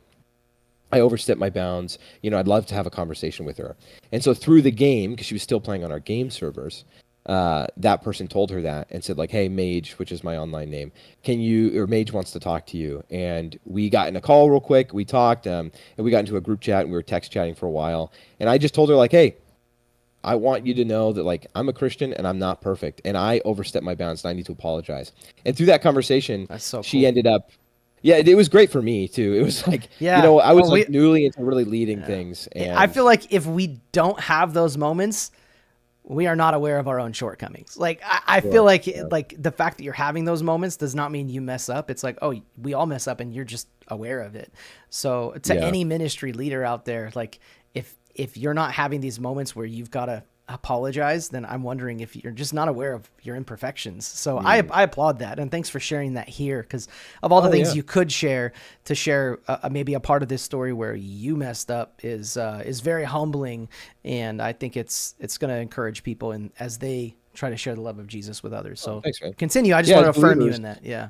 Thanks, man. As believers, you know, we believe that God will use all things for the good of those who love him. And if we're serving him, we're still going to make mistakes. And one of the beautiful ways I think that he will still use our mistakes is when we admit that they're mistakes and then go to people and say like, and demonstrate like, so as a leader, as a dad or as an older brother or as a youth pastor now, like I mess up. If I tell the people there like, hey, I messed up and apologize for it, then sure, maybe they were negatively influenced when they saw me make the mistake.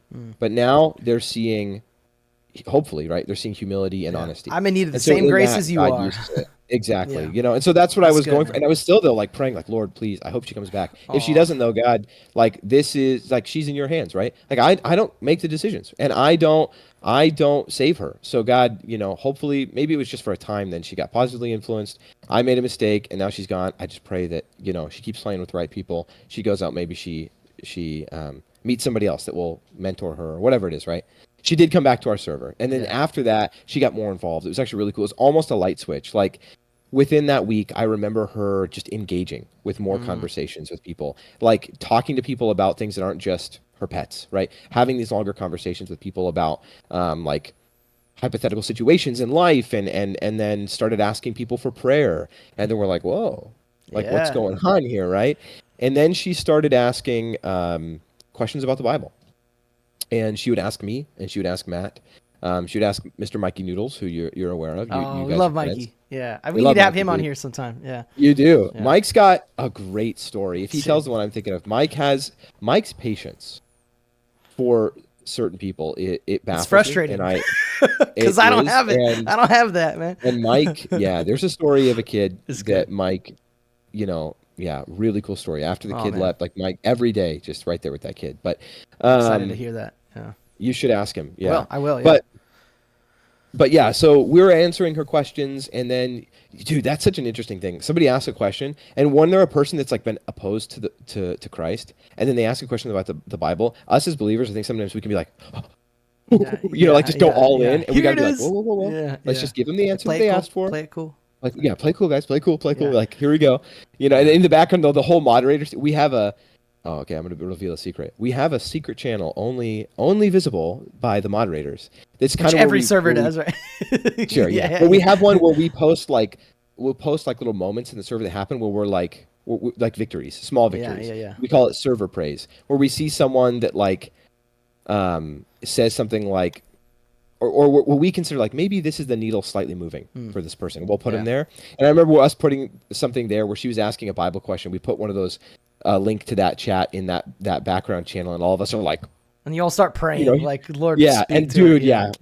But so yeah, through that, eventually what happens is she starts realizing like, yes, I had the wrong idea about these people, at least about how these people are supposed to be. And yeah, these people make mistakes, but what it means to be a Christian is to repent, right? To turn away from that mistake and to have this changing of mind about that mistake, believe that it's wrong, and then go to Christ, right? And she starts to learn what that means, asking questions, coming to deeper understanding, deciding, maybe I should read a Bible. And so one of the questions, I remember exactly where I was. She asked Matt and I, hey, there's all these translations of the Bible. Which one should I get? And we don't believe in one translation above all. But we're like, well, here's some great, recommendations as you're starting to read the Bible. But we're asking she at first asked what translation is best. And we had said well, there isn't a best one. There's best maybe for certain context. Do you know Greek? What are you asking? Yeah, exactly. Right. So I wouldn't recommend a Greek if she doesn't speak Greek. Yeah. And she's asking, and I'm like, well, what is the purpose for it? Right. And it's like, well, because I want to get a Bible to read. Oh. And dude, I remember exactly where I was. I'm sitting. It's kind of funny. I used to live in my dad's backyard in a shed, and long story, but very cheap way to live. Okay. Bought a shed, just put some walls and some insulation in there, and I lived back there for $300 a month. Since you were 3 years old. Yeah. No, Well, no, I had a doghouse, but then I upgraded. Oh, wow. No, I'm kidding. My dad's a wonderful man. He did not make me live in the backyard. No, I was in my 20s, and I was living back there really cheaply. And I'm sitting there at my computer that I've got in this little shed. It's so cold, and I'm looking at the computer. I'm typing on Discord, and she's like, well, because I want to start reading the Bible. And I was just like, dude. My mind goes back to the moment where I was apologizing, like, please, Lord, I hope she comes back. And God, please give me the opportunity to continue to speak into her life. But even if I don't, God, I trust you, right? And I'm sitting there like, oh, here we go, right? This is so cool. So she buys a Bible, and then she starts asking us hey, what's a good church? What makes a church a good church to go to? So we're talking to her about, some of that kind of stuff. And I remember too where I was at work when I looked at my phone, and it was around Christmas time, and she posted a picture of the pews or the chairs, whatever, in front of her, and the cross on the church wall that she was at church. Man. And I was like, we all the moderators were like, dude, this is a blessing. It is. This is why we do this, right? It is why we do it, but it is an honor that we're seeing this. We believe whether we see this or not, God wants us doing what we're doing. Yeah. And we don't deserve to see that increase. And God's letting us see it. And praise him, man. And that was the cool. I remember standing there at work. My buddy's popping kettle corn. It's so loud. And I just look at my phone and I'm like, dude. And I just looked, I was like, David. She's like, what? I'm like, you don't know any of the context, but this girl who was a Satanist and blah, blah, blah, she's at church right now. And he's like, nice, man. That's so cool. That's so cool. And, so she started going to church, and now she is engaged to be married to a guy who's, I think he's a pastor's grandson or something, very involved in the church. Jeez. And she's a regular attendee at a church on the East Coast where she lives, and she's still around. It's obviously not all been sunshine and daisies. There's been moments where issues, but we've had the opportunity to be like now she's in that stage of her Christianity where she's starting to go okay, I believe this is my faith, and it's not always easy. And so we've had the opportunity to continue to pour into her life. And it's been one of those, there's times in this ministry, and I'm sure you've had this too, where it's man, am I doing this because it's what God wants me doing, or am I doing it because I'm trying to find a way to play video games or whatever? I actually play less video games now than I did before this Same, ministry. Bro. I tell people that all the time. I don't think they believe me. I'm like, no. I don't think people believe me either, because they sometimes just see clips of me streaming, and I'm like, dude, I played 2 hours. I played an hour and a half of video games to get those few clips in 1 month. That's all I played, but I'm like, so it's stupid to think this, but I still think it. Am I just doing this because I want to do these nerdy things and I want an excuse? Or is it really what God wants? Because I committed to this because I believed it's what God wants. And then we get those moments. And I don't deserve them. But God is like, hey, dude, this matters. Yeah. This is worth it. Yeah. And don't you dare tell me that I'm not using you. And the other people there. Because I am, right? And I'm like, all right, Lord, thank you. And that was one of those moments. One of the first ones. And we were just and it still blows me away. It still floors me, man. I'm trying not to get too emotional about it, because I just it's crazy. It's Nah, crazy. you can be emotional Praise about it, God. man. It's good. Yeah, And yeah. especially around me, you know that.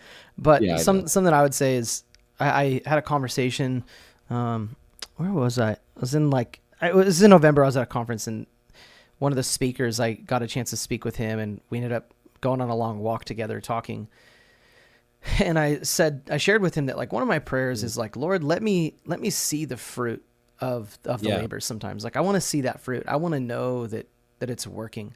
And he said, Jamie, that's a great prayer, but you know what a better prayer is?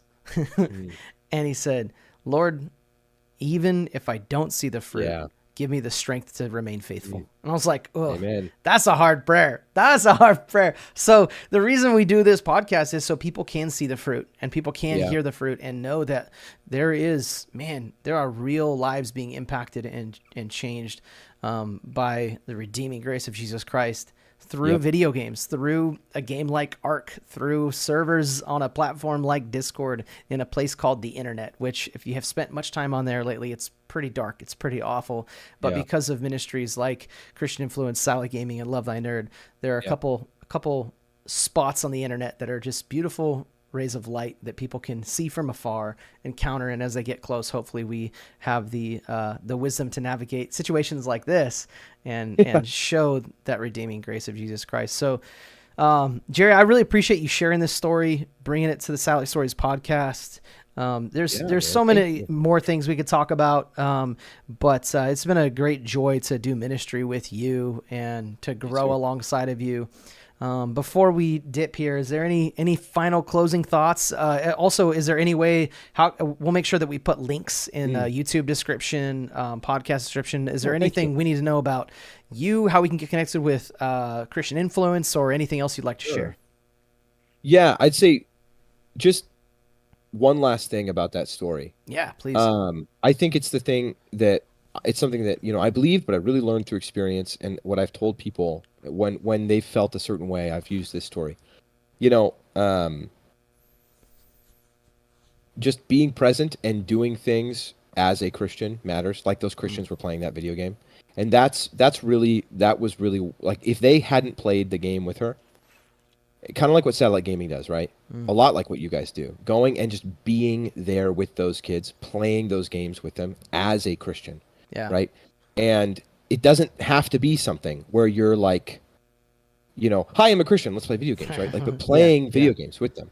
And it has made me really appreciate that role, like that those people played. And had they not done that, I don't know if we'd have had the opportunity to speak. Yeah, because that part wasn't you. That was somebody else, right? Me. Just and I love that it wasn't me, dude. it was somebody just playing a game. Being on our Jesus. servers, playing a game. That's so cool. Exactly. That gamer of peace, right? Yeah. Thing, I love it. So there's that, like, go and do those things. And then, obviously there was a point in that story where they had a conversation about being Christians, because she came to realize these people are Christians, right? And so it was an overflow out of their life. And I love that. But the thing for me is, like, there are moments where it's like, never mind, maybe this person has already made up their mind, maybe their heart is a heart of stone. Maybe they're too hardened, and you could have done that when she left the server, you could have. Yeah. Wow. And I would say, like, dude, if you're praying for someone, just never stop, man. Yeah, amen. Like, don't give up, and remember, like, surrender them to God, because like, if it's really, I think sometimes it's easier to say, oh yeah, I'll trust the Lord with my life, but then inside, like, it's harder for us to say sometimes that we'll trust the Lord with other people's lives, because, like, especially if you're like me, like, I grew up with younger siblings, like, you're controlling things, leading things, especially as leaders. Like, will we trust the Lord with the lives of those we're leading?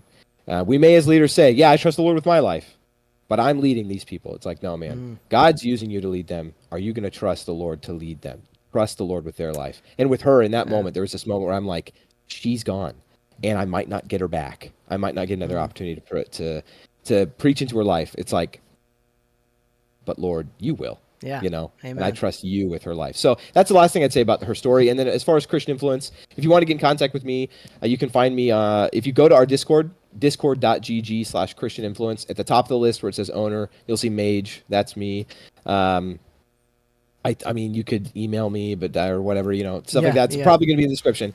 And then, if you want to get involved in what Christian Influence is doing, like I said, the hub is really that Discord server. Our website It's got some info on it and stuff. That's christianinfluence.net. But really, if you want to know what Christian is and what it's about, or Christian Influence is and what it's about, check out our Discord server. Cool. We'll make sure we have a way to get people in there.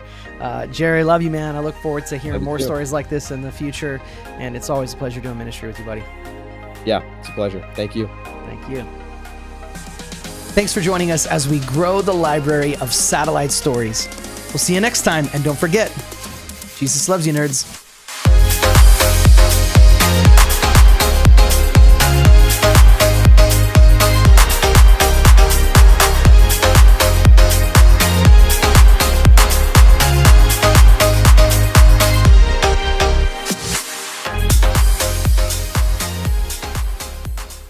Hey there, fellow nerds, and welcome back to the Good Clean Nerdcast, a show where we explore the best in clean, family-friendly, or faith-based media, from games to comics to books and beyond, all with a healthy helping of nerdy goodness.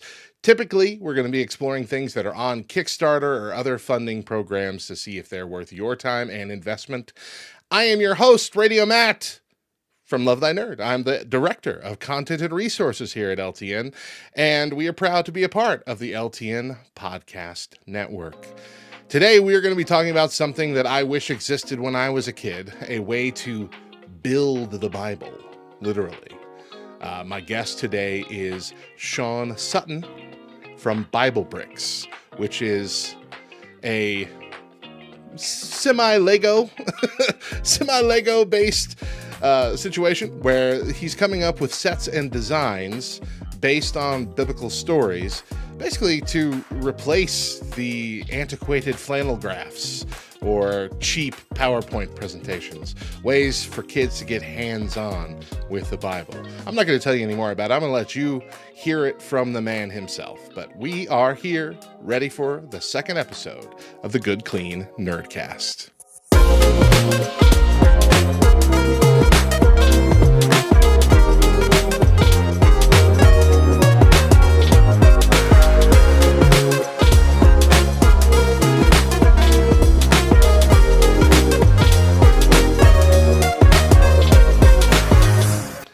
Joining me today is the creator of Bible Bricks, a brand new building set designed to help kids and families connect with Scripture in a hands-on, unforgettable way. It's creative, it's interactive, and it's currently live on Kickstarter. Please welcome to the show, Sean Sutton. Sean, how's it going?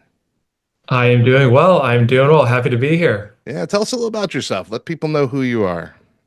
Yep. So as you just said, my name is Sean. I'm 27 years old. I am based out of North Arkansas at the moment. Born in Virginia, raised in Arkansas. And yeah, I love Scripture. I love the Word of God, and I love sharing it in unique, fun ways. Jesus taught using object lessons and parables all the time.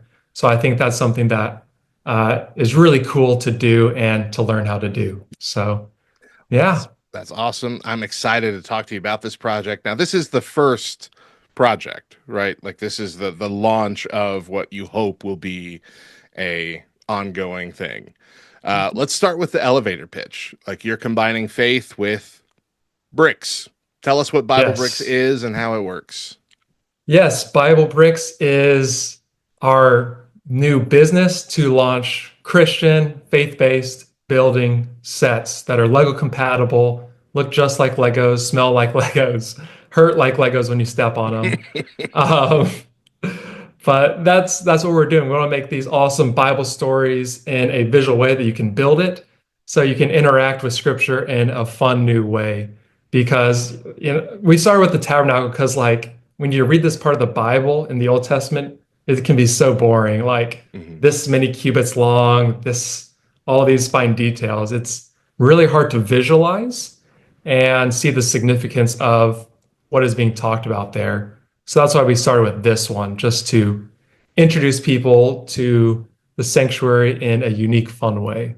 Yeah, I will say, like, you're initially looking at it, it doesn't look super exciting until you actually get into the fine details and everything within, because it's you open it up kind of situation. It's a Mhm. open up to see the inside of the tabernacle, and at that point, I'm like, oh, holy cow! First of all, how'd you pull this off with bricks? And secondly, this looks phenomenal. I love the story behind this. You were preaching, and you noticed that while most people were tuned in, some of the younger ones, not so much. But outside, they were totally focused on building a scene from the Bible with Lego. So that moment clearly sparked something in you, right? Can you walk us through that aha moment? Yeah, I mean, you pretty much nailed it. I was speaking at a church camp, and yeah, most of the adults are interested in what I'm saying. The younger kids, they're like, oh, falling asleep, right? But I go outside, and one of my younger Gen Z friends, he had brought his Lego Minecraft set, and he was actually trying to build the tabernacle with Really? his Minecraft set. Yeah. And all the kids were around, like super interested, playing, having fun. And so I'm like, these kids are like focused on scripture, like super engaged, super tuned in, while I'm over here like trying to get their attention with my fancy PowerPoints and all this stuff. Um, so I'm like, is this a thing? This has to be a thing. And I searched the internet, and there's a few companies trying to do like using bricks to make Bible stories, but some of them are like either basic or kiddie or like too denominationally niche. Right. So yeah, we want it to be very open for everyone, super high quality, really fun builds. Yeah, and this is a legitimate set. Like it's a big build. Like it's not some simple scene. It's not some simple, throw it together in 5 seconds kind of thing. Like this is something you're gonna have kids invest time and effort into, and Yep. it's so good. I mean, we've all seen the felt pad boards. When I was a kid, I know we had those flannel graphs. And then today, you almost mentioned it just with your sermon setup, but like we've moved on to essentially fancy PowerPoint presentations for children's church and things like that. But even that's not very engaging. It doesn't. Kids are so used to screens now; they're not exciting anymore. That would have been super exciting for me as a kid. Yeah. but Yeah. not anymore. Like they've grown up with it. They've had that kind of thing in their life nonstop. So we're in an era where kids are immersed in tech and interaction all day long. This feels like a natural needed upgrade, not just to like a fun set to build at home, but I feel like this is a fantastic opportunity for churches or even like Christian schools and things of that nature, homeschool families, to really learn about the situation as they're building it, because it, one, takes time. And so that gives you that opportunity to teach it as you're building it with the kids. And two, that's just a naturally fun puzzle-like thing that kids still engage in. I can't count the number of Lego sets my kids have and still want and build immediately. Our kid, my youngest son, bought the llama from Fortnite, llama pinata from Fortnite, and built it in 30 minutes. He couldn't wait. And so something like this seems perfect for this time in our history. Can you, like, is that what you're thinking as well? I mean, can you expand on that, the need behind it, the goal, I guess, to have it be a teaching element? Yeah, for sure. That's one of the big things that we're about. Education is such a prominent thing in my view. I was actually right before God gave this idea, I was debating whether or not to go back to college and to pursue a degree in philosophy and education. But I'm so passionate about education because the way you see the world and see reality and see other people affects the way you treat the world and those around you. And so, but like you said, screens is what kids are super into these days. And, we want to get them to unplug every once in a while, get that spatial development with hands. And so in the instructions, we actually have Bible verses throughout.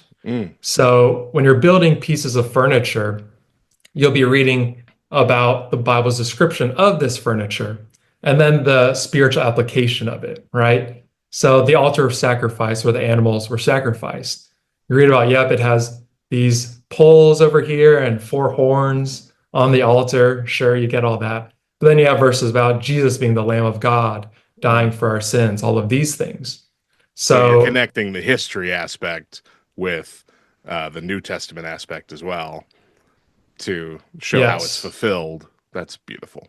You kind of do that exactly. in the very well produced Kickstarter video that you have. Is like you tease that a little bit too with the narration. Thank you. Yeah. It's beautiful. I mean, I have so many adjectives I could say, but I think it's a fantastic start. Now, let's talk about real quick the bricks themselves. Mhm. You said these are compatible, feel just like normal Lego bricks. Correct. What kind of can you explain just a little bit more in depth of exactly what this set is that is being funded? Yes. So it's about 1,200 pieces. And it's using, like you said, Lego compatible bricks, which is a really broad statement because compatible bricks, they range so much, they vary so much in quality. Because some pieces you like put together and they just like fall off, they don't stick well. They don't have the Um, grip. Yeah. yeah, exactly. So we're using a specific manufacturer in China because, of course, Lego has all of their manufacturing plants on contract and lock. And to use actual, genuine Lego bricks would be super expensive to get new ones from them, or it'd be a logistical nightmare to try getting used bricks. Um, that would be a pain. So, and of course, almost all of the patents on the bricks themselves are expired. So those are free market, open game. And so we've looked at lots of different types of compatible bricks out there, and we found a specific type that we really think is super high quality. The clutch power is insane. I have to make sure not to forget to put a tool in there to help kids disconnect them. Because I didn't have one while I was building and I like put something on the wrong spot. Take me like 20 minutes to get that bad boy Oh man. off. Yeah. That's good though. That's durable then. That's Yep. fantastic. Also, I'm glad you mentioned that about the patents and the bricks because I don't think a lot of people realize that. I think a lot of people think that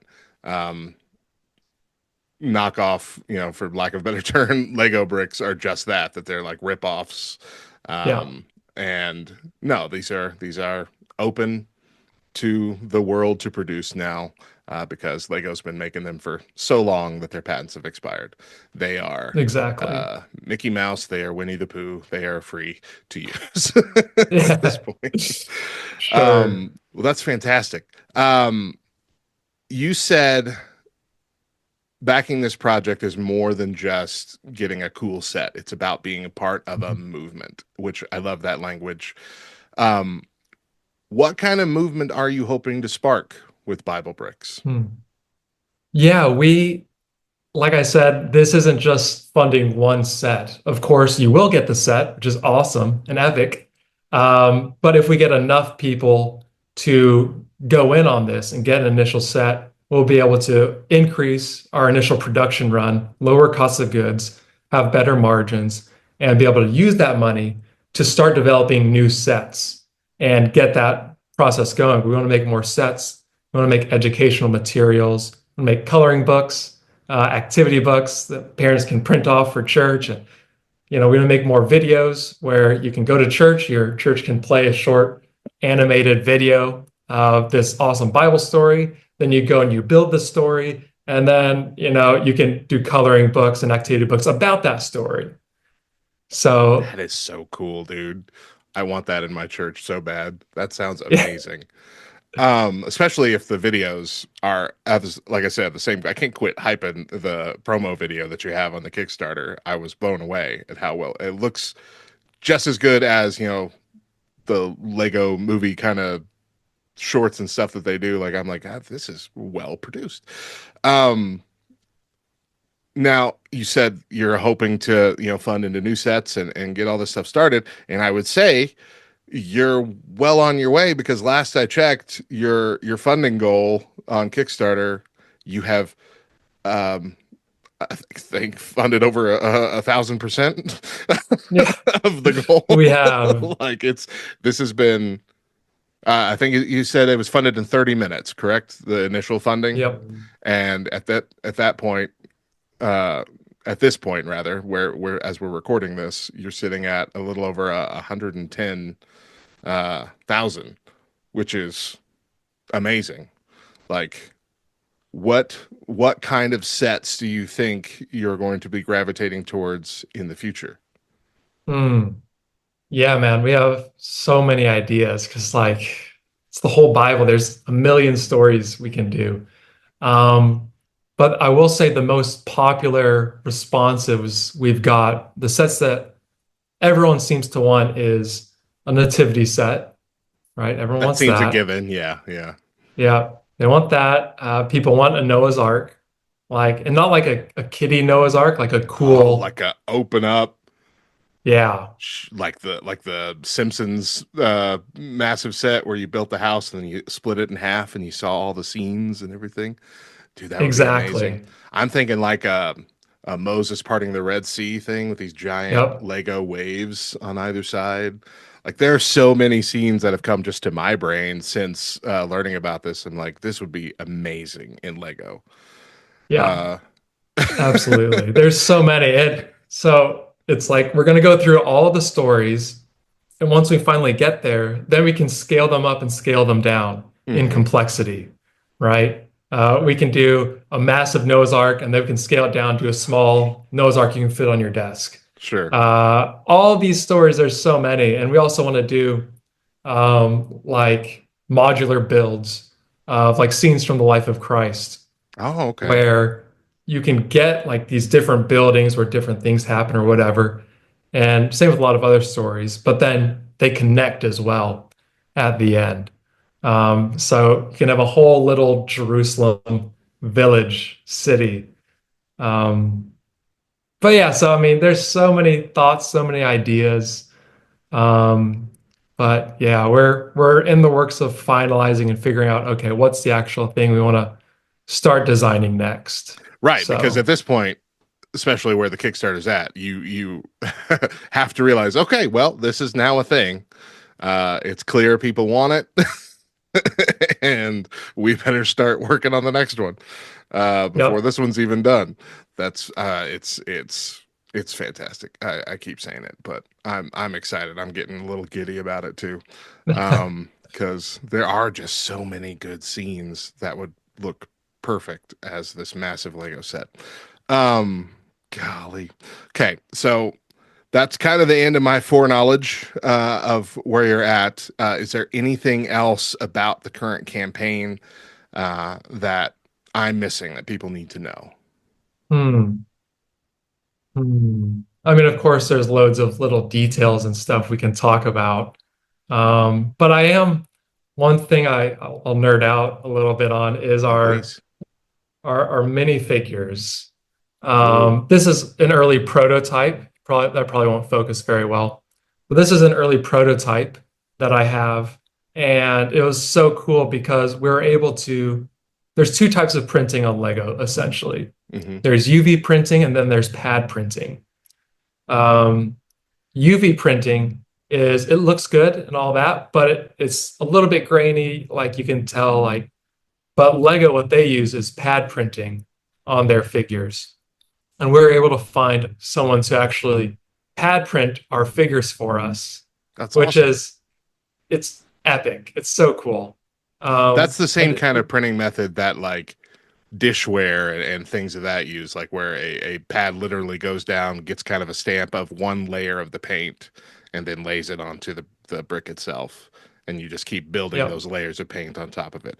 Right. That's so much higher quality than the Japanese rip-off minifigures that you can buy 20 for $5 that are just the digital printing that rub off and a little bit of use. Yeah, that's fantastic. Exactly. That goes a long way towards quality.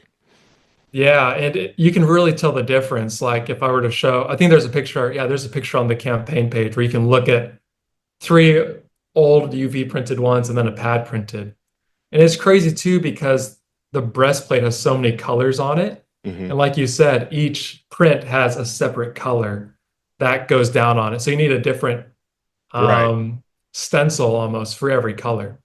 And so we have printing on the front, the back, the sides, and the arms, actually, which in the Lego minifigure realm, that's pretty rare. Lego typically only prints on the front and the back. So Yeah. I was really happy we were able to do that. So like you mean But detail, like there's detail on the sides yes. beyond just solid color. That's awesome. Yep. Yeah.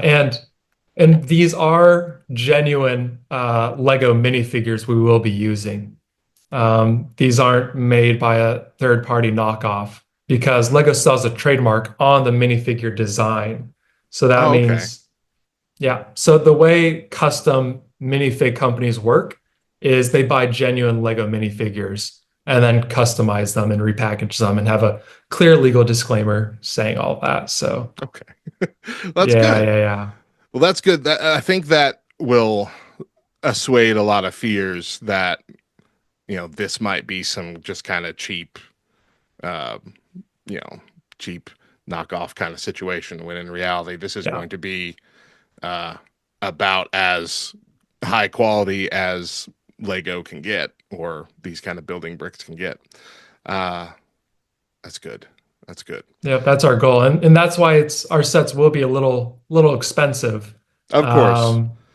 Because, Yeah. of course, if anybody worries about the price of those, just look at the price of normal Lego. And, look at the price of normal comparable. Legos. And then remember that we're just a super small startup. Mm-hmm. We don't have this massive worldwide infrastructure. We don't have these manufacturers in our back pocket. And we're sourcing genuine Lego minifigures, which is going to be a pain. But we want to do these steps because we want it to be really high quality, as good as it can be. So it's amazing, dude. This is going to be really cool. I'm excited for it. Before we wrap up here, and before we get to links and pointing everybody in the right direction, I do like to take a second to step out of the interview about your project. And I ask this to every guest on the show. Outside of your own project, what is one piece of good, clean, nerdy content that you're into right now that you recommend to listeners? Book, show, game, anything. It's a good question, man. Well, my time's been pretty much absorbed in Bible bricks right now, but I like Star Wars. I'm a big Star Wars guy. So me and my wife have just been watching Andor. So okay. I haven't gotten into Andor yet. I'm a middle of the range Star Wars guy. But I did love Rogue One, and those are many of the same characters, right? Or at least one of the same main characters. Yeah. Okay. So you think so you think it's done, it's just supposed to be 2 seasons, correct? I think so. That sounds right. Have you watched the whole set? Are they both out? Yeah, we're on season 2 right now. I don't know if the finale's out yet or not. We have like 5 or 6 episodes in. But yeah, so I'm enjoying that. Just as a little chill time with my wife, just that's after a long day of teaching old people how to use Kickstarter. It's like, all right, let's just relax a bit. I love it. All right. So for those listening and who want to back this amazing project, get some early discounts and literally help build this new way to teach the Bible, where should they go? They can go to our Kickstarter. You can just go on Kickstarter and search Bible Bricks, and we'll pop up. We'll be right there. And yep, if you back now, you'll save $20. So who doesn't like saving money? You'll save $20 and you'll get it before anyone else. And you have a website too. Do you have any social handles? Yeah, Bible Bricks Official. Bible Bricks. We have Instagram and Facebook right now. Okay. And we have our website is BibleBricks.com, but it's pretty much just all the stuff that's on the Kickstarter, but a little less. And it just tells you to go to Kickstarter right now. All right. I will make sure that all those links are in the show notes and on the website page as well. Sean, thank you so much for sharing your story and your vision today. I am genuinely excited to see Bible Bricks grow and help the next generation not only learn scripture, but be hands-on with it and love it in the same way that they would love a Fortnite Lego set or anything else. To everyone listening, go support the Bible Bricks Kickstarter today. Be a part of something that's going to help kids see the Bible, not as just like an old book on a shelf, but as a living story that they can step into one brick at a time. I am Radio Matt. This has been the Good Clean Nerdcast. Keep it nerdy, keep it clean, and keep building something that lasts. Sean, thank you so much for joining me today. Thanks for having me, man. It's been awesome.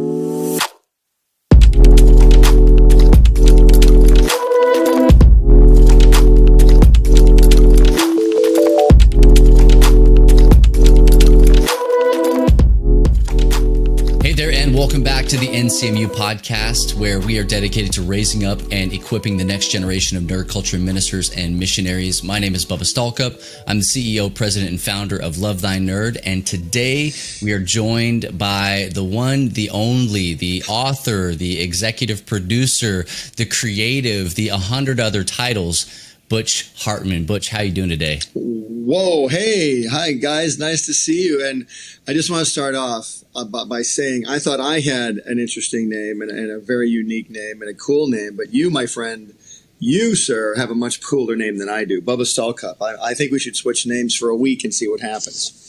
Well, hey, so we were talking a little bit about our names before we started rolling, but one thing I didn't tell you was that my late mother-in-law, she had what she would call two angels that watched over her, and the angels were called Butch and Bubba. Oh, dear. You got to be kidding me. I am not joking about that. Anybody who's close to us can tell you that that is the God's honest truth. Butch and Bubba are the names of the angels. Well, I first of all, super psyched to know my name is in heaven already, and yours too. That's great. But wow, I maybe we're the angels. We just don't know this. Maybe it was us. We entertain them all the time, right? Like that's in scripture. Who knows? Yeah, I'm probably not. You might be. I don't know. You know, maybe this is my major. I'm trying to think of times where I may have encountered an angel in my life. There might have been a few times, but I envy people when I hear stories like this person came out of nowhere and just did this, and then they just vanished and never saw them again, and something awesome happened.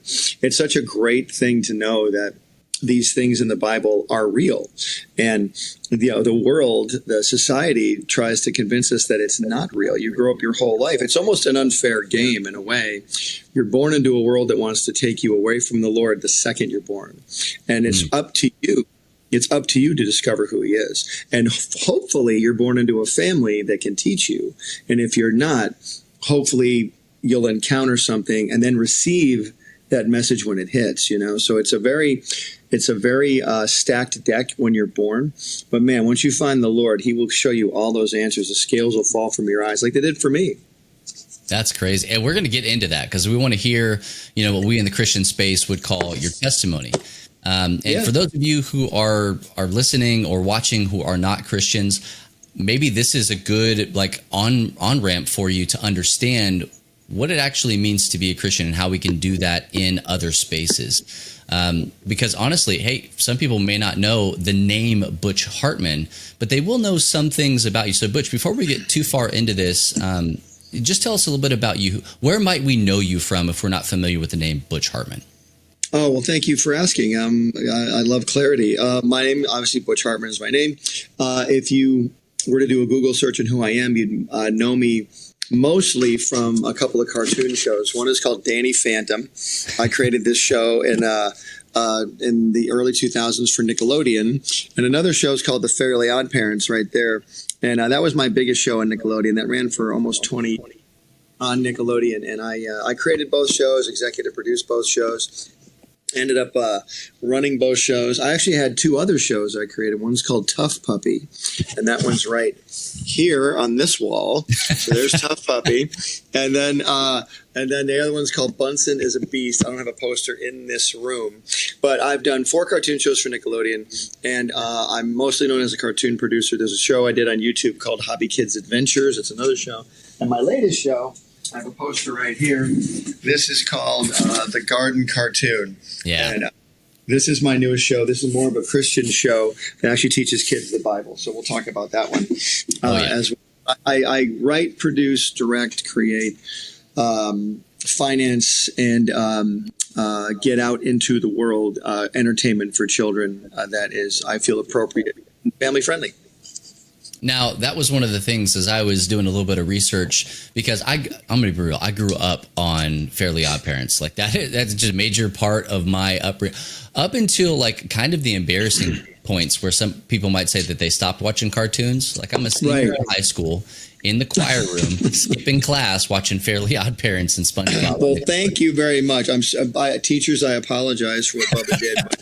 But, I'm grateful that you watched, man. I mean, listen, we wrote that show because we wanted everybody to love it, not just kids. I wanted adults to love it because you're in a room with a bunch of adults writing the show. You're writing the scripts. And if we're, as adults, laughing, I know that I'm like, okay, we're laughing. I'm sure kids will laugh because it's a kid-friendly show. But I wanted adults to love it. I wanted parents to love it. I wanted older kids like seniors in high school to love it. I wanted little kids to like it. I mean, that's why I think the show has such a broad appeal. Is we wrote it for we wrote it for a broad audience. Now it came back around, right? Like it's now in like a 2.5 kind of 3D animation. Can you talk a little bit about that resurgence of the Well, super honored to have it even happen. You know, when a show does well, the network or the company will do whatever they can to keep it going, find different ways to make it interesting. In the early 2010s, we did 3 live-action movies of the Fairly Odd Parents starring Drake Bell. Drake Bell played Timmy Turner, and we did CG versions of Cosmo and Wanda. So we did live-action versions of the Fairly Odd Parents. Then, right around when COVID started, Nickelodeon called me and said, we're going to be doing another version of Fairly Odd Parents. And they wanted to kind of reboot the show and give Cosmo Wanda to another child and have this child now have adventures with them. And so that's called Fairly Odd Parents, A Brand New Wish. And it's really, really cool. And that's currently running on Netflix now, I believe. Yeah. And a bunch of other platforms. So listen, when God gives you an idea, I implore you to put as much of your heart and soul into that idea, because you never know. That idea, one idea, could change the course of your family's life. It could change your entire trajectory. One idea. Jeff Bezos, for example, who created Amazon. Steve Jobs, Apple. Just name anybody. Elon Musk, whoever it might be. You might be saying, well, Butch, those people are ultra wealthy. They weren't always wealthy. They were just normal people growing up trying to figure things out like you probably are. But they had the guts to go and pursue their idea. And that's where we all have to learn that, Jesus wants us to step out. He wants us to step out. He says, go seek and save the lost, right? Now, you might not even be a Christian. Maybe you don't think this applies to you. But going to seek and save, going to get the message out, whatever that might be. In my case, in your case, it's a Christian message. So we want to get the Christian message out. Now, everything I do, Fairly Odd Parents wasn't a Christian show. Danny Phantom's not a Christian show. But I'm a Christian guy making the show. So you might watch that show and you might feel something. You might feel like, oh, there's some extra love in this show. Or there's some extra message in here that it really resonated with me or whatever. You can get the principles of Jesus into things without even saying his name most of the time. So it's probably no surprise to anybody that is listening at this moment in time right now that you are a believer and follower of Jesus Christ. Mm-hmm. But to somebody who may have just been following the work that you've done, this may be brand new content.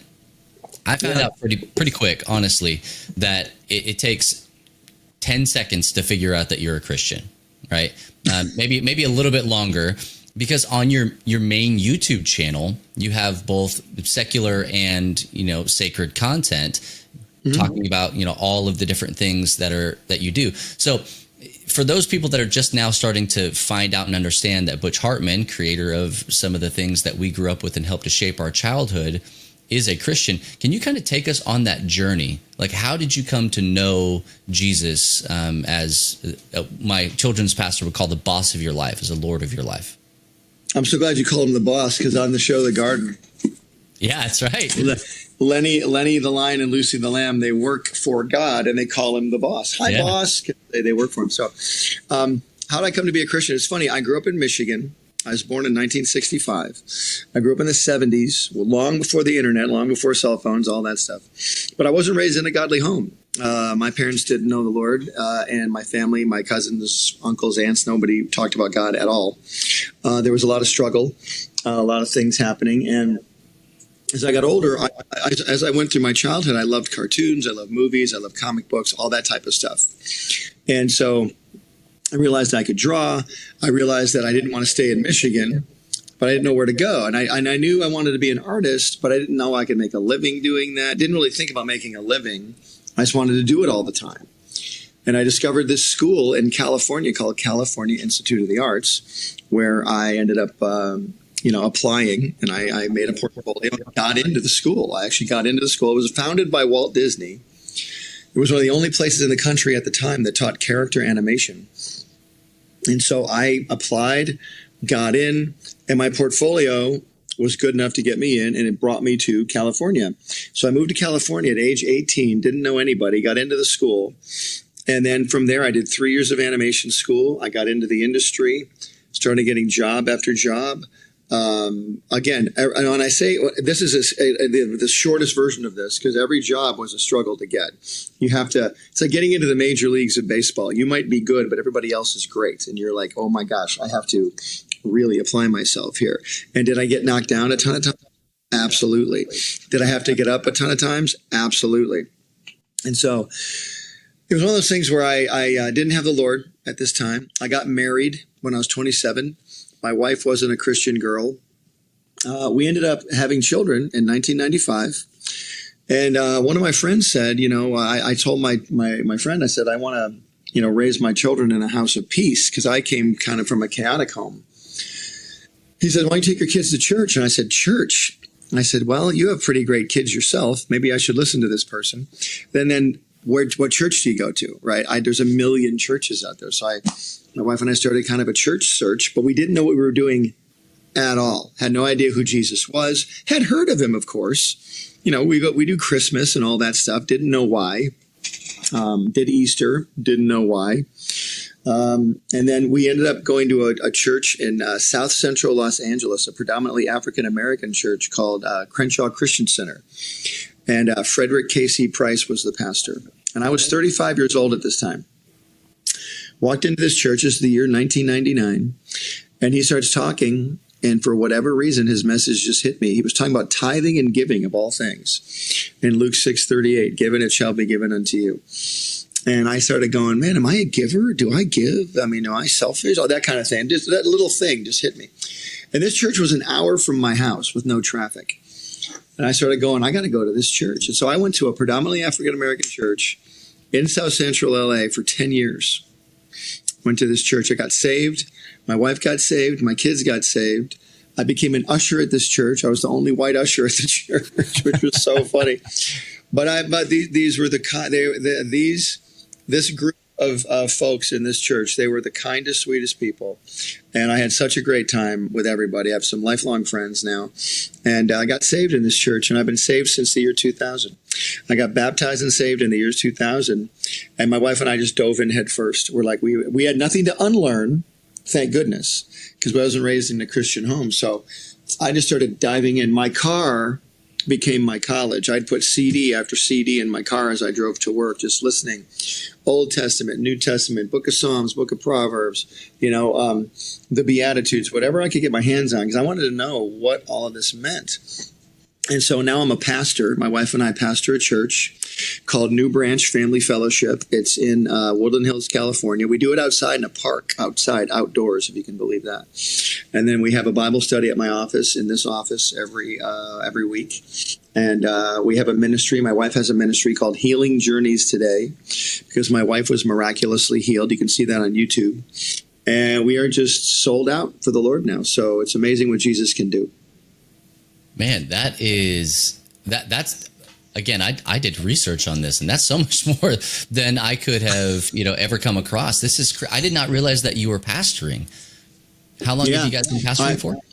It's funny. We've been teaching a Bible study for about 12 years, but I wasn't a pastor when we started it. And it's such a successful Bible study. And then when COVID happened, and all the churches in California closed down, because I live in California, all the churches were closing down. My wife and I, let's just go to the park on Sunday and put up some lawn chairs and be outside, right? So we did. And we've been doing that for 5 years. And so my friend who is a pastor, he goes, what are you guys doing? I go, well, I got this Bible study in this church. He goes, are you a pastor yet? I go, no. He goes, I'm going to ordain you. You're a pastor. I said, no.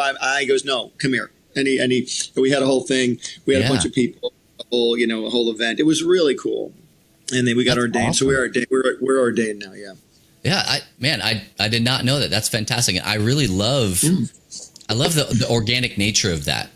Right? That you weren't seeking a title, you weren't looking for a position, you weren't trying to climb a ladder. It's just out of the overflow of these moments of your life came this amazing opportunity to. Well said. I look at the way God worked it out. Like again, if you had met me 20 years ago, even when I first got saved, if you'd met me and said, you're going to be a pastor someday, I said, there's no way.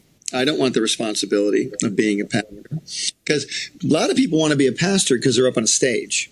They get to be up on a stage, they get to talk, they get the attention, all that stuff. And let me tell you something, man, being a pastor, you are everyone's dad. You're everybody's doctor. You're everybody's grandfather. You're everybody's lawyer. You're everybody's brother. Oh, yeah. There's nothing wrong with that, but it's a lot of responsibility, and you have to be prayed up. You have got to be in that word every day, because someone's going to come to you with a question and you don't have the answer, but Jesus has the answer. And so you need to have that at your fingertips. If you're a good pastor, I try to be a good one. I'm not perfect. That's why I need a savior, but I try to be as on it as I can. But, like yesterday, I had lunch with a 70-year-old guy and a 15-year-old kid. I had 2 lunches yesterday, one with a 70-year-old dude, and then my second lunch was 15-year-old kid. And so you got to know you're balancing both things, right? Because the kid had some things going on, and the 70-year-old guy had some things going on, and you're a minister. That's what you do. But my day job, my superhero day job, is I do cartoons all day. That's so crazy. Trying to balance and juggle those two things, you have, for lack of a better way to put it, you have 1 foot in the secular space and 1 foot in the spiritual space or the sacred space. Yeah. And I don't want to overemphasize that, because, as we talk about a lot, like you don't ever really take the Christian hat off. And if you do, you really shouldn't, because it's not a hat that you wear. It's a piece of you. It's a part of who you are. It's who you are. It's like Absolutely. Me taking off. It's like me taking off being a human being and say I can't do that. I mean, I could say all day long, I'm not a human being, but you are. It doesn't matter what costume you put on, or what, if you go to a Comic-Con and put a superhero costume on or a robot costume on, you're still a human being. You cannot deny that. And when you accept the Lord, what's great about the Lord, I've really been talking about the marriage of my wife and I have been doing a series. It's a 4-part series where you're talking to Jesus. The dating phase, the talking phase, the dating phase, the engagement phase, and the marriage phase. So, which part of the relationship are you in? Because some of us just date Jesus, we try him out, and then we walk away and date something else. Or are you married to him? Are you intimate with him? And does he play a role in everything that you do? Like my wife, we're married. There's my wedding ring. Yeah. But my wife and I, there's not one decision I make that she's not a part of, and vice versa, because we are one. We are one flesh. Genesis says the two should become one, and we're one. And that's why I hate the fact that marriage has been so diminished in our society. It's not taken seriously anymore. Yeah. But people don't understand, when you're married, you start a new bloodline.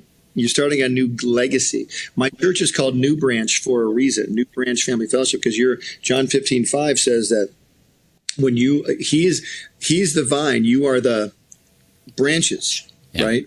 So your family might be going this way, but I'm going this way because I'm in him, right? And that means division. Jesus says, I didn't come to bring peace, but a sword. He's not violent, but you're either with him or you're not with him. And so that's a decision people have to make. And especially in Hollywood, man, I'm here in Hollywood every single day. And I am dealing with people in situations where it's like, are we going to do this like everybody else? Or are we going to do it the way the Lord wants us to do it? And I think we all know the answer to that. all know the answer to that one. Yeah, I really love what you were saying about, just marriage and the season and the series that you guys are in right now as a church. I like to talk about it a lot as it's a 3-step process that we skip some of the steps on our way to Jesus. We want to be in relationship with him. Like we want that ultimate goal. But the way that I talk about it is you have to be vulnerable in order to be intimate, and your intimacy leads to relationship. And if we ever jump one of those, two leading to relationship, then it ruins the whole thing. And we try to do that with Jesus all the time, where we show up and we're like, hey, I'm going to tell you all these great things about Jesus and what he's done for me and other people. Do you accept it? Do you love it? And it's like, well, they don't have any of those experiences. They don't have that journey. They don't have that path. Even if I talk about my wife, who I love and is funnier than I am, and she loves you more than I do and all sorts of stuff, at the end of that, do you love my wife? The answer should really be no. Like you don't have those things that cause me to be in love with my wife and other people who have experienced them to also love her. So I think that moving through those steps is super important, and you doing it in kind of a highly secular environment, if we're being real. We at Love Thy Nerd, we deal with nerd culture, and we deal with it in full force. And so we try to help people who come out of the church. I don't want to say come out of the church, but are primarily from the church space, that come with us on mission to these, nerd culture events like Comic-Cons and, board game conventions and stuff like that, to help them understand, hey, the way you talk to people here has to be different. The way you encounter people here has to be a little bit different, because if you use phrases like, well, the Bible says, it just holds no weight. And so my question to you, and for the sake of this podcast episode here, is how, in what you do with animation, how in that space are you navigating the waters of being a sacred person in a secular space? It's a good question. I'll go you one better. You said being vulnerable when it comes to Jesus. We have to die to ourselves. You have to die. Jesus says, if you want to follow me, deny yourself. You have to deny everything about you and pick up your cross and follow me. He says that in Matthew. And but then you need to be dead to everything else. And if there was a dead body on the floor in here and I insulted it, would it react? No. If there was a dead body in here and I said, hey, do you want some drugs? Would it react? No, because it's dead, right? Your old self, even if you can't die right away, you need to be willing to die. You need to be willing to let go, because it's only through the letting go that he can get in there. And once he gets in there, man, he's going to love the heck out of you and love you so much that you'll see you don't need all that other stuff. At least that's what happened with me. I don't need the anger. I don't need the fear. I don't need the inadequacy. I don't need the doubt. I don't need the love of other people so much. I don't need your approval. I don't care about any. This is not no offense to you. Hey, I don't care. I don't care about your approval. Of course, I hope you approve of me, but I'm not sitting here going, if Bubba doesn't like me, that's not going to ruin my day, because I'm not out to win your approval. I'm out to be the best example for him that I can be. And that absolutely applies here in Hollywood. And listen, because Hollywood is all about self. It's all about the self, promoting yourself. And listen, I promote myself on social media. I have to, because I have a business. I have to make sure I'm still out there and make sure people know I'm here. And I love interacting with my fans, by the way. I do Comic-Cons all the time. In fact, I got a Comic-Con this weekend coming up in Burbank, California. I love interacting with my fans. And you're right, though. When I go into a Comic-Con environment, I'm meeting people that would never walk into a church, ever. but they'll come up to me and I'll just say hi to them, be nice to them. And a lot of them come up and say, hey, I hear you're a Christian. So am I. I'll be, hey, man, awesome. Let me pray for you. Hey, in Jesus' name, have a great day. That type of stuff. But I never shove it in people's faces and point my finger, because Jesus didn't do that. The only people he did that to were the Pharisees, the professional law keepers. Called him a brood of vipers. They called him a brood of vipers. And you're of your father, the devil, Jesus says. I mean, it's no surprise they wanted to get rid of him. It's amazing. And but as Christians, we're supposed to love the sheep the way Jesus loved them. He was rebuking the Pharisees because they had just gone off the deep end. It was all about them. It was all about their position. They weren't keeping the very laws they were enforcing on other people. They were lying about everything. And so he was telling everybody, don't listen to them. Listen to me. I am the way. I am the truth, and I am the life. There's been many chances in Hollywood lately in the last 20 years where I've had opportunities to make things that the world would have loved. And I said, I can't do that. I can't make that. I'm not going to be part of that because I'm leaving a legacy here. My legacy, as big or small as it's going to be, is going to be, hey, that guy loved the Lord, and here's what he did. Here's what he made. He everything I do is going to point to the Lord. This cartoon that I wish I had a smaller poster, but this cartoon, the garden cartoon, which you guys can find on Angel Studios now, or on Apple, or on Amazon, teaches kids the Bible, but it's super funny. We wanted to make it funny. It's funny. Ironically, it's not super preachy, even though it's a Christian cartoon. But I saw a gap in the kids' marketplace, in the Christian kids' marketplace. And I said, there's not a lot of great cartoons here. There's some, but there's not a lot. We need more. So that's where the garden came from. And we have a whole bunch of other things I'm working on too, a whole bunch of other new stuff. Some are straight up Christian, some is just straight up family. And I can't wait for people to see them. Yeah, I really appreciate the garden. Whenever I saw that it was coming out and then it finally did come out, it was good. It was good to see that there was something. I mean, outside of VeggieTales, again, you want to talk about things that shaped my upbringing. And that's the only thing you can really name is VeggieTales. Every time I say, name a Christian cartoon, people say VeggieTales. And I go, that's great. Anything else? The only other one I could say was 3-2-1 Penguins, but it's by the same company. And so, I love that because as a parent we homeschooled our kids for a very long time. We have 2 of them that are still in some form of homeschooling right now. We decided very early on, hey, if somebody's going to brainwash our kids, it might as well be us, right? We want to make sure that there is a base that they have, that they can come back to a source of truth, and not just a source, but the source of truth. So our youngest son, he was our little COVID baby. He's 4 years old. His name is PJ, and PJ goes to the Child Development Center at our church. And I think it's really easy for a lot of people outside of Christian community to say, well, of course you're keeping this kid within the confines of, Christian this and Christian that, because you don't want them to experience it. Anything outside of that, right? And to that, I would say, and I do say very, very boldly, there's a lot of truth in that. There's a lot of truth in me not wanting to expose my kids to tons of things when they have no moral center, when they don't know about God and where he comes from, because they're going to learn all of that stuff for the rest of their life. They're going to learn about what the rest of the world thinks about religion, Christianity, Jesus specifically, creation, ark story, all these things, right? It's going to be thrown at them for the rest of their lives. And what they decide, hopefully, is my hope for them is that they come to the Lord and choose him forever and ever, right? Every day they choose to love and serve Jesus. But having things in their life right now, while they're young, my oldest is 13, my youngest is 4, while they're young, to be able to say, hey, you're going to watch something. Let's put this in front of you. And to have, the garden, right? That show, you're right. And I'm not just saying this because you're sitting here. It's funny. And it is overtly Christian. I mean, in your face, overtly Christian.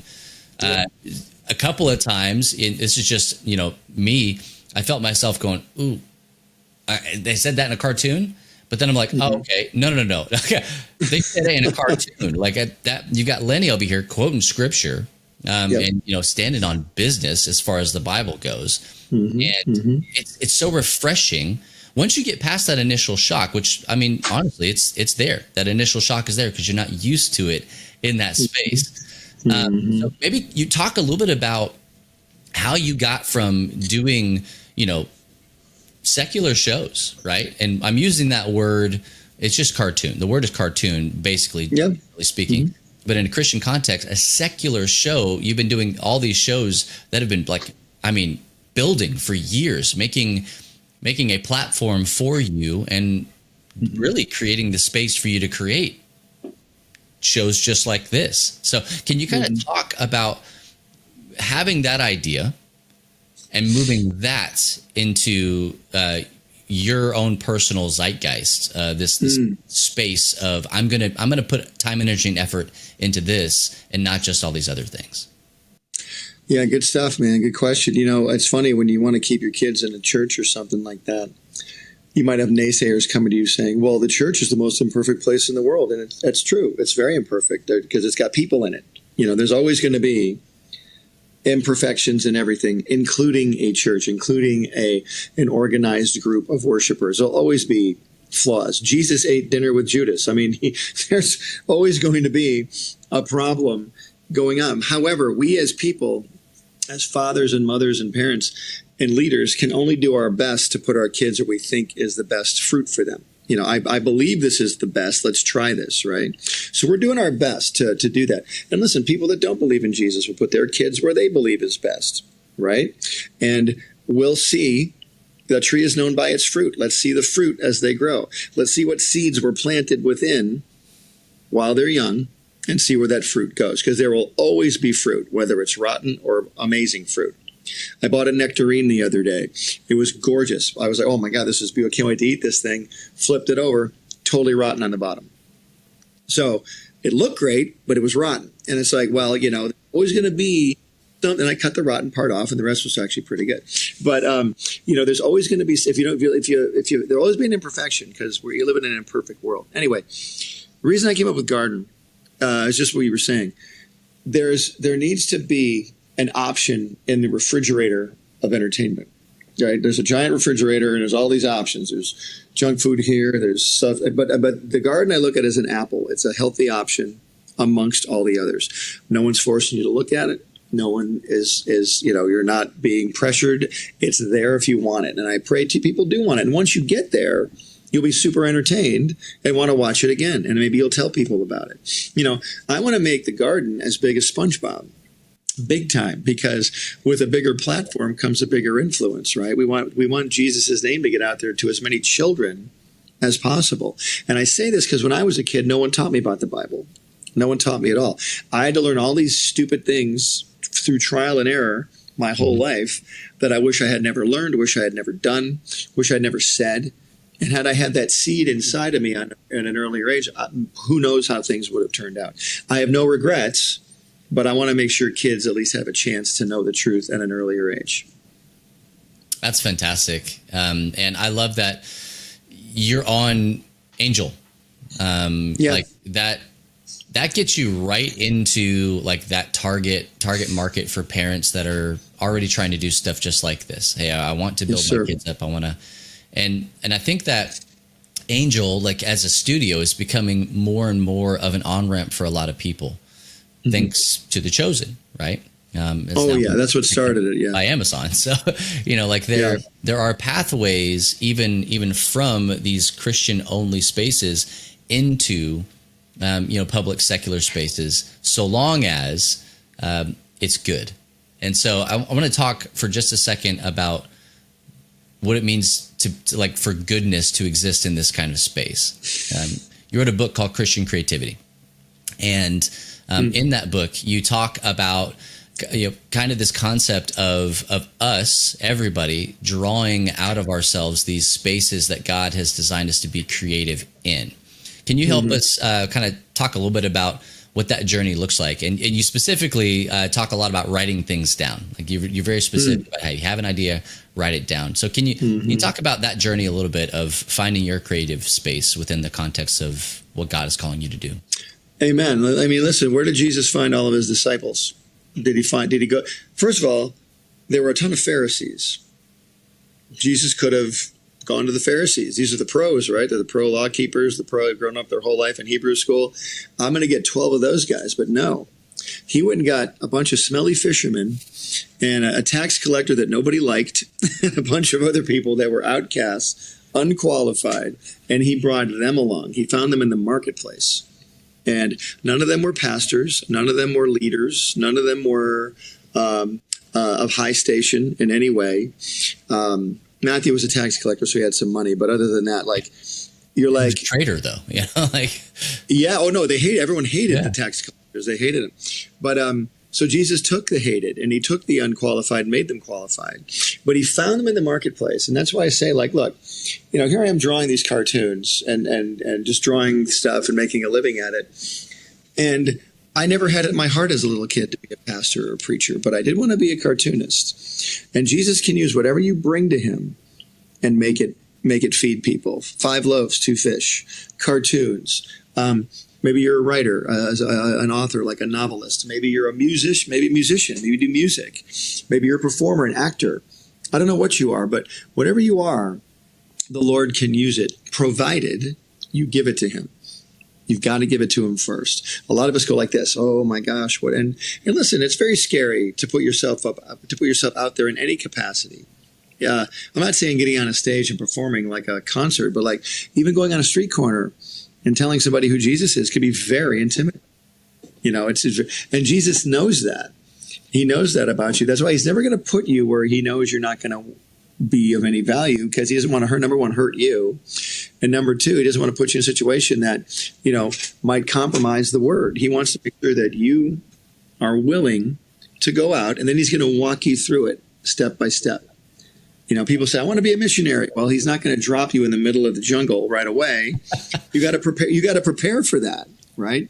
You need to be prepped for that. Maybe you've never even been away from home. You got to get used to these types of things. The Bible says there's a process. There's the blade, then the ear, then the full corn in the ear. So you're either a young little sapling or you're a full-blown ear of corn. I mean, there's a process. Like there's things I can draw now I could never draw when I was 15 years old. But I can do that now because I've practiced. There's rooms I can walk into now and have conversations I could never have had when I was 26. I could never have even thought of doing certain things. But the Lord is now, through a process, he's built me. He's built you. He's built everybody. So when you're in that process, understand where you are. He's not going to give you, people always pray for money. Lord, give me $10 million. Well, if you can't handle $10, he's not going to give you 10 million because it's going to kill you. $10 million would destroy anybody if they don't know how to use it, if they're not prepared for it. So, sometimes the Lord doesn't give you what you ask for simply because it's not time yet. It'll come, but you got to be prepped for it. That's a really good word. Because I don't know how many people are trying to just go straight to the top. Right? We see a lot of this with people coming out of the collegiate space. Hey, I spent all this time going into this degree. I'm ready to come run your company. And, hey, I spent all this time even apprenticing, learning how to hone my craft, whether it is art or welding or whatever. And they come out with a sense of superiority, not taking the time to let things age, taking the time to dig into what I would call the difference between knowledge and wisdom, which is experience, right? So like having that time in the middle to say, hey, if I had been in this position, 20 years ago, there's no way that this would have come out well. I would have been fired. I would have been hated. I would have been reviled by the people in my field or industry. So I would have rushed. I would have acted in haste. I would have been like, my wife and I preach a lot about offense, being offended, and years ago, I'd have been offended like that. I'd have gotten offended. I'd have said stupid things. I would have gotten revenge on people. Again, this is just me. When I was younger, everybody would have done that. But and being a pastor, boy, does that change you, because the Bible says faith comes by hearing. You might be preaching to other people, but you're hearing it back yourself. Yeah. And you're like, Bible says, Jesus says this, you're like, love your enemies and pray for them. You're like, pray for my enemies? What, are you kidding? You got to be kidding me. And yet you look at him, he hung on a cross and said, Father, forgive them, for they know not what they do. And you're like, man, there's nothing I've gone through that can even compete with what he went through. And if he can forgive, the very least I can do is forgive. Then you're like, and how do you do that? I had a situation happen the other day. A family member texted me, and they were offended at something. And instead of me getting offended back, like, oh yeah, that type of thing, I went, hey, sorry. I'm sorry if I messed up. I apologize if I did something wrong. I have no idea what they were even talking about. But I said, I'm really sorry. How can I fix this? And then it was like instantly evaporated. Gone. Situation gone. And I was like, thank God for the Lord. I mean, there's no defense against love at all. And so, and then you got right there, but that's dying to yourself. As much as your flesh might have wanted to leap back and get the oh yeah back in there. I was like, is this really worth me getting into a situation right now? As messed up as that text was, do I need to deal with that? No, listen, I'm going to, sorry, what, how can I fix this? What can I do? And then, and it's a legitimate question that you ask yourself in real time. Is this worth it? Is this worth? I mean, right. catch me on the right day. The answer might be yes, actually. And so like, I like to think about those moments too. I mean, where am I at? Physically, where am I at spiritually? Where am I at mentally? Have I eaten today? Have I spent any time with God even in the last week? Because sometimes, especially, I did 12 and a half years in a vocational church staffing space. Everything from youth pastor to, janitor, tech director, like everything in between. And so I know what it's like to what my church secretary at one of my previous churches used to say, just sing and pray and work my way to heaven, which is what people think that we do as pastors. But that's just it.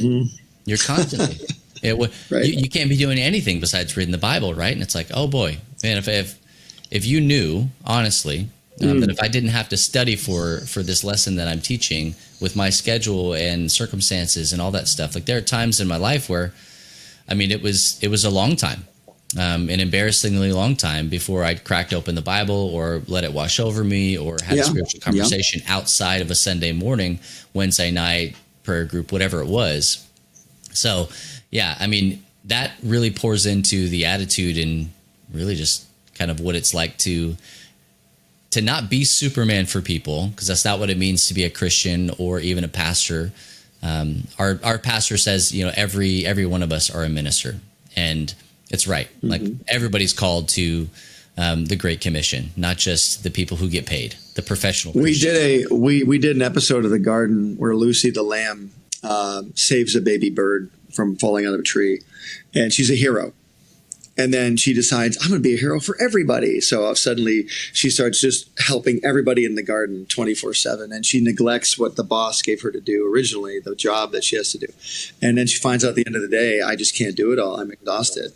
And then she gets a lesson about you shouldn't have to do it all. You can't, you're not me. You're not God. You can do, I didn't ask you to do it all. I asked you to do this one thing over here.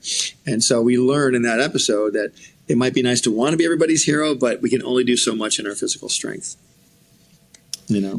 For anybody who hasn't seen The Garden, whether you have kids or not, we're going to link to, I believe you have on your YouTube channel, you have like an hour of just, kind of compilation shorts of of The Garden, which is a great on-ramp just to kind of get a taste of what it's like. So we'll link to that in the show notes, and then please, you guys go and check it out.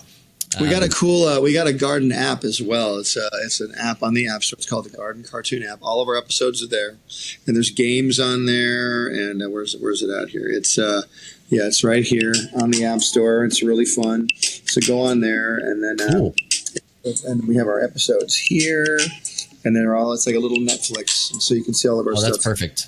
Yeah, it's pretty fun. So check that out. I'd love to see what you think of it. Oh, absolutely. Yeah. I mean, and we'll share all that stuff as well. And, Butch, even after this, anything that you guys want us to share, please send it on. But before we get out of here, we want to make sure we love to ask this question at the end of every single one of our podcasts to our guests. If you could go back in time and you could tell young Butch, you pick the age, doesn't really matter. You could tell young Butch one thing to help prepare him for what God was going to do in his life, as best as you're able to understand it at this point in your life. What would that one thing be to help prepare young Butch? Invent Facebook. No, I'm kidding. I would say go invent. Oh no! Sorry, invent Amazon. Any of those? I would tell young Butch. I would just say, don't be afraid. I would say, do not fear. Don't be afraid. I tell him about the Lord first of all. Is what I would do. But then I would tell him, don't be afraid. There's so many things that you're afraid of right now that won't work out, and none of it's worth being in fear over, because it will all work out in some fashion. Don't be full of doubt. Don't be as insecure as you were. Things like that, probably. That's where I would start. We'll see what happens after that. But it's the fear thing that a lot of people deal with. So I would say don't be afraid. Man, that's great. I love that. Again, you don't need my validation. We went over that earlier, but I love that. But I want it so bad. I do. I really want it. Yeah, we have it so we don't need it. That's what it is. There you go. There you go. Butch, thank you so much for taking a little bit of time out of your day today to come and talk with us, and me specifically, but also that everybody else could be a part of this conversation that we're having.